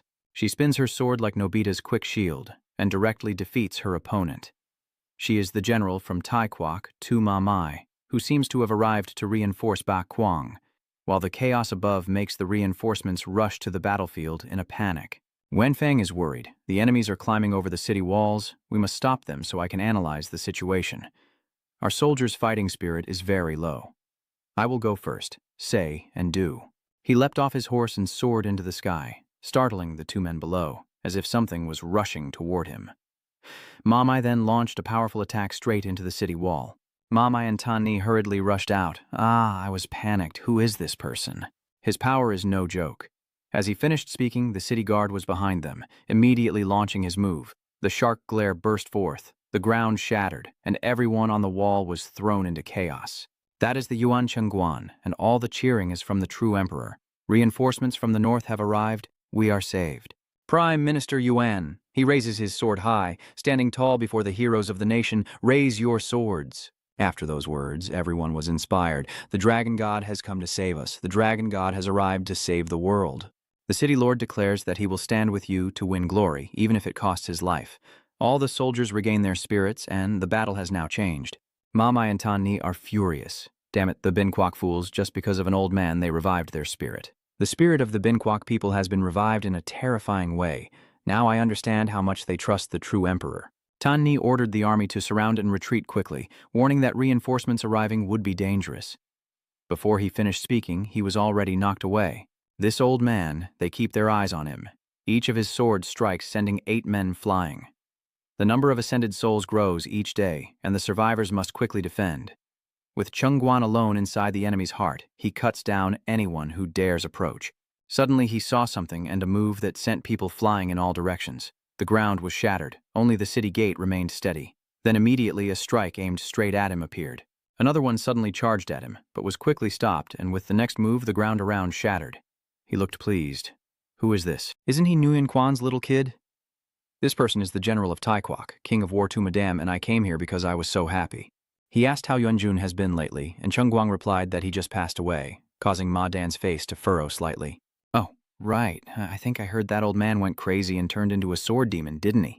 He scowled and said the emperor is a damn monkey. I've never been loyal to that puppet. You northerners act like you rule both Bin Kwak and Tiu Huang, but do they ever really belong to Bin Kwak? Don't you think you've been tricked into walking into a trap by coming here? Suddenly, Cheng Chuang also had a thought. Since both Tai Kwak and Tiu Huang are heading towards Bin Than. Sorry for interrupting, but you two seem quite close, huh? Where did Han Liang suddenly appear from that distracted both of them? Madame and the officials seemed to fall for a double trick, like 2 boats and a king's power, while Han Liang acted as if nothing had happened. Hello. Long time no see. Madame feigned indifference. I can't believe you're still alive. Va. Before he could finish speaking, a long sword strike appeared right at his neck, cutting through everything around with a single slash. The people on the city wall are in an uproar. What's going on? The enemy general just attacked, huh? No, the true lord is unharmed. What is Han Liang dissatisfied about? The old man gritted his teeth and said, You care for me too much. Haknan Madame looked down and said, You two are really genuine, not pretending at all. He wondered, is that what people usually call someone who's completely crazy? This is the first time I've seen it in real life. The two of them stand facing each other, and since the Battle of Ping Hung, neither of their strength has changed. No, old man, my hair is about to go bald. These two are among the 5 great kings of the warring states, the powerful kings of Buddhist Hell and Han Liang. The other is also one of the 5 great kings from the warring states period, the military king of the great state of Tai, commanded by the General Sima Dan. I'm just pretending, but you're still the same. That's not fair. Ma Dan sneered. Earth Emperor Sat, you once said you had no interest in war. Han Lang also smirked. I'm not interested. I just came here to see you. Is that so? Since I saw them talking, I didn't want to interfere. The atmosphere suddenly became eerily quiet. Huh? Suddenly they left, leaving everyone stunned. Hey, the enemy general is leaving with that old man. The people from Tianquang who had been hiding all this time are also surprised, sweating profusely. Your master just left with the enemy general, and that old man suddenly appeared and then left like that? At Bing City, Chandi's camp, the city officials are discussing the battle plans with everyone. How is the situation in Hu City? After the Divine Emperor faced King Young, it seems the enemy is temporarily retreating. He wonders, but Divine Emperor, why King Young? My question is why he went with Sima Dan. Don't tell me we have to face 2 of the 5 elder kings. This person is the junior brother of Yuan Chengguan. Yuan Han Chengguan ponders. It seems that's not the case. They said they only came here to talk. This time it's Yuan Ying and Yuan Fang who are confused. Why are they still chatting in the middle of a battle while those old men are not only stubborn but also reckless? Suddenly someone rushed in. Sir Guyen Dam, I have scouted the retreat route according to your orders. What's going on? This guy looks panicked, just as Lord Chanda predicted. The soldiers in Hiuthan have become unruly, and Tu Maluk, the son of Tu Madam and the city lord of Tu Huangthan, is leading the troops. At the same time, an entire army is moving in to block our retreat from behind. They are getting closer, and Yuandan is worried. We're surrounded on all sides. Who would have thought they would trap us from the rear? Wu Zhang was sweating profusely. The current situation is too dire. Right now at the west gate in Binthan, behind the Emperor's camp, the supply team, Tianquang and Truongqi, are confused. Can't we turn back? Ngu Truong, yes. He stammers. Why? I don't understand. Isn't Tu Huang City on our side? Why did they attack us like that? Wu Zhang explains. The situation is a bit complicated, but to put it simply, General Ti and Zhao Huang are not under the control of Bin Kwok. A vast country like Bin Kwok cannot oversee everything under the Emperor's rule. After the fierce battle, Ma Si-dam was granted the title of Commander-in-Chief and was appointed by the Emperor as the king of military deployment. In short, one side saw it as terrifying, while Ma Dam used his son's marriage to maintain peace. Later, Bin Kwok, fearing Tu Madam's fierce nature, arranged a marriage between his son and the princess and appointed him as the city lord of Tu Huang to maintain peace. But deep down, from Tu Madam's perspective, marrying into the royal family was not for peace. From the very beginning, Tu Madam had no intention of being loyal to Bin Kwok. Later at Tu Huang, Madame's son colluded with the old man. Let's work together, father. First, we control the southern region and take down these guys. During the alliance with Bin Kwok, he was just waiting for the right moment to strengthen his forces in the south so he could attack Bin Kwok with his son. Truong Kai summarized simply that we are the ones who venture deep into the enemy's territory and get surrounded on all sides. It means we are about to die. No, the true emperor said it's not hopeless yet. The mysterious Wu Zhang has a secret, and someone predicted this would happen. At this point, Tianguang immediately jumps down. It's Ming Yue. Before Yuan Chengguan departs, Tuomadam's son always waves his fan. Yes, after the peace battle next year, he married Princess Vo Hoa of Bin Kwok to maintain peace. Then, to prevent Tu Madam's greed from targeting Bin Kwok, he was appointed as the city lord of Tu Huang.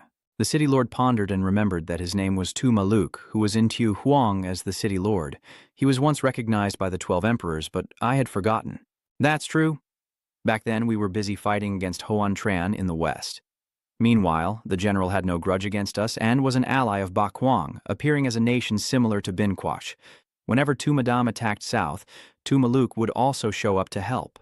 Looking at him, Luan Koi sighed. What concerns me most are the nature of Tu Maluk and the princess. Tu Maluk is a war-mad leader like his father. On the other hand, his wife, Princess Vo Hoa of Bin Kwok, harbors a grudge against Ba Kwang, believing that Ba Kwang is the threat that led to Bin Kwok's downfall. He leans aside, but unfortunately everyone is just trying to survive and live to the fullest. Anyway, we have to do our best in this battle. The city officials are caught between Madam and Maluk. If Tu Madam and his son decide to launch an attack on Bin Than, even the divine army of Emperor Chan would struggle to resist them. The city official asked, "What should we do now? If this continues, Bing City will be attacked by Tu Madam." Luan Koi chuckled softly. This isn't exactly about combat strength, but about having a backup plan. Currently in North City, Zhang Kong spoke up, just as the Prime Minister predicted. Tu Malu is targeting Bing City, and he feels that unlucky predictions always come true. Most of the soldiers in the northern city have already joined the Chandi army. We no longer have many troops defending the northern city. Fortunately, thanks to the plan in Bin Than, Hu Than is also short of troops. Luan Koi smiled meaningfully. If we launch a full-scale attack with the entire elite army, we could take Hu Than. Our target is to attack Tiohuang City and Kolap Tu Maluk. I will assign this task to Mr. Mongsu. Emperor Mo chuckled appreciatively. Hey, Brother Kine is going to have a hard time. Just leave this task to the Japan Bright Moon Pavilion. He told Brother Kian, travel safely. Yes, Master, I will return. The elite troops of Not Kwangvu Quan, consisting of 1,500 soldiers, set out for Tu Huang City. At this moment, at the back gate of Bin City, everyone is gathering. Yuan Fang orders, quickly assemble behind the supply convoy. We must be ready before Tsumalu's army arrives. The city gate is also in a hurry. The archers in front, the elite troops gathered in the center, moving forward and forming a circle along the road. Have you heard what they're saying? The enemy leader at the back is Tu Maluk. Isn't he the one who is the successor to the 12 emperors? Yes, a fierce leader who inherits his talent for warfare and martial arts from his father, Simadan, a true slaughterer. He is the most suitable successor for the 12th emperor, but his violent nature and lack of loyalty cause him to be excluded. No way, are we really cornered? Zhang Xiao thought. This is the perfect opportunity for me to shine in my first mission. If I perform well, I might become the master of the Yushuan sect. He's frustrated. Senior Sister A. Trung, please watch over me. He thinks Tian Kuang is not much different from the people on the other side. He sob. I will definitely return in glory and save my sister from that bastard. They are over there. Tian Guang is carrying some sacks, and Changji also has to turn to look at Tumaluk's flag in front. Tumaluk's army is coming, a mighty force of over 10,000 soldiers, with Tumaluk himself sitting proudly on his horse, the eldest son of the city lord Tumadam of Tu Huang City. The two armies are now close, ready to clash as drums sound. The cavalry is gathered ahead, and from above, Maluk's group clearly has the advantage in numbers. His horse's eyes are shining brightly. What is this? Damn it, he's so arrogant. Did they know we would come here? Judging by how well prepared they are, it seems my father has leaked the information. Malu laughs excitedly. He never lets his son fight easily. All right, let's see how strong the North Kang bastards really are. The current battle plan in Bing City shows there are 6,300 guards there. Behind Malu, an army of 12,000 soldiers advances to attack, with the Nguyen Phuong and Nguyenan armies of 5,000 at that location, the Ngufai Shuyan army of 3,000 at Hu Than Corner, and the defensive line of Nguyen Thanh Quan with 32,000 soldiers at the corner, facing Tu Madame's 50,000 troops while he laughs loudly at Tu Madame's camp. Tani asks, My, it seems Tu Maluk has already arrived in the city behind, but where is Dung Bin Vuong? He is on the hill entertaining guests. He asked loudly, Is that big old man the Buddha of hell? It doesn't look much like it. Mai brushed away his hand, removing the bald man's hand. Up there, Madame is with Han Luang. Did you come here just to see me? It doesn't look much like hell on earth. Then he continued. You know, old man, you're not feeling well, right? Hey, guard, is there any local specialty here? Guard stammered. Yes, salted sardines that have been eaten all night. All right, bring it out quickly. Madame said, Don't bring any more. Are you planning to eat all the supplies? The old man obeyed. Well, but I'm not full yet. He wondered, I don't fully understand the mechanism. But rejuvenation requires certain conditions to keep the body in the best state. It seems you need to continuously exchange gases to keep the body functioning and fight aging. Han Liang naturally stopped eating, so you kept eating to relieve your terrible hunger. He sighed. So every miracle must come with a price, huh? Who knows what their side effects might be? Han Liang looked dejected and said, You're just like those perverted old men who obsess over other people's bodies. The pervert who always snoops around. Looking at the pile of food, Madame asked, Your disciple is in the army of the true emperor, right? You are the snake-eyed person I met last time, right? The one the old man mentioned is Cat. Oh no, I heard that person has declared himself king in the north. Han Liang retorted, It's not him. I have something else more precious now. He frowned. Old man, you are very different. You forgive those who betray you. The one who imprisoned you for over 5 years, if I were you, I would have killed him already. The old man said calmly, Why? As long as I don't lose anything, let both of you live with regret. You two are talking, but I don't understand you. Old man, why do you cling to your strength without seeking revenge or ambition? You've always been a strange one. Ma Dan made a request, saying, Why not join our group? I will give you anything you want. Han Liang hurriedly finished his food.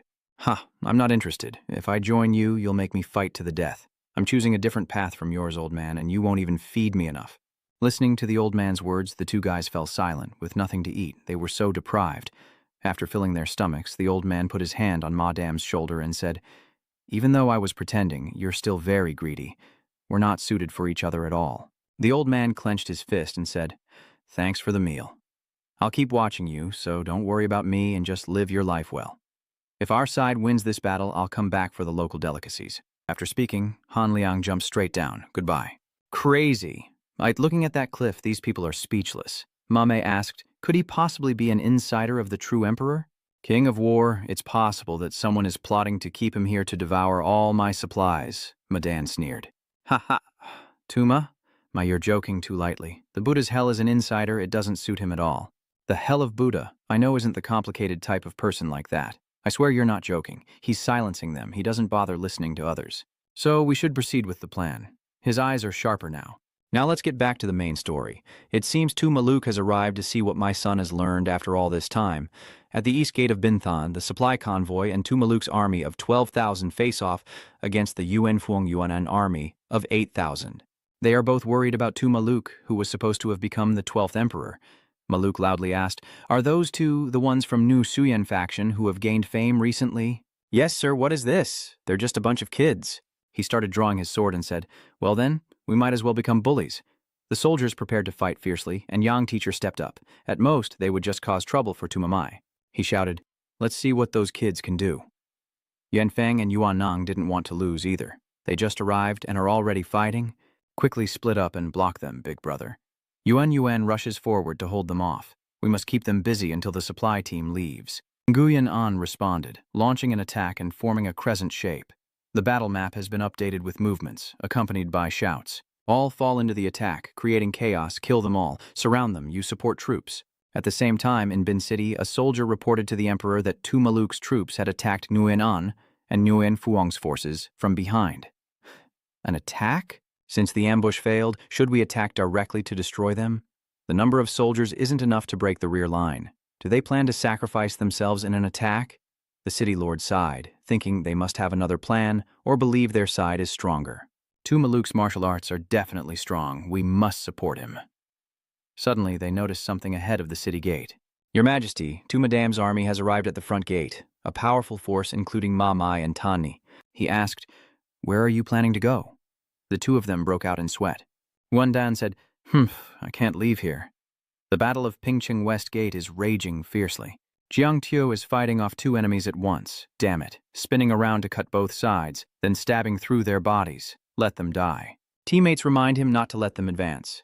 The Yuxuan Legion, if the center falls, the formation will collapse. New recruits quickly follow the captain and form a group of 5. The 5 of you assemble quickly. Learning like this is different from practicing at the martial arts school.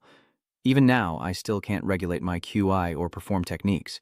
Maluk sat on his horse, delivering a powerful sword strike down on the 5 people, causing the entire group to be lifted off the ground. Jiang Tio suddenly thought that was too strong.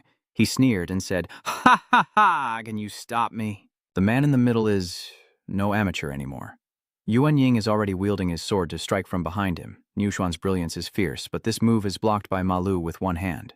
Nguyen An strikes from below, both of them swinging their blades to force him to jump off the horse. Ha, Ngichmuk Ngu Su Yen, Nguyen Phuong is now facing him head-on. Ha, these so-called elites, he's insulting him. Tu Maluk, you dare to betray the Bin Kwok and rebel, you will regret it. He sneered. Regret? Maluk quickly launched a move to steal the martial arts technique. Ponam, do you think you are capable? Yuan Fang shouted. Yanan, follow orders now. He makes his move. Niushuan sword, both of you rush in. Sandwich Malu like a sandwich, but not as expected. Not bad. The voice startled the two. He blocks one person with one hand. If I had been less alert, my sword would have been broken. He spins around quickly. But you are still too weak, not only because you are lacking. The cut from him hit Yuan Phuong's shoulder, and your tactics are too naive. Nguyen An was also hit at this moment. Maluk gritted his teeth and said, You focused too much on me and didn't pay attention to what's behind. At this moment, at the western supply gate, screams echo out. Whoa, it's them, huh? What's that noise? At this moment, everyone looked up at the cliff above. Beyond the beams, there was the mountain on the other side, and an entire army was rushing down to attack the supply wagons. Lord Tai Sun promised to share the supplies with me, so I just need to kill the people. Tsu Madam's 700 troops. Inside, shouts of an ambush ring out. Trung Kai fights hard. Hai A Hung steps forward and orders to block them, protect the supply convoy. Everyone follows the order to stop them. No one must let them pass. Wu Zhang also fought back fiercely. He shouted loudly, Protect the carriage. They just climbed the mountain and are exhausted. Their side isn't large. Matruwang Qi and I will lead the escort team. He was furious. Damn it, I thought we wouldn't have to fight. Where is second brother? I already sent Bang Ngutruwang there. What? This place is in danger. Why are you sending him away? If the true emperor cannot come here, no one can stop the enemy leader. We need more troops, and if there are experts, they must be sent there. In this situation, Han Liang is still yawning and stretching. Tusi Maluk Tan, a martial artist at the divine transformation stage, is at Maluk's location, sparring one-on-one with Yuan Fang and Yuan Ying. Suddenly he spun around and asked, Who are you? A person suddenly appeared, holding a defeated enemy. At the same time, on the peaceful city wall, 3 beams of light suddenly appeared simultaneously. The soldiers were confused, and one groaned, My leg is attacking again. Thousands of streaks of light rush forward. Run now, they are attacking the city directly. Here it comes again. What kind of strange technique is this? Save yourselves. Those moves just now are from Ma Dam Truong Dai Vu. He's still attacking, and his speed is getting faster and faster. Yuandan shouted, "Senior brother!" The city guards rushed forward to block all of Madan's attacks, and he immediately used the fish-piercing sword to break through the assault, then continued with the fish-piercing body technique. He shouted, "Don't panic." If he could attack continuously like this, he would have used his move earlier. No matter how strong the opponent is, a wide-area attack like this can't last long. The city guard immediately ordered the captains to raise their shields, block the spears, and redirect their attacks upward. Madame spun his hand and said, "Ha ha, that's right, clever kid. You're as smart as Yuan Jun. Too troublesome." Tanny asked, "Should we send people to surround them?" "No, not yet, not now." He said the purpose of this attack is to prevent that kid from reaching the west gate. Don't attack them, just beat the drums to threaten and mock them. Madan gives the order, "Wait a little longer. Tani, Tuma, Maya will soon set up the battle for you to show your skills." No one objects. "Order the troops," he sneered, but now he has to create an opportunity for Tuma Luke to showcase his talent. The scene shifts to Ma Luke, who is distracted by Tianguang, silent but deep in thought. "Damn it, he looks too strong. Remember Wu Zhang ordered you to go help Yuan Fang and Yuan Ying. Why? I don't like those two. Ma Truong Kai and I have to support the supply team, so we can't go there. If we can't stop the enemy from behind, our retreat route will be cut off. You should go help them." He said that, forcing you to go. Yeah, on top of that, they even added more. "Show them your strength. Let them see the one who faced the general." "Oh no, Jiaosu, you're angry, acting like it's easy." Yuan Fang sees you, disciple of the sovereign of fists, Yuan Ying, grinding his teeth and rushing forward. "I'm ready." Tianguang clenched his fist and then shot forward like an arrow. The other two also kept up. "Oh, Ma Lu is excited. This one is different from the other two, huh? Interesting." Then he alone faced all three at once. "All three of you, come at me quickly." Tianguang launched a surprise attack from below the hellish abyss and successfully punched Ma Luke in the back. "This guy, he has some strange moves, huh?" He immediately countered him with a lightning strike. The other two seized the opportunity. Hamalu turns around to fight back. Nguyen Puong and Nguyen An quickly understood what the opponent was planning and rushed forward, but were easily subdued by Ma Luke Su with his bare hands. Tianguang punched, but he turned around and punched him back. He then pressed his dagger to your neck and said, "You hit hard, kid." Wenfang rushed to the rescue, swinging his reverse blade sword in a circular motion, but he only managed to create a ring around himself, laughing loudly. "Ha ha." Tianguang froze. "Damn it, he's unharmed." "Yes." But Yuanfang continued. "We can hold out until the supply team reaches the city at the west gate. Supplies, hurry up, get inside quickly, follow us now." They ordered, "Break the wheels, don't let the supply convoy get in, burn everything if you have to, shoot rockets if necessary." They are determined if they can't seize the supplies, they'll burn everything down. The two enemies were about to strike, then disappeared. Help arrived just in time, and Zhang Ji appeared, cutting down the two, then helped the man to his feet and said, "Go inside the city quickly, thank you." He was furious, damn it. The drums for the supplies are beating overhead, urgency below. Wu Zhang shouted loudly, "Captain Deputy, order the entire supply team to retreat. We can't let the city gates open when they charge in." "Damn it, I understand. Everyone retreat quickly. Leave the supplies behind." The sound of drums grew more frantic, ordering everyone to retreat. Retreat quickly into the city and back to Tianguang's position. Before they could see anyone, techniques were flying everywhere, and the three of them were still holding off the Horse Legion. Tian Kuang gathered his strength, threw a punch at the enemy, provoking hell itself, when suddenly he noticed something. His face flushed red, lips curling into a sneer. "Not bad." He spun around again, knocking the three of them back. "Damn it, just like this. You missed the chance. Remember last time when you coordinated an attack with a trunk? You just need to instinctively coordinate with me." Seeing this, Malu also ran out of words. "Are you all crazy? Why should I cooperate with you? It's not like I can just do it if I want to." Damn it, this idiot. Maliu stood still in the middle of the battle. "What did you say about that monster?" He suddenly laughed. "A bunch of amateurs still have a long way to go. Maluk is in a strong position. I'm tired of you all. I'm leaving now. Next time we meet, I will kill you all. The red blood martial arts robbery is not over yet. Stones and dirt will fly everywhere." The three shouted, "Watch out! Watch out!" Maluk's attack tore through part of the formation. In the end, two Maluk's army retreated, with 1,130 Wen Ying and Yuan Fang soldiers killed, 580 seriously wounded, leaving a total of 6,200 survivors. The Simaluk army lost 450 men and 800 seriously wounded. The total remaining is 10,250, and the Ming Yue supply team lost 40% of their carts. After 2 days inside the fortified city, the remaining supplies are in such a state that we have to leave 40% outside the city. Wu Zhang continued reporting. 30% was destroyed by fire, and 10% was stolen. If we use the remaining supplies sparingly, we can last another month. We just got played by the Sima father and son. Wu Zhang asked if we could hold out until the Mongol army attacks Huthan. We have to try. He spoke up. Ah, here he is. Captain Thien Quang, Emperor Chan wants to speak with you. Everyone is resting inside the west gate of Binthan. Thien Quang asked, aren't you busy right now? I'm very busy too, I have to carry rice. Wu Zhang reminds you to speak carefully, Thien Quang. It seems you were injured in the recent battle. Thanks to the new captain, I was beaten badly by that madman. He smiled and said, I heard from Yuan Ying and Yuan Fang that all three of you attacked Sima Lu, and quick guesses from the captain's orders saved our lives. It's nothing, Your Majesty. I was the one who almost died. He asked, what do you think about fighting Tu Maluk? If all three of us face him again, can we hold him off? I'm just a war slave, so I don't know much about tactics or anything like that. But if it's just fighting and that situation happens again, we can hold out for a while. The three of them may look like that, but they actually make a good team. He continued speaking. However, if they fought to the death, all three would surely be torn into 100 pieces. Malu is indeed a terrorist. He alone could take on all three. I don't trust myself to defeat someone like Tu Maluk.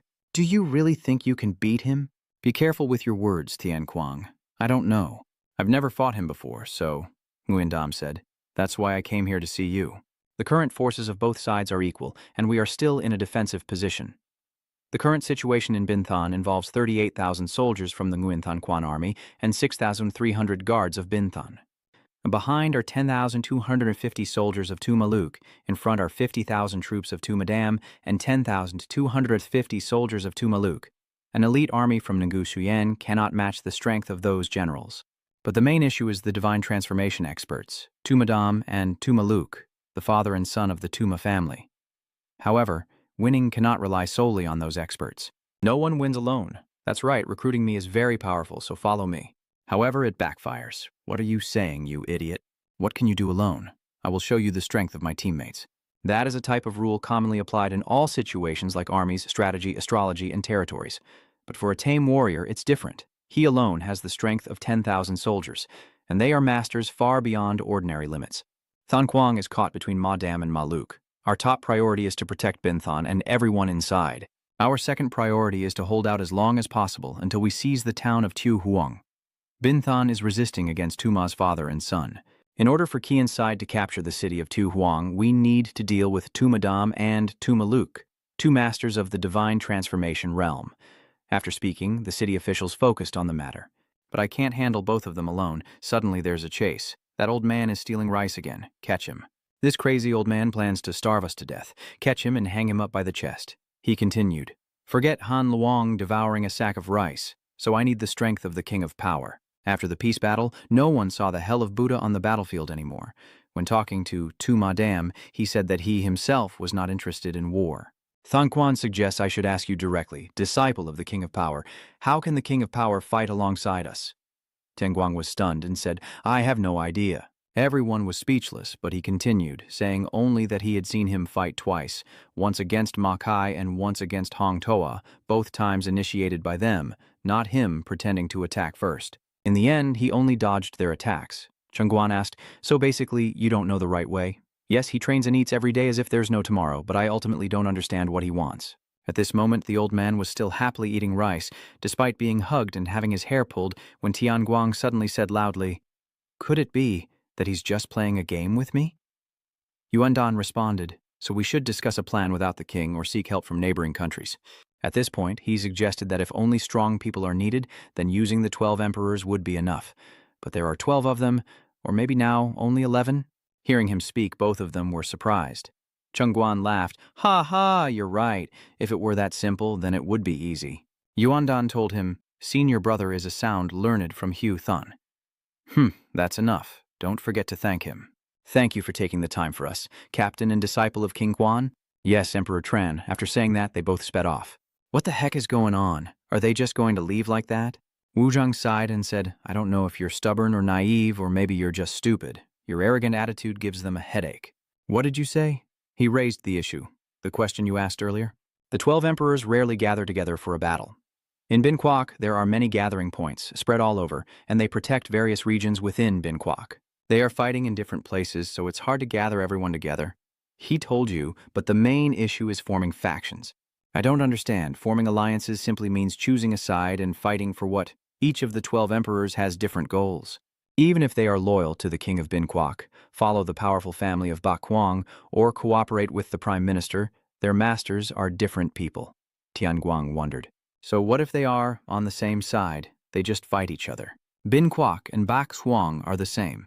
Do you remember what Lord Nguyen Dam said earlier? The war is about expanding control. Wuzhang pats your shoulder and says, this is a bit more complicated than you, but just think of them as having different governance intentions. Are you looking down on me, Captain? He sighed. Not at all. Come on, hurry up and move the rice bags. At the same time, there is an ambush in Hue Than. Lord Chande, everyone is panicking. The villages outside Bin Than have just been blockaded. The villages? The smoke is coming from the villages near the front line, not just the surrounding ones. In front is Bin City, but here is Hue City, Lord Nguyen Dam. Flames are coming from the mountain near Hue City. Smoke rises in small puffs. It seems the enemy crossed the mountain but did not follow the main road. Suddenly, enemies from 3 sides shouted out loud, "Ah, what? Your Majesty, 5,000 of my troops are heading to the city gate, and the enemy is attacking us from all sides." This scene is no different from a swarm of bees attacking. 2 Madame's troops are on the right side. He chuckles smugly as he leads his 1,000-strong army to launch a surprise attack. Your Majesty, there is an urgent matter. General Simalu is approaching from behind. We are surrounded on all sides by the enemy. The soldier asked the emperor, what should we do now? The enemy is too many. Yandan and Chengguang fell silent for a moment, and at the same time, at the Prime Minister's residence, sir. Your father is here. Thank you. Assistant Gong Jiangkong asked Luan Koi, the Japanese troops will arrive at Tuhuang City in 2 days. Is that so? They are moving quickly. Qian really is very diligent. He turned around. Why are you so sad? Tai Jiangkong, it's nothing. Just that the situation in Bin Than is very critical, but the Chancellor remains very calm. He's pouting. Why did you say that? I've been working nonstop all this time. Now I finally have some time to rest and reward myself. He sighed, implying that he was not worried at all, and that the Imperial Army was definitely surrounded by the general's father and son. He was confident that whether I worried or not, the outcome of the battle would remain unchanged. I have done my best in the strategic meeting. We can only wait for news from Tuhuang Than before deciding our next move. Jiangkong hesitated, but Luan Koi interrupted. Tai Jiangkong, may I offer you some advice as a court official? Luan Koi, who is younger, why are you stopping yourself? He smiled faintly and said, I may be younger than you, but my official position is higher than yours, so let me tell you something. If you keep letting your emotions interfere like that, you won't be able to make the best decision. Assistant pouring tea, no matter the situation, the leader must keep a clear head. Prime Minister Jiang Kong sighed and said, I will remember this. Sir, he continued, but if you need any help, I will do my best to reassure you and ease your worries. Why did I send Yuxuan to Ping City, and why has the Yuxuan sect lasted so long? His answer was that the sect is very strong. Why are they so strong? The main issue lies right here. They are strong because those people are very cautious. Nguyen is very determined, follows its own path, and trains its skills diligently. They refuse all opportunities and stubbornly follow their own path, like water dropping on stone. Although they are rigid and slow to adapt, that makes them solid. King of Warfare's tactics are unpredictable and often involve surprise attacks when the enemy least expects it. Then both sides continued fighting and attacking, so most people were powerless against their assault and couldn't resist. But strangely, what could counter that tactic was stubbornness and direct attack, as Yuan Dan ordered. Don't panic, quickly reassure the soldiers and hold your position. The enemy's main goal is to cause us to panic and move the army. The flames from the villages and the mountain are just a few soldiers. The troops stand still, listening to orders, not moving, just facing the mountain and staying alert. Just as he said, everyone is safe. The villagers have evacuated into the city, so there are no injuries. Don't worry about that. Madame isn't stupid enough to set fire to all the villages. Both sides are now engaged in fierce combat, holding their positions and focusing on the soldiers attacking ahead. The more they speak, the more intense it becomes. Their forces must stay steady and not let the enemy's tactics shake their resolve. Suddenly, Ma Dam appeared, swinging his sword unexpectedly, catching Nguyen Dam off guard. He had no intention of holding back, but Chung Guan arrived just in time to respond, smiling. The leader of the Thai nation often takes the lead, huh? Ma Dam responded. Sitting idly and giving orders is so boring. Come on, show me what you've got. The son of Yuan Jun is between Xiaocheng and Pingcheng. In the village where the people have fled, they set fire to a few houses. Someone orders to stop, enough burning for now. If they burn the entire village, it will be hard to occupy this place later. He asked Commander Tumamai, I think we've attracted enough attention. Even if we search more thoroughly, the villagers have already evacuated, so no one is left in this village. Let's return or join General Tumaluk's army. That's also a good idea. However, Mamai said, no, we should proceed carefully. Even trained soldiers will disobey and flee.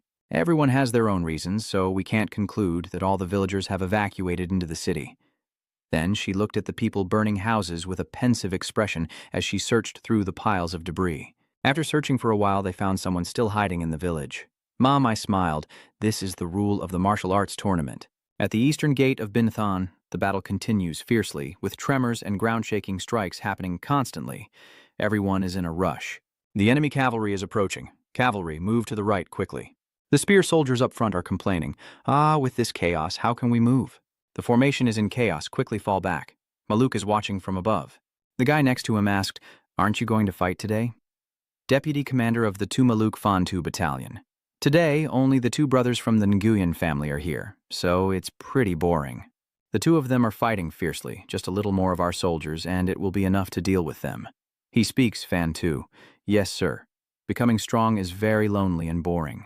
What do you mean? He confided. Because I became stronger, I can no longer enjoy the thrill of battle. Usually, the enemy side doesn't have anyone strong enough to risk fighting me. They are all just, weaklings. And when I meet someone worth fighting, they are too afraid to lose and won't attack head-on. They just keep circling around. He grits his teeth, really annoyed. Fantu sweats. Maluk's hand begins to tremble. I want to fight a strong opponent, a battle where both sides fight for their lives and reach the peak. The moment I will draw my sword and ask for the head lightly. That feeling of exhilaration is even better than holding a woman in my arms. Suddenly he had an idea. Maybe if I can't find an enemy, I might as well just kill my father. Fantu was startled. Huh? Lord, City Lord, what are you saying? He turned around and said, I was just joking, I wouldn't be that foolish. He also ran out of words. Malu asked, so my father is fighting the sect leader of the Fish Stream sect right now, huh? Yes, right now in front of you, City, everything is chaotic, he's jealous, it's really unfair. He's always fighting against strong enemies. At the same time, at the city gate, a fierce battle was raging. Suddenly, two streams of blue and pink light appeared among the crowd. Those were Chengguan and Madan. Madame used it. Hai Trio Hoang aimed directly at him, but he was no pushover. Ngusu Yen's bright attack was fierce, yet he managed to block it and counter with a destructive strike, sending him flying straight into the city wall. Before the smoke even cleared, the city gate appeared once again in front of Madame. They continued to fight hand in hand without anyone giving in. Nushuan's stance was broad, and his most ruthless move pushed everyone nearby away. But Ma Dan was no weakling. He swiftly cleared the clutter with a single strike. They rushed into battle without stopping, with light blades striking overhead. All around, only blue and pink colors remained, and no one was in sight. Two beams of light burst apart in opposite directions, then collide to create an explosion. Only then do the faint illusions of Chengguan and Ma Dam become visible. They like dancers soaring through the air, attacking and defending without mercy. Suddenly, they crash into the city wall, splitting a tower in half. They fought fiercely, slashing left and right until Ma Dam's armor was broken on one side. The battle continued so intensely that even his inner garments were torn, leaving one side lost and the other still standing. Ma Dam faced him but was blocked by a pink and blue light. He struck a blow that sent him flying, widening the gap between them, and they fought from the wall, gradually moving from the top to the middle of the city wall, and then down to the foot of the city, finally crashing against the mountain cliff. Ma Dam pinned him down, with the city wall below, looking up, and he sighed, Not bad. I'm getting older, so the longer the fight lasts, the more exhausted I am. But I remain very alert. Ma Dam smiled evenly and said, You truly deserve the title of the 12 Emperors of Bei Yuan, the son of Yuan Jun. Your father in the other world would be very proud. His smile grew even clearer. And I'm talking about the person you yourself killed. Wendan was worried and said, Brother Shai, he's too far from the main team. Think about Yuan Kang's team. Quickly lead the guards to support Brother Shi. Suddenly a noise came from behind. The enemy is here. It turns out to be Tani. Where do you idiots think you're going? A loud shout rang out. Thai soldiers have climbed up here. Send more troops immediately. Damn it, quickly get the team moving, open the city gates, and support the corps. The city officials are stunned now because Ma Mai is above, and now we'll see if you resemble your father. If she is an original soldier carrying the two children and panting, he will prioritize the weaker one first, quickly causing her to drop the two kids freely. No reveal. He clenched his sword in his mouth and leapt up, reaching the falling children, but was unfortunately ambushed from behind by Ma Dam. He struck a blow, but he narrowly dodged. But this time, Ma Mai stabbed straight through him, leaving him no time to react. Madame and Ma Mai brandished their swords menacingly. Moreover, she didn't hesitate and rushed forward to stab her sword directly into Than Quan's shoulder. Ma Mai smiled excitedly and then continued to forcefully thrust into the wound he just received. Ma Dan stands aside watching, secretly thinking she's still too naive. Then Ma Dan suddenly kicks her away without a word. Tian Wang.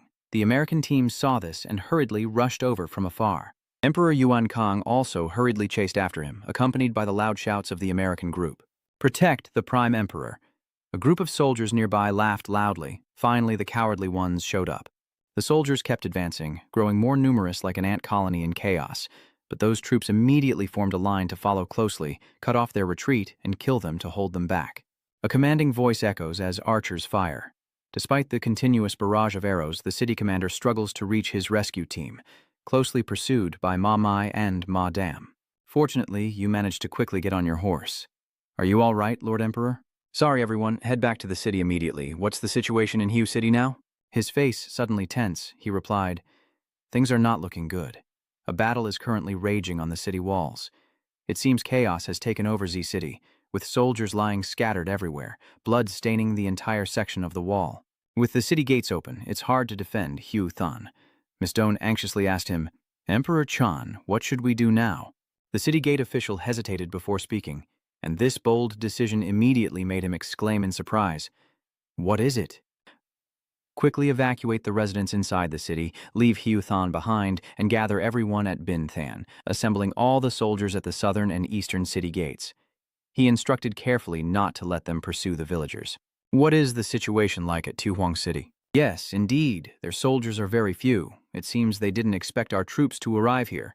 All right, in 2 hours we will launch a full attack on the southern gate. Inform the soldiers to prepare. Yes, sir, Lord Qi. Suddenly a subordinate hesitated and said, Sir An Kien, I understand that your plan is to take Tuhuang City and cut off Tumaluk's retreat, but our forces are too few to do that. If Tumaluk changes his mind and returns to the city, our current troops can't stop 10,000 enemies. Is it worth it?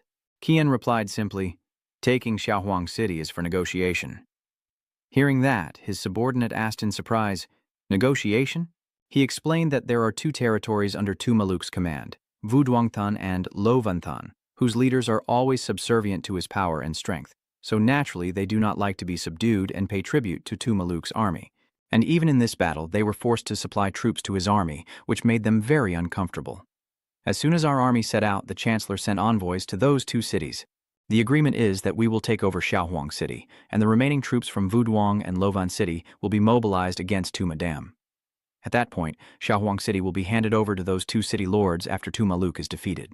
But from the Prime Minister's perspective, those 2 city lords are easier to deal with than Tumaluk. Don't forget, our main goal is to protect Bin Than. After finishing, he shouted loudly, That's it! Sound the drums! And the troops hesitated at first, but within half an hour he still didn't hear anything. Filled with fighting spirit, the entire army advanced. In an instant, the troop received the order and quickly advanced into Tuhuang City, while An Qian's army began to besiege the city. The Hue Than gate was torn open and fluttered wildly in the burning wind, losing one of its doors. The frontline soldiers of Bin Than stand seriously guarding every corner of the wall. The southern gate of Bin Than is crowded with Tuma's troops, packed tightly without a single gap. The eastern gate of the Bin Than is also no less than the others. The soldiers are as numerous as ants in grass. The army of Bin Than, the main force, is just as fierce as the other 2 armies, with fighting spirit blazing. Currently, Yuan Cheng's army has about 29,000 soldiers, Bin Than's guards around 6,100, Tumaluk's army approximately 8,900, and Tumadam's army about 43,000. The soldiers are still guarding the southern gate of Bin Than diligently despite the night. Nguyen Ham, worried, asked the city official, How is your wound? Bin Than replied, Better now. How long have we been besieged? It has been a month since we were trapped inside the city, and over 3 months since our army arrived here. The villagers and soldiers alike cannot hide their fear and exhaustion. I'm sorry, senior brother. The city gate official immediately looked up at him. You were injured while protecting me. No, this is my fault, not yours. You are the leader of our army. Do not let emotions interfere. The most urgent task now is to protect Bin Than. Yes, senior brother, the battle is ongoing, but the war is far from over. For those caught in the conflict, time itself is suffering. The will of our troops and the enemy must both endure long-lasting fear, as villagers lose their homes, families, and even their lives. The scariest thing in this painful situation is the endless challenge. Outside the east gate of Bin City, 2 soldiers are hiding behind bushes in the forest, watching. Oh no, the situation is terrible. We are completely surrounded. If this continues, we will be wiped out before reinforcements from Huang City arrive. So the soldiers came up with a bold idea. Since we're already outside, maybe we should run away first. Suddenly, Han Liang appeared out of nowhere, and his father asked what you two were doing. The 2 of them were startled, then quickly threw down the pile of animals they had caught and said, "Take these over there. There are no bears here, so just use what we have, hurry and bring the animals back to the camp." The 2 soldiers immediately noticed and realized that there seemed to be fewer animals around here. Han Liang quickly urged, "Don't just stand there, get to work. Those young men keep calling me a thief for taking food, so I came out here to find food for you all." They were stunned, wondering how they could carry all this back. Even if they carried one, they'd fall halfway there. Old man complained, "Sigh, weaklings like you can't do anything, just carry those rabbits around." Then he turned to this kid and said, "Carry 5 more. Tianguang quickly replied, "All right, Ma Changji, don't push yourself too hard. Carrying a few is fine if you don't like it. With this body, my pride won't allow me to carry fewer than you." "Hey, sir, with this strength, you should be fighting on the battlefield." "That's right. Your strength is more useful than the general's." Han Liang gritted his teeth and said, "If you dare to look down on others' lives, why should I risk my life fighting for strangers for no reason? Using power to kill people is truly trivial. Moreover, with the number of people I've killed, hell is already full. There's no room for others," the old man said, and carried the remaining animals away. "So stop talking nonsense and go back to the city." The 2 soldiers were utterly confused. "No, are they really going to climb over the wall again?" The old man calmly replied, "Of course, they won't open the gate for us." Early the next morning, the sun shone brightly over the city walls, where Ma Mai was being mercilessly beaten in front of the gate. Ma Luck stood behind and shouted loudly, "You idiot!" He sneered, unable to kill him and letting Emperor Zhen escape. "Honestly, having a fragile little sister like you is really troublesome." I will immediately fight back verbally." Madame quickly spoke to stop him. "That's enough, sit down. But I injured the enemy general, so that counts as an achievement. It's been a long time since we, father and son, reunited.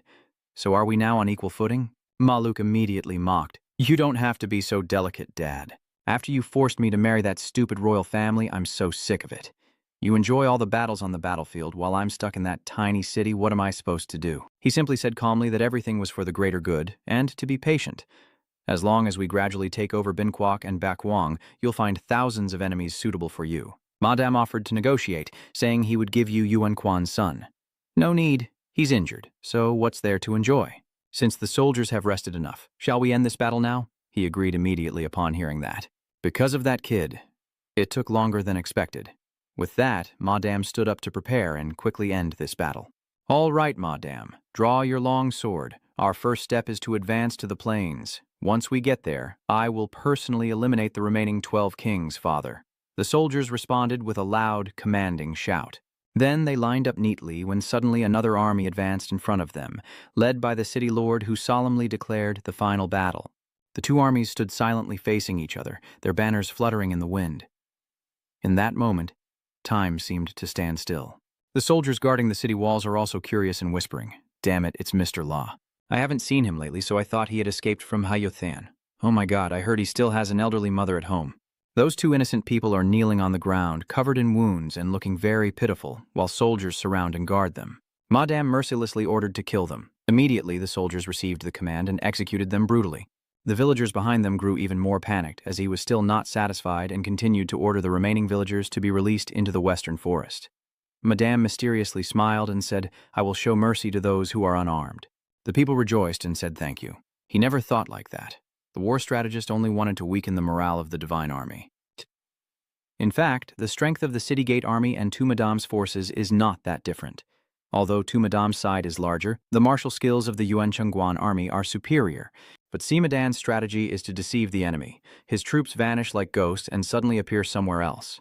Tu Madame's army is very brave and has never known retreat.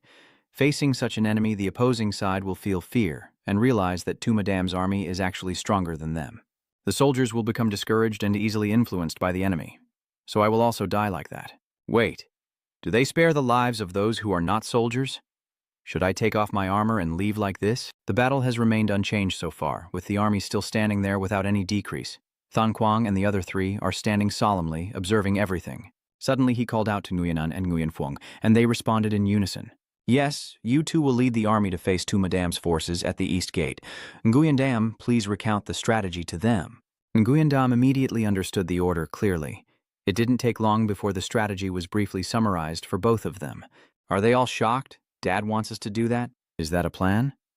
Yuan Dan folded his arms and softly said, Of course. Only until the right moment. Otherwise, we will attack directly. Seeing this, Nguyen Phuong quickly deflects the responsibility. I'll be the one to speak up. Nguyen An is not far from the city, and the soldiers are celebrating loudly. Oh, it smells so good. What is this? Did they add more meat? Look at those pieces of meat floating up. First, we need to eat first. Even in the middle of a battle, we're still being fed.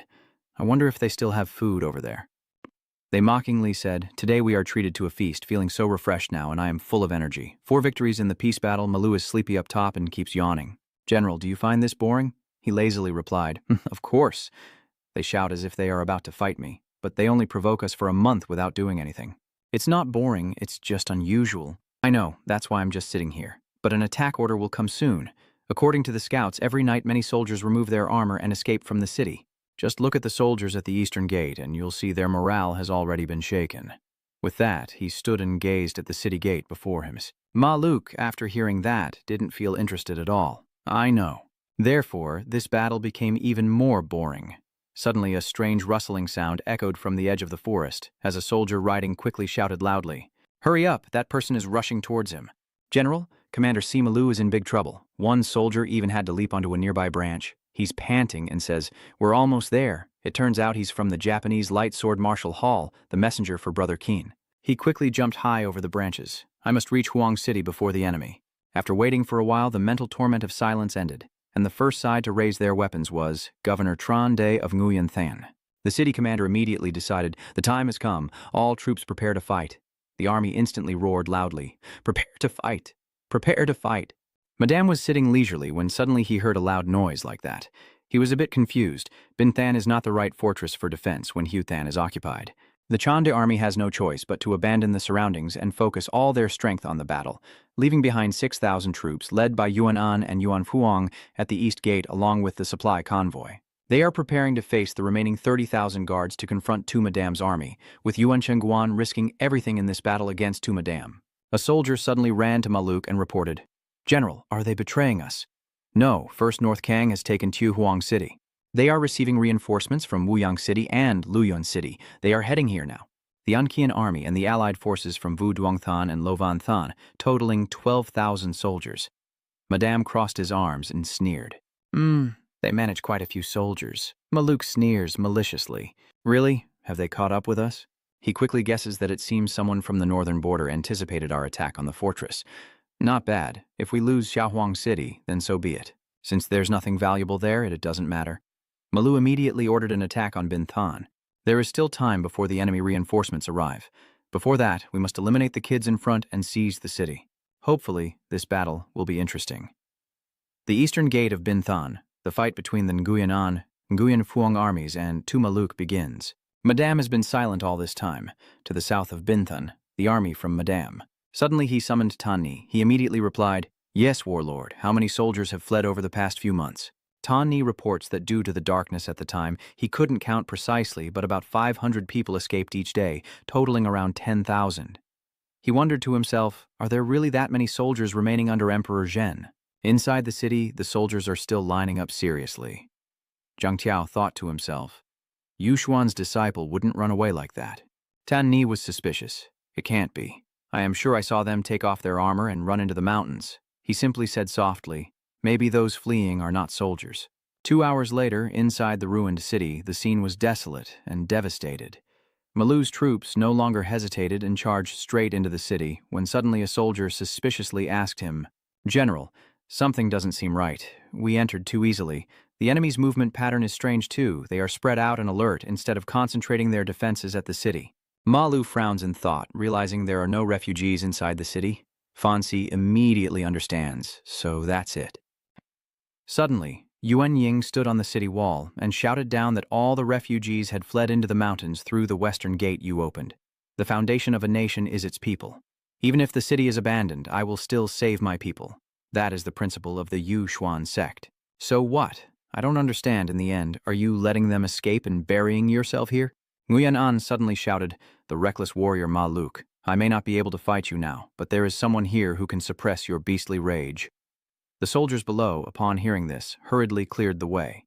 It's a signal. Push the cart forward and clear the way. Nguyen An solemnly introduces himself as one of the 5 great kings of the warring states, the king of power, the carefree Buddha of hell. Han Liang asked sharply, what is your name? A few days later, before the decisive battle between Yuan Chengguan's army and the Sima family, Yuan Dan spoke up to analyze. Hiothan has been taken, so the lower walls of Binthan will be hard to defend. Moreover, the city is overcrowded with refugees, so it's not wise to risk fighting there. Therefore, the people will be evacuated to the northwest forest, led away at night and disguised as deserters through the path prepared by Tumadam. Then the city will be left empty to lure Tumaluk into the east gate, narrowing the enemy's range, allowing us to hold off a large army with only a few soldiers until reinforcements from Tu Huang arrive. And all the armies will gather to fight Tumadam. There is a large open space between Hiothan and Binthan, so we will launch a full-scale attack there. He then turned to ask about the supply team. Commander Wu Zhang reported that we are almost out of the original provisions from the merchant convoy. The good news is that thanks to the support of the Vuong's trading caravan, no one went hungry because they hunted wild animals in the mountains. So the villagers are capable of evacuating, and the soldiers are strong enough to fight. The city official hesitated. Can we keep the vanguard inside the city, squad leader? What? I think we should ask Yuan Guangshi. If possible, just do that. From what I see, Tumaluk's greed has gone far beyond mere aggression. He is obsessed with battle and haunted by the idea of facing a strong opponent. If possible, I want Tumaluk's challenge to focus on Qian Vuong, since Qian Vuong wouldn't willingly step into the fight anyway. Nguyen An, Nguyen Phuong, one of you must provoke Tumaluk. They are worried. Do we have to do this? Is that so? Than Quan reminds them that this task is not optional, but I have no one else to rely on and I am counting on you. Nguyen An is stunned. Is this a strategy? Nguyen Phuong gently whispers beside, I will be the one to speak up. Nguyen An, half an hour ago at the east gate of Bin City, brother Han Liang wandered through the streets shouting, Where are you, kid? Where did you hide my supplies? I told you not to touch my supplies, damn it. How dare you give it to someone else while I was here? The old man warned you before? This is my territory. If you touch it, you'll die. I know. You're definitely going to die, kid. Where are you? Tian Quang quietly hid in a corner in response to the insults. Where did that kid go? Come here for me, kid. All I hear from the city walls are loud shouts. Damn it, why do I have to do this all of a sudden? Stay right there. Then he shouted and ran to the east gate. Ma Chunky, is that you hiding there all this time? A crowd from outside quickly rushed in while the soldiers inside the city were still cleaning up the streets. The scene before their eyes leaves everyone in shock, and Han Liang, standing there now, is paying attention as well. Ma Lu now looked over there in confusion. The king of power. He muttered to himself, Buddha hell. The peaceful battle has begun. Ma Wai is panting as he wields 2 swords. Far away, waves of chaos erupted. People were thrown into disarray. Ma Dan charged forward fiercely and shouted loudly, Die, fools! He enthusiastically fought off the people below. Maluk stood outside, staring in confusion, his eyes fixed on Han Liang fighting swiftly. The old man's hand was stained with blood, but his will remained unwavering, each punch smashing into the ground, unleashing waves of terrifying energy. Han Liang roared several times as the surrounding rocks shattered into chaos. This scene excites Maluk so much that he trembles. He grabs his 2 sabers and shouts, Fan 2, cavalry prepare to fight, move inside and take control of the entire city. The old man in the middle is mine. Don't touch him. Han Liang stood there, hearing this provocation, and glanced over in shock as Ma Lu quickly moved forward to get close to the old man. He grinned maliciously as a burst of energy radiated from his sword, causing a row of houses to explode under the pressure, and the two clashed, their bodies twisting and colliding everywhere. Nguyen An quickly ordered the archers to fire along the corridor to prevent them from climbing up. Soon after receiving the order, the guards lined up to form a defensive wall. Suddenly, a chain shot rapidly toward them and struck Nguyen An's head with incredible speed. The man cried out in pain, and everyone around immediately asked, Captain. Blood is quickly flowing from Nguyen An's face in thick streams. He gritted his teeth and asked, Who are you? Mamai in the army standing above replied calmly, I plan to knock your head off. The soldiers then panicked and shouted, Enemies above, charge, kill them now. Fonzie from another side ordered. There are no archers in the center. Rush into the middle quickly. A swift, powerful sword strike aimed at him. Where do you think you're going? The supply team from Mingyu's caravan arrived and said, We are guarding the central area. If you dare to step here, you will surely die. As soldiers, how can we ignore our allies in danger? We are not soldiers. Right now, at the north gate of Bin City, chaos is erupting here, with screams all around, destroy them. On this side, the two sides are fighting fiercely, hitting, attacking them, attacking everything. Charging forward, you fools, wipe out the monsters and their generals. Yuanfeng sighed in relief, overwhelmed by the chaos, and worriedly wondered, Where is my father? Suddenly, an enemy rider galloped over arrogantly and said, You look pretty strong. Are you the captain of the common soldiers? I want to fight you. Yuanfeng could only sigh in frustration, and now this fool appears too. They quickly clash, unleashing overwhelming energy. General Yang, what's going on? The Tumamai army has sent an urgent message. We have lost Tu Huang City, and over 10,000 enemy troops are approaching. At the East Gate, the King of Authority and Tumaluk are fighting each other. Madame was stunned disbelief in his eyes. What? Is the King of Authority on the side of the Bin people? I don't know either, but Lord Tumaluk was the one who attacked first. Madame's face hardened in annoyance, and he exclaimed, Idiot! As a powerful energy burst from the distant side, with the city officials leading a few people to chase after, and Yang Jian shouted, To Madame! Old Man smiled calmly and said, So this is your plan? It's not like the usual tricks of the fish stream sect, but it seems you've thought this through carefully. Wenying stands beside and reminds you, we will support you. Charge forward, I don't like fighting wounded enemies, deal with them. Lavuang, the enemy is the son of the original army, so stay alert. Under orders, Lavuang, deputy commander of the Tu Madame battalion, led the soldiers forward, arrogantly saying, I will crush you. Shouts mixed with the clash of swords. Die. Yuan Chengguan. I will fight you. Madame watched silently from afar, unable to help but think. He truly is the son of the former general, having gathered his army and maintained his strength in such a short time. If more than 10,000 reinforcements are heading directly here from Tu Huang City, the consequences will be unpredictable. At that point, with both sides having equal numbers, the battle will be prolonged. I don't like fighting for too long. Damn it, it feels like I'm being chased away from here. I should forget about winning. If I kill Yuan Jun's son, I can end the battle right now, but the reinforcements are coming, so the best move is to quickly seize the city and prepare for the next fight from a strategic position. The old man's eyes suddenly turned sharp, and Madame leapt swiftly into the air without a word. The city lord was stunned by this sight. Madame looks into the distance, either to eliminate the strongest enemy on the battlefield, or to join Sima Lu in destroying the hellish Buddha. At this moment, Han Liang and Lu are fighting each other, and the old man angrily shouts, Damn it! I'm already retired. What more do you want? The young man on the other side paid no mind to the dull clash with the underworld, too excited. Then he introduced himself. I am Sima Lu. I witnessed your martial arts in the fierce battle. So what? What you said to your father has nothing to do with me. And you're still on the enemy's side, right, Hell Realm? Damn it, from your eyes to your mannerisms, you're exactly like that black-eyed guy back then. Then you unleash a level of martial technique that shatters the earth. The two of you soar through the air, and other objects seem to be pulled into a state of levitation.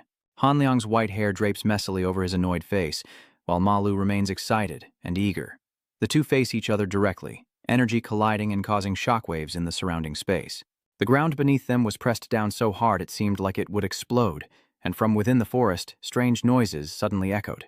The people inside keep panicking. Mom, don't cry anymore. What's going on? Could it be that the heavens are angry? We should leave here quickly. Faintly passing through the trees, the energy from that battle continues endlessly, with soldiers on both sides constantly fighting. A figure suddenly appeared in the sky and flew away. It was none other than Ma Dam. Cheng Guang quickly noticed and recognized the old demon. King La swiftly launched an attack. Where are you looking? Don't even think about following the military king. The horse was struck down. Everyone around shouted in concern. Your Majesty, the true emperor. King La scoffs dismissively upon hearing this. Are you the true emperor of the 12 emperors of North Yuan? You have no real ability at all. You're as weak as a snail. I am Lavuang, Deputy Commander Tu Madame will fight you. Because I am tall and strong, I don't like to besiege, but on the ground, I am confident I won't lose to anyone. The American team is disappointed. Tu Madame is already exhausted alone, and he's so big. The city gatekeeper didn't comment, but glanced into the distance, thinking to himself that everyone around was a martial artist, except for the giant Lord Lavuang. The rest were all riding strong war horses. Even though he was a temporary king, facing 2 transformed experts was too much, and I have to go there. But in this battle, both our side and the enemy suffered losses and were confused by the chaos. There are too many issues to resolve. What should I do? Now I remember his previous advice. Lan Quan, you can become a righteous warrior and carry the spirit of the new Suyen sect, but it seems like you're trying to bear everything on your shoulders, and I am very worried for you. Even the invincible cannot make everything happen exactly as I want. If you are burdened with too much and don't know what to do, then let go of everything and handle each thing one by one. Handle each task within your reach, one by one. With that determination, the city lord directly cut off Lord La's arm with a sword, recalling his earlier advice. At this moment, you might lose some things, but your heart will not waver, and you will not lose everything. Meiduan is in charge of the right flank, Yuan Kang is in charge of the left flank. Yes, I will serve you. I will follow orders, I will handle the high-ranking troops in the Central Army, and prevent unnecessary deaths. Reinforce the Yuxuan faction's formation. The situation at the eastern gate of Bing City doesn't look promising. Right now, Fantu is fighting alongside Tianquang's men, and he can't help but secretly marvel, these kids are too strong. Are they really the supply team? Truongkai suddenly used a divine attack to split Fantu's horse in 2. He is excited. Good. It seems he is an enemy general, but we can handle him, right? Stay alert, Ma Truongkai, don't let them get inside. Suddenly he stopped as if he realized something. A flash just streaked across the sky at incredible speed. Thien Quang hurriedly called out, Ma Truongki, did you see anything in the sky? Are you still daydreaming at this point? Focus on the battle and handle everything here. Huh? What is it? Where is second brother going? When Fantu saw Tianguang leave, he didn't pay much attention. Trung Kai was left alone, feeling disappointed, muttering curses. Damn it, what are you looking at? That bastard. From the other side, waves of fighting energy are shooting everywhere, caused by Han Luong and Maluk. The old man uses the light strike technique, unleashing a powerful energy blast, while Malu responds with a hellish leap attack. Then comes Han Liang's punch, and a hellish wind drill attack that makes him scream in agony.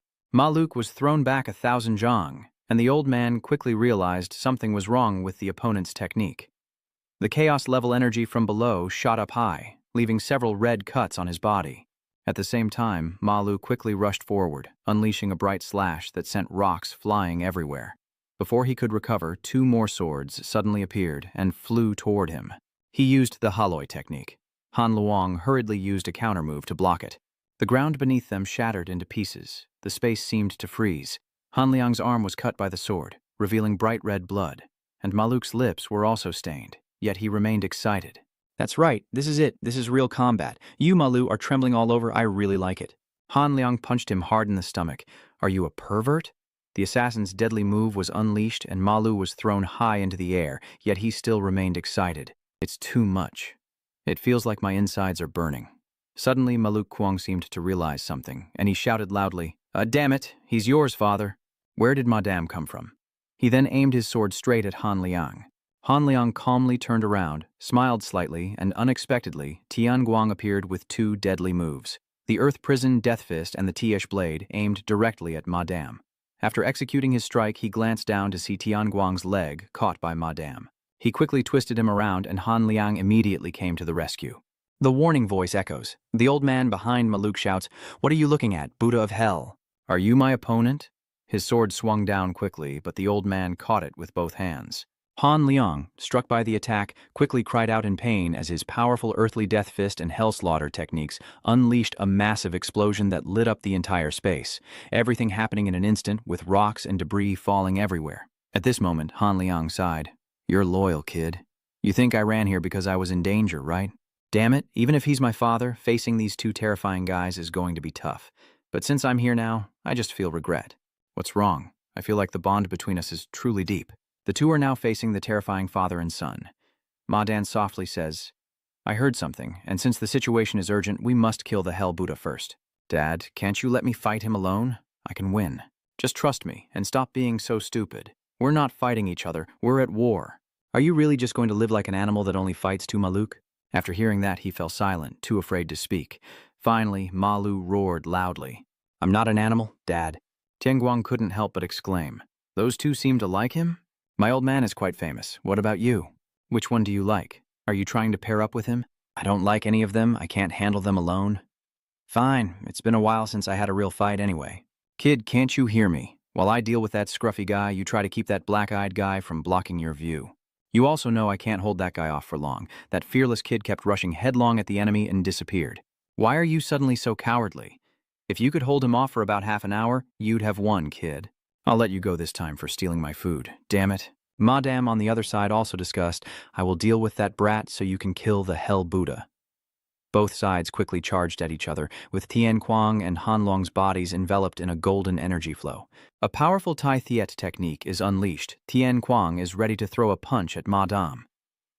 Han Luong and Ma Luke quickly confront each other, and the battle erupts, causing everything around to shake.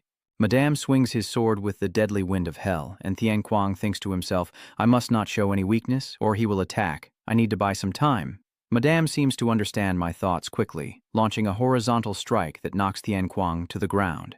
You can't believe it. He still found a weakness? Quickly, Tian Kuang regained his composure and threw a powerful punch of the Hell's Iron Fist, sending him to death.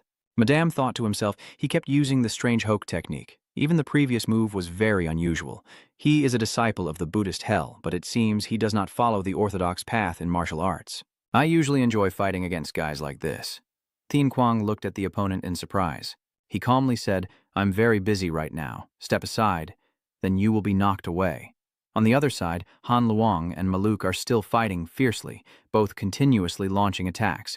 Ma Luke quickly stabbed the old man's shoulder with his sword, then followed up with a punch. Han Liang couldn't help but wonder, why are you more excited than before? He sneered, I feel like you and I share the same goal. Even in hell, fighting two transformed gods alone would be difficult. It seems you sent your disciples to stall because you're afraid of us. But your disciples can't fight my father. He'll be beaten to death soon. And we don't have much time for this fight. Then Ma Lu prepared to unleash a powerful martial technique, his voice tense, ending this once and for all with my ultimate move. After saying that, he quickly lunged forward. Han Liang also swiftly clenched his fist to perform the Hell Provocation move, while his waterfoot technique continued to be unleashed. Over there, the soldiers keep attacking each other without stopping. True to its name, the chaos has become completely disorderly. Everyone became so frantic that they no longer cared about victory or defeat. They only knew how to kill and be killed, to the point that they couldn't tell whether they were fighting the enemy or stabbing their own allies. I don't know if this is the right path or how much longer we can hold on.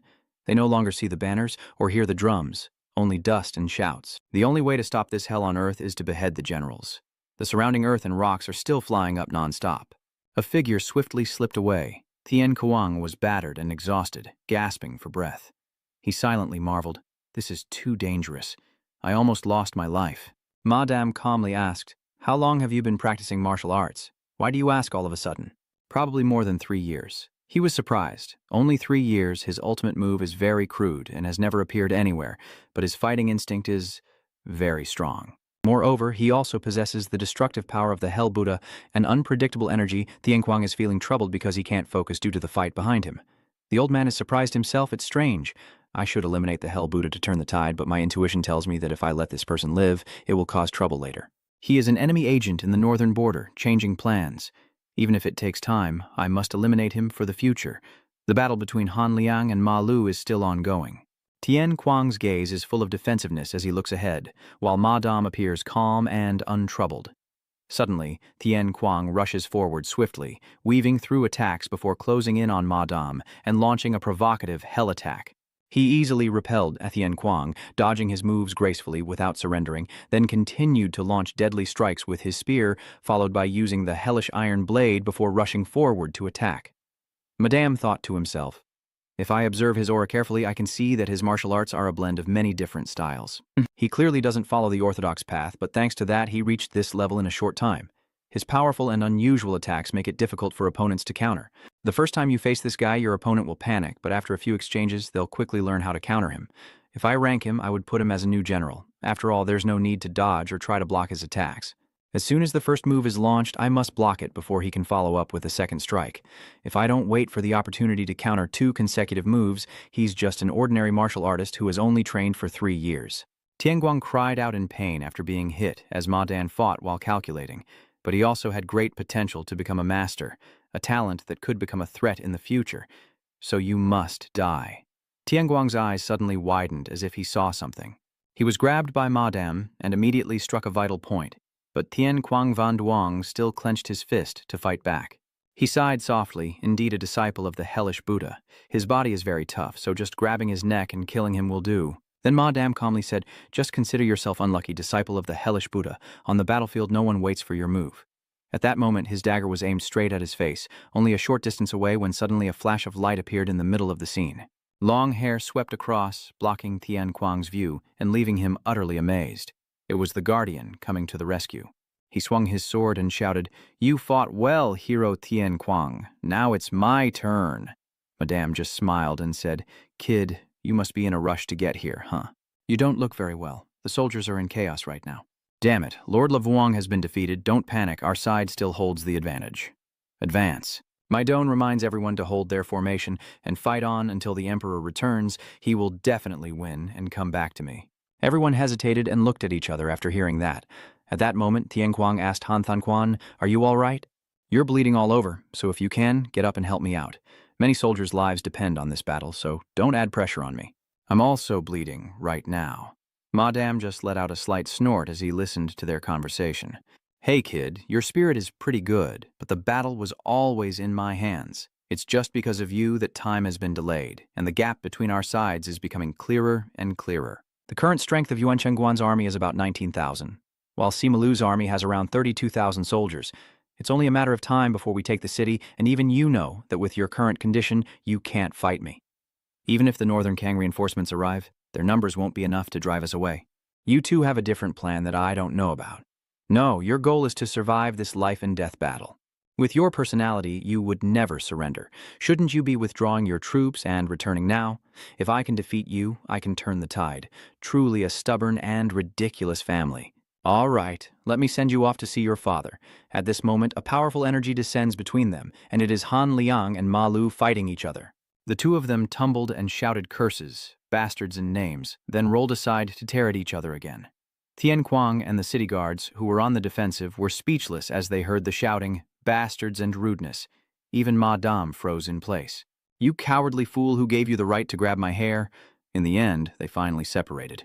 Han Ling exclaimed in shock, "You're still alive? Do you want me dead?" "I did think about that.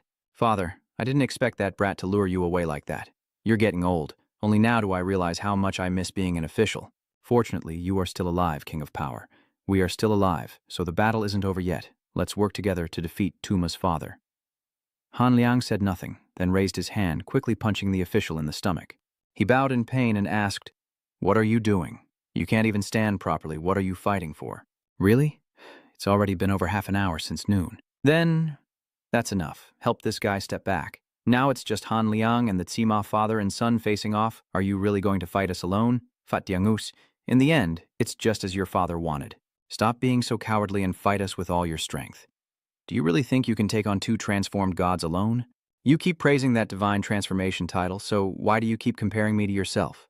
Have you thought I was too easy on you all this time? That black-eyed guy, you weren't by my side when I defeated that arrogant punk with the crooked mouth, right? That's why you don't know this. At that time, among the 5 of us, I was the most outstanding. I didn't want to use imperial power because I wasn't full yet, but I will teach your arrogant divine transformation experts a lesson and show you what the pinnacle of martial arts truly is. Han Luang's whole body was filled with energy, and the old man used external pills to immediately restore his energy. The core pill helps recover internal energy, followed by the anger pill, love pill, and holy pill. Tian Kuang couldn't help but be amazed. The old man's aura, the enlightenment pill, the desire pill, the love pill. Chengguan stared in surprise. Ma Lu immediately thought, focusing on absorbing all the surrounding energy into his body. Madame was also surprised. His aura was so dense that it was visible to the naked eye. Han Liang had become divine, and the immortal himself eagerly approached. "Are you ready, Buddha Hell? If you can channel more power, even better. Killing people will make me even more satisfied." Madame quickly shouted, "Stop to Maluk," but he didn't listen, and instead shouted death to the Buddhist hell. Han Liang calmly raised his hand high above. In the sky, the clouds swirl as a golden energy descends from above, forming a powerful attack that strikes the ground, causing the entire area to explode. After that attack, Ma Lu lost an arm. Meanwhile, on the other side, a man had been completely defeated. This place still falls within the scope of the peaceful war. The man who just won cast a slight glance over. "What is this? A strange aura coming from the left side. Demon of Chaos, is that your ultimate skill?" The old man replied. "My secret technique mainly paralyzes the 5 senses, so the aura you feel isn't from me. It seems the enemy general is sans on dat, right? Who knows? Maybe it's 2 or 3 of them, I guess. Over with Madame's men, he's stunned by the sight before him. The image of his son's arm shattered. Han Long's whole body radiated a powerful energy, full of momentum. Yang clenched his fist forward. Cheng Guang and Tian Guang were both stunned. What's wrong with the old man? Did he just get struck by lightning? Han Liang has now officially achieved divine transformation and has become an immortal. Facing him is Maluk with a battered and ruined body, half of him destroyed, still growling through his wounds, in stark contrast to Han Liang's towering presence. The old man stood proudly, unscathed, as Malu screamed in fury, "You motherfucker!" While Madame tried to seize the opportunity to launch a misstep attack, it was completely unaffected by Han Liang. Despite him trying his best to launch another move, the destructive attack was unleashed, causing rocks and dirt to fly everywhere. Madame pulled his son away and ran to a safe distance, urging him to focus and stop the bleeding. But Han Liang calmly blocked their way. "Where do you think you're going? If you intentionally anger the hellish realm, you must face the consequences. Your stabbing moves are dangerous, so get out of here." As soon as the words were spoken, Madame was knocked away by the old man. Maluk Tungu arrived, but was easily caught. "Don't be so emotional. Your sword will break, so you better get out of here." Han Liang used a fixed foot technique to pin Malu to the ground, then unleashed the Hell Wind Blade technique. His face was suddenly covered in sweat, speechless. "It's not over yet, you idiot. If I kill you with just one move, all my effort in transforming would be wasted." A powerful wave of energy crashes down, sending rocks flying everywhere. Tan Quan gently warned, "Step back, Tian Quang Thiu Heap." From afar, everyone is fighting, only seeing a huge surge of energy erupting, leaving them extremely confused. "What is that? Is there a volcano nearby?" Yuan seized the opponent's moment of weakness, and the divine power of the Buddhist hell was enough to make even the soldiers fighting chaotically stop. Even from 5 mountain ranges away, the Gen Han could still be felt. To ordinary people, this looks like a disaster, as if the heavens are angry and sending a group to investigate. Understood, a whole patch of land has sunk. Han Liang lifted the green jade high. "Still alive, huh? You're quite stubborn. That's why I told you not to touch me. There are many stronger people in this world. It's over now." And with that, Han Liang gathered his energy into his fist. "This cunning bastard, you are the one who deliberately threw others off the cliff to kill them, right?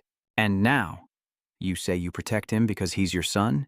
You selfish fool, Madame took the hit for his son. Is there anyone in this world who isn't selfish?" Then he pushed Man Han Long away, and Maluk Nuong sat up with Madame, saying, "Dad, it's my fault I didn't foresee the power of the Earth Emperor Slayer.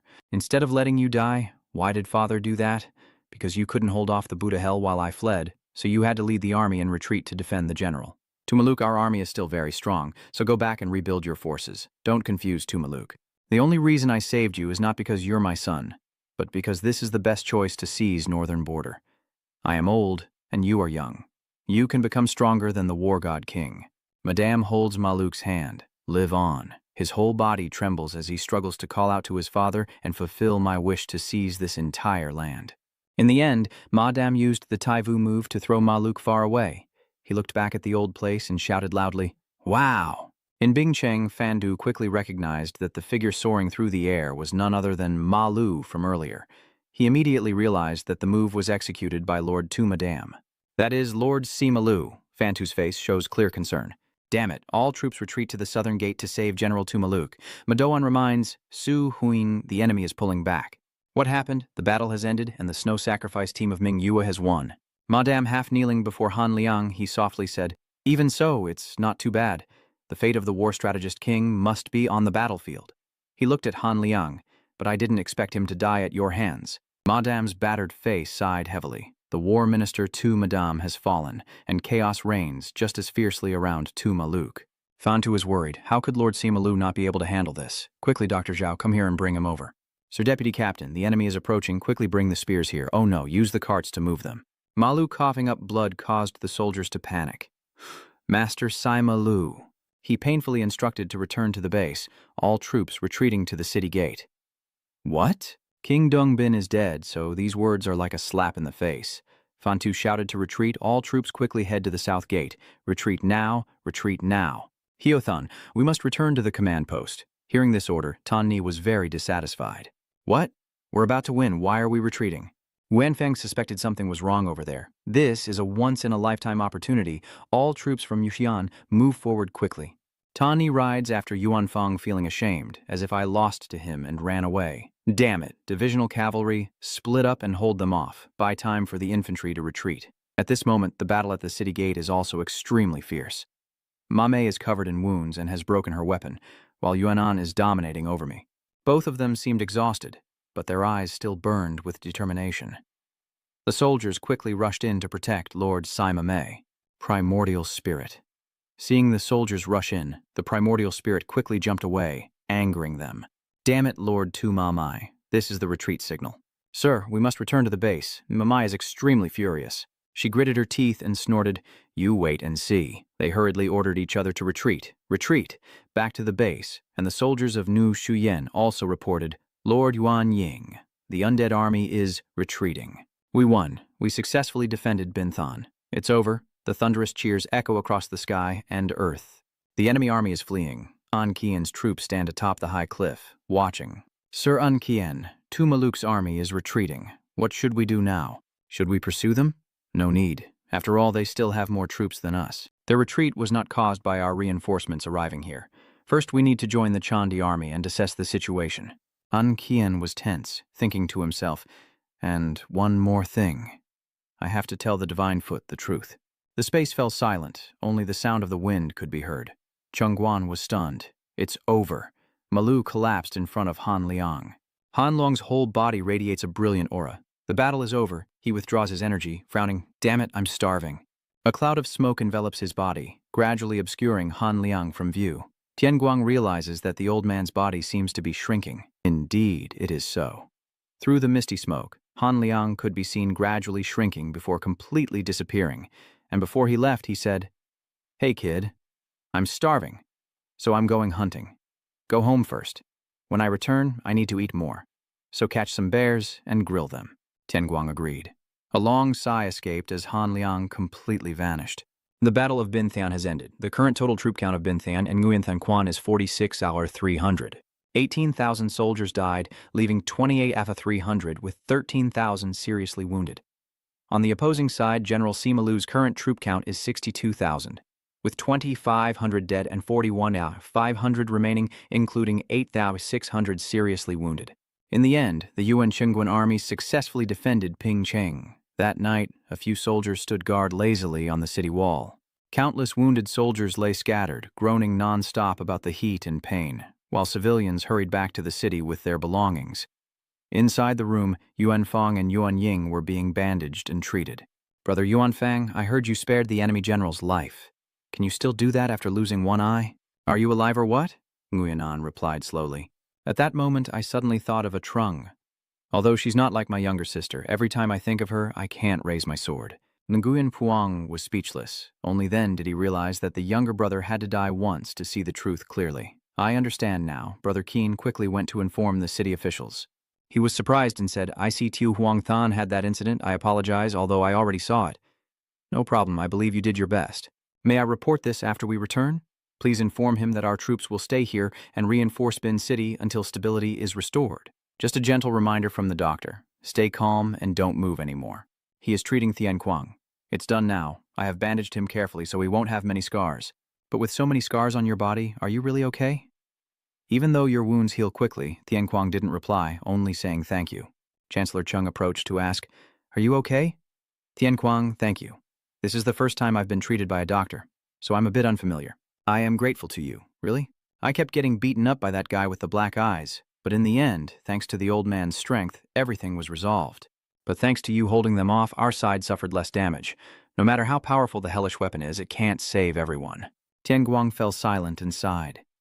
"Could I become like that if I train hard enough? Maybe? If you want to and work hard to train, it's possible. Are you feeling admiration for your master's martial arts? Respectful? Don't talk about complicated things like that." I was really surprised to see that, but I also felt uneasy. Those two guys with black eyes and their army are terrifyingly powerful. Seeing the old man alone overpower them and beat them into submission made me feel more like they were being bullied rather than fighting. The magistrate seemed to understand this feeling. He explained that the essence of martial arts is destruction. If you see it as violence, it remains destruction, and the violence only increases rather than decreases. But you truly need strength to avoid being overwhelmed. If you hold on to your faith in your master's power or your own martial arts, remember why you want to become stronger. Tian Kuang sat in silence and said, "Thank you." As for Min Nguyen, she was not yet safe at this moment. She drew her sword, her face defensive, when a voice rang out. "You are the woman named Min Nguyen." Meng Kai lay on the ground in pain, anxious and distressed. "Sister Min Nguyen, everyone else has been slaughtered, lying scattered throughout the room." The other person said, "You are the one who can change the situation. He is the 10th Emperor Tanda Ba'an. Looking at you feels like a stray cat. Prepare to face the consequences." Min Nguyen glared at him fiercely, but she was not afraid. Chief Elder Yuan Luo calmly stepped inside, with the team leaders already waiting inside. "Ah, the Elder is here." But as soon as everyone saw Min Nguyen following behind him, they looked a bit displeased. "Hello, nice to meet you all. My name is Min Nguyen. Why do you look like that?" Min Nguyen thought to herself, "Those damn merchants dare to ignore my summons." Recalling 4 months before the peace battle, when the Yuan Chengguan army set out, a large crowd gathered in the rest area of the regular guilds at the Ngu Shuyen Dispatch Hall. Meng Kai wondered, "So do other guilds bring along some big shots? Are we bringing a group too?" Hu Quen replied, "Most people are busy supplying Binthan, so there aren't many now." "Yeah, quality over quantity anyway." "That's right, Brother Quan. The group over there is also of good quality." He pointed to one side where Na Thak, the renowned dual sword master of Binthan, was located. He is famous as the great disciple of the Tude, one of the 12 emperors. The big and small person next to him is the outstanding young man of the 23 Human Iron Fist School, Than. He was a former martial artist with a body as tough as steel, known by the nickname Golden Claw Serpent. Here, there is also King Wang Giayui, famous for his archery skills, and Duki, a master of spear techniques. Oh, that person is Tuan. His spear techniques are very powerful, and his speed with the spear is fast, so I also want to learn from him. Mankai's mind was buzzing after hearing this. "So they are stronger than you?" Huquan waved his hand and laughed loudly. "Haha, there are countless experts in the world. So you should show a little skill so they see they are nothing. No matter what you do, it won't help." Inside the main hall of the Ngu Shuyen sect, everyone sat attentively listening to Min Nguyen. "I thank the elders for responding to my summons and taking the time to come here despite their busy schedules. Since some of you may not know me yet, I would like to introduce myself first. I am Min Nguyen, leader of the Bing Yue Trading Guild, collaborating with the Musun Merchants Association." The leader of the Dawen Merchants Guild in the city of Dawen crosses his arms and looks down on us. "I already know who you are. There's no man who doesn't know a Min Nguyen, the top courtesan of Than Lien Ting." After mocking, he turned to everyone and said, "Isn't that right, elders? Everyone is just going along with it. Isn't there anyone here who hasn't been served wine by Min Nguyen?" "Haha, that's right. I suddenly feel like drinking so much." Min Nguyen's face stiffened at its sarcastic remark. "Nguyen Lo must be rescued. Please stop mocking. This is a serious matter that makes Dai Van a bit nervous." "Yes, elder. Nguyen Lo. Nguyen Lo. We apologize to you." The person sitting next to Dai Van spoke up. "We have ears and have heard the news.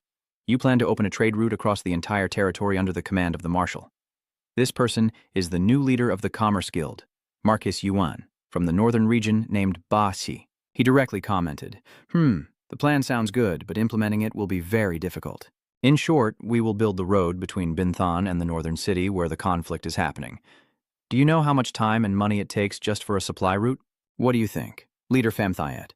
The leader of the trading guild, Pham Thiet, calculated by hand and replied, That road needs to be 3.5 meters wide for carts to pass and 350 miles long to reach Binthan." Just preparing the materials has already used about 3 years of the trade guild's budget. Even if the court uses prisoners for forced labor, this project is still enormous. There are also Tao Tai, the representative of the Tao Tai Moksun City Trade Guild, and Lu Tien. The representatives of the Lu Tien Moksun Guild are all attentively listening to Pham Thiet. "Oh no, if we meet the Prime Minister's expectations, we will still lack resources severely." But she also added, "Simply put, there are 42 safe zone cities in Bin Quoc. If we build a supply route across the entire province, we will need the national treasury, manpower, and time. The Prime Minister only needs to come up with an idea and give orders, but for those carrying it out, this task is almost impossible." This opinion is widely supported. Indeed, educated people are different. The Bakai Monastery group has hit the nail on the head. Min Nguyet. It seems you are blindly following the Prime Minister's orders without truly considering it. If you were the leader, you would have to weigh the pros and cons. Min Nguyet boldly replied that the plan to build the road was actually her idea, presented to the Prime Minister. The Grand Master is extremely incomprehensible. What do you mean they have no say? Of course the Marquis shares my thinking, which is why he entrusted me with this plan, because he knows I understand business very well. According to Captain Famthiat earlier, I fully understand that this is an extremely difficult mission, but you only said it is almost impossible rather than unfeasible. Perhaps because you are merchants, you always have to carefully calculate the potential profits this plan could bring, if successful. Throughout the fierce battle, stopping the 12,000-strong horde seemed impossible, but some turned the impossible into reality and achieved results beyond expectations.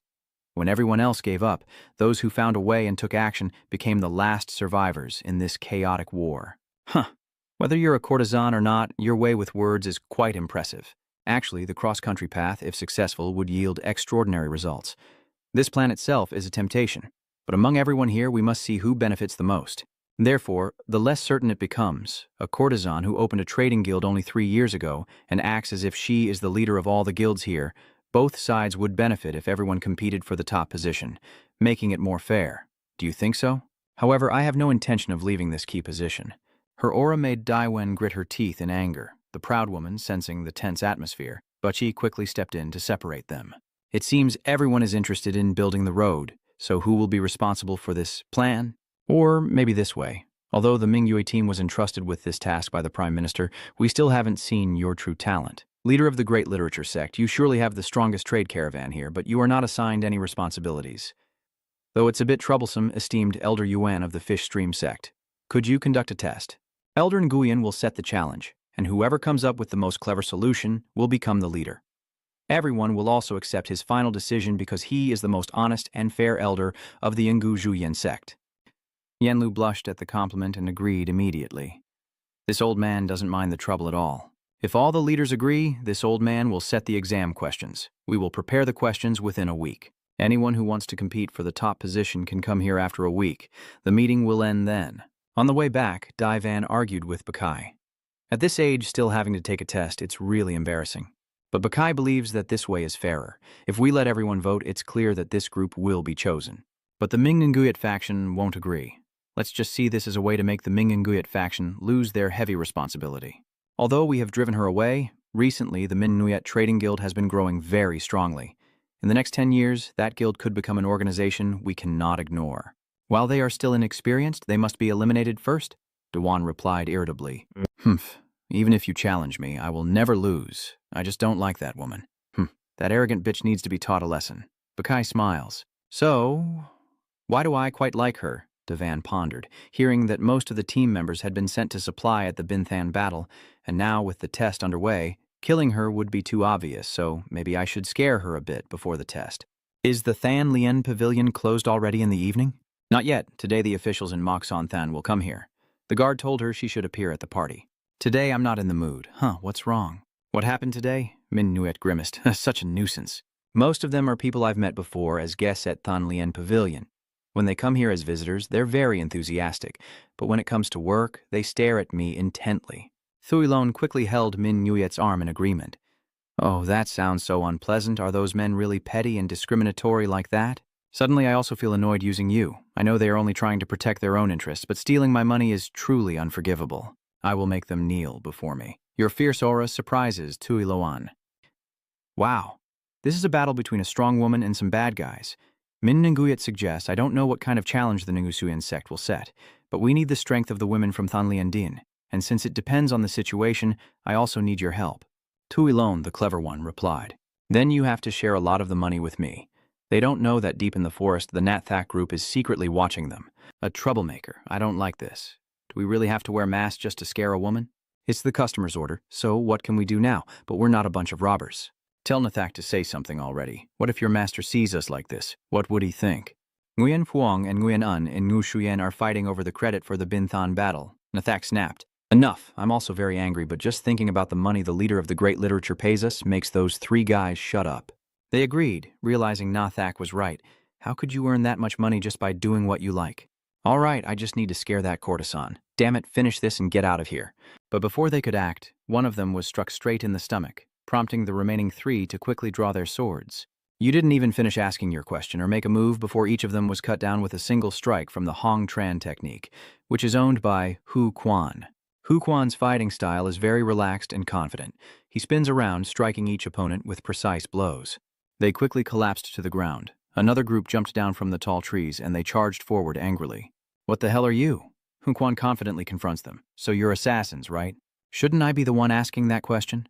But I'm not very curious. He alone handles the whole group, and the assassins are cut down with his triple spear without missing a shot. Nathak then lunged from behind with a double knife attack, continuing with the flower opening strike, but Hu Quan dodged and asked back, "Still alive?" Impressive. No wonder he's a master of the double swords. Hu Quan whistled, pushed Nathak back, and the sword energy cut through the air, breaking many nearby bamboo poles. A sword strike cuts through Nathak's neck. He falls to the ground. Impossible for someone so strong to be unknown. How could this be? Even I couldn't withstand a single move from him. The slash wound caused Nathak to collapse on the spot. His last words were stammered as he called out, "Master!" Hu Quan handled the assassins so efficiently. "You're really good at causing trouble, huh? The leaders of those trade caravans are all regular clients of ours, yet you went and caused trouble with them." Min Nguyet retorted, "This is not my fault. They are the ones who insulted me first. So everything turned out like this. You're getting more and more quick to anger. So what do you plan to do now? Let's assume the Moxon Than Merchant Guild is on our side, but what about the merchant guilds in the north and the delta?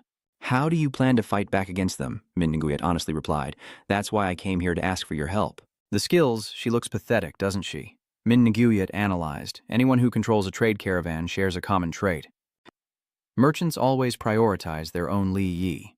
Neon explained that most trade groups try to maintain friendly relations with the Divan trade group, the oldest and largest in the plains. Moreover, they are very wealthy because Divan controls almost the entire trade network, a family with merchant tycoons passing down through generations. It's no exaggeration to say that they not only control the network of the town but also the surrounding areas. So for other trade caravans, the only way to survive is to become subordinate caravans of the Divan Guild. As intermediaries, Divan charges very high fees, but in return they can trade a large amount of goods, so they have no other choice.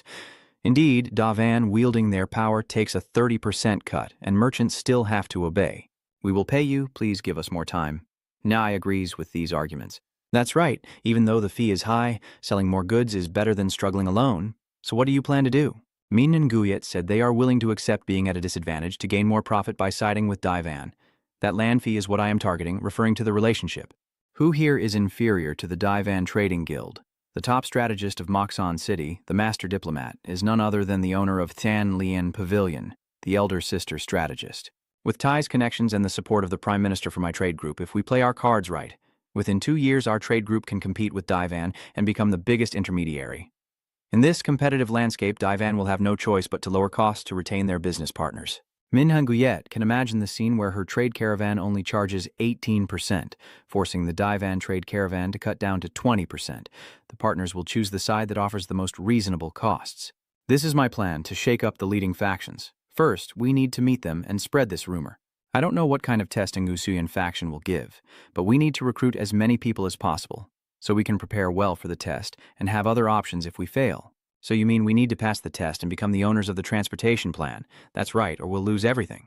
Both Neon and Thuilon's eyes lit up at the same time. "Fine. First we need to discuss how much money you'll give me for doing this," making Min Nguyet speechless. Why are they suddenly so eager to hold on? In the distance, a Trung quietly stands guard for the three of them. "Where did Hu Quan come from? It's been a long time since we last met." "Captain, I apologize everyone, I arrived late," he said to A Chung. "Sorry to keep you waiting." "Captain A Trung, I sent someone ahead because of urgent matters. Did A Trung realize at a glance that he was a killer?" Hu Quang looked around again. "I thought I had cleaned everything thoroughly. Do I have blood on me?" "No, I just sensed the aura emanating from you. Although this isn't a battlefield, you're really perceptive. I will report the assassin to Commander Min Nguyet, so please keep this secret from Thokai and everyone else. I don't want to cause any more trouble." A Trung sighs deeply. "Brother, you are very thoughtful. I will follow your advice and pretend not to know. Thank you, I worry they will fear danger and stop the trade route plan." The Min Nguyet trade group still needs to grow stronger. A Chung looked at Hu Quan with a puzzled expression, so Hu Quan quickly tried to clarify. "Oh, I mean this is related to my salary. That's right." The next morning at Thuongdawan Divan couldn't believe his ears when he heard the news. Nathak was killed? My subordinate reports that it's not just him, but everyone in the escort. Impossible. Nathak was very strong to begin with. How could someone have defeated him in such a remote place?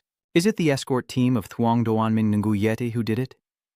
No, we didn't find any traces of Min Nguyet's escort team. But from my observation, it seems like only one person managed to take down all of them. Bakai folded his arms and said this plan is no longer effective. Sending assassins from the start was a mistake, Lord Divan. Even in such a desperate situation, a merchant must follow the rules of commerce, right? Now we have nothing to lose, so let's wait until it's time to check according to the plan. Divan growled, trembling with anger. I don't agree. How can I overlook this humiliation? Bakai persuades us not to care about the shame because we are not warriors. Divan loudly declares, no, now is the right time to show them the power of money. Murderers always find a way to handle things discreetly. I'm sure you've heard of this person before. The #1 assassin, Honghua. Hearing these boastful words, Bakai was speechless. He calmly said, I heard they died a few years ago. What did you say? I heard that recently the inspector was just assassinated by him in Jiang City. That was 2 years ago. It seems your information is a bit outdated. No way. The final exam day has finally arrived. Everyone is gathering at the canyon near the northern plains. Master Yuan Luo stands on the precarious cliff and announces, Sir leaders, it seems everyone has had a hard time reaching here. Judging by the large number of people, most of the trade caravans have sent representatives. Have you ever been here before, Lord Lu? Not yet, Elder Nguyen. I haven't been here because the path is treacherous. That's right, and the weather here is very harsh, with strong winds and no nearby walls, so the leaders won't pay attention to this place. The old man began to tell how, when he was young, he had worked on building this river under Bin Kwok's orders, changing the flow through the mountain passes to reach the plains for irrigation and daily water supply. The plan to build that waterway was really too much. The work went smoothly and the river was diverted towards the plain. But in the following years, every rainy season brought problems, as the new branch of the river was flooded, causing waterlogging in many surrounding villages, and so these villages have suffered annual floods. We have tried many methods like digging a new canal and relocating 2 villages to higher ground, but it's not easy, and rice fields are flooded every year. Even if the houses are not flooded, the hunger has persisted until now. Hearing this, a village chief wondered and asked, shouldn't we move the entire village somewhere else? Nguyen Lo explained that moving all 5 villages in this area is not easy, and since their ancestral Bien Mo is also in the canyon, they would not agree to leave everything behind and depart. This is the challenge I set for you. Help the villagers face this disaster. Choose whichever method you prefer. You can reshape the river or relocate the people. You can form alliances to support each other, but absolutely must not use violence or coercion. We will send people from the Fish Stream sect to observe your progress. The trade caravan that demonstrates the most prudent approach and cares for the villagers will become the leader of the trade route construction plan. After receiving the task, the trade caravans all headed back. Mankai muttered, so basically, he's telling us to clean up the mess for the imperial court. That old man is just making us clean up his leftovers. Huquan believes that if we look at it positively, this could resolve conflicts between the trade caravans, help the villagers deal with the floods, and boost the reputation of the new Zhuyan sect. This is a 3 birds with 1 stone situation. The sun is setting, so let's find a place to rest, Sister Min Nguyet. Yeah. I also want to go see how the nearby villages are doing, but suddenly someone's voice spoke up, and there's definitely no place to rest in that village. That is Baichi. He politely offered Min Nguyet, we brought a few tents, so you can stay with us for now. Would you like to join us? Min Nguyet responded politely, wary, thank you for your kindness. As they passed the pile of dried-up trees, they couldn't help but marvel. Even though the rainy season had passed, the debris from last year's flood was still here. That flood was so severe, it left remnants even after a year. Yes, let's see how this village prepares for the storm. As they passed by a dry area, they paused to look for a moment. It seemed like a temporary shelter. Min Nguyet added, if this happens every year, it's impossible to fight the flood with just a few wooden planks. There are villagers over there, go ask them. Liu Chen called out, hello, we are the Moxun Traders Guild. I have something to ask you too. Unexpectedly, as soon as the other side saw them, they pulled the child away. Liu Tian watched silently, helpless as they avoided eye contact. It seems we're not exactly welcome. They probably hate us because of the people inside the city. If their village floods because the stream changed course due to the city wall, it's understandable that they hate us. Their lives are threatened just because of the needs of the people inside the city. The townspeople must have tried to help them escape the floods, but if it keeps happening every year, it will only lead to an inevitable disaster. Liu Chen whispered to himself. Damn it, I never thought life outside the city would be so hard. Commander Tao interrupted. Liu Tian, don't let compassion distract you from our goal. The Merchant Guild of Daivan is gathering other merchant groups to discuss. We must act quickly before we fall behind. Min Nguyet listened silently without saying a word. At the temporary shelter near the village, as soon as the sun set, Bugs appeared. Yes, we need to return to the camp. The servants should have already lit the fire, so let's go over there. He was annoyed. Damn it, thanks to Mingyet, we're stuck here instead of being at home. Ha ha ha, since we're already here, we might as well endure it. At least we get to stay in the tents. Lately Lord Lu seems less sharp than before. Did you forget what the old fox leader said? Sorry, both of you, but I want to speak privately with Leader Min Nguyet. Damn it, are we now under her control? Baki and Min Nguyet are walking nearby. What do you think after visiting the village? This test is not easy at all. I am beginning to hate the Bakai leader for coming up with the idea of the test from the new Suyen faction. Haha, sorry about that, he continued.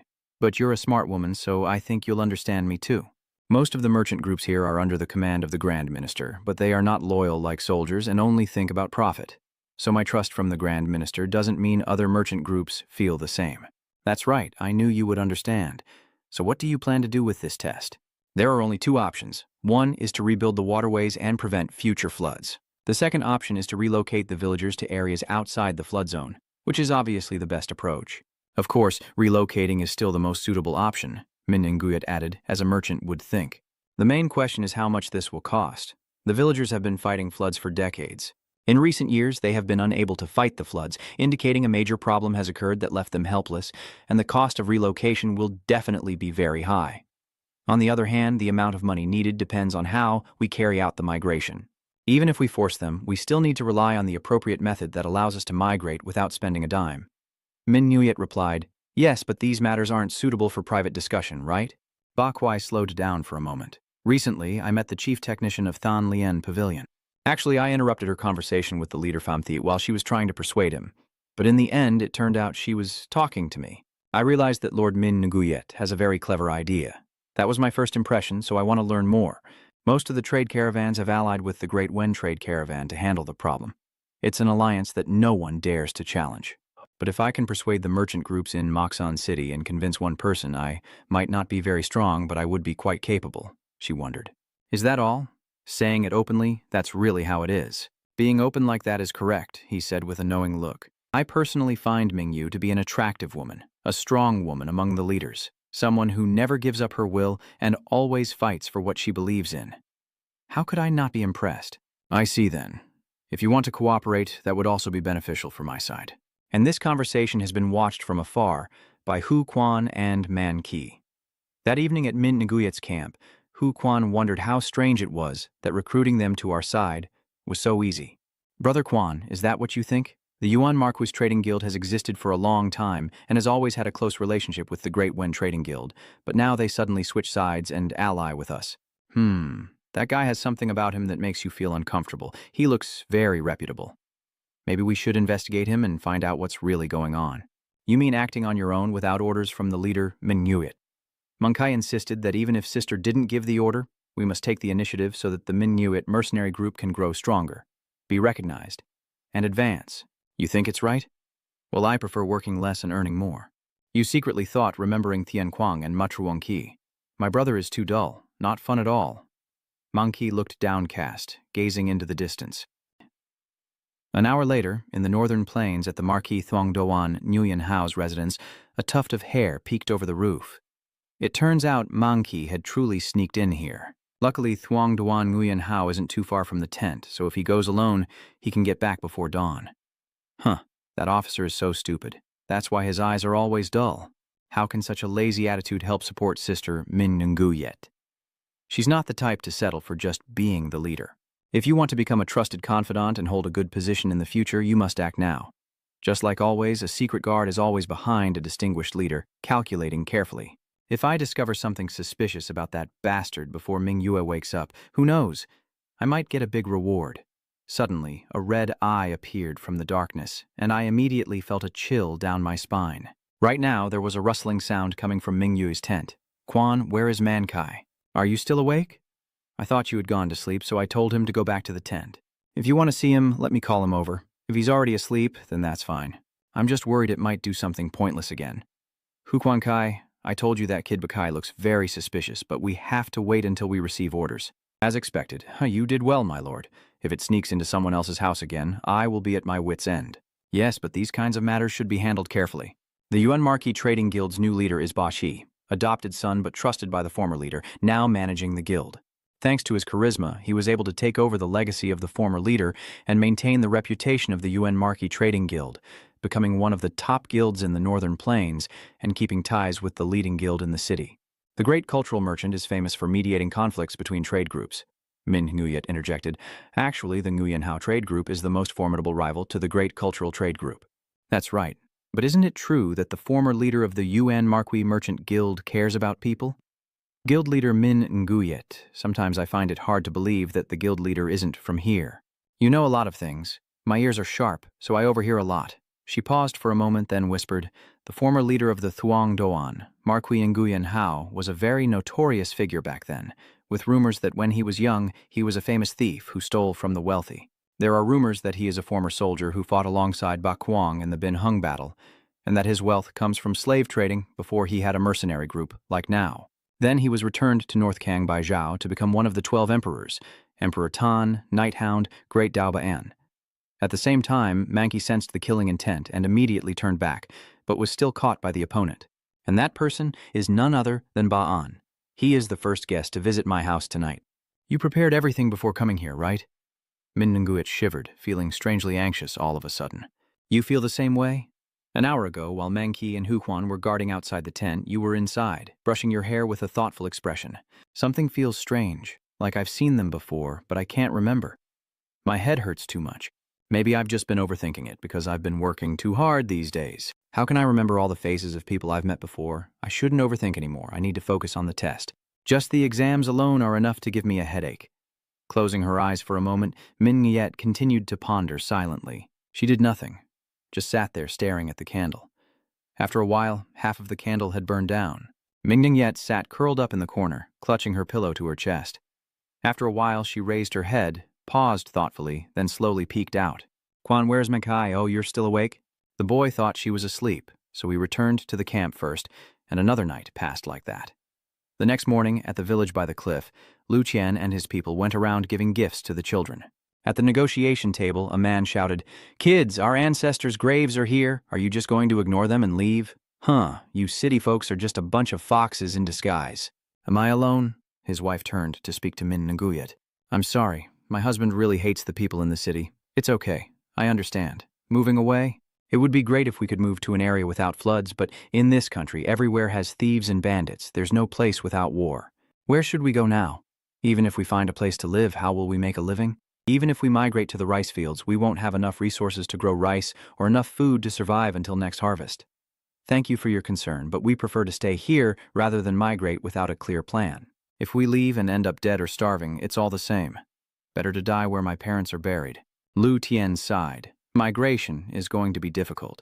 It will cost a lot of money to move and stabilize the lives of all the villagers. We don't need to force them to migrate. We lack information, so first we need to gather intelligence around here to figure out a plan. But it seems we are running out of options. Leader of the Bachi faction. He announced that the Daivan trade caravan has already begun their actions. Has it really started? That's right. Over there by the cliff. Do you want to go and take a look? Min Nguyet frowned, tense upon hearing that the opponent had taken action. At the same time, Daivan's trade caravan and a large group of villagers are gathered by the cliff. Ladies and gentlemen, Daivan's team has decided to carry out a major reform to help those affected by the annual floods. This project will be different from previous ones. We will rebuild the waterways to prevent flooding again. We will start transporting materials and begin construction today. We are also recruiting workers from the villagers. And of course, we will pay very generously, and if you wish, you can receive an advance payment. They immediately got interested when they heard that. High wages and paid in advance. Do women get to work too? I'm joining too. Everyone stay calm and line up quickly. If everyone is capable of working, we will accept. From afar, Ming Yue's group could clearly see the villagers' support for their opponents. Bakai sighed in admiration. Impressive indeed. Such a large-scale project and hiring workers must have cost a lot. Although it's expensive, the Daivan merchant group can afford it, as they are the wealthiest in the city and the richest in the plains. Anyway, the Daivan Trading Company still belongs to him. If you think about it, a merchant investing in such a large project without expecting profit is too unusual. He is determined not to give up his position as the leader of the trade route. Min Nguyet silently thought, our trading company has recently been short on funds and manpower due to the peace battle, and even if it wasn't for the peace battle, we wouldn't have the capacity to carry out such a risky project. Over the past decade, all efforts to build the goat have failed. Even if they build a sturdier D, there's no guarantee it can withstand the flood season. But Daivan started to build quickly, which means they had been preparing for this since the beginning of the test. If they build first, the people won't want to move away anymore, and paying the workers will boost the reputation of the Davan trade caravan. But no matter how much money they have, they can't ignore the fact that investing so heavily in such a large-scale plan is too much. They plan to crush me, even if it costs them money, clearly threatening me. Daivan glared at Min Nguyet with contempt on his face. Look carefully, this is how merchants invest. I will crush you and take you back to the brothel. She wondered. Lord Bakai, are you not participating in the construction with us? I received an invitation to be the lead on the downstream project, but I declined.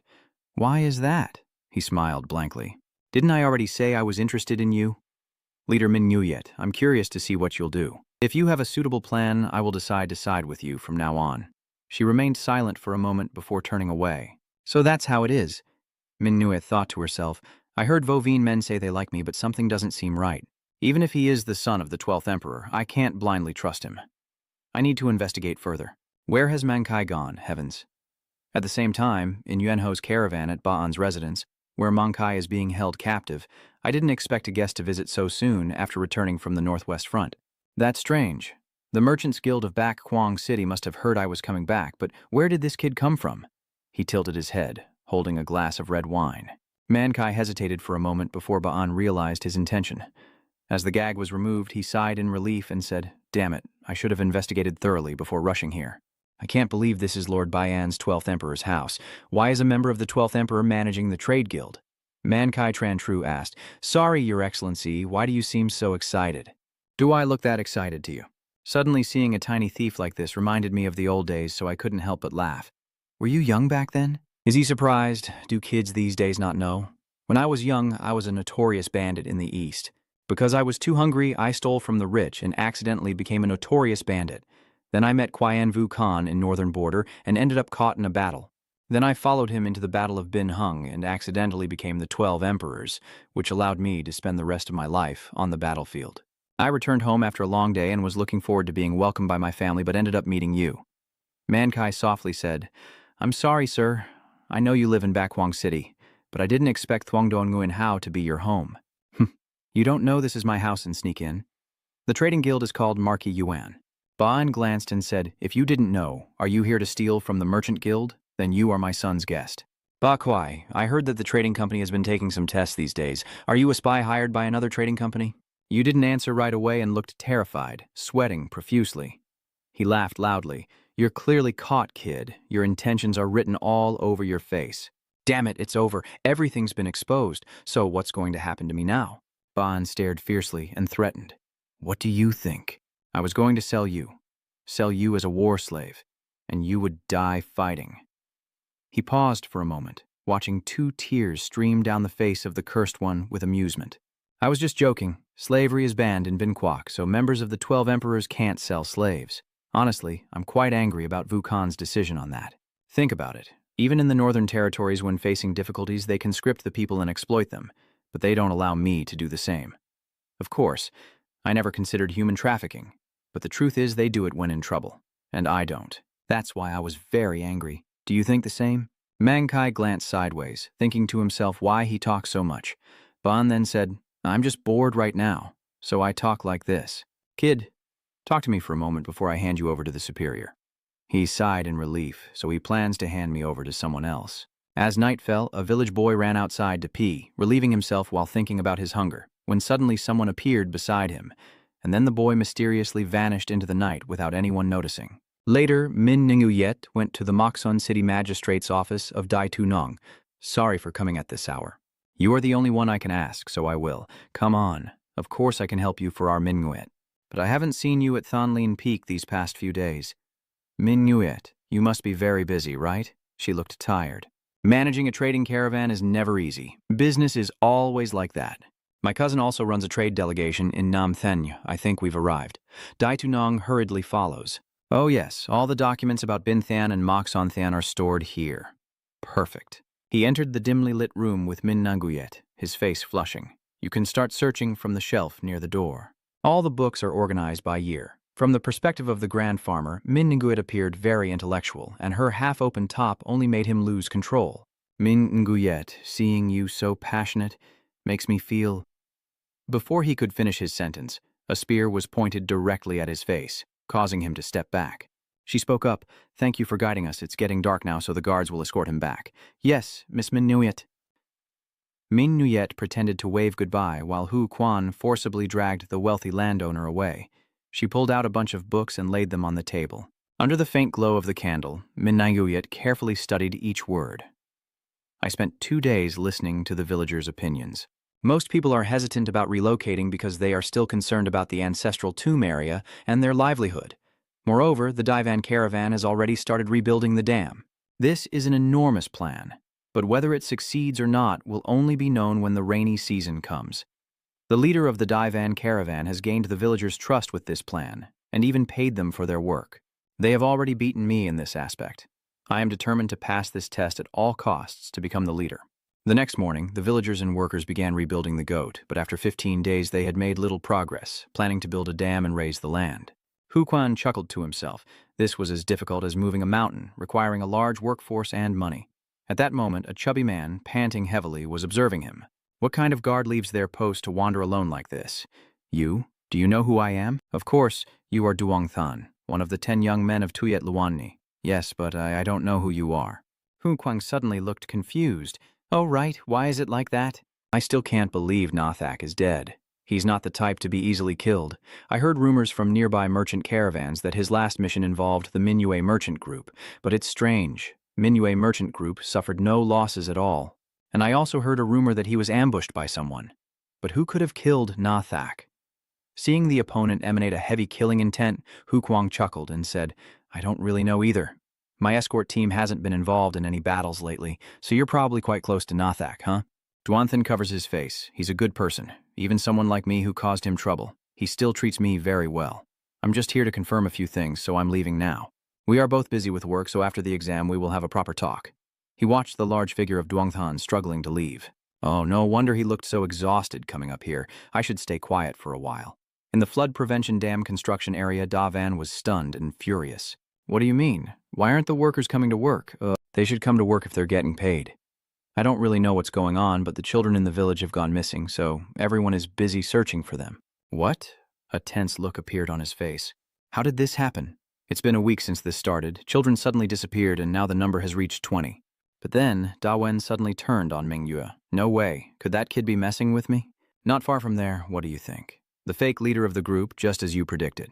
Leader Min Nguyet Lu Tien hurriedly rushes to deliver the news. Leader Min Nguyet, something serious has happened. Miss Min Nguyet, what's going on? Lord Lu Tien, it's a big problem. The children in the village have disappeared. Upon hearing this, the light in her eyes immediately faded. Are you listening to me or not? Leader Min Nguyet? Sorry, I just remembered some unpleasant things. The leader of the sect pretends to leave. I'll take my leave first. I'll handle things here. Immediately afterward, Min Nguyet hurriedly followed Lu Tien back to the village, while the villagers scattered everywhere to search for their missing children. My Loi, where are you? If you're here, please answer. My child, where are you? How do my daughter, Hassan? Where are you? Ka Thao Dong, quickly go to the stream and check for any traces on the mountain wall. Amid the chaos, Min Nguyet arrived when it was already dark.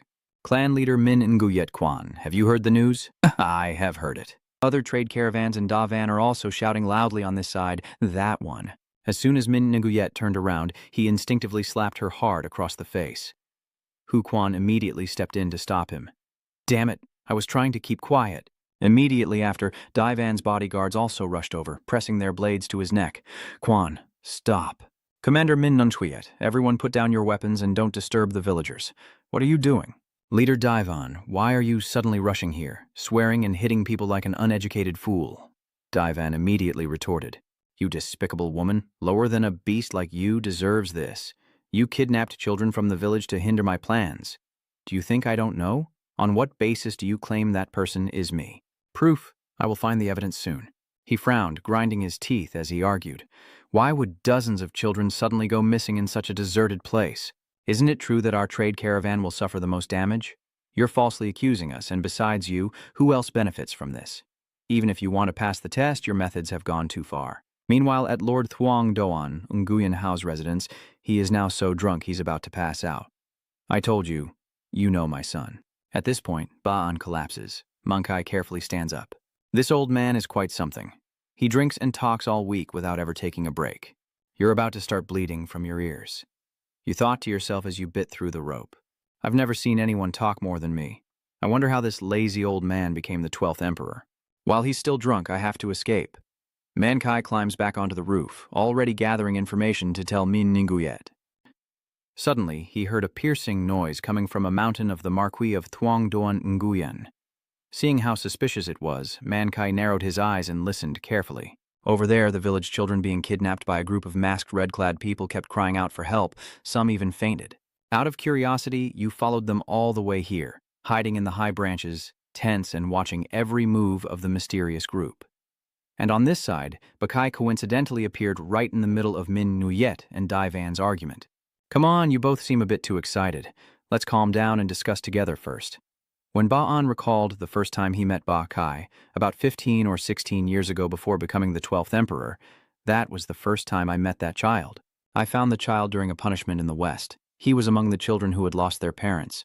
The boy boldly walked up to me and asked to come with me. Even if I treated him like a slave, he would accept it as long as he was fed. At that time, I didn't have a wife or children, so I felt quite interested and decided to adopt him. This rarely happens, especially with a thief like me. But that boy is sharp and intelligent.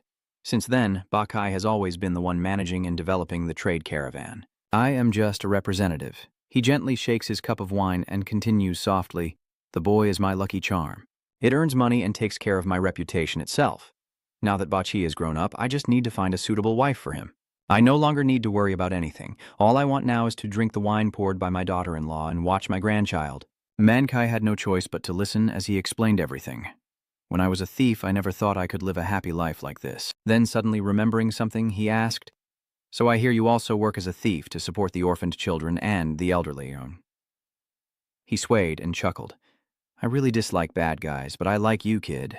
Then, as the alcohol takes effect, Ba'an staggers and almost faints from drunkenness, but still mumbles, Family is truly a strange thing. Mankai could only tiredly turn away, sighing quietly, feeling like her ears might start bleeding soon. Meanwhile, the debate between Min Nguye and the other leaders grew increasingly tense.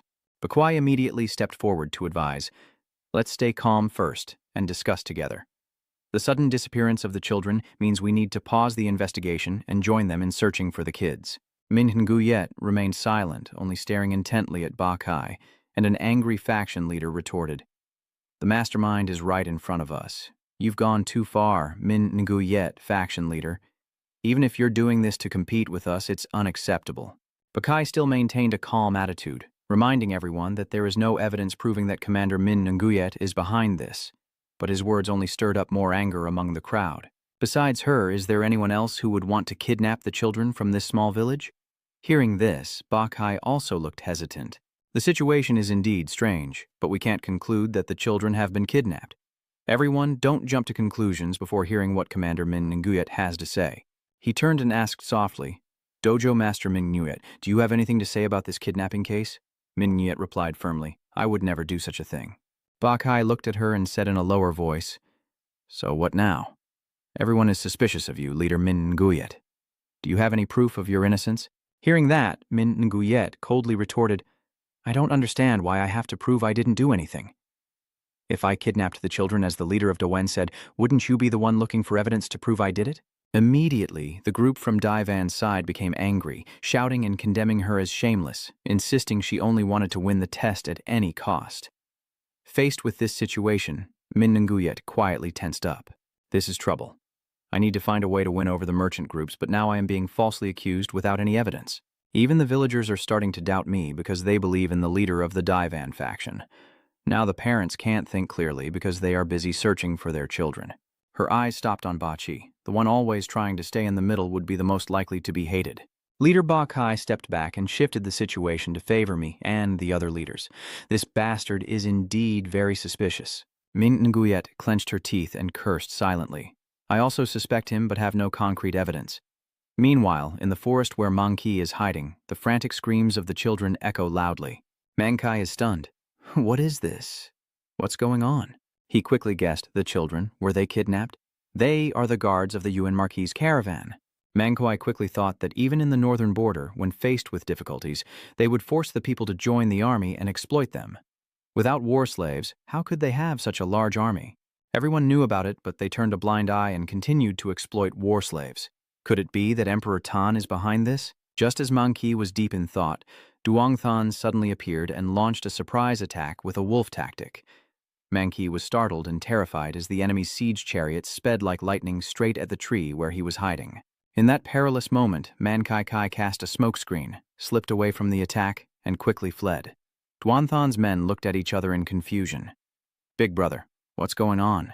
Do we have uninvited guests?" He cast fog and then ran away. Tongsan ordered his men to catch him, and they obeyed and chased after him. At the same time, Mankai quickly ran away through the forest. He hurriedly searched for an escape route, weaving through the dense trees to avoid the pursuers, but his strength was running out. Mankai tripped and fell to the ground, letting out a painful groan. You realize you are injured when the fallen tree earlier blocks your way, and behind you, footsteps and shouts echo. On the other side, I hear their voices. There's no way out. Mankai grits her teeth and forces herself to get up and run. You quickly hide deeper into the forest, but the pursuers keep chasing relentlessly. Still, the kidnappers are no better, running and cursing as they go. That kid jumps like a monkey. Even with my ultimate skill, I couldn't catch up because of the trees blocking the way. Mankai escaped the forest and suddenly found herself in a field of vibrant flowers. The situation makes you more anxious. There's no place to hide here. I have to find another way. But it was too late. The pursuer had caught up. Mott quickly closed in on Mankai. Got you now. Mankai uses his old trick, creating a smokescreen to retreat.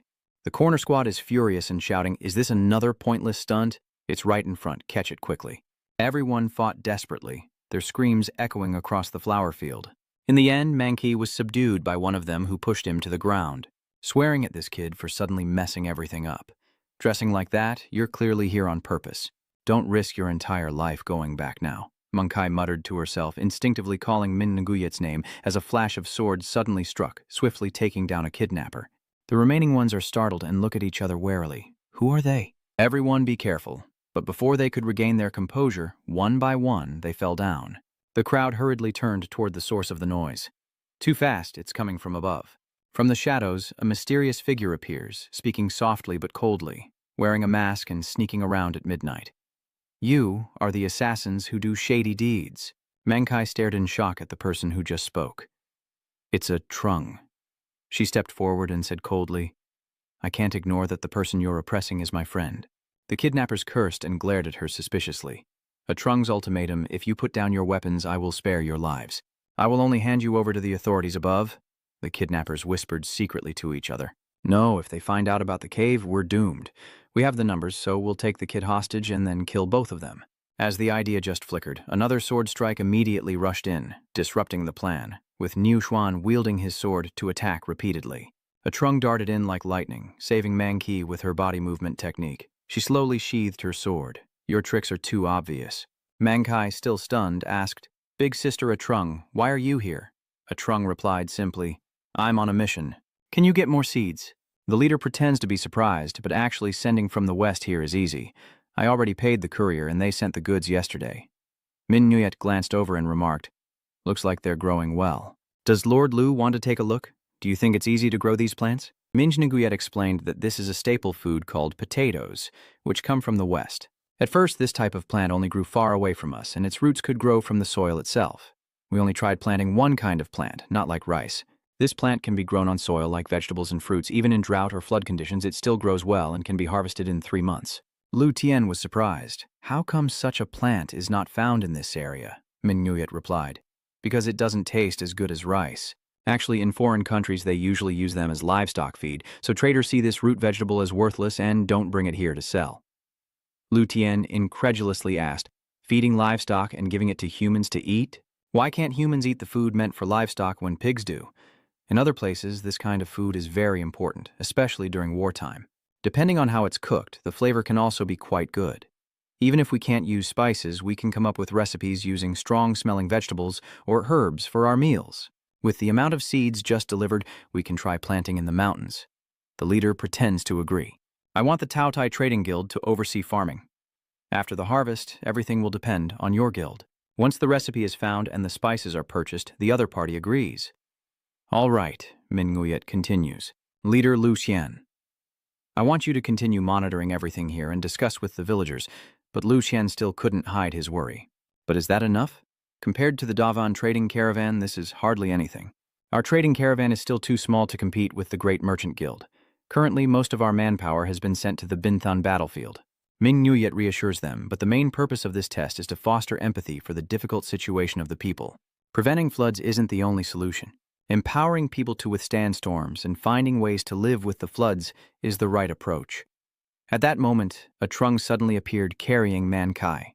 Seeing Min Nguyet, Man Kai cheered happily. Big sister, Min Nguyet. Min Nguyet was stunned, exclaiming in surprise, Mangkia Trung.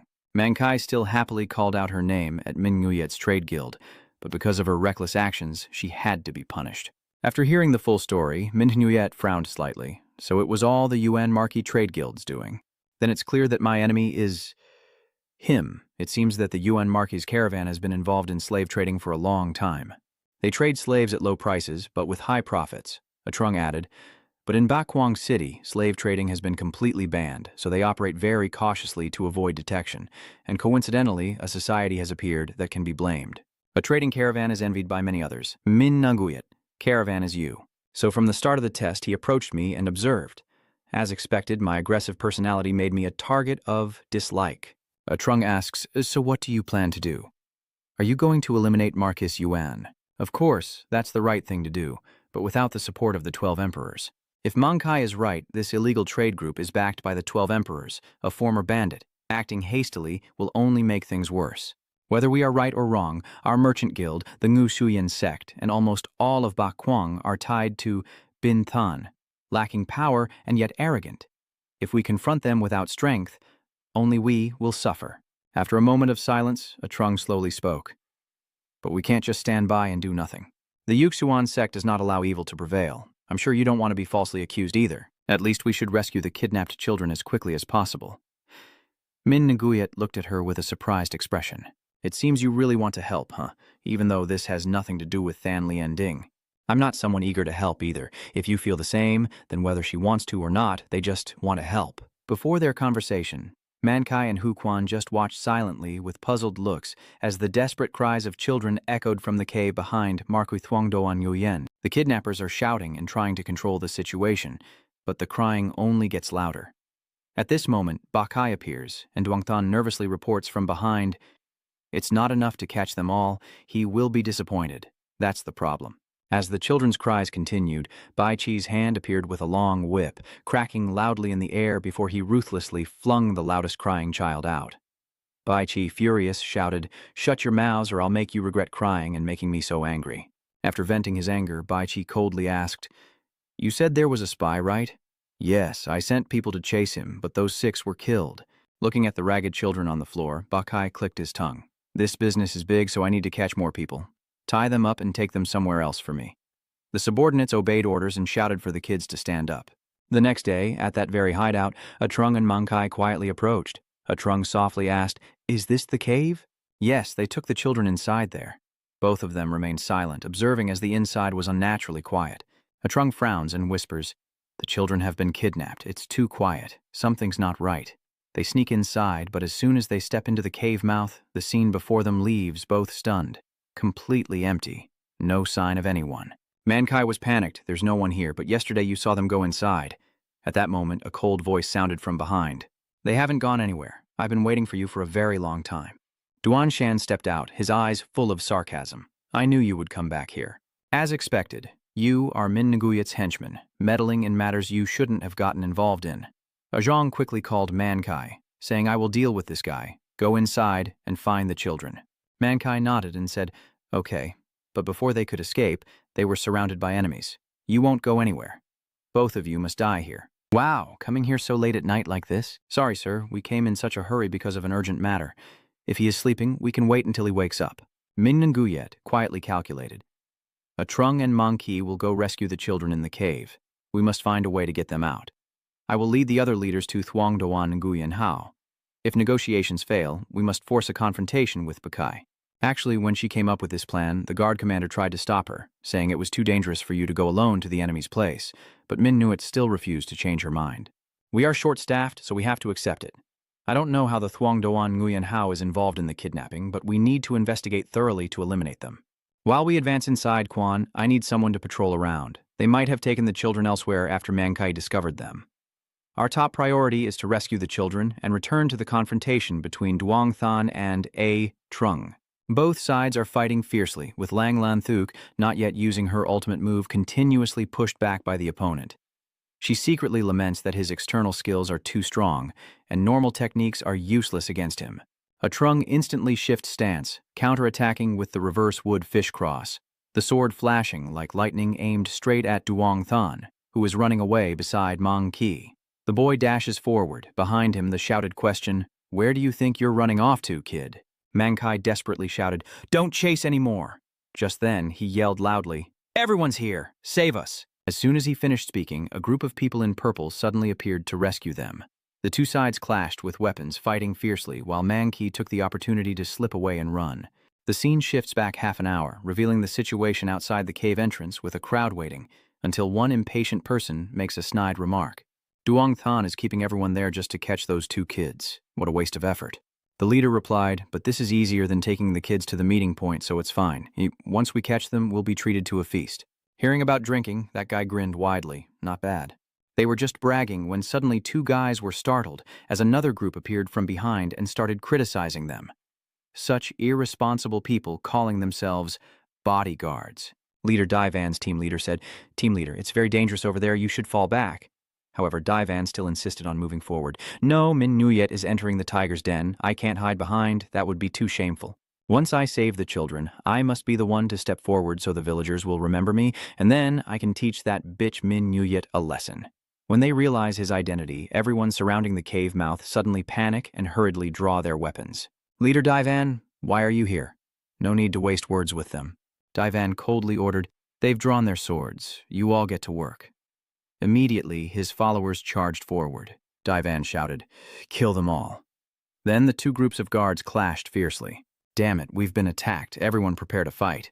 Meanwhile, Daivan still firmly ordered to quickly enter the cave and find the children. "Kill them all for me." Rewind to early that morning, and the main room of Daivan's mercenary group suddenly appears. "All right, I will trust you. Assistant, gather everyone now. We're heading to the Yuan Marquee Trading Company." The team leader obeyed the order clearly. Min Nguyet couldn't believe her eyes and asked again, "Do you trust me so easily?" Daivan did not reply, only noticing that his face suddenly flushed slightly. He suddenly remembered that 11 days ago, also at the Shangduan Daivan, Shujithan Lianding gently said to him, "Sinni, Min Nguyet is a girl with big ambitions, so I worry about her. I fear she might push herself too hard and end up getting hurt." Of course, Daivan wasn't easily convinced. "You talk as if you're her mother." Martial arts technique. If you're worried about her, you should teach her a lesson. That girl needs to learn what respect is. Nayan looked at him affectionately and replied, "Instead of calling her mother, we are more like sworn sisters, so I came here to clear up the misunderstanding with you, leader." Then she approached Daivan while he continued to complain. "What misunderstanding? I won't let that girl get away with this. It's about to steal my lucrative business deal. I just want to scare it. But she killed my closest bodyguard." Aiyan An gently caressed the great scholar and tried to comfort him. "Ha ha ha, leader, you need to look further ahead. Ming Nguyet has no intention of opposing your usual group, with a gentle voice like a babbling brook. Nai is gradually convinced. Although she is still inexperienced now, with proper guidance, she can become someone useful to everyone. Especially in times of chaos like this, people like Min Nguyet can become pioneers of a new era, rather than turning her into a rival for temporary gains. You should consider investing in her. Be compassionate and become her ally." She gently massages his head while stroking his beard. "Someday she will help you become richer. Because you are her benefactor." Daivan Kokan shifts, "But I won't fail this test." Nayan tactfully pushes forward. "You don't need to lose. You just need to help her walk the right path. A wise person like you, guiding the next generation on the right path." Remembering Mingyue's resilience as a child, Nian sincerely says, "I have trusted you as a friend for 10 years, and as a sworn sister to Mingyue for 15 years. After that meeting, Nian returned with her own escort group. The words of Daivan echoed in her mind. "All right, if she dares to overstep, I will make her return to her proper place." He admits that dealing with Marquis Thuong Doan Nguyen is truly difficult, but since the master has spoken, I will pay special attention. So what if I am? When it comes to money, there's no such thing as friends. The fact that they're growing so rapidly makes me even more cautious. Dai Van's eyes gradually changed as he speculated that despite having the support of the 12 emperors, their rapid growth was truly unusual. Ba Qi's leader, that guy is very suspicious. After thinking over those words, Nyan softly called, "A Trung." A Trung immediately replied, "Yes, madam." Nyan began to instruct her. "I know you don't like doing these kinds of things, but during the exam, can you keep an eye on Marquis Thuong Doan Nguyen for me?" A Chung neatly replied, "If you want me to, I will." Surprised by his easygoing attitude, Nyan became suspicious. "That's strange. Do you agree to my request?" A Chung explained slowly. "This is all because of Min Nguyet. I am grateful to Min Nguyet and Thien Huang, so I will handle this." So, A Trung has always been concerned about how they helped her in the past. After hearing this, Nyan smiled at her and said, "A Chung, back to the present, the scene shifts to Thuong Doan Nguyen Hao's cave, where shouts are now heard. Oh, we're almost there. Get inside." "Damn it, they're too many," and the rescuers roared, "Don't spare them. They're just kidnappers. Kill them all. Fight them." Overwhelmed by numbers, the guards at the cave entrance were quickly dealt with on the spot, accompanied by desperate pleas. "Big brother, save me." The leader of the kidnapping group, seeing the situation was unstable, then ordered everyone, "Damn it, we have to run and report this to the leader." Over there, Dai Van stepped forward under protection and asked, "Where are the kids who were kidnapped?" The leader said, "We are still searching for them." A Trung hurried over from afar to report, "Sir, they are not here. It seems they have been taken somewhere else." Dai Van asked, "Where are they?" Before he could finish, he was interrupted as Daung Than, with a body as mighty as thunder, charged forward. He unleashed a series of sudden strikes and shattered the stone wall, but a Trung dodged just in time. Seeing that, the leader of the ambush hurriedly ran over. "Boss!" Just as Duong Than brushed off the dust and shook his head, he asked, "What's going on?" The leader reported, "The guards of the Thuong Doan Dai Van are attacking us. There are too many of them, we have to run away." Hearing that, Duong Than looked extremely surprised. "What? How is that possible?" Senior brother is very close to Thuong Doan Dai Van, and at that moment, the leader saw Duong Than and immediately rushed out to protect Dai Van. "Leader, this way." The leader of the capturing group continues to explain, "Our allies are being attacked. We must report this to Brother Ba Qi." Dong Han glanced at the group of Da Wen and frowned. "If everyone here dies, there's no way you'll see Brother Bakai again." He decisively ordered his henchmen, "Everyone, follow me and retreat. Retreat." At the same time, some people are on guard outside the residence of the Wan Marquis Trade Guild. Hu Quen carefully surveys the surroundings, then suddenly his gaze falls on something. An empty patch of ground in front that shows countless wheel marks, making him wonder what could have caused this. Unaware of what was happening, Min Nguyet's group was still standing at the main gate of the Yuan Marquis Trading Company when someone stepped out and asked, "What are you all doing here at this late hour?" Min Nguyet began to make an excuse. "We need to discuss the exam, so we hurried here at this time." "Where is the squad leader, Bakai?" As the steward of the Wen Marquis Trading Company, Debang stood at the door and announced, "He has urgent matters to attend to and has gone out, so he is not here right now." Min Nguyet refuses to give up her plan, so he left before she even got on board? Where could he have gone? Dubang said, "Well, it's a personal matter, so I don't really know." Min Nguyet grew annoyed and wondered to herself, has he found out? Knowing she couldn't stand still here forever but still not finding a reason to rush in, suddenly a sound came from afar, causing everyone to turn around at the same time. What's that sound? What's going on? From everyone's perspective, a cloud of smoke can be seen spreading out, apparently coming from the mountain. It turns out that the culprit behind this is Mankai, the boy who activated the signal flare. Ti min nguet, manki nui trong lux to dog day metten hawk. As my sister instructed, I sent the signal and will soon run to her side. Realizing this, Min Nguyet acted immediately. She quickly grabbed the sword from the guard blocking the gate, then pointed it directly at Do Bang and Jia Len, leading us to Bakai's group quickly. Everything happened so fast that the guards drew their swords but dared not act rashly. What? The steward and the group of leaders are just as shocked. Honorable leaders, the fireworks are actually signals from my guards. It seems that Leader Bakai has detected this and led the children out of the cave to a different location. She ordered the guards on both sides to put down their weapons if they wanted to save Dubang's life, and faced with a dilemma, they all dropped their swords to the ground. Dubang broke out in sweat, hurriedly trying to stop her, saying, "You, Minister Min Nguyet, it seems you understand what's going on," but Min Nguyet paid no attention. "I will hear everything from Lord Bakai first." She pressed her sword to his neck and ordered him, "Now take me to him." Debang trembled with fear. All right. But first, at the same time, the squad leaders followed Min Nguyet, quietly worrying. Is this okay? We will have the guards stand outside. I came here because the leader of the Great Literature Society is involved, but it seems like others really believe it. Could it be that Marquis Thuong Duan Nguyen really caught the kids? This is really crazy. What's going on here? Then everyone gradually moved into the inner area. Debang slowly led the group down the stairs. Still no sign of the target, Min Nguyet looked around and asked, Dubang, where is the leader of the Bakai group? At that moment, all the leaders gathered in the central area, except Min Nguyet suddenly sensed something was wrong and quickly shouted, Everyone, get down!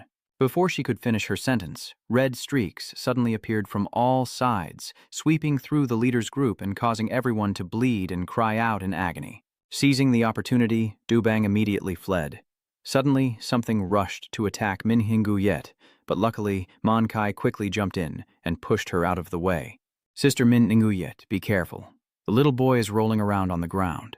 Min Nguyet hurriedly asked, Are you okay, Manki? I was injured. Suddenly, a figure in a red cloak appears. Min Nguyet immediately raises her sword, quickly preparing for the worst, only to see him sneer and say, Oh, you barged in without permission. And she even drew her sword. Clan leader Bakai, Min Nguyet quietly observes everything happening. As soon as she saw the face of the enemy, she immediately grew worried.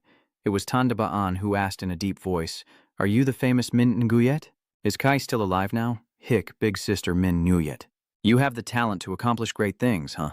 With a cold expression, he said, You dare to sneak around here like a thief. Are you ready to face the consequences?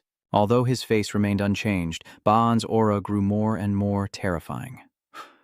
Min Nguyet watched silently, her focus reaching its maximum, and Ba'an immediately swung his hand to shoot out many objects. The speed of the object's movement is extremely terrifying. They all head straight for Min Nguyet's head. At this moment, the clanging of metal against metal echoed, and a spear appeared to save Min Nguyet from the brink of death, and the savior was none other than Hu Quan. With cuts all over his body, he holds the iron ring in one hand and grips his weapon tightly, saying, We're in trouble. Despite his serious injuries, Hu Quan still doesn't back down. Facing one of the 12 emperors is truly tough. In summary, Min Nguyet's group is facing Ba'an at his residence in Thuong Duan Nguyen Hao, while Daivan and Trung are dealing with the roadblock. Ba'an immediately activated his Ba'an Shilun Bao Tram Chi, a flurry of circling iron rings rushing forward. Min Nguyet hurriedly shouted, Wait, don't fight back, we can negotiate. However, Hu Quan still desperately swung his spear to block, and now there was no more time. His spear tip flicked, creating a defensive barrier that deflected the iron rings, scattering them around. This made Ba'an can't help but praise. Oh, can you block it? Impressive. You're not an ordinary opponent, are you? He launches 2 chains of spinning rings straight at Hu Quan's head. How about this then? Ba'an jumped up and directly unleashed his ultimate skill, Ba'an Thuk. Ngu Boy's expression darkened as his weapons kept firing like rain, while Ba'an smugly thought that this move wasn't just about defense. As the situation grew more intense, Hu Quan quickly pushed Min Nguyet back. Sorry, leader of the group. Hu Quan sacrifices himself by taking the full brunt of the attack to protect Min Nguyet. Despite his torn clothes and bloody hands, Hu Quan continued to fight on. Min Nguyet anxiously called out, Quan! Hu Quan is reminding you that outside the caravan there is a trail leading west. You understand you shouldn't be held back here forever. His voice became urgent. If someone is following that trail, you can catch up with them. Join the Great Guard and persuade them to come along. I can't hold the 12 emperors back for long. Ba'an still acts coldly without showing any expression on his face. As for Min Nguyet, she strained her mind to think. According to Mankai Ba'an, Emperor Tan was not involved in the business dealings of Thuong Doan because he was often on the battlefield. Furthermore, he has just returned from the front lines and is not involved in this matter. Meanwhile, Hu Quan continues to fight fiercely against Ba-A to protect everyone. I need to chase after Bakai and expose his true intentions. I no longer have the time or strength to outsmart Emperor Tan, so I hurriedly ran away from the door without forgetting to leave a message. Sorry, Quan, don't die because of me. Ba-An, of course, won't let you go easily. Where do you think you're running to? However, his attack was blocked by Hu Quan. Stand your ground. At that moment, a ring of iron suddenly slithered through the air and lunged straight at Min Nguyet, slicing her arm open with a bloody gash. But it was all too late. As soon as Min Nguyet left the room, she hurriedly closed the door, leaving Hu Quan to hold Ba'an back. Ba'an tilted her head and scratched her ear, as if thinking that maybe I was drunk, which is why she let her escape. You're not an ordinary person, are you? Even on the battlefield, there aren't many who can withstand my divine protection. On the opposite side, Hu Quan had to support himself with his hand on the ground to avoid falling and was panting heavily. Knowing he couldn't win, he still tried to stall. I hate risking my life in fights, so can you just ignore that and listen to me? Suddenly, the atmosphere seemed to thicken. Ban gritted his teeth and said, "If I listen to you, I just let a thief escape, and I've been talking to him for a whole week." Hu Quan clenched his spear tightly, while Meng Kai let out a cry, then countless iron rings gradually floated around Ban's body. "I don't know what your true intentions are, but if I defeat you first, I can take my time to figure out what needs to be addressed." A killing intent began to emanate from Ban. "Especially since you intended to harm my son, I cannot forgive you." Hu Quan broke out in a sweat at the fierce aura of the enemy. "It's going to be tough. I need to hold out longer to find a way to escape." Without a word, Ba'an activates his horse, and the intertwined iron rings form a charge like a cavalry assault. There was only a loud bang that made Min Nyet jump in shock, even causing the roof tiles of the building to shatter into pieces. Despite her worry, she grit her teeth and ran toward the horses. She sighed. "This matter is bigger than I thought." As she mounted her horse and followed the trail, Min Nguyet headed west, quickly riding away from the estate and rushing in the predetermined direction, turning back to Daivan, watching the group led by Duanthantao fleeing, causing Daivan to become suspicious. "Where are they running to?" The squad leader replied, "I don't think they're heading back to the Marquee One's main camp. Leader, this is very dangerous. You should return now. It seems they ran into the bushes to hide."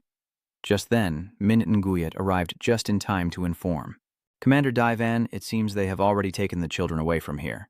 Daivan was extremely surprised. "Min Nguyet, where did they go?" She explained the situation, pointing to the wagon tracks heading west. "Hurry and send people after them, and also tell the Marquis of Thuongdoan Nguyen that Emperor Tan has gone mad. Bring half the troops to hold him back." As she spoke, she urged her horse to run on. "If we lose them, we won't be able to find the children relying on that clue." Daivan Khan frowned in annoyance. "Who do you think you are to order me around?" That one may not like Min Nguyet's attitude, but for the greater good, he still ordered his men to follow. "Humph," the squad leader. "Take half the troops and pursue Min Nguyet." The squad leader replied, "Understood. Teams 1 and 2, move out now." Then the group led by Min Nguyet on horseback charged quickly into the wilderness. Looking around, you can see that this place is extremely dense and deserted. The peaceful mountain forest atmosphere is suddenly broken by a group of people moving under the canopy. Those people were none other than Duong Than and his gang. As they all ran desperately, suddenly a figure appeared and disappeared among the trees. Although in a hurry, Duong Than still sensed that something was wrong. Immediately, a Trung leapt down from above and unleashed Ngu Shu Yen Kwang fiercely at him, but was blocked. The henchmen panic and shout, "Big brother!" During the fierce attack from a Trung, Duong Than had no choice but to order a direct run to report to Brother Bakai, "I will handle things here." He poured all his strength into the ground with a powerful voice, creating shockwaves that knocked a Trung away. The Trung watched him rush forward and thought to himself, "He's big and fast, ignoring everything in his way." Dong Than kept charging straight at a Trung, forcing her to dodge desperately while thinking of a countermeasure. He uses his size and strength to deliver deadly blows. Fighting head-on would be very dangerous. After executing a move, he will need to pause for a moment. An idea flashes in a Trung's mind. That's when he will strike back. Seizing the opportunity while Dong Than is recovering, a Trung immediately unleashes the waterwood fish-piercing slash at him. With his bloodied arm, Dong Than wonders, "This sword technique seems familiar, like someone I know." It seems she is one of the troublesome disciples from the Fish Stream sect, but I have never heard of a female swordsman this powerful. Although caught off guard and having to block a Trung's dangerous sword strikes, Duong Than remained calm and thought to himself, "I won't let you catch up. We're almost at the meeting point." "A Trung, how are the enemies doing?" A Trung quickly replied, "They are about a mile ahead." Min Nguyet then reminded, "Can you handle this guy alone while the Thuong Doan Dai vanguard is coming?" A Trung firmly replied, "All right, but don't go too far."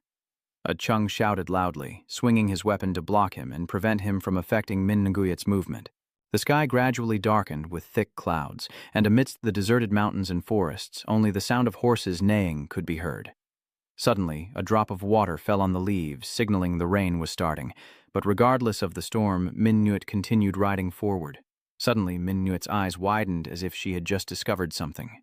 From Min Nguyet's perspective, in the distance there is a fleeing group of people moving very orderly. If you look closely, you can see many children with their hands tied being transported on carts. The leader of the group is none other than Ba Kai. He is now urging his horse to run forward at full speed. At the moment Ba Kai turned back to look, Min Nguyet's heart sank from deep within, her face turning pale as she immediately urged her horse to chase after them. In the rain, he and his group hurriedly took the kidnapped children away. Over here, Mankai clumsily leads everyone away. Hu Quan keeps trying to hold on, but in front of Ba'an he's clearly at a disadvantage. He aimed straight and swung his hand, simultaneously throwing all his rings to end the fight quickly. Then, Ba'an directly shortened the distance to Hu Quan's front. Before he could strike, he managed to counter in time and also used the 3-slash technique to leap away from that spot. Ba'an was surprised. This kid is not only a good fighter, but also holding his own against me and blocking my way to chase after his group leader. I can't be careless. This kid is no ordinary opponent.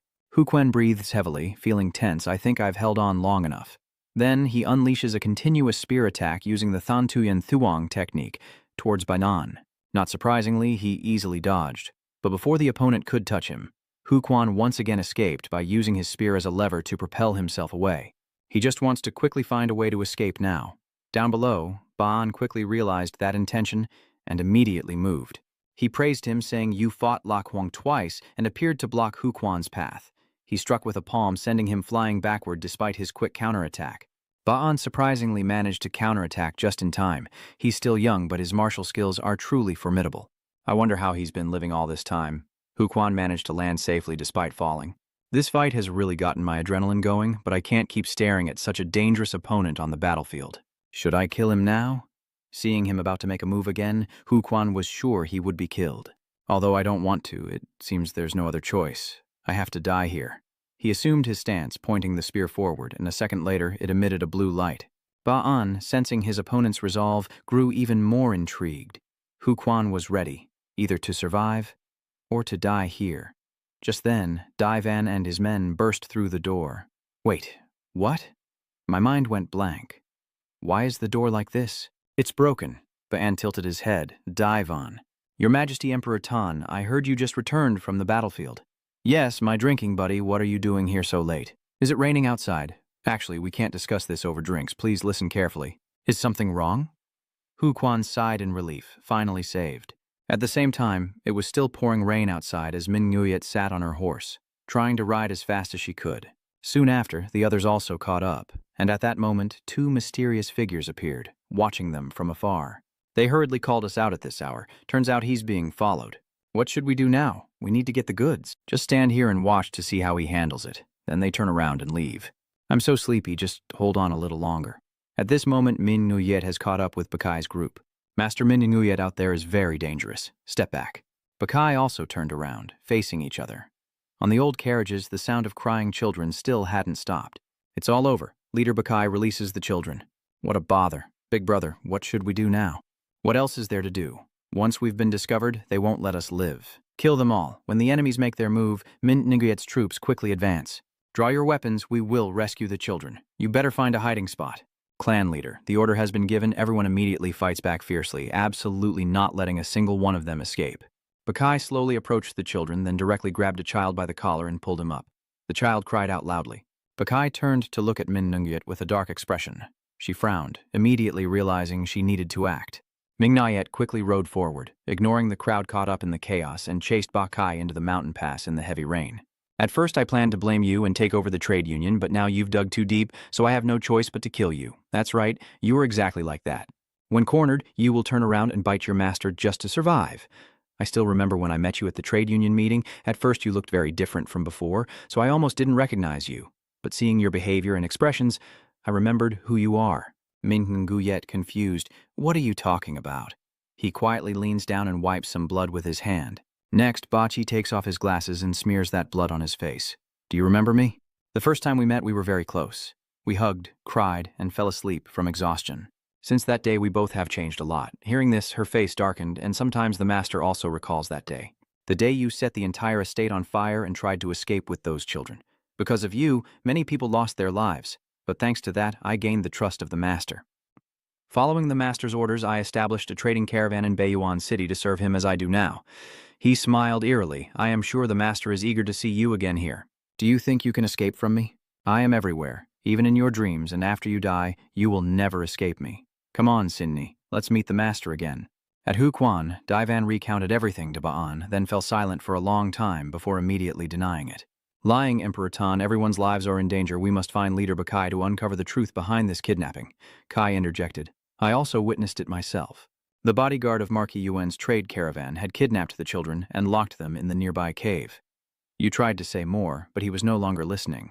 Ba'an remembers the past, when becoming the 12th emperor was very difficult for him. "The rest of the affairs of the trading guild, leave them to us. It's been a long time since you came home, so you should rest and recuperate. You're right, I don't know anything about the trade caravan." "All right, I'll leave it to you. Letting them earn money on their own won't lead to any bad outcomes." But at this moment, Ba'an was stunned, his trust shattered violently. He grimaced.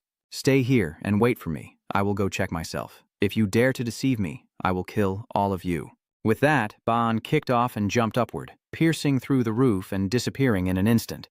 At the same time, outside the canyon, Min Niet and Baki face each other directly, meeting again after their bloody past. She grits her teeth, recalling the old days with angry eyes. "It's okay. The Imperial Army will definitely come to save us. With so many children missing, they won't turn a blind eye. If we stay strong, we will definitely be sent home. You belong to me. Your fate is to serve my beauty." That statement was made amidst countless cries and sobs. Min Nguyet looked stunned. "Impossible. Are you still alive? If you want, I will do anything you command, anything at all." Bakai charged forward with a weapon, but she weakly blocked the attack successfully. He was furious. "Why did you ruin the master's plan?" Min Nguyet sweat and seemed unable to match the strength of the man in front of her. "You are run away from heaven just to become a lowly courtesan. Do you think forming a trade guild is enough to have a voice? You are just a worthless creature who doesn't know your place." Then Bakai glared and slapped her hard across the face. Min Nguyet fell to the ground and he quickly knelt down.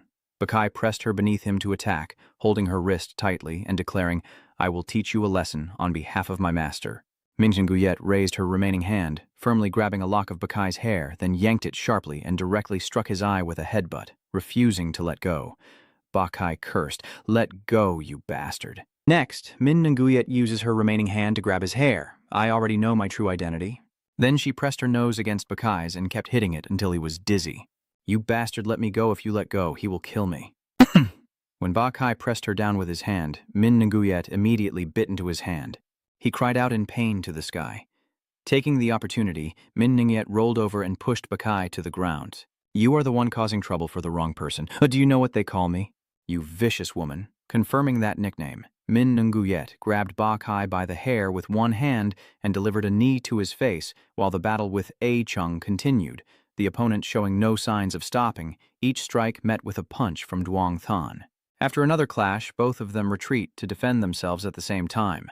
"I have used many techniques, but still not strong enough. Phew, she's fast, but as a woman, her stamina is still lacking." The two of them simultaneously get into position. Their moves are evenly matched, and this next attack will be the decisive move. I will end the fight here.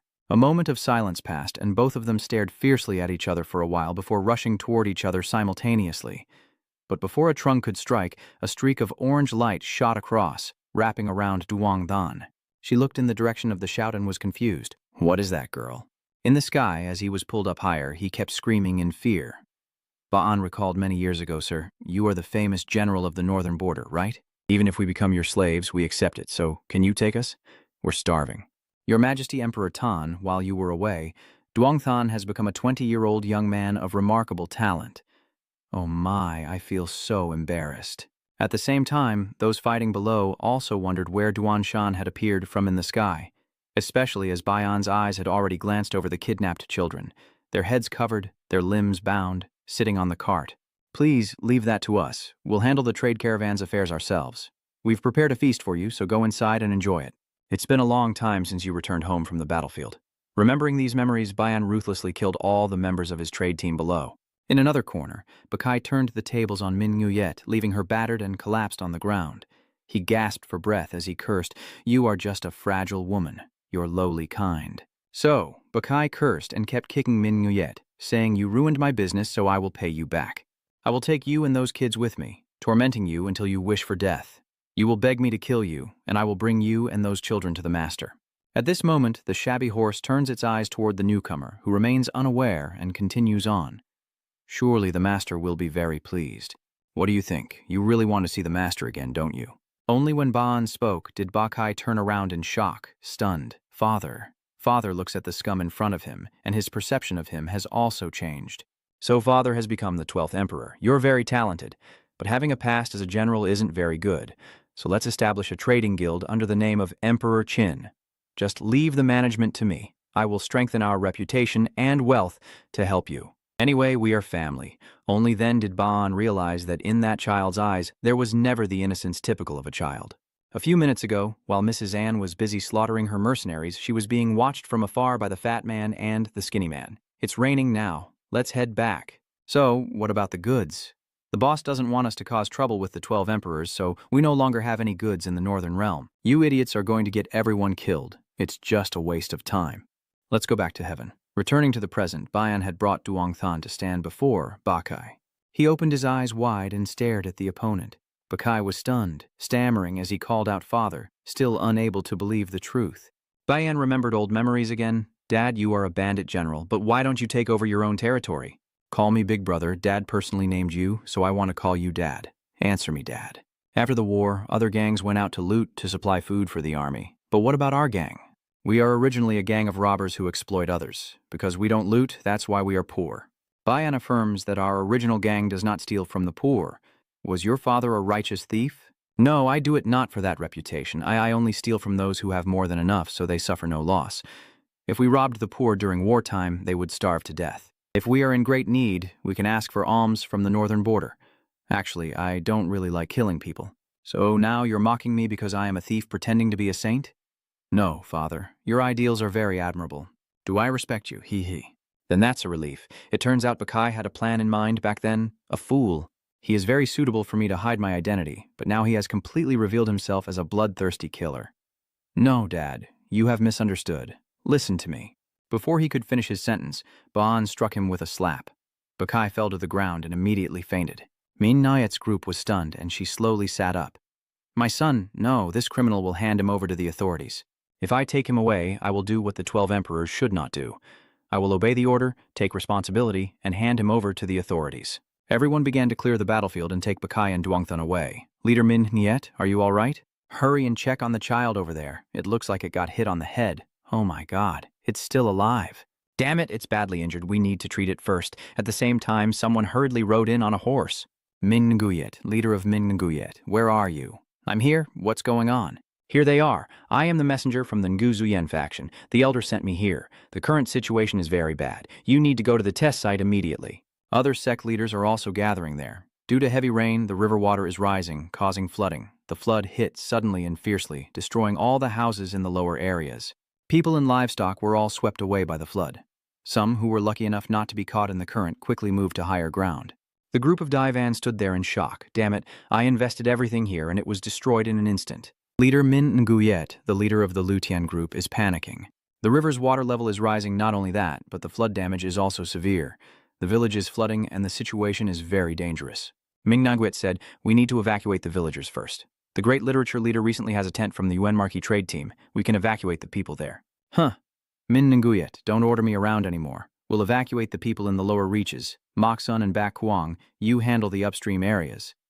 All right, let's go. The leading team, move out. The rain continued heavily into the night, the surroundings pitch black. 30 days later, at the Ngushuyen sect, this year's monsoon was severe, thanks to the trading caravans for helping the people. Thanks to you all, this year the village suffered less damage. Although the flood was bigger than last year, no one lost their life. Yenlu continued. First, thanks to the dam built by the Dawen group for slowing the rising water level, giving the villagers time to escape and take their belongings. Thanks to the efforts of the Mingyue group, the people did not starve during the flood, and the good news is that after this flood, we no longer need food supplies from the city. This has strengthened the villagers' will to live, so we will choose the winner of this test. After careful consideration, I have selected the most suitable person. I have decided to appoint the leader of the Lucien merchant group, Lucien, to oversee the trade route construction plan. Everyone was surprised. Why me? Why did you choose him? Nguyen Lo explained, you have made great contributions in this matter. This is something an ordinary person cannot do. But the main issue of this test is understanding the difficult situation of the villagers. Even if you come up with a special plan without communicating with the villagers, people will only see you from one side, and it will be hard to change their perception. So, there must be someone to connect and communicate with the villagers. While you are building the dam and cultivating the land, it is Lu Tian's team who communicates with the villagers. While the children were being kidnapped and injured by the UN Marquise's men, it was Lu Tian who comforted the parents. Lu Tian is the bridge connecting the people to the major affairs. Who else could connect the trade caravans outside of this leader in the future? He blushed, only then realizing the reason. Min Nguyet was delighted, congratulating the leader Lu Tian. Thank you, Leader Min Nguyet. Daivan thought to himself, damn it, why do I feel like that woman Min Nguyet is getting what she wants? Thus, the leader Lu Tian was appointed as the supervisor of the trade route plan. The leader Daivan was appointed as the deputy Lai Dak Kong, the person who would make quick decisions and respond effectively. Min Nguyet was appointed as deputy Lai Dak Kong, responsible for recruitment and materials, coming up with ideas to handle unexpected crises. Not long after, at the Min Nguyet Trade Guild, Baan sat alone on the roof next to an unrepaired hole. Hearing the noise behind him, he turned around to see Mang Kai, who was carrying a few bottles of wine on his back, and then the two of them chatted casually like old friends they haven't seen in a long time. In the village that was devastated by the flood, everything is gradually being rebuilt. The carefully cultivated vegetables are ready for harvest, and the sound of children's laughter fills the air. At the same time, at Min Nguyet's place, it is said that Commander Quan Yuan Than defeated Tu Madame's army in the peace battle. Luckily, everyone has returned safely. As soon as everyone returns, we will start the waterway repair project. Hu Quan simply replied, I understand. What are you reading? He turned to look at her, silent for a few seconds, just checking. It's time for me to leave this place. What? As soon as the words finished, Hu Quan suddenly charged forward and struck Min Nguyet in the stomach. She collapsed in shock and lost consciousness. For the past 3 years, she had done her job well, but now it's time for me to return to my main mission. After knocking Min Nguyet out, Hu Quan walks away with a sack on his shoulder. Halfway there, he suddenly stops. I heard Mang Qi say that you defeated Duong Than in that kidnapping case.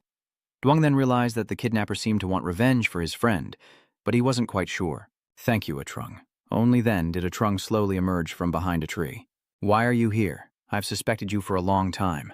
You're very strong, but there's something off about a squad leader like you. At first I just had that feeling, but sometimes you look completely different. Hu Quan asked, is that all? She continued, I heard that after the battle with Emperor Qin you went to Min Nguyet but didn't visit. Man Kai said she saw you exchanging letters frequently. So, I think I should keep an eye on you. These days, Man Qi and I have been taking turns watching your movements. Now I see you are taking Ming Yu away. He put the bag down and replied, Achung, you're quite perceptive. Maybe I should say your nature is quite suspicious. Although I didn't leave a letter, it would be better if I had someone deliver it. I didn't expect to fight you in this situation. Hu Quan laughed. Fight? I see, don't kill me. The next morning at Marquis Yuan's estate, a man in black was sitting and talking with Ba'an. Kakai, or rather his real name, is A Van. After interrogating him, it seems there is a very large gang behind this. They mainly kidnap orphaned children and those from poor families to avoid investigation. No wonder you didn't notice. You were busy on the front lines. Bayan quietly shakes his wine cup for a moment. I want to withdraw from the 12 emperors. How can I serve the country when my family has committed such inhumane crimes? Staying would only tarnish the reputation of the 12th emperor's lineage. Besides, everyone thinks I'm the one behind this framing. The other person immediately objected and punched him in the head. No way. It's hard to find someone like a gorilla like you. Is that important? Whether you like it or not, keep that title of Bone Emperor. This is an order from my lord. So it turns out this person is the Prime Minister of Bin, the head of the sovereign family of Bak Chuang Vu Khan. I've known you since you were young. You're not the type to do such underhanded tricks. A thief who shares rations with the poor and starving in the mountains is not the mastermind behind this incident. If you leave the 12 emperors, the front line will collapse. Do you know how influential the 12 emperors were during wartime? Moreover, the position of Liu Jie is currently vacant because Zhao Si betrayed us. Ba'an teared up and said, You just want to use me as your pawn in your battle. Vu Khan snatched the wine jar and said, Of course, I can't let someone as talented as you spend all day drinking. Isn't it true that you've always wanted to become someone capable of making a big impact? Ba'an, we promised each other to overthrow this entire country. So don't let those little family matters affect you. If you're feeling empty from betrayal, find something to fill that void. Leave this to me. I will keep you so busy that you'll forget everything. Ba'an snatched the wine bottle and firmly refused. You're planning to exploit me, aren't you? Turns out you're still alert. If you stay at the 12 emperors, the court will oppose you. Ha! I will handle those cowardly deserters hiding in this town myself. If you want to leave, then die on the battlefield instead. Vukan just remembered after the reminder. Who's that kid climbing around lately? He's the thief trying to steal from my house. Lately he often brings me alcohol to help me forget. That thief? Birds of a feather, I suppose? It should be here by now. Probably busy with the trade route plans. At the same time, in a corner of the forest on the other side, Mankai suddenly stopped while walking. In front of him was a trung, lying motionless on the ground, surrounded by blood. 20 days later at Thunlean Peak, the doctor said she had passed the critical stage. I should have asked her when she left here after mentioning feeling strange after the test. I didn't expect this to happen. Thuilon sniffles. Min Nuyet, where are you? After hearing the news, Tianquang immediately became furious. His hand clenched so tightly that it trembled. His eyes bloodshot, the whites of his eyes completely red. Hu Huan, that bastard, where is brother Tien Quang going? I couldn't stop him. He crashed into Yuan Ying and Yuan Fang to quickly go find Min Nuyet. A Trung, you and the others from Ngu Su Yen sect are safe to return. I am the chief steward and the leader of Thunlean Peak. I have heard what happened. How is a Trung doing? She lost a lot of blood, so her condition is critical, but luckily she is still alive. She is currently recovering and resting, but still unconscious. Yuan Fang huffed. While we were away, that weakling caused trouble again. Can you explain more clearly what happened? Yes, but a Trung is resting, so let's go to another room. With such a big matter, where is Emperor Chan? My father has to go to Binthan to report, so we will listen and then tell him everything. Wait a moment, slow down, just do it once. Huh? Why did you suddenly bring stones to our gathering? These stones should be taken to the Thuong Doan Tao Tai. What? Has the team leader approved this? Vice Captain, where should we place the anchors from the blacksmith village? Vice Captain, the North Kang Fortress needs to report the expenses. Ninggu Truong was confused. Wait, I haven't received the letter yet. Let me check. I think I noted it down already. First set up the tents outside the trade caravan and place the stones over there, then bring the foundations into the warehouse. We just got back and something already happened. I heard that Commander Min Nuyet was kidnapped, and I haven't received the authorization for the trade route project yet. Deputy Leader, what are you doing? Why don't you help everyone? Jingxi gritted his teeth and said, Quan betrayed us. No way, we swore to become sworn brothers. We promised to serve Min Nguyet until death. Vice Squad Leader, hurry and help everyone. It quickly grew dark, and suddenly nearly half of the nearby forest was blown away in a loud explosion. Tianguang stood firm, his muscles tensed and rigid. Damn it, Sin Ni. Wait for me. I will find you. Damn it, where on earth did you go? Suddenly Neon's voice rang out. I heard the noise and came to find you. How do you plan to find her when you don't even know where she disappeared to? Stop getting so angry at the trees and come back to Thanlean Peak with me. A Trung has woken up and wants to see someone. Tianquang was surprised and quickly followed her back. You're here, Tianguang. I heard you've been through a lot in Bing City. How about you? Are you okay? It's nothing serious. I'm sorry I couldn't save Min Nuyet. She took out a piece of paper. Quan left a message saying I had to give it to you. Tianquang looked at it for a moment, then took it. He and Manqi huddled together to read the contents inside. The boy suddenly remembered something and looked up. Tianquang is illiterate. Trung Bao only left 2 sentences saying, you will understand on your own. Go back. The stubborn brat is at a camp outside the city, and after being captured, Min Nguyet keeps resisting. I want to go home. Shut up, you idiot. You must be exhausted after this trip. She glances up with a look of contempt. He. You must be the little sister of that stubborn kid. Your eyes are exactly the same. Goodbye over there. 2 years ago at the Min Nguyet Trading Company, so my second brother completed the mission of taking the heads of 20 experts, but still wasn't granted freedom. That guy Tai Ho, he's truly a notorious figure. In other words, I was foolish to trust him throughout the fight. It seems my second brother and I are equally knowledgeable. What do you mean by that? Big brother, where are you from? Huh, it must be somewhere way to the west. Hey, what you're saying sounds pretty suspicious. What are you hiding? Quickly, catch him and talk like brothers. Tell us your story. Brother Quan, aren't you just like us? Come on, don't make me use force. After grabbing the school bag, Hu Quan said, Hey, it seems like the leader just went out, so you guys should stop causing trouble and gather at the guard team. Is that clear, Tuan Lesh? Tianguang is also coming today, right? Of course. It's really good to see my older brother caring about his little sister like that. Tianguang looked up and said, You're so nosy that everyone seems to know everything, huh? But Shengni, the leader doesn't like hearing those words, so don't say them in front of the leader. He just chuckled softly. Yes, I need to be more careful and follow Mingyue back to the present at Thanlean Peak with the team leader Trung. Is it okay for you to come out like this? Sorry for the trouble. You still don't look well. You should rest more. That's right. We haven't finished preparing the gift for your recovery yet? Trung whispered. I haven't recovered either. Where is the craftsman? That's true too, Than Liandin's face was kidnapped after all. And even more, they are siblings and have lived together since before Than Liandin was built. Meanwhile, in Min Nuyet's room, Tian Kuang stands looking at her bed with a dazed expression, his face bowed and eyes cast downward. Why do you look so gloomy? It's nothing. After finishing, Tian Kuang fell silent for a moment before speaking softly again. My encounter with Sin Ni makes me feel guilty. I was the one who hired the kidnapper of Sin Ni because of myself. If I hadn't met her again, this wouldn't have happened. It's better that I stay away from Sin Ni. As I expected, Neon stepped forward and slapped him hard. How long do you plan to stand there blaming yourself for what happened? Now you should think of a way to change instead of wasting time like this. You are Sin Ni's older brother. That slap and those words are what woke Tian Kuang up. That's right, I have to save her. Nai. I turned away. When I first met Min Nguyet, I was just a beast trying to survive among a bunch of lowlifes. I did terrible things and sometimes wasn't even treated like a human, living a life I was afraid I would die from. One day, I caught a child stealing from that group of women's warehouse. I was the one who discovered her, and that was the first time I met the child. Hearing her story, I realized that this child also had a very hard life. Meeting her was the start of my life changing too. You probably already know about this, but do you know how Ming Yue actually lived during that time? She was the one who laid the foundation for Than Lian Peak, starting from nothing and fighting to survive with a group of women during wartime. To become the beauty queen of Than Lian Peak, she said she needed to keep her secrets to arouse curiosity, so she used foreign bleaching agents and dyed her hair to stand out. She did things that were very unconventional. Despite living a hard life, she still had big ambitions.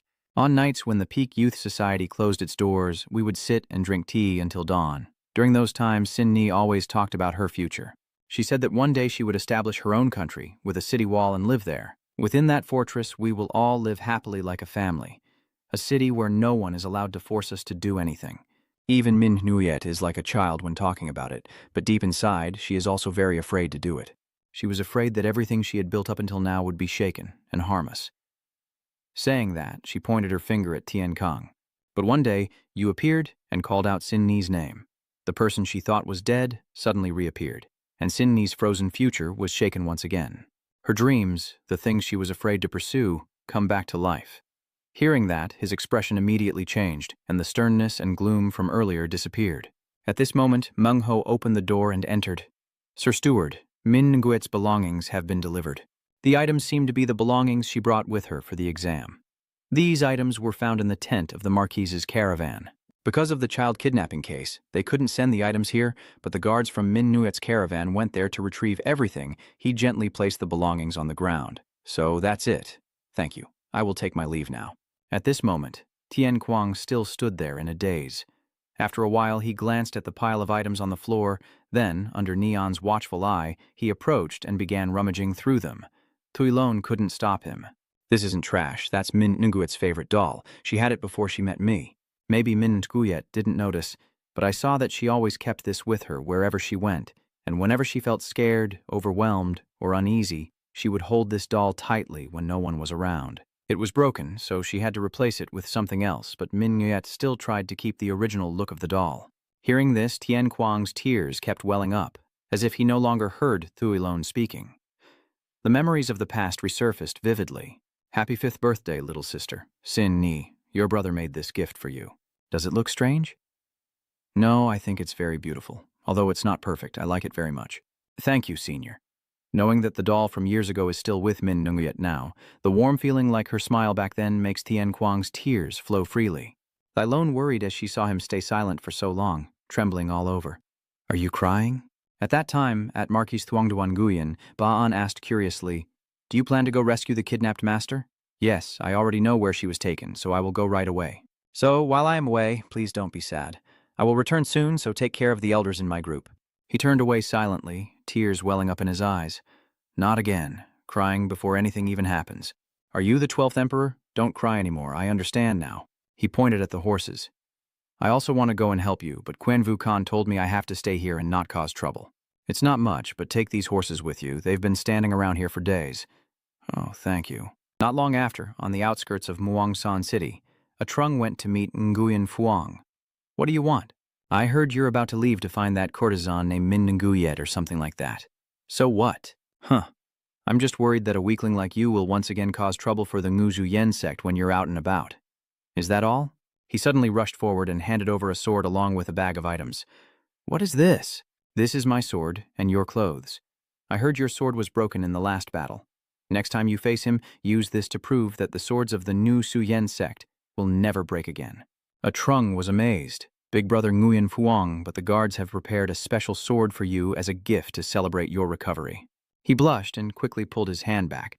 Since you mean well, I will accept the clothing. Enough. Be quiet, take it and go. I have nothing else to give you. Everything is ready in another part of the forest. Second brother Elder Tandi also sent horses for us, so the journey will go smoothly. Tianquang is confused. Are you all coming too? Of course. Our team leader was kidnapped, so I have to rescue him. Besides, we need to question the officials, so if we stay here, the deputy leader will assign us many tasks. My friend was kidnapped, so of course I have to go there. I'm going in her place for the sake of the lady guard.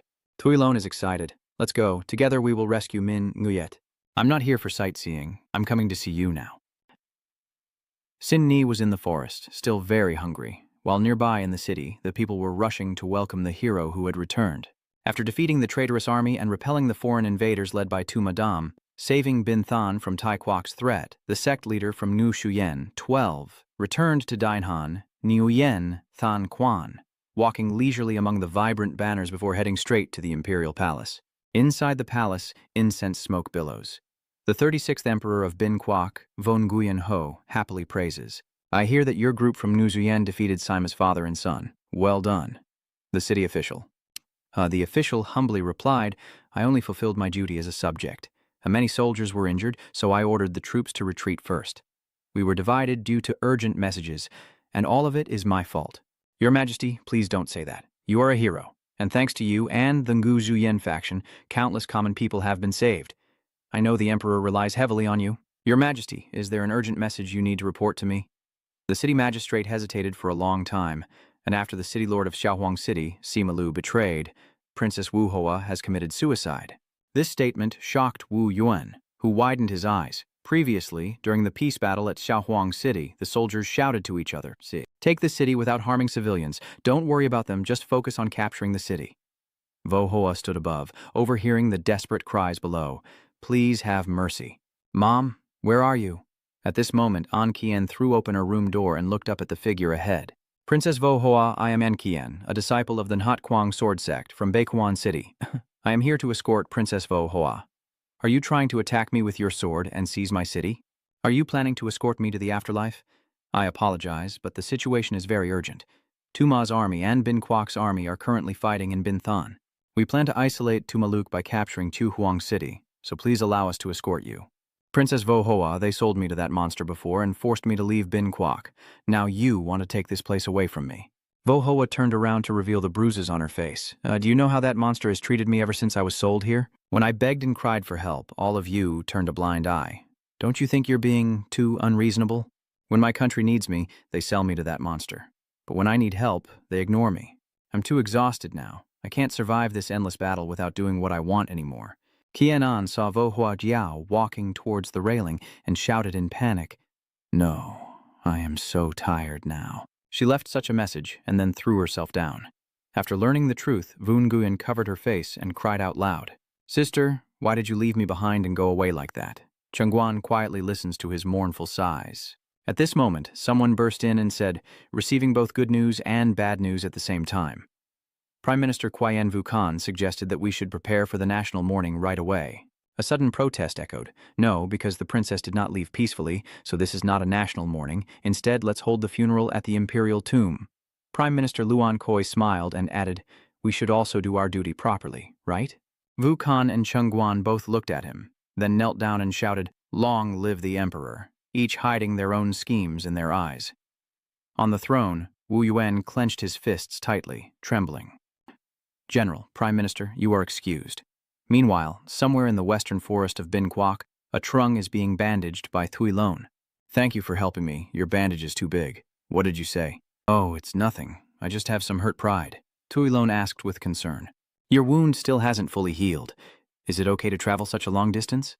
Trung quietly replied that if he knew how to practice internal energy by adjusting his breathing during rest, his wounds could heal. Luckily, Tian Kuang knows how to use internal energy, so my wound healed twice as fast. So you're being treated now? I thought you two were up to something suspicious. Suspicious. Thank you. Thanks to your frequent bandaging, my wounds healed faster. You have helped me a lot. Tui Long, is that true? I'm really good at helping others, right? I helped you a lot, didn't I? Ha, that's right. Tian Kuang's carriage wheel suddenly broke down, and he laments gloomily to Truong Qi and Man Kai. It seems like the axle is broken. Damn it, I knew this would happen. Hurry up and fix the cart. The sun is setting and we still have a long way to go. After repairing it and starting to move, it will take more than 6 days to reach the main base of the 9 sects. Sometimes the 9 sect operates on the front lines in the western border of the country, so the distance from here to there is quite far. Members of that sect are spread all over. If Sheng Ni is taken to the town, they must be at the main hall. Tian Guang felt guilty as the other two stared at him intently. What's going on? They all reported the same thing.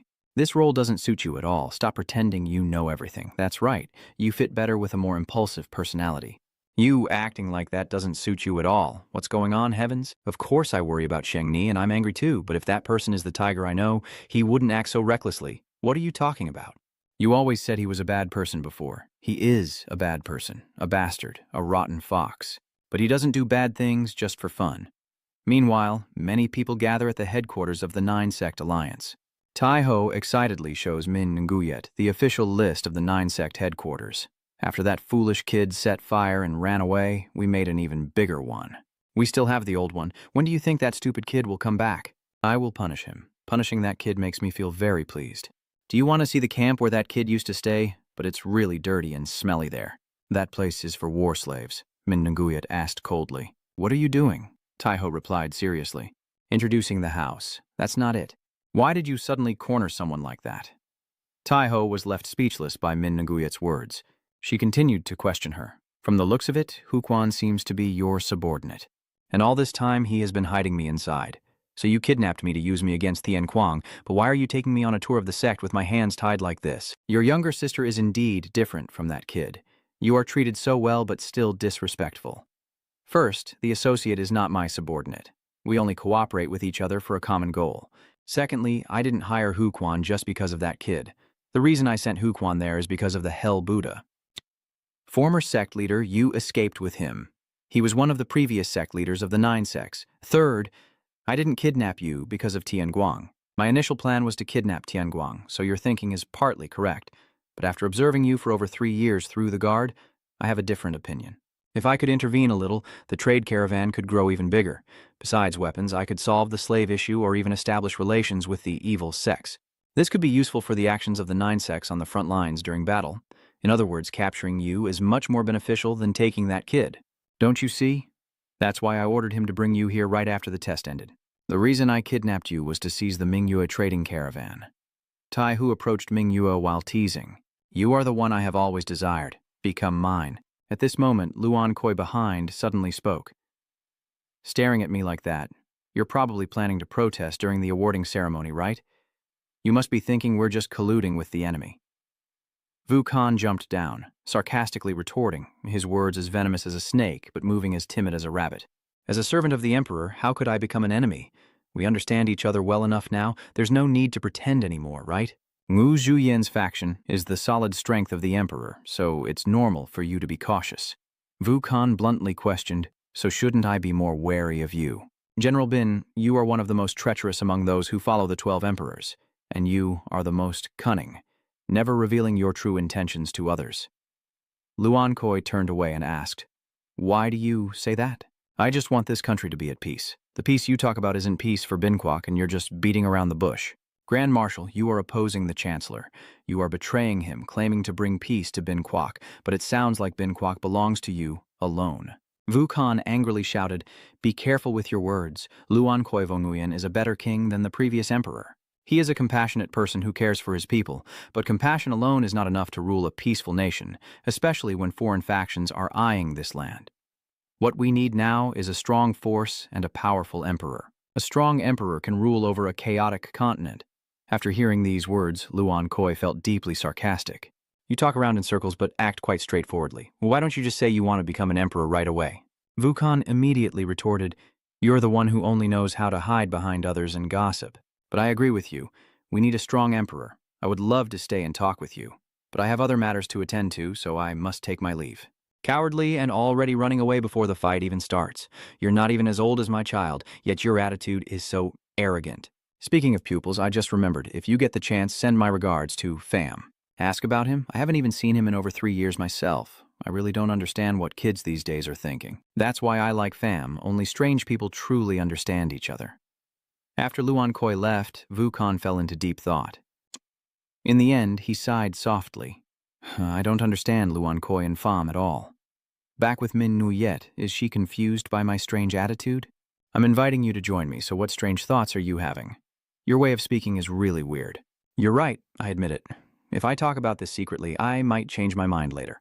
If you're not a fool, think carefully. I treat my allies well, but anyone who dares oppose me won't be spared. Min Nguyet thought to herself that if she refused, he would kill her immediately, so she hesitated. That's an interesting proposal, I'll think about it. Tai Hu immediately praised. You're clever. First, can you show me the army? I want to observe its size and current situation. All right, follow me, you two. Dark magic. Yes, second brother. Tai Ho warned the others that she is the younger sister of that famous kid. Keep an eye on her so she doesn't cause trouble. Understood. A little while later, the group arrived at the destination. Inside, the dirt lot was extremely noisy and chaotic. The men saw them and cheered excitedly. It's a woman, and she's beautiful. Damn it, she's so beautiful. Who just grabbed my balls? Damn it, Tai Ho warns Min Niet from behind. Don't go alone among a group of followers. They haven't seen a woman in a long time, so they're like horny dogs. Is there no one to watch over this place? Makai snorted coldly. Are you in charge? You city folk don't understand anything about the battlefield. They are not trained soldiers, so there's no way to control them. They are war slaves, most of them sold or kidnapped here. You should be grateful they didn't run out here. They have no hope of survival or desire to make a name for themselves on the battlefield. They are treated violently and only fed as a reward. Hearing that, Min Nuyet wondered more. But wouldn't that affect their morale? Shouldn't I train a smaller, more organized group instead of a large, unorganized one? Tai Hu laughed and replied, if you're talking about fighting, that's a very reasonable approach. Do you know how vast the western front of the Nine Sects is? The front is divided into 34 zones, stretching over 700 miles, and it takes at least 2 months to cover the entire front area. If it's just about attacking, I have other methods, but we also need to defend the western front. You can't control such a vast area with only trained soldiers. While the outcome of the battle depends on strength, strategy, and the leader's ability, there are not enough troops. You still cannot ignite the war. So how many armies does the Nine Sects have?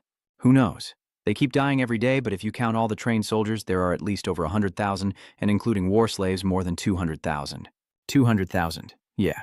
Min Nguyet was terrified, realizing it was not conscripted soldiers, but an active force of over 200,000 troops. No wonder he couldn't control them.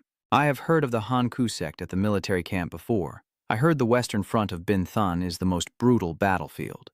That is the place where every day is marked by bloodshed on the Hoan battlefield, Na, and the Yen Kwok allies, so 70% of Bin Kwok's army strength is here. 6 of the 12 emperors are assigned to the front lines in the west, and the central western front is Hanku sect, a local force that cannot be replaced by any other sect. They fight on the chaotic battlefield, where more people fall and more news of victory or defeat comes from here than anywhere else. They are the only base operating independently without the 12 emperors. Their scale is bigger than I thought, but the soldiers here are in a very tough situation. Meanwhile, the slaves are still clamoring. Damn it, she's looking this way. Look, I can't hold on much longer. We have to corner her, catch her. That bastard was about to pull his pants down. Huh, get out of the way. Now I have to use my third leg. In another corner, 3 people are trying to cover a wound with dirt on another guy. Ah, it hurts. Hold him tight so he can't move. Suddenly, 2 people run over and tease Min Nui. Come on, me too, you idiot. Makai cursed as he swung his truncheon at them. Tai Ho Tianchi warned, don't let your guard down. There are many frenzied dogs here, but Min Nguyet's expression surprised him. Your strange reaction. I thought city folk would find it disgusting and avoid looking, but you're strange. Yet I like you. Don't expect laws or morals here. Lives are just like grass, so you must adapt quickly to this place. At the same time, the 2 troublemakers were turned into ash. Makivo Kam snorted coldly. You fool, Min Nguyet straightforwardly commented. You're still as brutal as ever. Have I met you before? I don't remember. Then suddenly Makai let out a cry. Now that you mention it, I do remember that woman with the strange hair color. You were with that little kid at that time. Minyet said with a sigh. As expected, this guy is really stupid. Foolish of you. When I was chasing after the kid, you were there too, so you are actually his younger sister. So the younger sister is the leader of the sword sect? You must be quite wealthy, huh? Makai glanced to the side and continued. So that kid ran away, living quite comfortably, right? He used to live a rough life around here back then. Do you see the guy over there? He lost a hand. He was with the kid, and he got hurt because he let the kid escape. The kid punched his nose and cut off his hand as punishment for letting him go. Among the 4 people chasing him, only he is still alive. If that kid comes back here, be careful of that guy. Hearing that, Min Ningyet frowned slightly. At this moment, someone knelt before Taihu and respectfully called him second brother, the 34th disciple of the Hanku sect. Dongdu quickly reports, there is a carriage that looks like the kid's group has entered my territory. Just as you predicted. Very well, from now on that woman must stay in prison for a while. Makai, prepare an army for me. Commander Taiho smiled as he looked at Min Ningyet. Oh, you know, the matter involving the kid isn't related to my desire to take over the trade alliance, so if I kill him, don't be too upset. After all, he's a relative who abandoned you. He's just a war slave. The forest suddenly fell silent. Then loud explosions tore through the air as Tian Kuang-he stood defiantly among the enemies, his eyes showing determination and anger. A few minutes earlier, the forest was shrouded in darkness as the Tian Kuang group sat around a fire, chatting. Are we about to enter the territory of Hanku sect? Are we almost there? Did you think we still had a long way to go before reaching their camp? I'm not even sure myself, but the territory of Hanku sect is very vast. I only realized this when we went into battle. But their main force seems to be stationed in the west at the front line.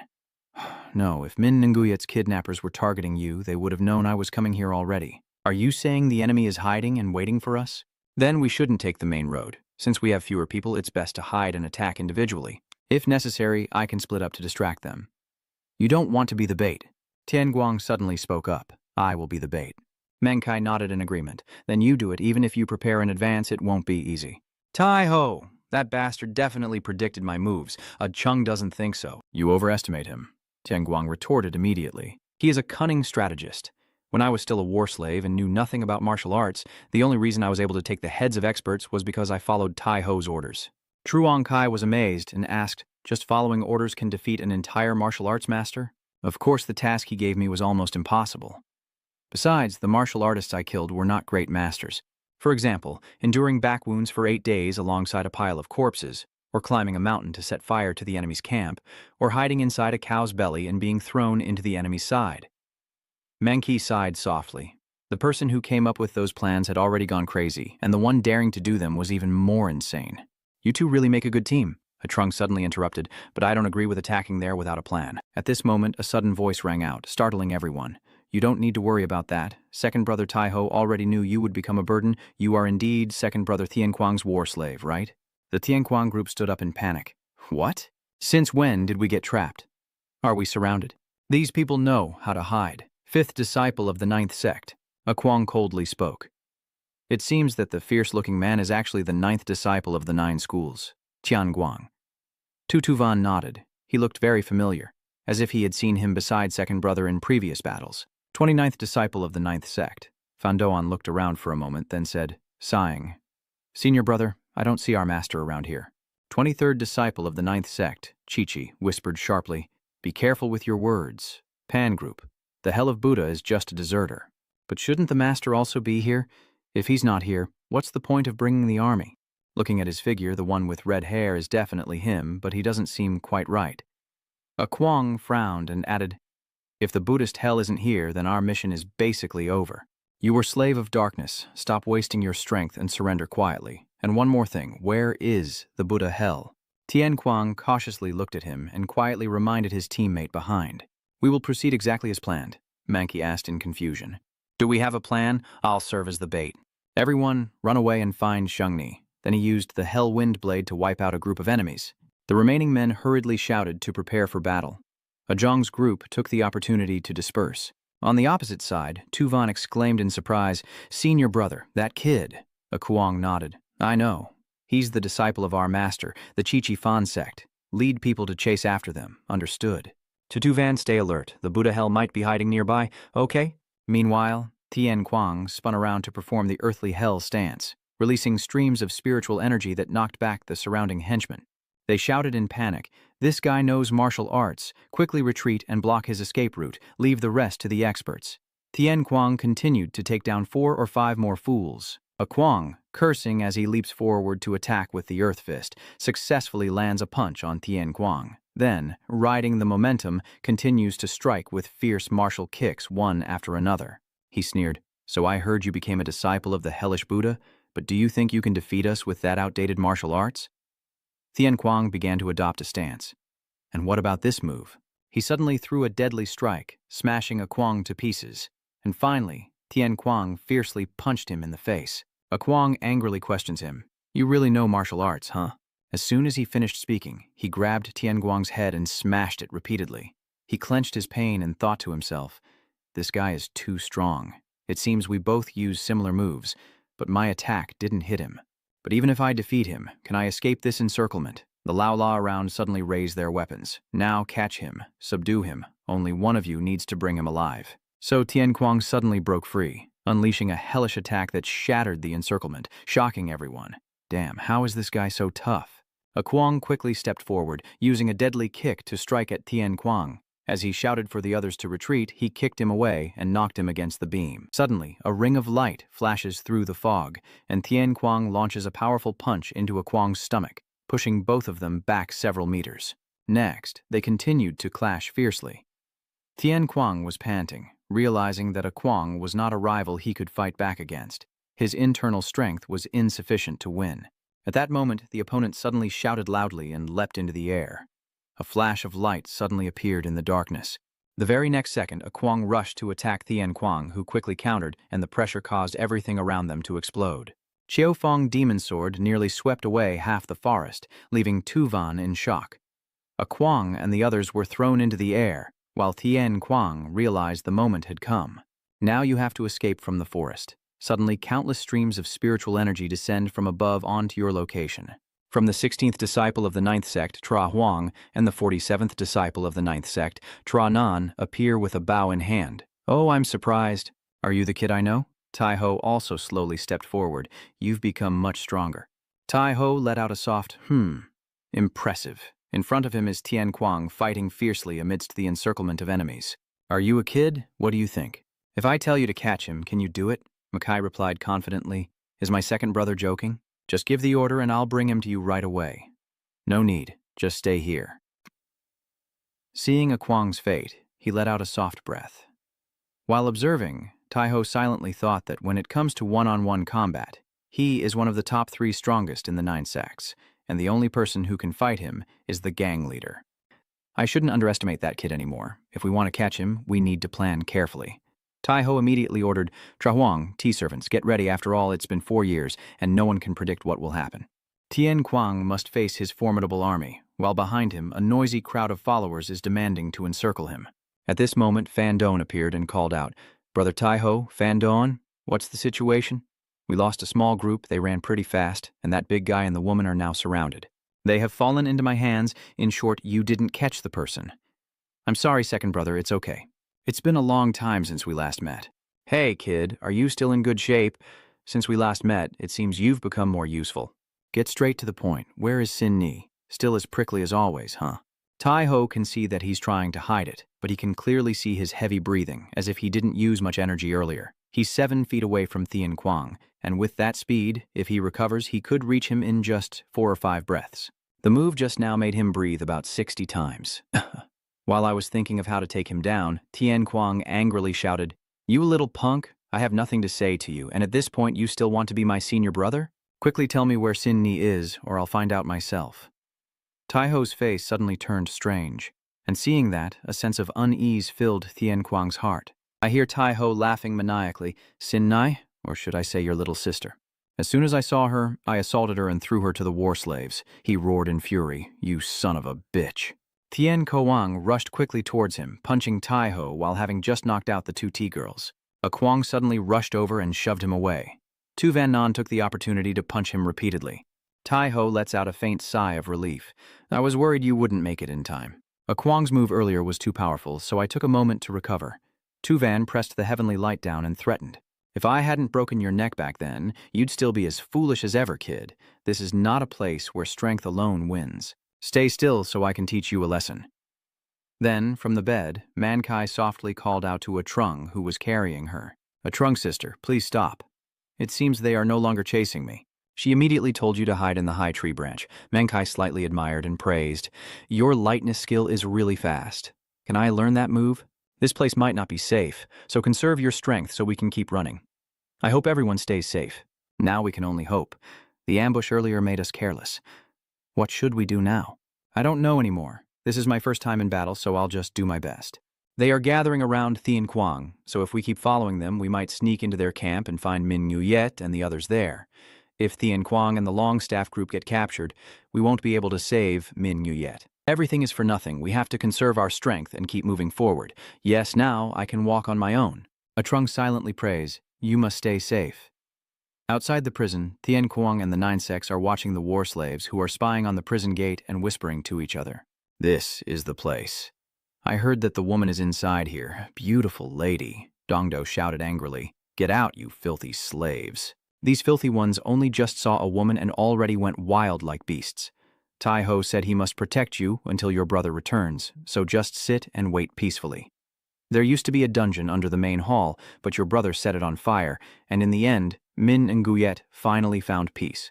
She sadly pondered, realizing that the current situation was very difficult, probably because I have lived in the town for too long. This is a battlefield, a place without rules, where morality and power have no voice. Male, female, old, young, sick or healthy, don't matter.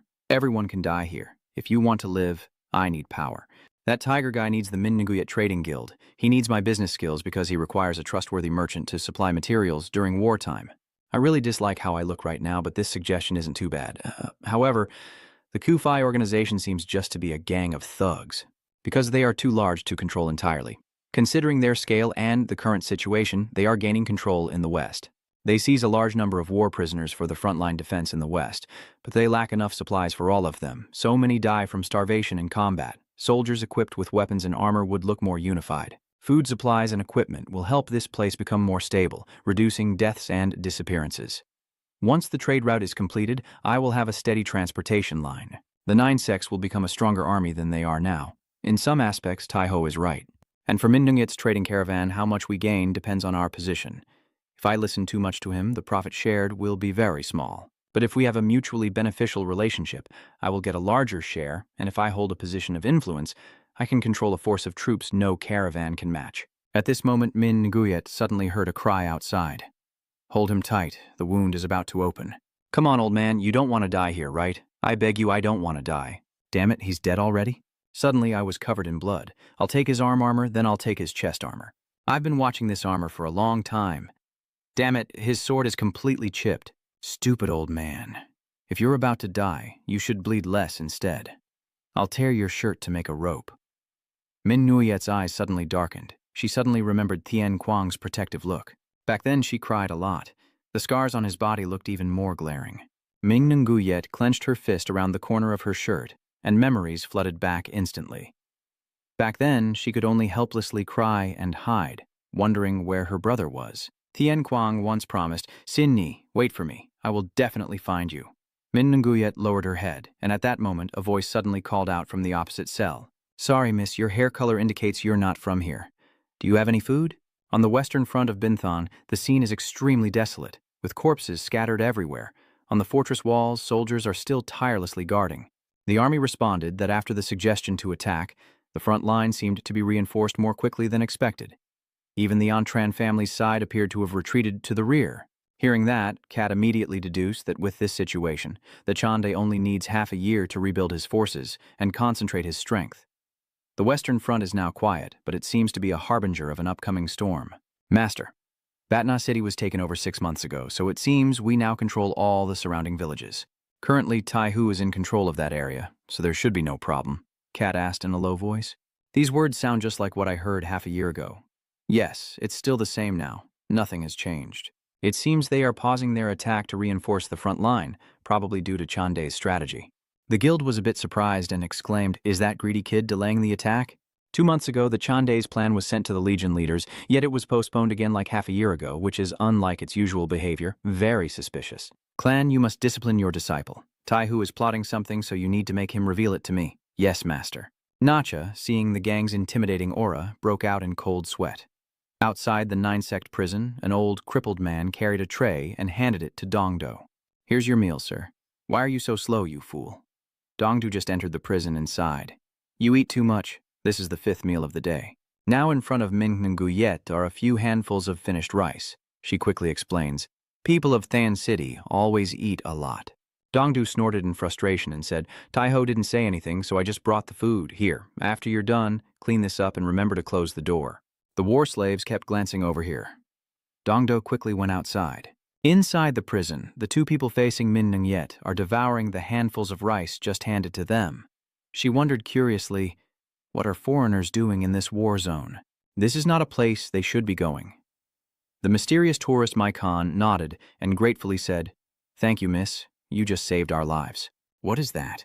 "Moxala. This is usually sprinkled on food. I have a lot, but when they captured me here, they took everything.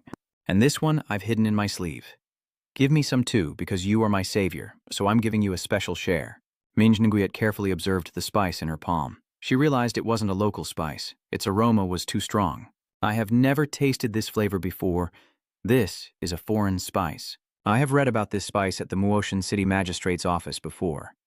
Wealthy merchants near the border often sell expensive imported goods from abroad to the rich." Min Nguyet excitedly asked the person opposite, "Are you a merchant? Do you have any banknotes?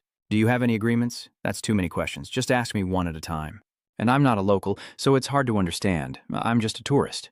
This person is the leader of the Kavan Rahun group. "We met in this prison, and we are both foreigners. To make money, we risked everything and headed east, but didn't expect a war to be happening there. On our way to the capital, we were captured here and robbed of all our belongings. They are bad people." Min Nguyet silently thought that since they didn't know the way to Bin Than, it meant they hadn't made any agreements with anyone. She then told Maikon to tell Rahun that she was currently managing a trade caravan in the capital. Rahun immediately relayed his words quickly. "Nice to meet you, but it's too late now. They have taken everything from me and it looks like we are about to die. Don't worry, I will find a way to save you." "Really? Are we going to be saved? Is that possible? Then I'm so lucky. Ever since I was separated from Luonga, I keep meeting bad people." "Are you a good person?" "No, a kind woman." Min Nguyet calculated in her mind that no one in Bin Than of Trung Nguyen was trading foreign goods. Selling luxurious foreign items to Bin Quox's nobles could give her more power. "I have a lot of money but don't know what to spend it on. Gentlemen, would you like to see some mysterious foreign goods? If everything goes smoothly, the share of the trade route plan will change. If the investment under Min Nguyet's trade caravan exceeds all bounds, not only the Dawen trade caravan, but even the Prime Minister and the entire country will recognize me as the leader of the trade route project.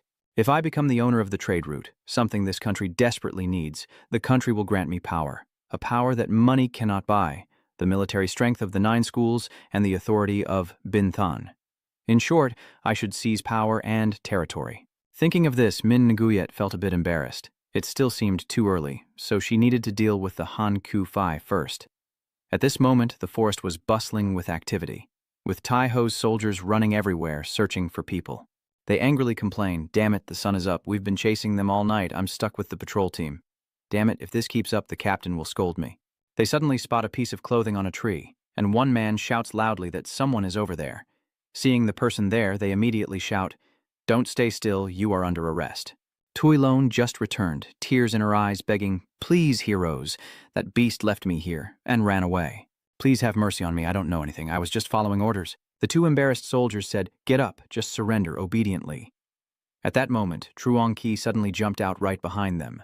A piercing scream echoes out. Trung Kai sighs softly in relief. "We got him. Quickly take him over there. Does this trick work?" So it turns out even this way, they still fall into the trap. These men are so easily lured into battle. But earlier, this move didn't work on Supervisor Dubang. "When I crossed the mountain slope, I saw a village over there. Let's go first. We'll go there to ask for food and then find a place to hide." Suddenly, a group of soldiers rushes out from the forest, and he's there. A sound came from over there. Tuilone and Truong Kai shouted in panic. "What is this? We've been spotted. Damn it. If Min Nguyet were here, we wouldn't have been caught.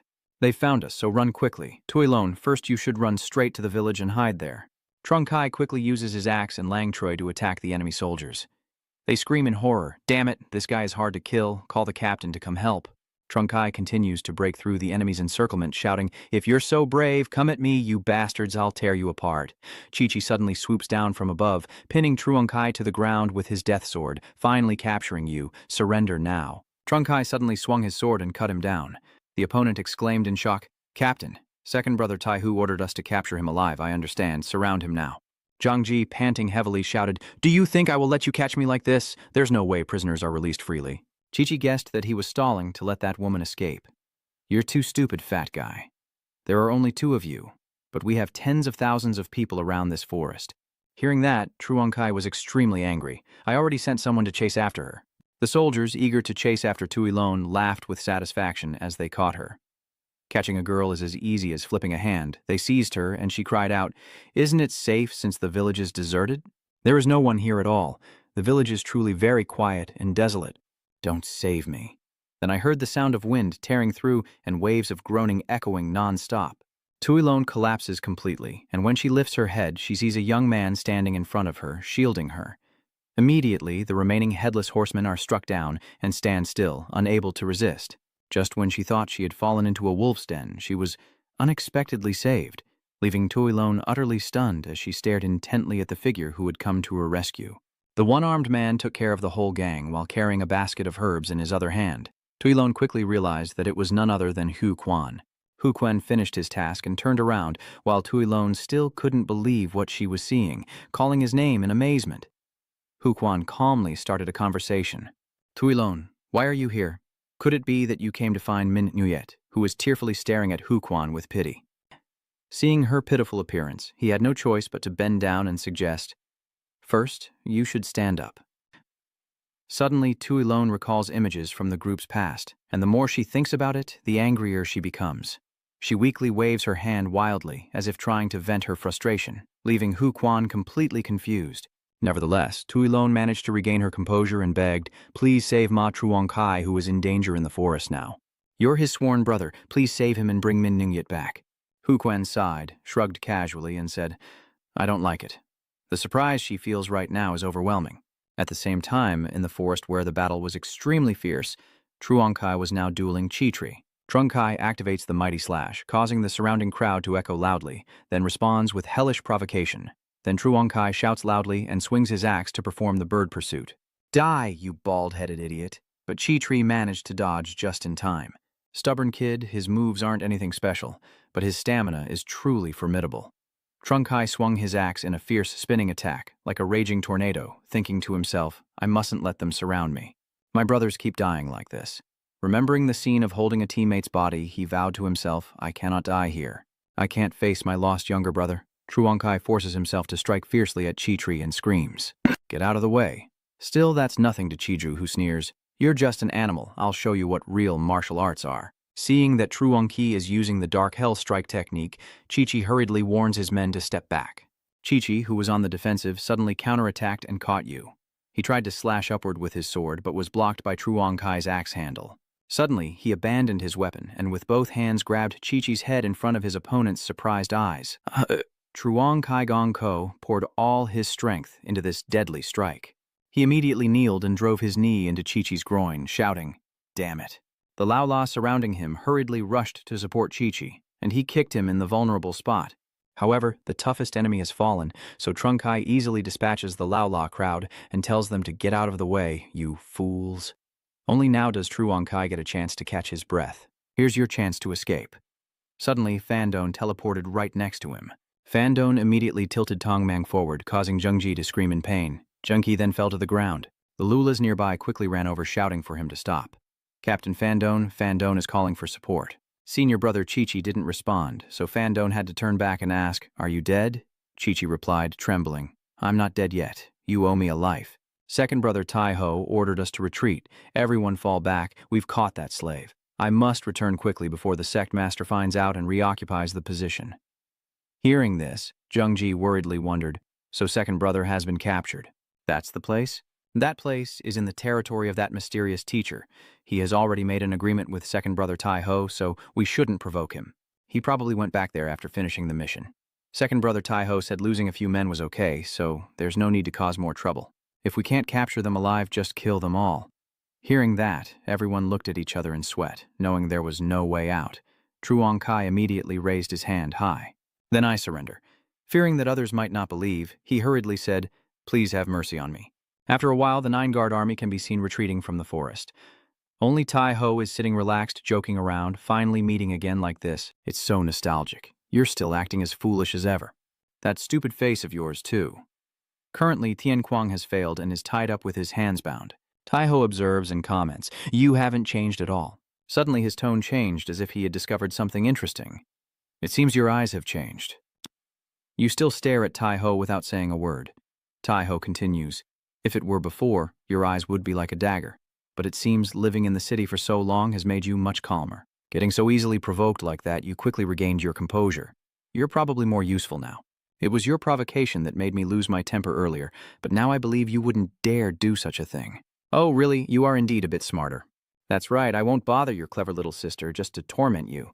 His expression grew more and more sinister. "Your little sister is being well taken care of in the camp inside the prison. After talking to her, I realized she is just as cunning and useful as you. When you escape, I also want to kill you. I want to destroy the hell of the Buddha and tear the old man into 100 pieces." He uttered these calculating words, but upon learning about your little sister's existence, I decided to observe a bit longer. She is a shrewd and decisive businesswoman, with strong problem-solving skills. She is a talented person who can bring great benefits to the Hengyu sect. Your younger sister has agreed to work under my command. Of course, she has no other choice. He suggested that I would also give you another chance. Kid, go back and work for me. With my talent, combined with your younger sister's support and your current strength, it won't be long before the dream of defeating the gang and becoming the head of the 9 sects will come true. Tian Kuang remained completely silent, and seeing his lack of reaction, Tai Ho stood up. All right, I get it. You want to check on your little sister first, right?" He patted Tian Guang's head with his fan and sneered. He, I can see your stupid head. Fine, I'll let you meet her. If you obediently follow me, I will let you meet her." Then Tai Ho ordered the departure, and his followers obeyed without question. Meanwhile, in the large headquarters area at the prison, Rahun and Maikan are snoring loudly on a simple mat. In contrast, Min Huyet is still restless, lost in thought. The most important thing now is to find a way to negotiate with Tai Ho so that both sides benefit. First, I need to figure out how to escape from here. Could there be no other way? Suddenly, a voice calling out from outside the prison rang out, but was quickly cut off. Someone? Ak. Suddenly she heard someone calling Sister Min Nguyet. Sister Min Nguyet. It turned out to be Man Kai. He pressed against the bars and desperately called out for Sister Min Nguyet. Man Kai also exclaimed in surprise, "Mang Kai." At this moment, Man Kai was sitting on a Trung's shoulder, happily saying, "Big sister, you're here. Luckily, you're safe." She asked in surprise, "You came here to save me?"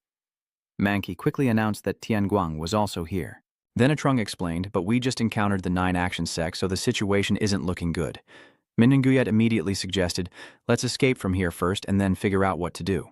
Bring these people along too." The 2 sleeping worms, hearing the noise, start to stir. Suddenly there's a shout. Who is it? A Trung immediately drew his sword in a fighting stance. Dongdu approached to observe a Trung and concluded, "It seems you're not a slave or a warrior." Back to the prison. A Chung brandished his sword with a determined look. "I have to finish him off before he calls for help." In an instant, she dashed toward Dongdo using her body speed technique. Then, a Trung used the water current fish transcend sword with many deadly thrusts, forcing him to stand still and endure. As soon as Dongdu revealed a gap, she struck his arm with a reverse flow sword, causing him to scream in pain. Afraid she would be exposed if she kept going, Dongdo gathered her strength and unleashed her ultimate move. Damn it. But his speed could not surpass a Trung's agile movement. She effortlessly spun around and executed the fish-passing body technique, causing Dongdo's other arm to be covered in blood. Just then, Min Nguyen advised him to stop, saying, "Wait, a Trung, don't kill him." This surprised a Trung, but she also stopped and didn't deliver the final blow. Ming Nguyen asked, "Has he died yet?" A Trung explained and ordered Man Kai. "Not yet. His external strength is very powerful, so the sword strikes earlier weren't deep enough. Stop his mouth so he doesn't cause a commotion." Ma Kai quickly runs over. A Trung then wondered, "Why am I not allowed to kill him? Could something happen?" Min Nguyet tried to climb over the iron bars to reply, "Something's wrong. Let's get out of here first so we can discuss it outside." Man Kai took the opportunity while they were talking to rummage through the loot and proudly display the spoils. Here's the key, Mint Nguyen praised. Good job, find a suitable place to discuss quickly. The ninth sect is the right place to hide because the war slaves here are not loyal to them. Find an abandoned camp and hide inside it. After a while, everyone managed to escape into a tent and leave Mangkai to guard. Trung said, "The Nine Paths wants to become a trading partner, I understand. So, besides the two of you, everyone else could be captured or killed. Why did you bring Tuilone here, while still being bound? From the very beginning, don't even dream of opposing second brother Tai Ho." Min Nguyen sneered. "You still have the strength to talk, huh? You ungrateful person, after everything I've done to help you, you torment me and my Langma like this?" Hearing that, she seemed even more pleased and handed more stones to the slave. "You must have endured him a lot, huh? This is your chance to take revenge. He's very strong, so use stones on him. Keep hitting him, but don't let him die." The slaves immediately obeyed. "Really? Well then, that's great." Dongdo's son had to beg for release after being beaten relentlessly. "Don't." Min Nguyen glared at him. "If you want to blame someone, blame the way the Nine Sect rules and oppresses. If not you, then who else could it be? Thanks to you revealing everything, we learned more about the Nine Action Sect." Dongdu blamed himself inwardly. "Damn it, second brother Tai Ho will kill me. Even though I tried to deceive them, the war slaves kept revealing everything, so I couldn't fool them." Then she quickly made a decision. "The Nine Martial Sect. No, I need to deal with Tai Ho first. First, we must eliminate all situations that could be disadvantageous to us. Hurry and gather here, I will explain everything to you. Minkai is still on guard and Min Nguyen is asking for help. Please help us." Maikon and Rihun. As time passes, a mountain village gradually comes into view. Tuilone's continuous scolding echoed without end, calling them fools, weirdos, small-eyed, and ugly. But Hu Quan still remained silent and kept walking ahead. Frustrated, he turned back and said, "I have to tell you again how many times that I don't want to do this. I am just a messenger and I am no longer part of Min Nguyen.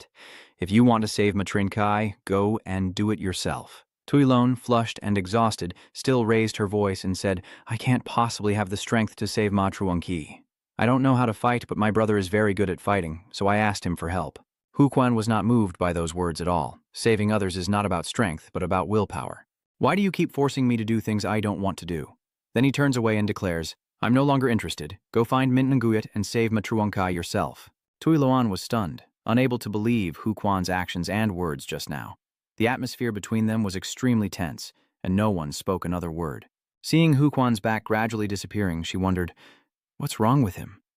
Why is he acting so differently? Where has his natural empathy gone? Was he really friendly before? She remembered the scene where she climbed onto Hu Quan's back and whined. "Quan, do you want to marry me?" Quan calmly replied, "No." Suddenly a question echoed in Tuilone's mind. But why did he save me just now?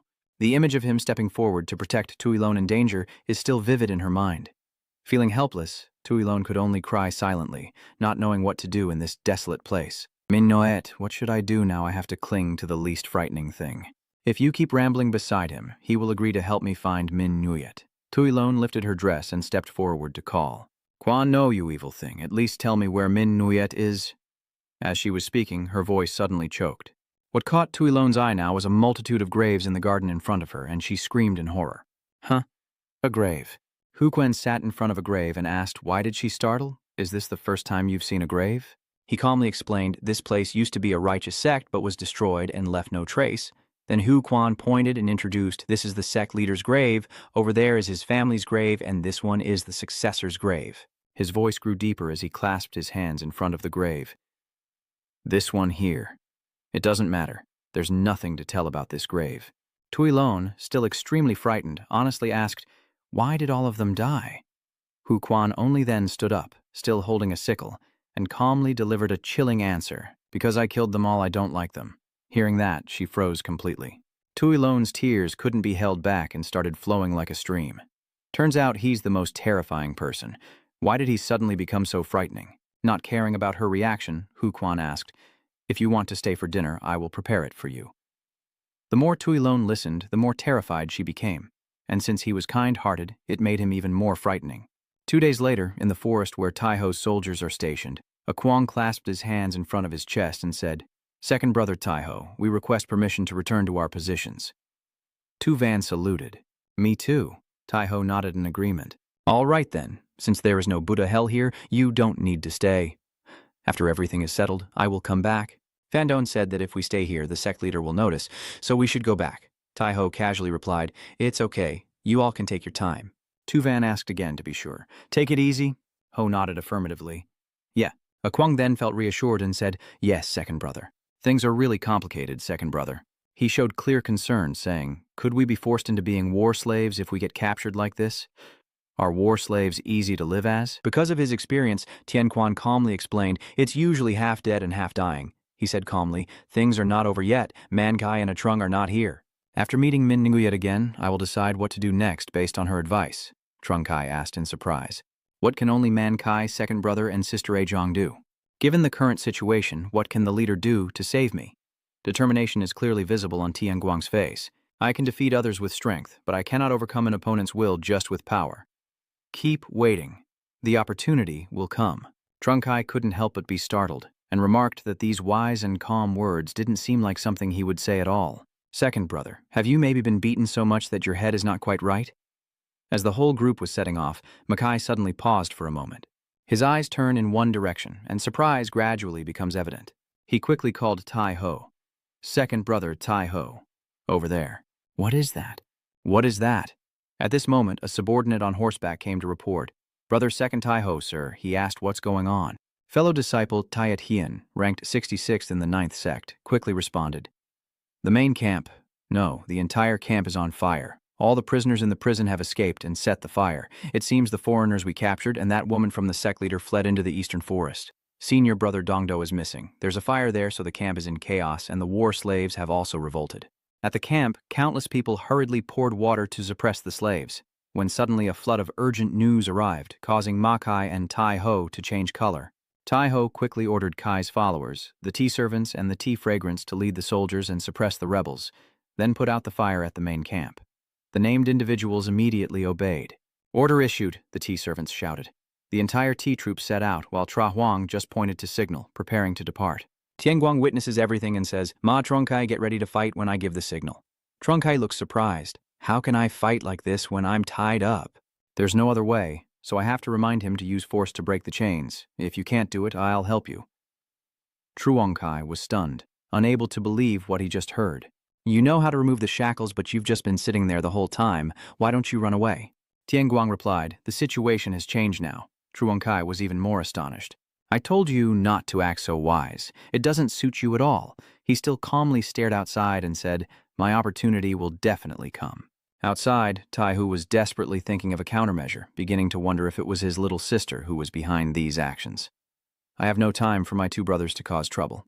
Even though I treated them very kindly, they keep causing me trouble. I'm so annoyed. Should I kill Quash and the two of them?" At this moment, someone's footsteps brushed past. It turned out to be Man Kai. You sneaked in and stood in front of Tai-ho, who immediately frowned and shouted angrily, "What is it now?" As soon as she appeared, Man Kai immediately pulled out 3 smoke bombs in each hand. A few minutes ago, Min Nguyet had devised a plan. Split into 2 groups, one to set fire around the forest to create the illusion that the entire sect was burning, and the other to search for Rahun's belongings. Based on the information I gathered after the interrogation, Tai-ho is someone who often gets angry when things don't go according to plan, so this fire will remind him of the fire at the main camp when Tian Quang escaped, and I will use this to turn him against him. Of course, we won't set fire to the entire base, but we'll set the surrounding forest ablaze to make it look like the whole base is on fire when Tai-ho returns. My goal is to provoke Tai-ho and distract his troops. According to the information gathered after the torture, most of Tai-ho's troops will return to their original position after capturing the Hell Buddha and his group. She pointed to Dong Do, who was unconscious behind. With the remaining soldiers, just disable them. Trung and I will handle setting the fire. Meanwhile, Mangki, in order to find the stolen belongings with them, will surely have something useful. I will use chili powder and gunpowder to create a smoky, spicy fog. Here, take this packet of seasoning. It might be a bit uncomfortable to use. Ah, it's so spicy. If it gets into my nose, I'm done for. The foreign chili powder is different from the local one, and its strong scent will definitely work. Returning to the present, the soldiers saw the smoke bombs being thrown and immediately panicked. A loud bang, 6 smoke bombs exploded simultaneously. Is that smoke? Ridiculous. The place is so wide and there's smoke. The person who said that immediately regretted it as the smoke entered their nose, and their entire formation quickly fell into chaos with coughing and a cloud of acrid fumes surrounding them. Amid the chaos, Tai-ho quickly covered his nose and tried to observe his surroundings. Before he could do anything, a loud explosion occurred around him. Tianguang and Truong Kai destroyed the carriage and launched a surprise attack on the enemy formation from within, with a cloth wrapped around their faces. This guy is annoyed. This smoke is even thicker than the special nets they usually use. Second brother, just covering your mouth isn't enough to block the burning smell. I need to find a way to escape the smoke. This smoke is too thick, I can't fight. Earlier, a Trung asked whether defeating them and helping the Tianquang group escape was a good idea. But shouldn't I just run back to Moksun City? No matter what I consider, this is a large army. I have no chance to negotiate with them, Min Nguyet replied. I have no chance to win, but I also won't confront the Nine Action Sect head-on. Moreover, we are inside the Nine Action Sect's lair. I will find a way to exploit their weak leadership to seize the opportunity to win. If we run now, Taiho will have another chance to chase after me, so it's best to keep him close and stay alert. What about Maikan and Rahun? If they think it's too dangerous, they should escape first. Hearing that, the two of them turned to discuss with each other for a while. Maikan translated Rahun's words because his friend had died, and he couldn't leave behind all his luggage. He will follow Min Nguyet to find the items and sell them in Binthan, while I will run away. I'm a wanderer, so I will leave here as soon as possible. Lost? I was going to ask you to help me send a message, but I won't stop you. Thank you for your help. Thank you for saving my life. He paused for a moment, then suddenly started crying uncontrollably. Min Nguyet reminds me so much of Cam Mai. Cam Mai also fought against the bad guys, so Min Nguyet, don't die. Who is it? All right, let's go now. It's time to strike back. Are those two guys happy now? Can we also run away? Since things have come to this, help us set fire and disguise ourselves as them so we can escape with Maikan. Right after Tianguang and Changqi escaped, a Zhong suddenly appeared and ambushed Tai Hu. He was momentarily stunned in surprise, but quickly defended himself. Tai Hu vua ngok len thi bart gap mod kim sap cham den ngoimen. Tu kip chan lain hung han bi mo chiung hich lu kiem kwa etrung had bailen troi. Without waiting for the opponent to land, she started moving again. After 2 steps to gain momentum, a Trung jumped up and collided with him in midair, pinning his back against a nearby tree. Taiho demanded, "Who are you?" Suddenly a blade pressed against his neck and a voice said, "You did the same before, so don't blame me. You must obediently follow us." The fierce threat from Taiho was witnessed from afar by Thien Quang, who was surprised and instinctively called Sin Ni. Min Nguyet glanced at her comrade and whispered, "Don't let your guard down. It's still too early for you to stop."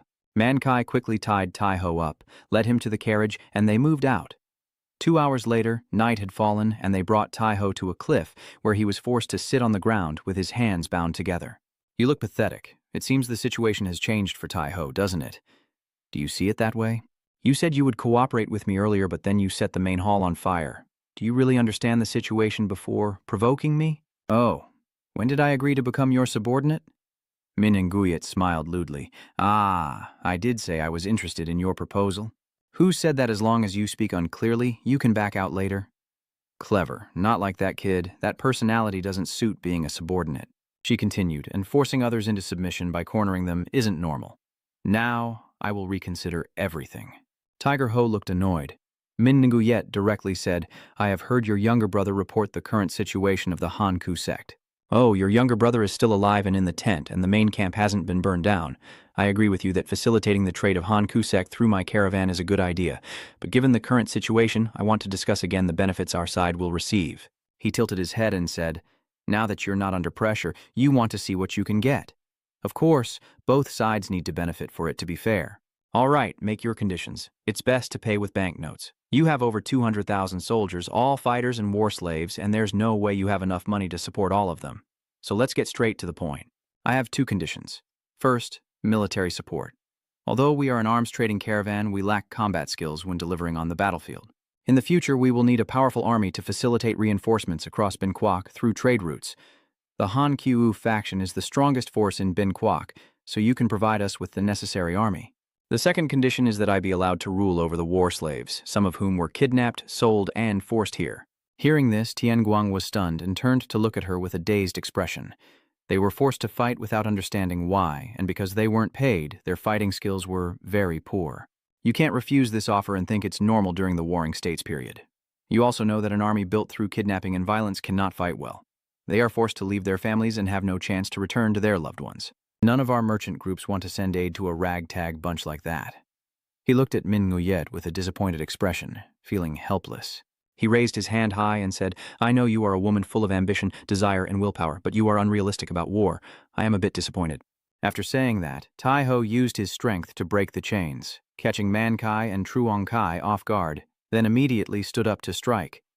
Chung sensed something was wrong and quickly launched an attack. And indeed, his Hellwind blade created a wide shockwave.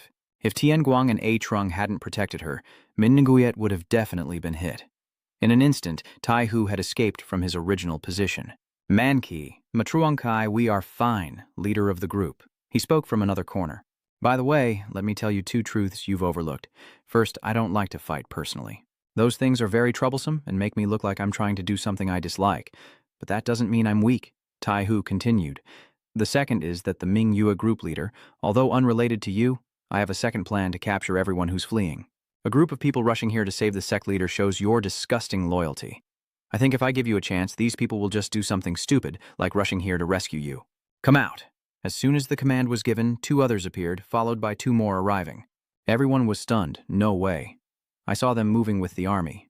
Tai Ho explained, our 9-section sect has been through life and death all our lives. We only need a few words to convey our intentions. So it turns out that even in their seemingly normal words, they were using signals only they understood.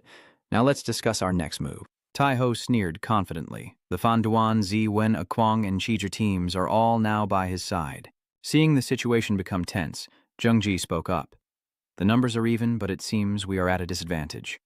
Luckily, the soldiers haven't arrived yet, so I think we should run, just in case things go badly. No, they will definitely chase after me. Tai Ho stepped forward. I have heard your terms, but negotiations must be beneficial for both sides, so I will give you a choice. This is your last chance. Know your place and kneel before me, or you can run away like a dog with your foolish brother, and all of you will die here. The air was tense and silent, only the howling wind sending a chilling shiver down everyone's spine. Everyone was in a defensive stance, ready to fight or flee. If I can buy some more time, I still have a chance. You know those people well, right? If I fight them, can I win? He paused for a moment, then looked up at them on the cliff. If I can stop the tiger and come up with another plan, I will win at all costs. A Zhong Zhengfeng, then I will fight the tiger. His strategic skills are formidable, but his swordsmanship cannot be underestimated, Changqi continued. The others should let our guards attack head-on. Manki, Rahun, and I will support from the outside. There are some useful items from Rahun's west side. You have to fight too? I don't want to fight at all. After assigning the tasks, Min Nuyet paused for a moment and swallowed her saliva to gather courage. If you don't pay fairly, the Thuongdoan won't cooperate with you. Fake demon. As soon as he finished speaking, Truongqi and Tian Kuang combined their ultimate move, the mighty slash of the hellish windblade, targeting the stone in front of them, causing dust and debris to fly everywhere. Second brother is a trap aimed at Min Nuyet's team, and before she could react, a Trung split the rock and appeared right in front of Tai Ho. Using the Heaven's Yingate technique, she threw him into the air, carrying him away to another place. Without waiting for the others to act, Zhang Ji and Tianguang moved behind them, once again working together, combining their techniques to break the ground and disrupt the enemy's formation, splitting the entire cliff in 2. Fandon looked around in confusion and said, "Where is he?" "Behind you." As soon as he turned around, he met the deadly gaze of Tianguang and Truongqi. They struck simultaneously, one targeting from behind, the other from the front, taking down the first enemy and then each one after. Ma Truongqi, behind you, second brother. Thanks to that, Tianguang was able to block a punch from a Kuang in time. And this time, Truongqi also got close to Tu Van, and unable to defend in time, he had to accept Tu Van's deadly punch. Not stopping there, Chizhi took the opportunity to land an additional punch to Truongqi's back. "What the hell is your name, bastard?" The man's dagger tip just touched the ground when Tu Van immediately ambushed him from behind. In an instant, Tian Kuang arrived and kicked him away. Where did Kuang come from to kick him flat on the ground? Truongqi saw this and immediately punched him in the side. Within seconds, all 3 of them retreated to a safe distance, but also surrounded the 2 of them. The very next moment, they charged again all at once. Truongqi saw this and immediately signaled Tian Kuang. He jumped up, unintentionally leaving his teammate to take the full brunt of the opponent's attack. Tian Kuang unleashes his earth-shattering kick, knocking them back and breaking their formation once again. At that moment, a hand emerges from beneath the rocks and grabs his ankle. Tian Kuang looked down and realized that Fandon was still conscious despite being battered. Chichinan then tried to ambush him but missed his strike. All hope to end Tian Kuang now rests in Tu Van's hands. As expected, Tu Van rushes forward with the speed of lightning, attacking from above with a surprise strike to his head and neck. Suddenly, something flew into his left side. Tu Van was confused and his wound started bleeding. From there, Mankai's gun was still smoking. Rahun was just pointing and saying something to you? You're confused. What are you talking about? What? Aim for the head? What are you talking about? If you know, then go do it yourself. I've never used this before. What? Why did you suddenly pray that they would talk to each other about the foreign item? I've never seen it before. The item that uses gunpowder can fire deadly steel pellets without martial arts. At this moment, Thien Quang creates another devastating explosion. This guy's really annoying. Damn it, I need to deal with those little guys over there first. On the other side, Truong Ki just knocked Fan Doan away. But unnoticed, Chi-Chi grabbed his sword and ran up the cliff. Rahun realized when he reached the top that these weaklings were up to their foolish tricks. I will kill you. And Chidru himself didn't realize that Min Nungyet was hiding right beside him. When he turned his head, he was already faced with a smoke bomb heading straight at him. With a bang, Chitri gathered a deadly burst of toxic gas capable of killing an entire army. He was stunned, tears streaming from his eyes and nose, his face turning red. And so, Chitri fell freely from the cliff in agony while his teammates were still struggling below. Quang and Tu Van charged forward fiercely, facing off against Truong Ki and Thien Quang, who were equally fierce. As their attacks collided, a massive explosion erupted, knocking the spear away. The explosion quickly spread throughout the forest, destroying the nearby cliff. Meanwhile, a Trung successfully pulled Tai Ho to a different, distant location. He quickly regained his balance. She pursed her lips and frowned, focusing all her strength. He widened his eyes and smiled with a sickly grin in his rage. She launched another attack with Lu Nu Shu Yen, a whip of 3 sword strikes forcing Tai Ho to retreat to dodge. He swung both hands at the same time, executing the deadly sword attack, but was blocked by a Trung.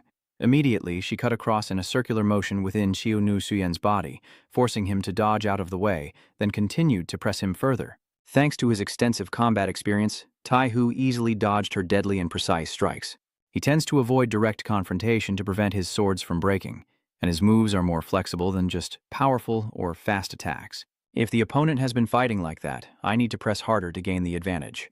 Thinking this, she quickly used the void path and moved behind Tai Ho. A Chung used a strong force for the waterfish passing attack, forcing him to raise both swords to block. This move also caused both blades to become quite chipped. Seeing that things were not going well, Tai Ho unleashed a wide-ranging hellish windblade attack to force her to retreat. I hate fighting like this, where you keep attacking relentlessly. Miss, your technique is good, your steps are steady, and your swordsmanship is well trained. If you come from the town, then you must be from the New Juyin sect or the Nhat Quang sect. I've seen the swordsmanship of the Nhat Quang sect a few times, but your moves are completely different. So it turns out you are definitely a master from the Fish Stream sect.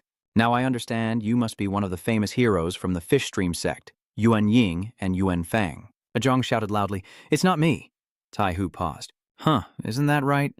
With skills like that, I thought you must be an early disciple of the Fish Stream sect. If you're not an early disciple, then Trung Nguyuen's martial arts skills can't be too bad, right? She clenched her sword tightly. Martial artists of the 9 schools really do talk a lot. Take this opportunity to remember clearly that the heroes of Ngu Su Yen sect are not only my brothers. I am the youngest daughter of Yuan Chengguan from Ngu Su Yen sect, one of the 12 emperors, a true emperor. I am Nguyen Trung. Saying that, she combined the strength of both her arms and hips to strike straight down. That fierce attack from Ngu Zhu Yen was so powerful it left a residual shockwave on the ground beneath him. He thought to himself, Yuan Zhong, the name mentioned in the official's letter, is the one who often trains with that kid and is the captain of the Thanlian Peak, a swordsman with profound swordsmanship but a reclusive life. Sure enough, her swordsmanship surpasses mine. If it were a regular one-on-one fight, I would have lost hundreds of times already. After observing her moves for a while, Tai Ho felt it was enough and was ready to counterattack. Before he could strike, a Trung aimed directly at his hand and delivered a blow that broke both swords, sending them flying into the sky. What she didn't expect was Tai Ho, then kicking a pile of sand into her face. Do you dare to play tricks? While a Trung was distracted in midair, he quickly moved directly beneath her. She was startled, and before she could recover, Tai Ho grabbed her arm and delivered a deadly punch to her stomach. Without waiting for a Trung to react, he immediately pulled her down and then delivered a deadly blow to knock her far away. A Trung was stunned. This bastard wasn't even a swordsman. I do that to make you think so because when my sword breaks, it will give me an advantage. In a fierce battle, strength alone is not enough. You must also know how to perform to win more easily. Tiger arrogantly held a Trung's sword, glancing at her as it fell straight to the ground like a sack. A sword is a very powerful weapon. With enough training, it can give you an advantage in any situation. But once you step out of your comfort zone, you'll become extremely vulnerable, making it easy to deceive swordsmanship experts. As he spoke, he pressed a Trung's sword against a stone and kicked it to break it, as if to prove his opponent's point wrong. She quickly bit back her pain and stood up. "What is this? You're stronger than I thought. I remember I broke your bones already." A Trung looked up, his mouth covered in blood and holding his wound with one hand. "Is that all you've got? I've grown used to those dirty tricks through countless training sessions with Tian Kuang. So you plan to continue fighting me without using your sword?" "Yuan, I know your swordsmanship well, so I won't hold back against you. You are the one who doesn't understand anything because you only fight in wars. People with thoughts like yours have existed for hundreds of years. Ngu Zhuyan's sect is not so foolish as to ignore such a clear weakness. Trung, get into a fighting stance and Ngu Zhuyan, unleash your sword techniques." Tiger Ho laughed again and said, "The female swordsman doesn't need to use a sword. I am quite looking forward to it." Turning back to Tian Kuang, the explosion just now made a large hole in the cliffside. The scene from above looked extremely devastated. Mankai is confused. He's already used all his metal darts. Does he have more darts, Rahun? He responded something, but I didn't understand a word. "What should I do now, Leader Mintniguit?" "Calm down, we still have 2 smoke bombs left, but they're used to the strong smell and no longer effective." She grits her teeth, refusing to give up. It's not over yet. Close up below, Tianguang and Changji are both badly injured, covered in blood. The man trembles and gasps for breath. "I'm out of breath, I've reached my limit. I guess I have to fight these guys to the death." But in front of them, no one has fallen yet. A Kuang told Tuvan that it seemed like the big guy was exhausted. Tall and bulky, but he never had endurance from the start. He was only a nuisance for a while. "Matronki, go to Sing Ni and protect her. We're too slow to escape anyway." "Protect Sing Ni while regaining your strength. You probably can't fight anymore. I promised I would win, so I will definitely win at all costs." Immediately after, Tian Kuang's body radiated with murderous intent and determination. They were caught off guard. Does he still have the will to fight? Now I understand why second brother Tai Ho calls him a stubborn kid. During a prolonged battle, everyone's fighting spirit usually wanes, but this guy's will to fight remains very strong. A Kuang looked at him for a moment, then prepared to fight again. "Don't let your guard down. Tutu Van, fight him like you did when you fought senior brother Bangdan. Senior brother A Kuang from Mai Khan is somewhere in the forest far from Han Ku sect." After walking for a while, the 2 people with him were exhausted. "They didn't chase me this far, so if we rest here for a bit, they won't send anyone after someone like me, right?" "No, look, the fire still hasn't gone out. We poured a lot of oil and set the forest on fire, so it's not easy for them to put it out. But where should I run to now? We have nowhere left to go, and there's no food left to eat." Just as I was thinking about selling something to make money, they noticed the bag of items on Mai Khan's back. They sneaked up behind him, but then Mai Khan pointed and said, "There's something strange over there." They looked toward the burning forest around the 9th sect, and suddenly a fire was extinguished. A moment later, the nearby flames also went out. Yet in just a few seconds, the fire they caused was mysteriously extinguished. They looked toward the burning forest around the 9th sect, and immediately after, a blaze was suddenly snuffed out. A second later, the nearby fire also went out. Yet in just a few seconds, the fire they caused was extinguished so quickly, it was almost unbelievable. Just a moment ago at the main hall of the 9 Action Sect, Makai, Tra Huang, and Tra Nan were stunned upon returning because only the surrounding forest was on fire while the main hall remained intact, as if it was a trick to divide our forces. Could it be that someone is targeting second brother Tai Hu? Senior, even if this is a trick, I can't ignore it. The main house might catch fire. I must put out the flames and suppress the war slaves. The 2 women looked at Makai with expectant eyes.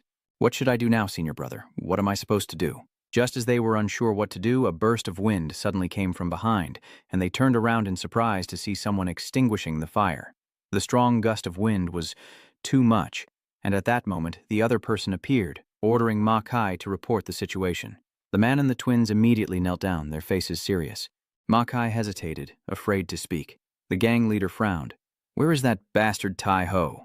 Meanwhile, Tai Ho and A Trung are still fighting on the other side of the forest.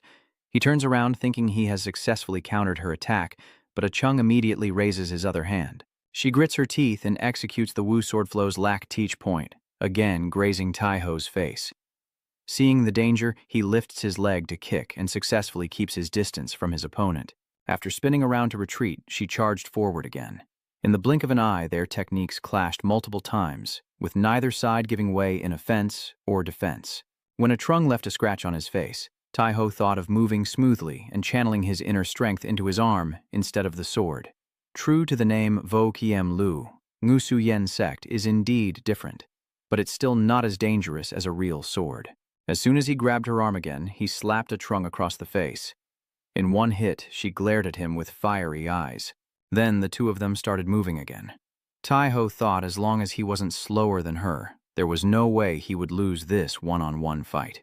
She kept her eyes on her opponent without a second's hesitation, trying to strike faster to decisively defeat him. In a quick flick of her hand, a Trung once again neutralized Taiho's attack. They continued their uneven fight, moving further away from Min Nguyet's group back to the rocky ledge where Tian Guang's battle was taking place. Truong Qi, bloodied and panting, looked at the ongoing fight, and seeing this, Min Nguyet quickly climbed down to him. "Are you okay?" "I'm fine." "All right, get up. I have to move now."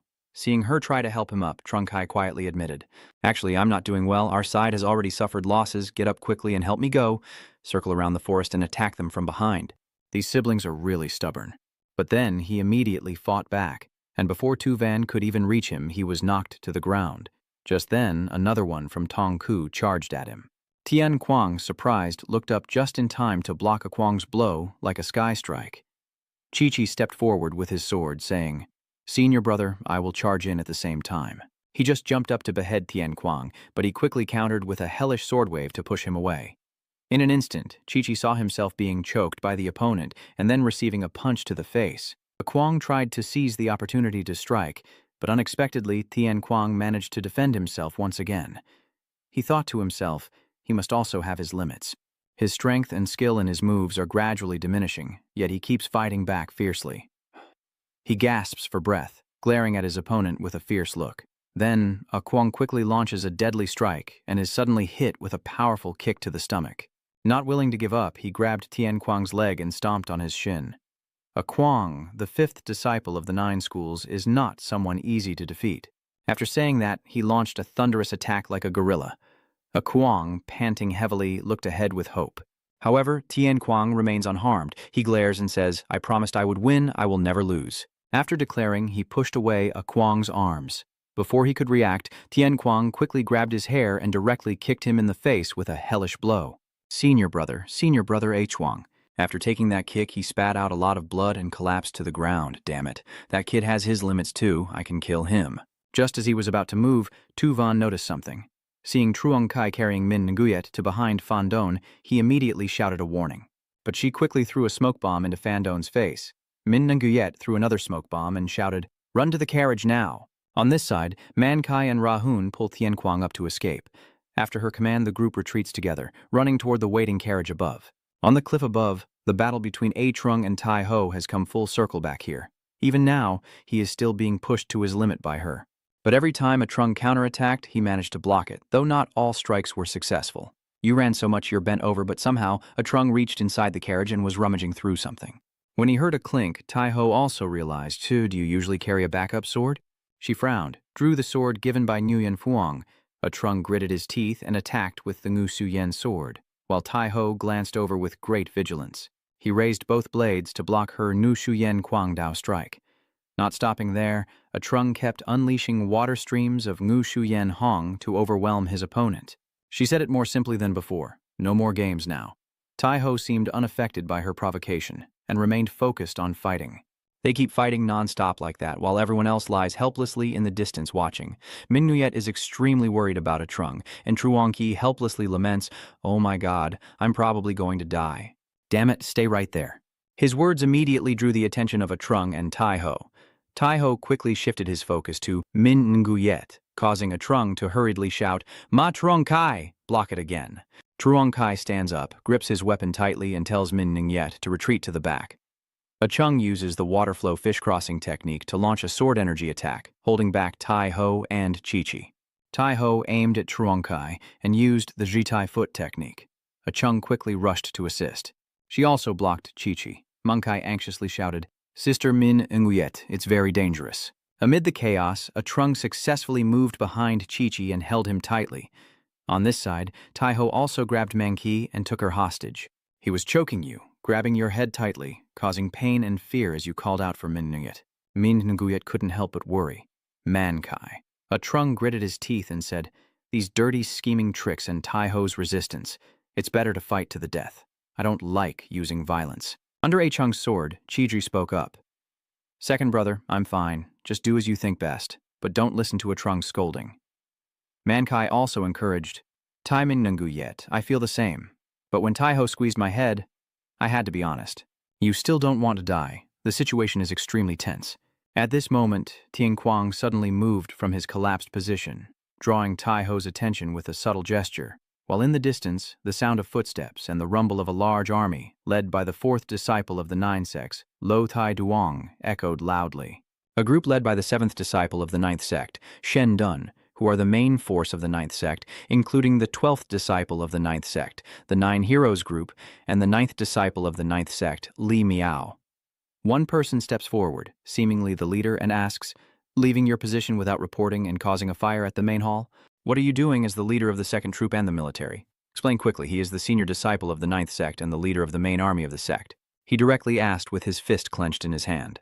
Tai-Ho realizes nervously. Min Nguyet's guild quickly stepped forward. "Honored to meet you, Vice Guild Leader," but was scolded by Tai-Ho, saying it's none of your business. "Vice what?" The guild leader looked at Min Nguyet and asked, "Who are you?" Min Nguyet humbly introduced herself. "Sir, my name is Min Nguyet, the leader of the Min Nguyet Merchant Guild from Moksan City Traders Association. It is an honor to meet you." The guild leader, the rearguard of Hanku sect. The reason she did that was because she remembered the interrogation from before and the information she got. No matter how much you dig, the Hanku sect has no problem at all. The senior disciple of the guild and Tai-Ho hate each other.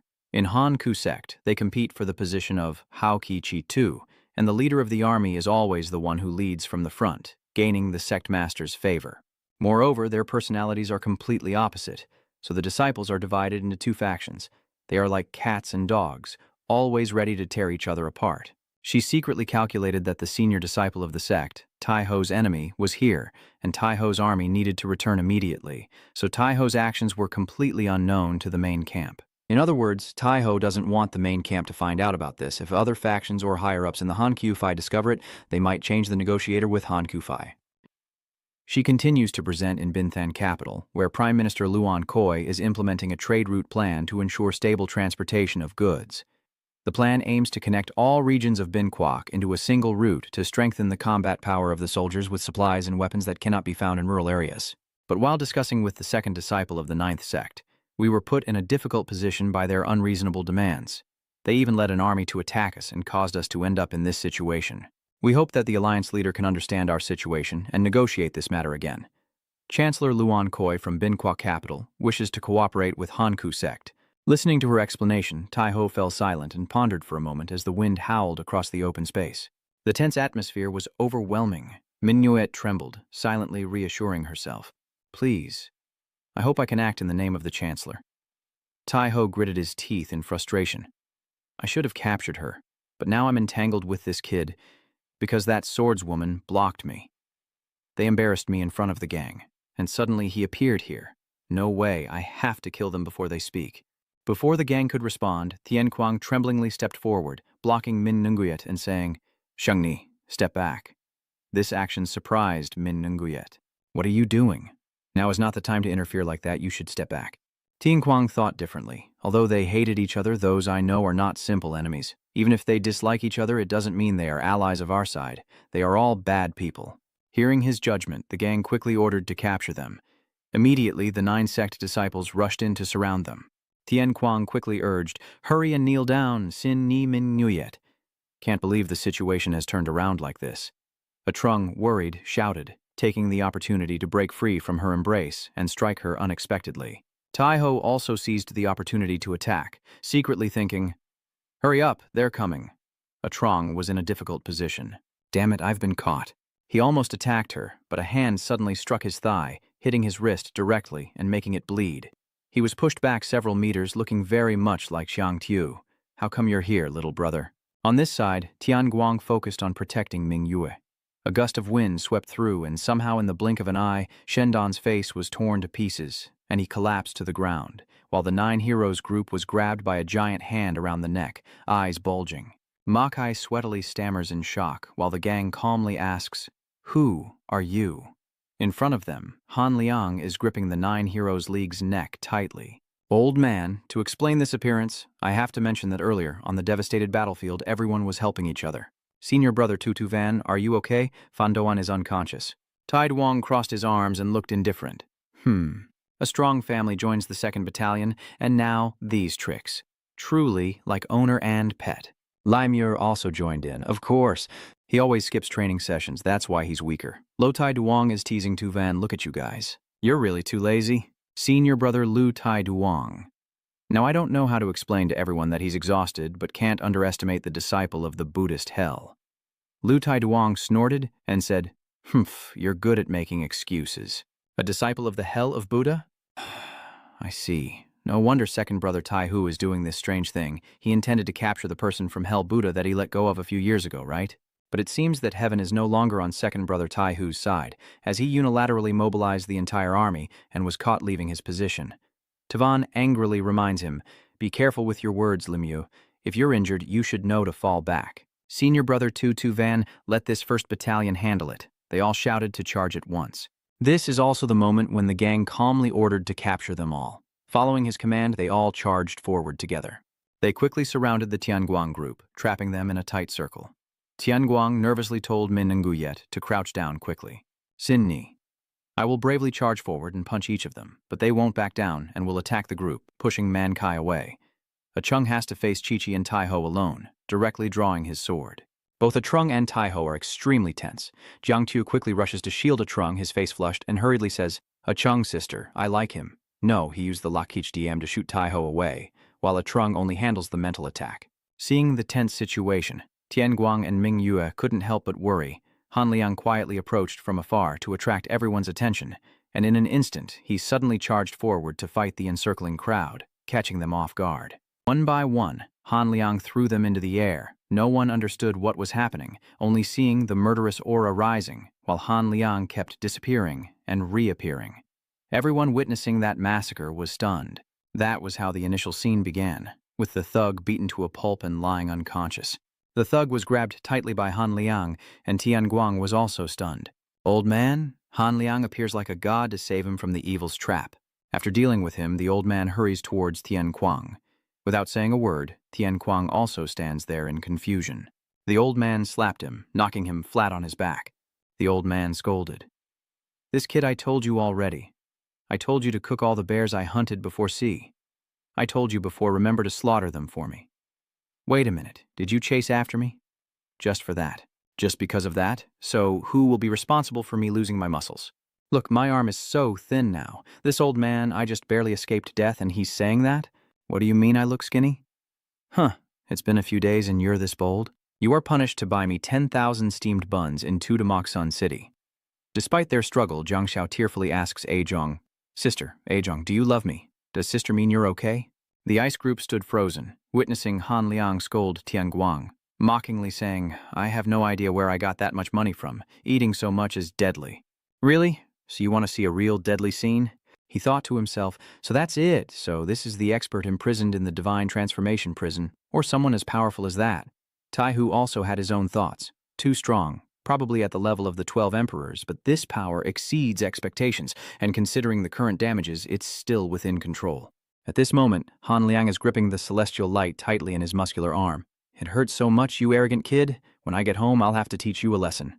After fighting for a long time, the old man finally sighed. So are these guys from the 9th sect? Back in my day, their numbers were counted on one hand. That kid is definitely up to something again. He's a very talented kid, extremely talented. But since these guys are all following him, their eyes all look equally dirty.